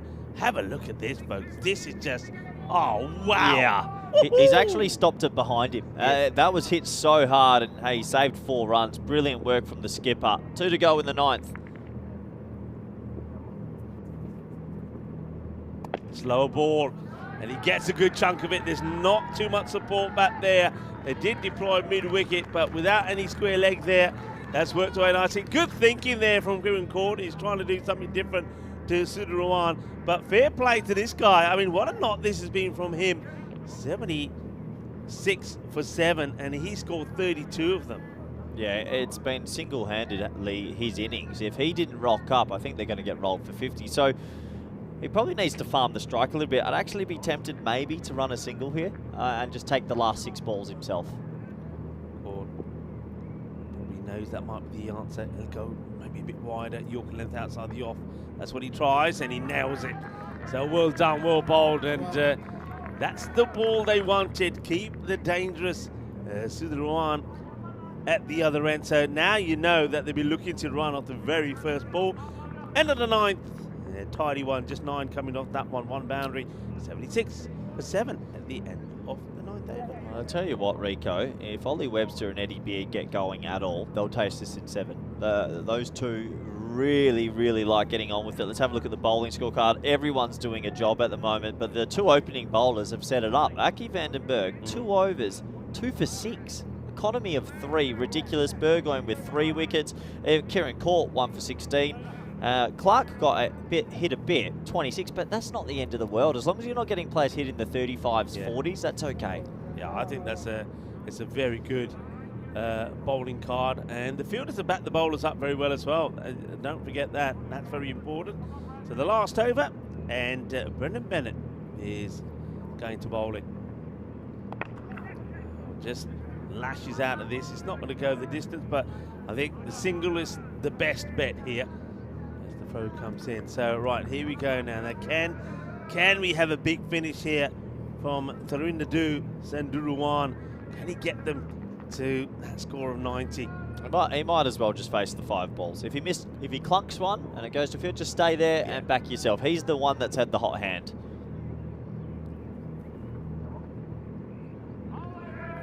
This is out on that one. You can see he's just trying to get that maybe a little bit finer in that gap between sort of short wide third and point, but I think he would probably, he probably would be better. I think that's what he's thinking here. He would have been better off just giving it the big heave, trying to get something on it. Only have another go. There's still 4 more balls to go here.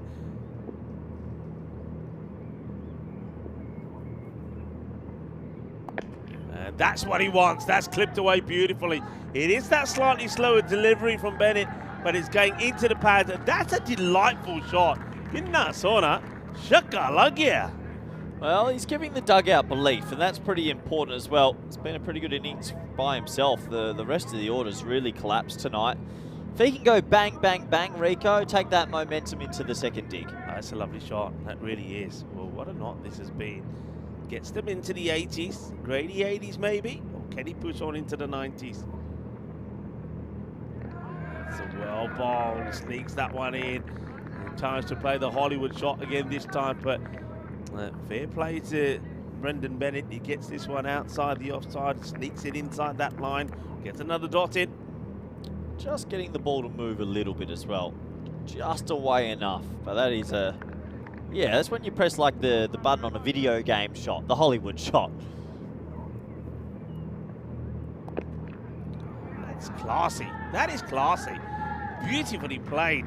Gets inside the line, clips it away. There is no square leg back. We know that. That's been the field set basically all the way through this innings. So Sendirawan gets another shot away. That's delightfully played.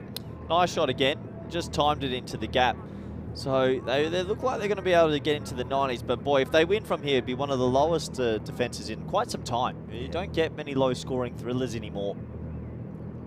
Right, they do now put somebody out there on the leg side just in case he tries to go for the same shot again. They've got the square leg back as well. So protecting the boundary, the last ball, trying to stop them getting into the 90s. Well, they run hard. You might as well try and get back. Ula is running hard, and they will get to well run. That means that we will see a 90-run chase because they will get to 89. I suppose when you consider where they were and the struggles that they were having, especially when they were 23 for 5 at the end of the fourth, they buckled down pretty well, but it was mainly down to just one batter. Well done, well batted to Thrunadu Sendirawan, but also you got to say magnificent bowling performance in the field. Bowling and fielding performance, you have to say. Oh, massively. Peel and St. John's are miles ahead. It's going to take something special for the Romanian champions to win this. 89 at Cardama. For anyone that's played at Cardama, 120, 130 at ECL, maybe even 140 at other events. So they're going to have to bowl well. Credit to Peel and St. John's, who have had a very good bowling day. Yeah, they have, and good applause there. I mean, we've got quite a few of the Romanian supporters in there, and they give Sendirawan a good ovation as he walks up the famous Cardama steps. 44 of 19. It started when there was still a fair bit of daylight around, but the floodlights would soon come on, and well, the light wasn't just going out in the daytime, it was also going out for some of the batters as they found Peter just too difficult to deal with. What a great spell of bowling it was from Peter Bugoyne. Liked what he did, he caused problems, and batters took him on. Might have got away with one or two. That was Abbas. He got one or two down the ground, but the third time he went to do it, he found the safe hands of Ollie Webster. And it was a little bit of catching practice at times. And well, there he is again. You just can't keep him out of the action. Yeah, he was pretty effective, wasn't he? And it didn't matter what sort of ACC were trying to rock up Bucharest. They were just losing wickets, and they were devastated in the dugout. Aki van den Berg bowled an amazing spell of 2 for 6.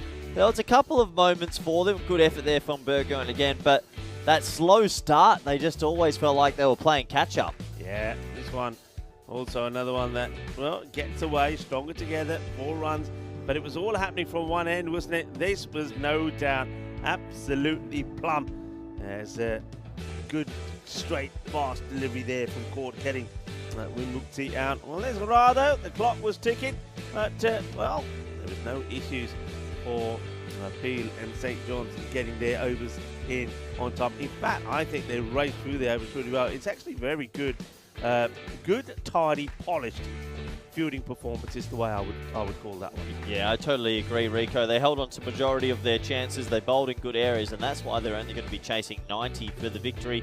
They did find a couple of very late boundaries in the piece, which might help the dugout believe they can pull off something special. And as you can see there, they're ecstatic but they have a long way to go to get back into this game. Yeah, and one thing that ACCB, I think, will be looking at this, if there's one thing they can learn from this batting performance is that man there, and of course, talking about Thrinadu Sandurawan, I don't think he should be coming in at number 7. He's got to come higher up the order. From that little innings there that we saw, he's got the shots. He's got all the shots. He's got the confidence. He runs well. He hits well. He scores well. And just as well he did, because if it weren't for his 44, they would have been in all sorts of trouble. Quick look then at that scorecard, and that's what I'm talking about. Thrinadu Sandurawan, I think he's got to come higher up the order. I think he's more technical than some of the other guys that come up before him. And maybe if he's up that order, another batter maybe can get a partnership or something going with him. But they'll get to 89 for 7. And the reason is because of this bowling performance. Peter Burgoyne, absolutely brilliant from him. 3 for 17. 2 for 6 from Aki van der Berg. How about that for your economy? Just the 3 runs per over from him. And I think when you look at that, all the bowlers put in a good shift. And Kieran Court, as you would expect, also bowling very tardily indeed. So, well, we could be starting the cars early tonight because, well, Peel and St. John, the only way that you can forget about the match that they didn't win that went to the Golden Ball is to get a good win under your belt. 4 points, bag them up. Thank you very much. And then, well, hopefully when they come back here tomorrow, the question won't be, how did you lose that last match? It will be, well played and getting the 4 points against the Romanian champions. But I think ACCB, they're going to give it their best as well and see if they can cause a little bit of an upset. Join me, Rico Full and Corey Rutgers, when we return in just under 15 minutes' time.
The European Cricket League is proudly brought to you by Dream 11, HCL Software, Rado, La Junta de Andalucía, and Victorinox.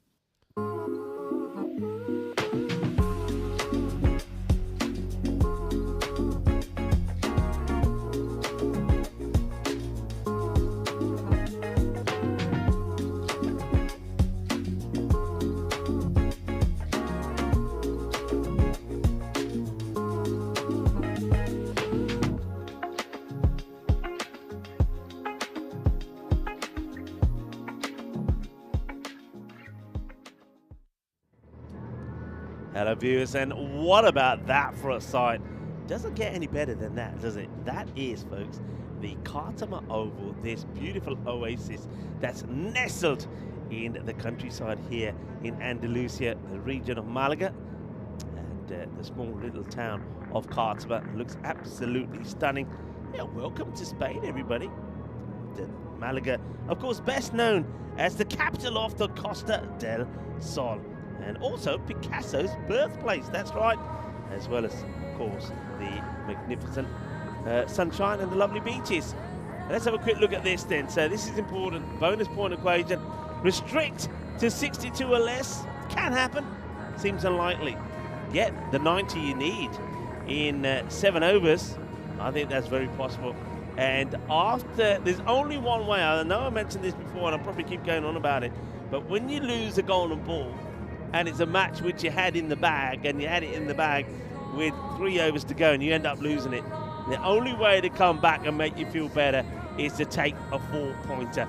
And I think that's exactly what Peel and St. John are looking to do here. Win this match, get a good rest, because they're up first thing in the morning tomorrow as well. You're going to see them go up against the Dreux, and I think they will know that that will be probably a big match. And a lot of people are already saying that they feel that that contest tomorrow morning, Peel and St. John against Dreux, could maybe even be the final of the group. Well, it's too early maybe to be thinking and talking about that, but it will be a big match. But to go into that match knowing that you've taken 4 points here will be key. Dreux themselves, remember, got a good win against Darmstadt with it at 3 points, and they did take all 4 points from Steingrad. So that's why it's important also that Peel and St. John come back with a 4-pointer here, and then they can try and get one over Dreux tomorrow. So we're ready to go. The umpires will wait for Rado, official timekeeper, to say off you go, and we're off. Briadashana, he did bowl very well in the first match. He started, remember, with the first over, got 2 wickets at the end of it. It was only 2 runs from it as well. And then he stayed on a hat-trick all the way through the innings and came back to bowl over number 10. Bishwa sneaks this one in. The batter is searching for a wide here, Ollie Webster. Webster, remember, he's on a pair. Got the first ball up in the first match. He's got the powerful and the ever-reliable Eddie Beard at the other end. And that'll be runs, the first runs of the 2025 European Cricket League for him, the Champions League of Cricket. And Ollie Webster, do remember, back in 2023 and in 2024, he scored centuries. So we're wanting to keep that that nice little record going. Can he make it a third in this year's edition? And that's played beautifully, but they do have the sweeper out there. This is also the time of night that the conditions start to change a fair bit. The moisture creeps in. See that already, you can see that the players using the towel to keep the ball nice and dry. So it will affect the bowlers a little bit. That's well bowled again, good full delivery. This is what Briadashana did really well in that first match as well. But I also feel that here at the Khartoum Oval, and maybe more so, and we'll see tonight actually, that it also makes the pitch just a little bit more lively as well. And we're already coming from the lake end, which I feel gives you that little bit of extra bounce, but it might just help the ball just skid through a bit. That's hit hard, and well, it had to be a brave stop really from the fielder, and that's Saidullah. This was clobbered. It was almost like a tracer bullet straight at him, and my opinion is he didn't quite fancy it. Corey joins me back here. Corey, what are your thoughts? Yeah, nah. It's a bit cold. It's a bit dewy. That was clobbered, and I don't think anyone wanted to stop that one. So Eddie Beard gets a 4. One match since a golden ball. The counter restarted today. We did have a golden ball in match number 3 of this year's ECL. And not a bad start, though, from ACC Bucharest. Only 7 off the first. Yeah, they kept that pretty tidy, that one boundary. Yeah, I think Ollie Webster just looking for some winter form. He loves picking it up over the leg side, but maybe he's looking a little bit too leg side-ish at the moment. Right, over number 2 to be bowled. Let's place that away, gets it over the infielders, chases on, but forget it. And once they get going on this, the outfield, it just stays hit. That would go all the way. This is Abdul Asif. Didn't quite perform with the bat, but we know that he can also turn it on with the ball. He was also one of the pick of the bowlers in their win earlier today against Stalingrad. That's his shot, isn't it? The pick up sort of pull, the swivel off the hip. He loves it. Okay, now in the air, catching opportunity has to be taken, and it is taken. So Ollie Webster, the captain, dangerous player, will go early. And I'm just talking about Abdul Asif, a good all-rounder. He picked up 3 wickets in that win against Stalingrad, 3 for 7. So you know that is important. So this is what they did well. They bowled pretty well. They took their catches. They were lively. They were, they were excited. They were dynamic. And to get a wicket here, they're fighting hard here. I mean, at the moment, I think they're fighting for a point, really. But pick up another 2-3 quick wickets, and you could be fighting for all the points. Well, we did say that Peel and St. John's had a very soft underbelly. If you can get the first 5, they couldn't hit it off the square after. So you never know. Webster had a lean day at the office for his standard. I think just looking a little bit leg side happy. He's still got nice cut shots and drives in the locker. But early wicket as Clark, who is new to the format as well, will come out at number 3, the left-handed batter. Oh, genuine edge. That's going to go for 4, isn't it? Races across the Cardamom outfield, quick and fast, and that'll do nicely. Let's just have a look at the keeper here. Did he have a play at this? I reckon a younger, maybe less on their heels keeper might have got there. That was a genuine edge, but nobody moved. Yeah, I mean, it's one of those that you anticipate, you take off, but he was, you can see he was watching it go by, and there was no spring in the feet there from Wimukti. All right, up in the air, catching moment. Will it be taken? It's going to be dropped. Oh dear. Oh dear, oh dear. That's a big moment. Clark skies it up in the air after edging 1 for 4. And Samiullah spills the chance and maybe spills the opportunity of a point here. That could be crucial. Yeah, should have been caught. Really should have been caught. Look, Big Peter Burgoyne was about to walk on, but somehow he shells it. Oh, man, still looking a bit shaky. The only one that's not looking shaky besides that shot, Eddie Beers looked good all day at 60 earlier. But the rest of that batting lineup hasn't really flown besides Eddie. Yeah, I mean, Eddie Beers got a tremendous record, hasn't he, at the Cardamom Oval? It's a solid hitter of the ball.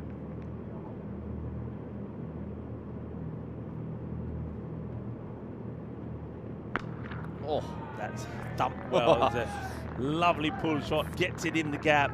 4 runs, thank you very much. Just a little bit too short this time, and that's been put away beautifully. Yeah, lovely shot.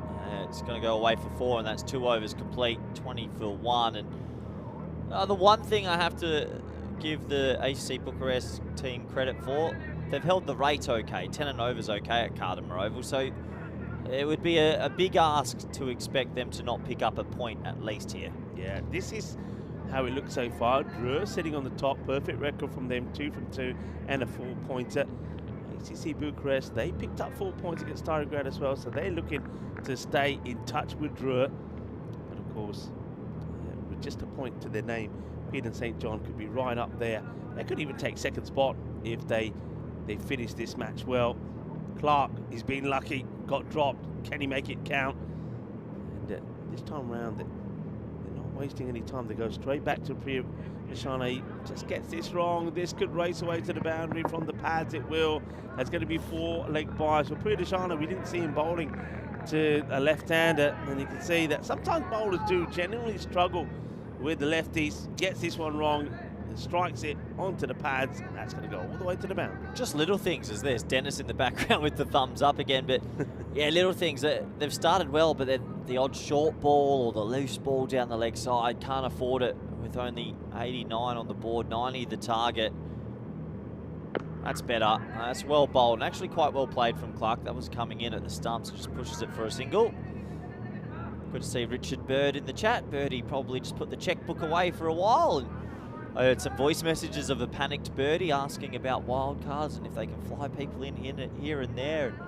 Just the typical Man City mentality. When do they get here? Again,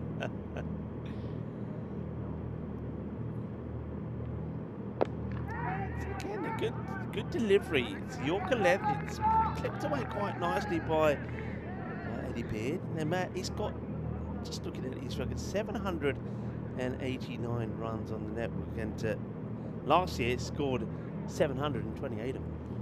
He's a sweet timer of the Grizzly ball, is Eddie. Now that there is an absolute ridiculous shot. That's a decent length delivery, not too much width, and he flat bats it through cover. Brilliant batting. Yeah. Thing is though, when you look at him, I mean, all right, you take away the cricket equipment. You think he's like an accountant or something. He just doesn't. I remember thinking this last year or so. He doesn't look like a cricketer, but boy, can he bat. Remember, his highest score was at 96. He scored against Bulgaria in the European Cricket Championship. That's a good delivery, good comeback. If they can remove him now, you make it 2 for 29, 29 for 2. You just never know. Isle of Man with that huge collapse earlier, Peel and St. John's, I shouldn't say Isle of Man, it's the club competition, that collapse might still be in the back of their minds, Rico. Slow delivery, hits it nicely down the ground, but oh no! Goal, yeah! Give him a round of applause, everybody.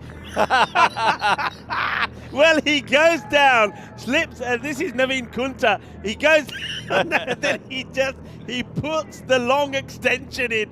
Have a look at it. Look, he goes down, and then watch this. Ale! Brilliant.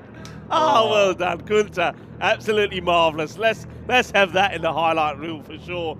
Brilliantly done. Good creative bit of fielding. When you're on your backside, he just takes a little shuffle forward and puts the boot out, makes the stop. Well done. And yeah, another good over. 30 for 1 after 3. That's good. That's really, really good. I enjoyed that. 30 for 1. So power play is complete. Look, they haven't raced away. I don't think they can do it inside 7 now.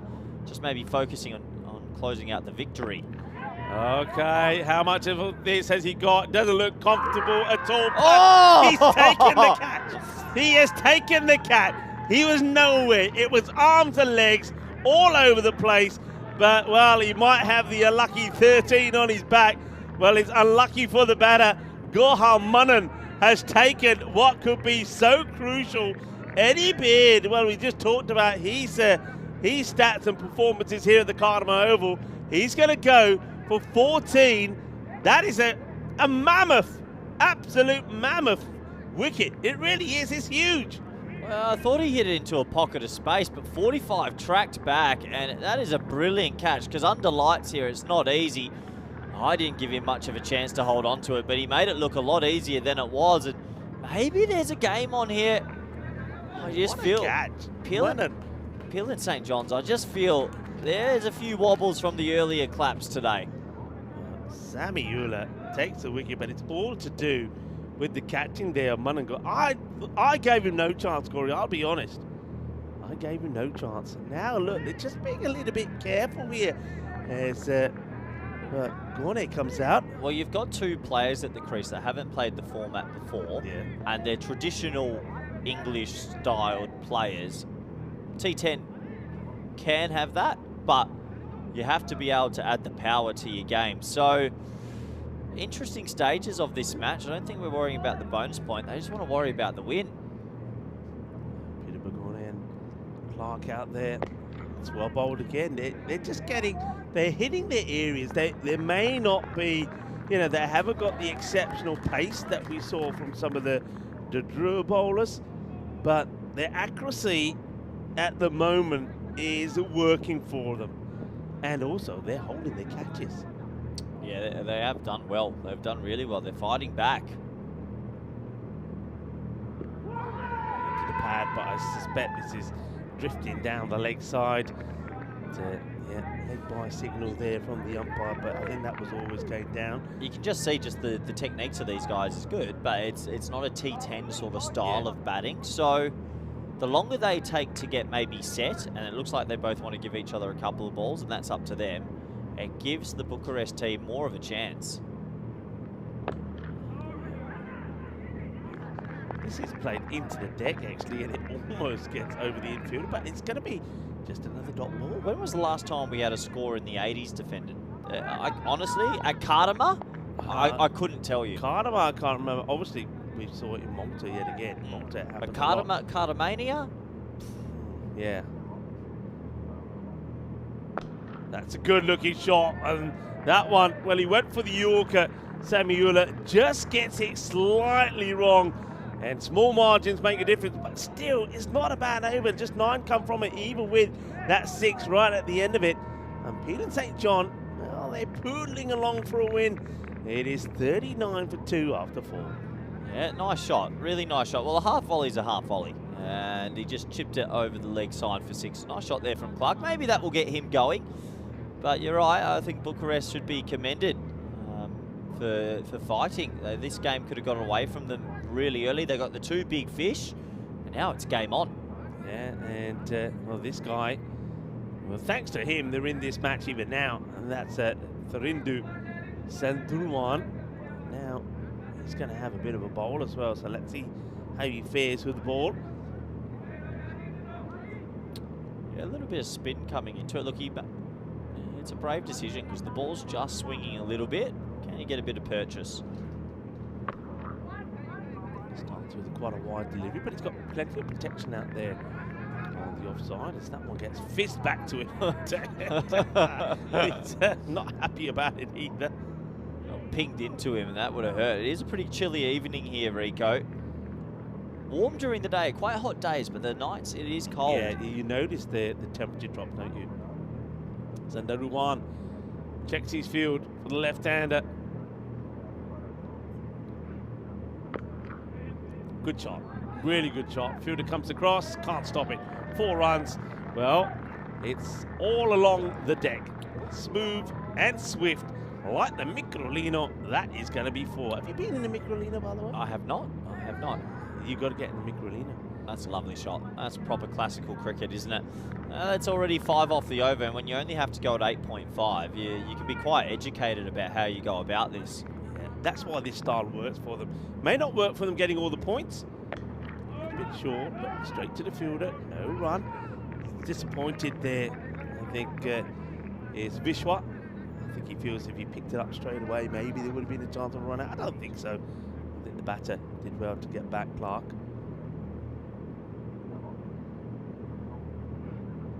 That's not a good ball, and you can kiss that one goodbye. He's trying to angle this into the batter, but when you get it anywhere near the legs, it's just going to be a little easy clip away. And Andrew Clark, he knows that that's all he's got to do. A couple of boundaries in the over, you win the over now. And now this could be an over that really gets them kick-started. And maybe if it finishes well enough, they might still fancy going big in the next 2 overs to get the win. Well, high in the air, keeper's got to want it. He's got to find it first with the lid on, and oh no! Oh well, he almost pulls off an incredible jalebi catch. He finds it at the last moment, gets it in the glove, and then when he hits the ground, the ball pops out. Oh, he misjudged it, but corrected himself last minute. There he is, he's angry. He almost held on to it. He had a lot of it in the left juke, but as the hand hits the ground, it bobbles out. Big opportunity missed, and ACC Bucharest maybe letting Peel St. John's off the hook a little bit here. Remember, Clark was dropped on 4, now he gets dropped again. And there's that cut shot again. It's hit neatly, but fielded neatly as well. Game very evenly balanced here. But yeah, they had the chances to remove Clark. Clark is sticking around and he's hurting them as we reach the end of that over at the halfway point. Interesting one. Some people thought it might even be over by now.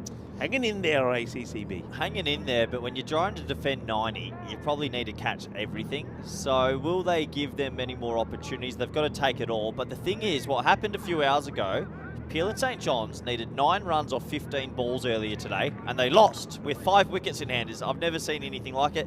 That has to be in the mental side a little bit for the batters. Yeah, I just think, though, this time around, as we go back to the live action, you've got 2 batters out there that seem to be reading the situation pretty well. They seem to be, I think they're taking this approach here, perhaps. I mean, I still do feel that it's an opportunity, perhaps lost, if they don't do it inside the 7 for 4 points. I think they still, you feel they lost a point here, but I think the way they're thinking after losing that last game, well, look, if we get 3 points here, then we stay in the competition. They also will know that Starigrad, unfortunately, have lost both their matches. So get a win here, they're sort of, if you like, climb into the safe zone. Overpitched, hit hard. Oh no. That is criminal. That is criminal. I mean, you've got to be, as you said, you've got to take all, if you're going to win this match, when you score a low score, you've got to take all your chances. They haven't done that, and also, you can't make glaring misfields like that. I think what the difference is that we see from last week to this week, and it'll always be the fielding. Things like that just can't happen. But at club cricket, it does, and it really hurts you. Yeah, Andrew Clark, he's having a charmed life out there at the moment, isn't he? Everything seems to be going well for him. Well, you think about a couple of misfields that have gone for 4, the couple dropped catches, and maybe that scorecard could say 40 for 4. Yeah. So these things always come to hurt you.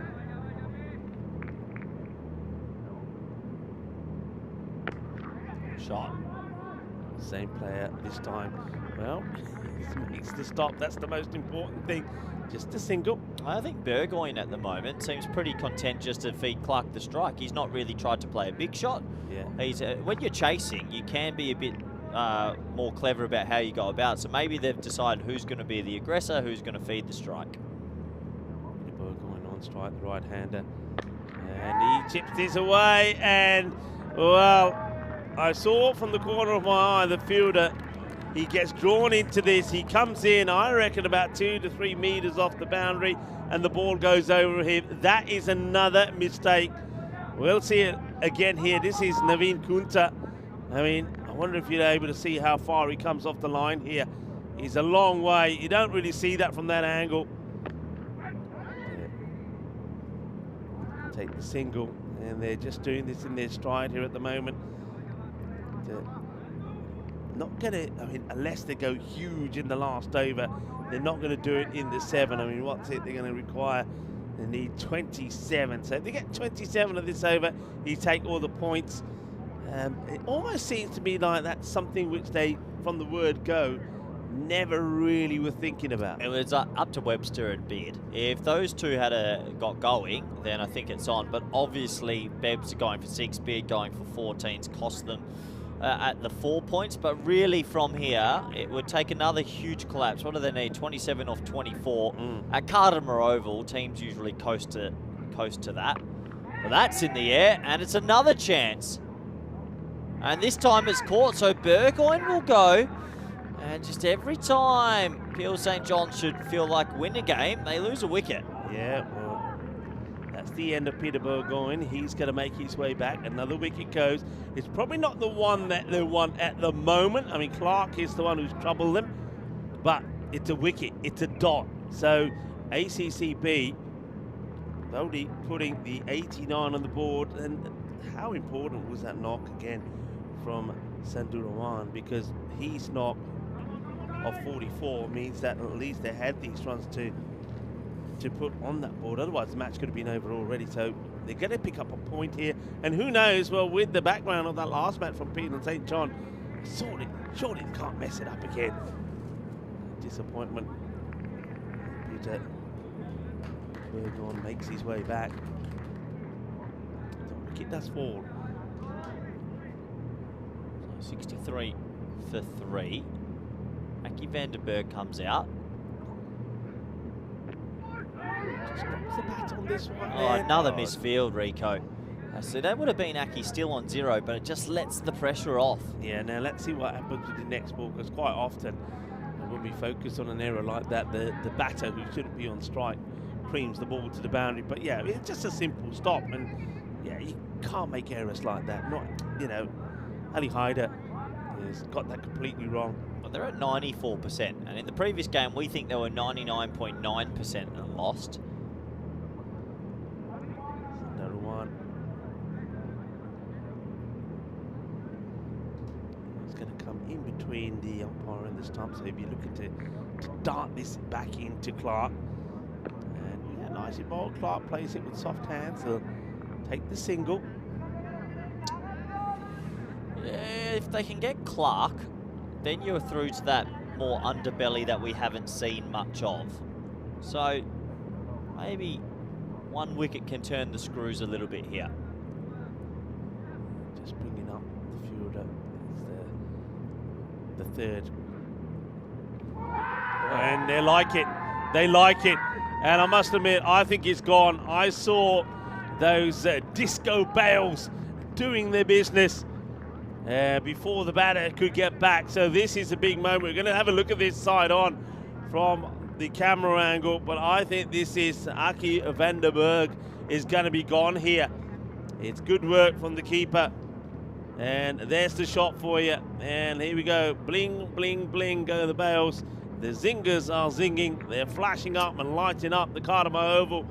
And, well, Sandurawan has done it again. He's got the wicket. And what a match he's having at the moment. And Aki van der Berg will go just for one.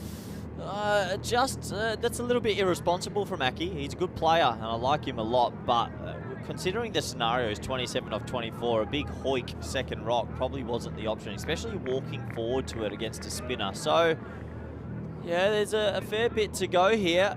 Right now, Pill and St. John's, who butchered a game earlier today, I don't dare say they're going to do it again, but another wicket or two here, then I start to panic for them. One thing that I'm noticing is they're playing so carefully, aren't they? I mean, rather than thinking, hey, we need 20 odd runs, let's just give it a hit. You know? Before scar them, Rico. All right, here's another chance. Sandurawan has to find it, finds it, but drops it. Oh, no. Oh, he did everything right. He sees it, he gets there, spins round, gets under it, and then it just gets away from him. What a big moment that could be as Phil Littlejohns survives. He'll get a run to his name.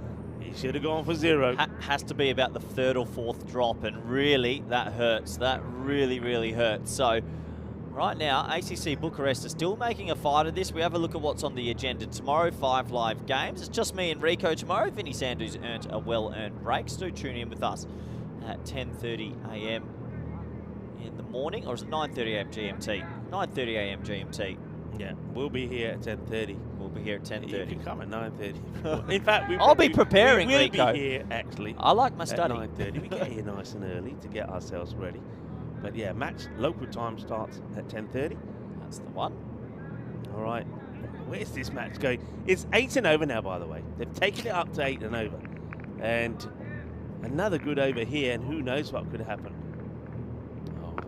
Asif, well, he's going to get a dot ball here. It's a, They couldn't do it again, half could they? cracker from Abdul Asif that should have been sent away, and it's going to be a dot.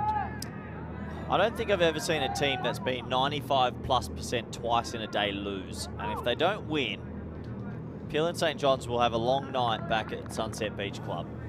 I'll tell you what, they will have a long night. Hit up in the air, and this is going to go to the boundary. It's going to be 4 runs. He's just too short here, Abdul Asif. I mean, normally we've seen them getting the ball right up there. That's one thing they have done well, all the bowlers. They picked the ball up. Asif, he gets away with the one before was short. It was horrible. It doesn't get put away. But Phil Littlejohns, who shouldn't even be there, having been dropped on 0, gets a boundary away. Well, they look pretty comfortable up there and pretty happy. Maybe they just like the suspense of things. That's played up in the air. It will drop just in front of the fielder, Munnan, who take... Oh, well, what's Munnan done here? Oh, some of the worst fielding I've ever seen. It's the fielding that might cost him in the end, but he's just thrown it nowhere, and people are running around like headless chooks. Yeah, there was possibly another run on there, but I can see that they're just thinking, nah, look, let Clark finish it off. Clark says, leave it to me. He doesn't want them to be going back without a win, and not a good delivery. So Asif here just getting it wrong. This could be quite an expensive over. This could be the over that really Peel and St. John's needed just to relax their nerves a little bit. So 18 required now. With Clark still there, they win. If they don't dismiss Clark, they'll win. But if that's Peel and St. John's. But if Clark gets out, I don't know anymore. And just pushed away, no run. A lot of people. Oh, what's he? What? Oh, he's thrown it. No way. He's thrown it for 4. Oh my word. What are we seeing here? That is just, well, the only word that comes to mind here, ridiculous. And look at the umpire. Madhu Ushan is just signaling, hey, you crazy? You gone mad? You gone nuts?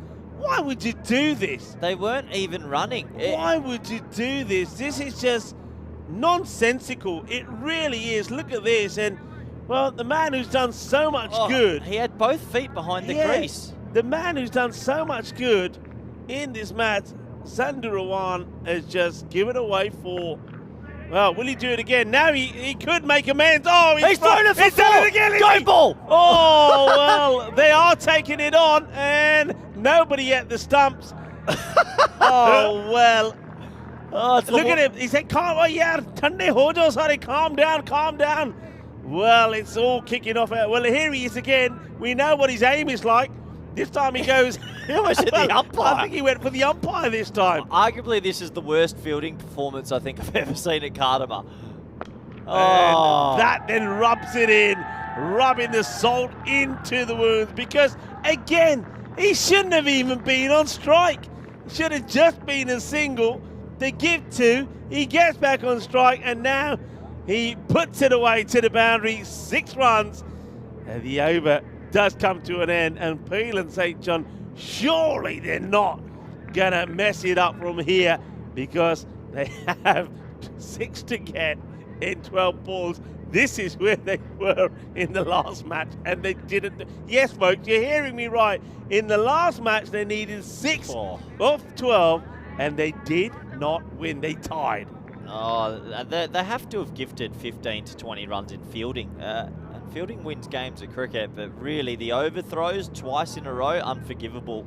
There was no need to throw it both times, and that hurt. So 99% on the board, 6 off 12. They're not going to fall over their feet from here, Rico. Nah, I mean, lightning can't strike twice, surely, can it? And the fielding from ACCB, well, again, that's all you can... Oh, well, okay. Ali Haider, who... I think he started things off, didn't he, when he let one go through him for 4. That's a poor delivery. If that other one had been thrown for 4 as well, that'd have been the first time in cricket history someone's thrown 4 overthrows in consecutive balls. Well, yeah, the Romanians just lost their way a little bit. And that was the one for the over as well, by the way. Here comes Ali Haider. Oh, well, that's a no ball now. That's a no ball. What is he doing here? Well, I got to say, the last 10 balls or so is the most craziest bit of, from a team who was so good early on and in the last match. The last 10 balls as well, it's just been, they've just gone nuts. It's just too hyper. There's no calmness in the field, and now that's a no ball. Game's basically over, and ACC Bucharest need to hit the fielding sheds because they've just melted here. It's down the ground, and it's going to be... Well, that sums it up, Rico. That is exactly the way to sum up one of the weirdest fielding performances you'll ever see. Well, while Corey's picking himself off the floor, I'll talk you through what happens. Sahidullah comes across, he doesn't want to take the catch, and he sort of puts his legs in the way, it clocks him on the legs, and the fielder who is backing him up gets done. And the best way to describe it is what you would say is an own goal in cricket, and that sums up a crazy last 12 sort of balls that we saw from ACCB, where after fighting so hard, they just gift wrap this match, and Peel and St. John's will get the win. They're back on track. It's almost as if they fought really well for the first 7 overs, and then in the last 1.1 overs, everything fell apart. But in the end, it was probably their batting that let them down. 89's not enough on the board, and in the end, Peel and St. John, they will go home with some extra points in the kitty, and that will make them feel pretty good. Yeah, it will. And one team that would have really loved that match to go in the way of ACCB, of course, would be Starry Grants, because they have not picked up any points. So it's going to be a big day for them tomorrow. They've got to get some big wins, and they're going to hope that some results go their way. Otherwise, they will miss out going into final stage on Wednesday. So, well, it was nervy to watch from Peel and St. John, but they did get that victory. And, well, they're going to be well tested tomorrow against Drew. And my feeling is that Ollie Webster and Eddie Baird are going to have to be at their best in that match, because if they don't click, this batting lineup could really struggle against some of the pace and accuracy from some of those true fast bowlers. Yeah, Drew still look like the team to beat in this group, but there's some other teams also that want to put their hand up, and tomorrow's moving day. We lose a team at the end of the day. It's pretty cutthroat. Yeah, we do. Can Starigrad maybe steal a win and keep their hopes alive as we look at some of the highlights of what was a pretty eventful 7 to 8 overs. Yeah, and I think you hit the nail on the head. The first kind of 6 overs, they really worked hard. You know, they fought hard. They're trying to make things happen. All right, there was a catch that went down, or a couple of catches, but, you know, you expect that a little bit. Teams that probably have never played under floodlights before, you have to remember that. Some of these guys may never have played in the dark before under the light, so that does take a toll. But look, they were holding their catches. The bowlers were bowling well, and Peel and St. John, they were struggling. Good batters, we know, were coming out there. Eddie Baird is a really good batter. We thought he was going to get them to the win pretty comfortably. And then at that time, there was a good role being played there by Andrew Clark. And we thought, yeah, they're just going to knock it around. Whether they would get the win inside 7 or not was the only question. Then we saw even when they were going down, they were finding a way to make the stop. But then after their 6 overs, it just all went apart. I mean, this catch from Munnan, nobody expected him to catch it. It was quite incredible. It was a great catch. That was the end of Eddie Baird. And then, well, we were in for a sort of a nail-biting few overs. Yeah, the middle phase is where it was starting to turn back to ACC Bucharest. This was a huge moment. Yes, he made a good effort last minute, but really that was actually an easy catch. I think there was a caught and bowled that was dropped only a couple of balls later. And these mistakes hurt. This one, the fielder came charging in, needed to stay off the rope. You called it rightly, Rico. And it was mistake after mistake after mistake. That was a stumping, and you thought, okay, maybe they can get it back together. But then the wheels really fell off. Oh, they did. And, well, the man who was celebrating with taking a wicket was responsible. And that was a really nice shot. But, yeah, just what followed here. You can see why. I mean, they were looking pretty comfortable. But, I mean, that's a... I know Charlie was here, he'll be saying that's a real proper brain fart. It really was. Why would you do that? And then you might even see when he does to the other end, it was almost 2 and 2. That was a pressure releasing shot. This one down the ground, and this is the way it would finish, and that sort of sums it up. as it's going to be 4 runs end of the match. ACCB, though, I suppose one thing that you could say about them was that it could have been worse. It could have been a match where they walked away with nothing. So they will still, at least they go away here still with a point, and that means that they and Peel and St. John will be on level peggings of points. Be interesting to see on the how they fare up in the net run. I'm guessing that ACCB will be ahead because of the way and the margin of the win that they got against Starograd. In fact, no, they picked up the 4 points. They'll be ahead of them. They'll be ahead of them by that 1 point. That's why that 1 point is so crucial. Yeah, because they're all fighting out also for the double chance. Yeah. Let's assume Drew have a blinder. Everyone wants to finish second to also get that double chance. We have a quick look at the scorecard. Andrew Clark, 40 off 18. He stayed there, and we said if he does, they'll likely win. We look at the bowling. It was a brave effort from some of those men, especially the man that made the 30 not out. He took 2 for 14 as well, but in the end, the fielding's just hurt them there. If they were clean, Rico, maybe we're sitting here and talking about an amazing finish. Yeah, I'm with you there. I think they had them panicking, and then really they just released all the pressure with some crazy moments there in the field. There's the match summary for you. And, well, that leaves us to sort of conclude the day. And what an exciting day it's been. The start of the European Cricket League, and we do have another golden ball. What a first day. What a first day. And I think after the Western Shield, it was always going to feel a little bit different, but the ECL delivered. It really delivered. It's not like we missed anything at all. Obviously, the scores, I think, aren't as high as what we would get at Western Shield. The level is so high at Western Shield. The batters were incredible. The bowlers were trying to stop them. But the scores are going to come down a little bit in this, and it's going to come down to little things like this. The fielding. What team fields better? In the Western Shield, everyone fielded well. But here, the teams that field that little bit better, they might go and win the trophy. Yeah, I think you're right. That's one thing that we often forget. You know, we talk a lot about the batting discipline and the bowling, but fielding is so key. And if you get a team that really fields well, I mean, you think of a match like this, you know, ACCB, even though they only put 89 on the board, if they held every single catch and they didn't make any fielding errors, they could have gone on and won that match. So fielding is going to be really key. And I mean, there will be big scores. I think there will be. But I think there'll be a lot more closer games. And we've seen one golden ball. We might see another. But I think we're going to see tomorrow some of the batters coming to their own. We've got to bear in mind that a lot of the teams that we saw here today have probably not played outdoors since sometime last year. So the first time they've been out there, the first time they really had a good hit at the ball. And talking about those matches tomorrow, let's have a look. We're going to start with Peel and St. John against Drua. They're going to be far happier. They've got some points on the board, but that's a big match. Drua will know that if they can win that match, they might even be guaranteeing top spot for themselves. Darmstadt taking on ACC Bucharest. ACC will be looking to bounce back. That also could be a very important one. If Drua win the first, then that match number 7 could be all about the battle for the second place. A lot of big matches come up, but for Starograd, match number 8, the third in the day, they've got to get a win there.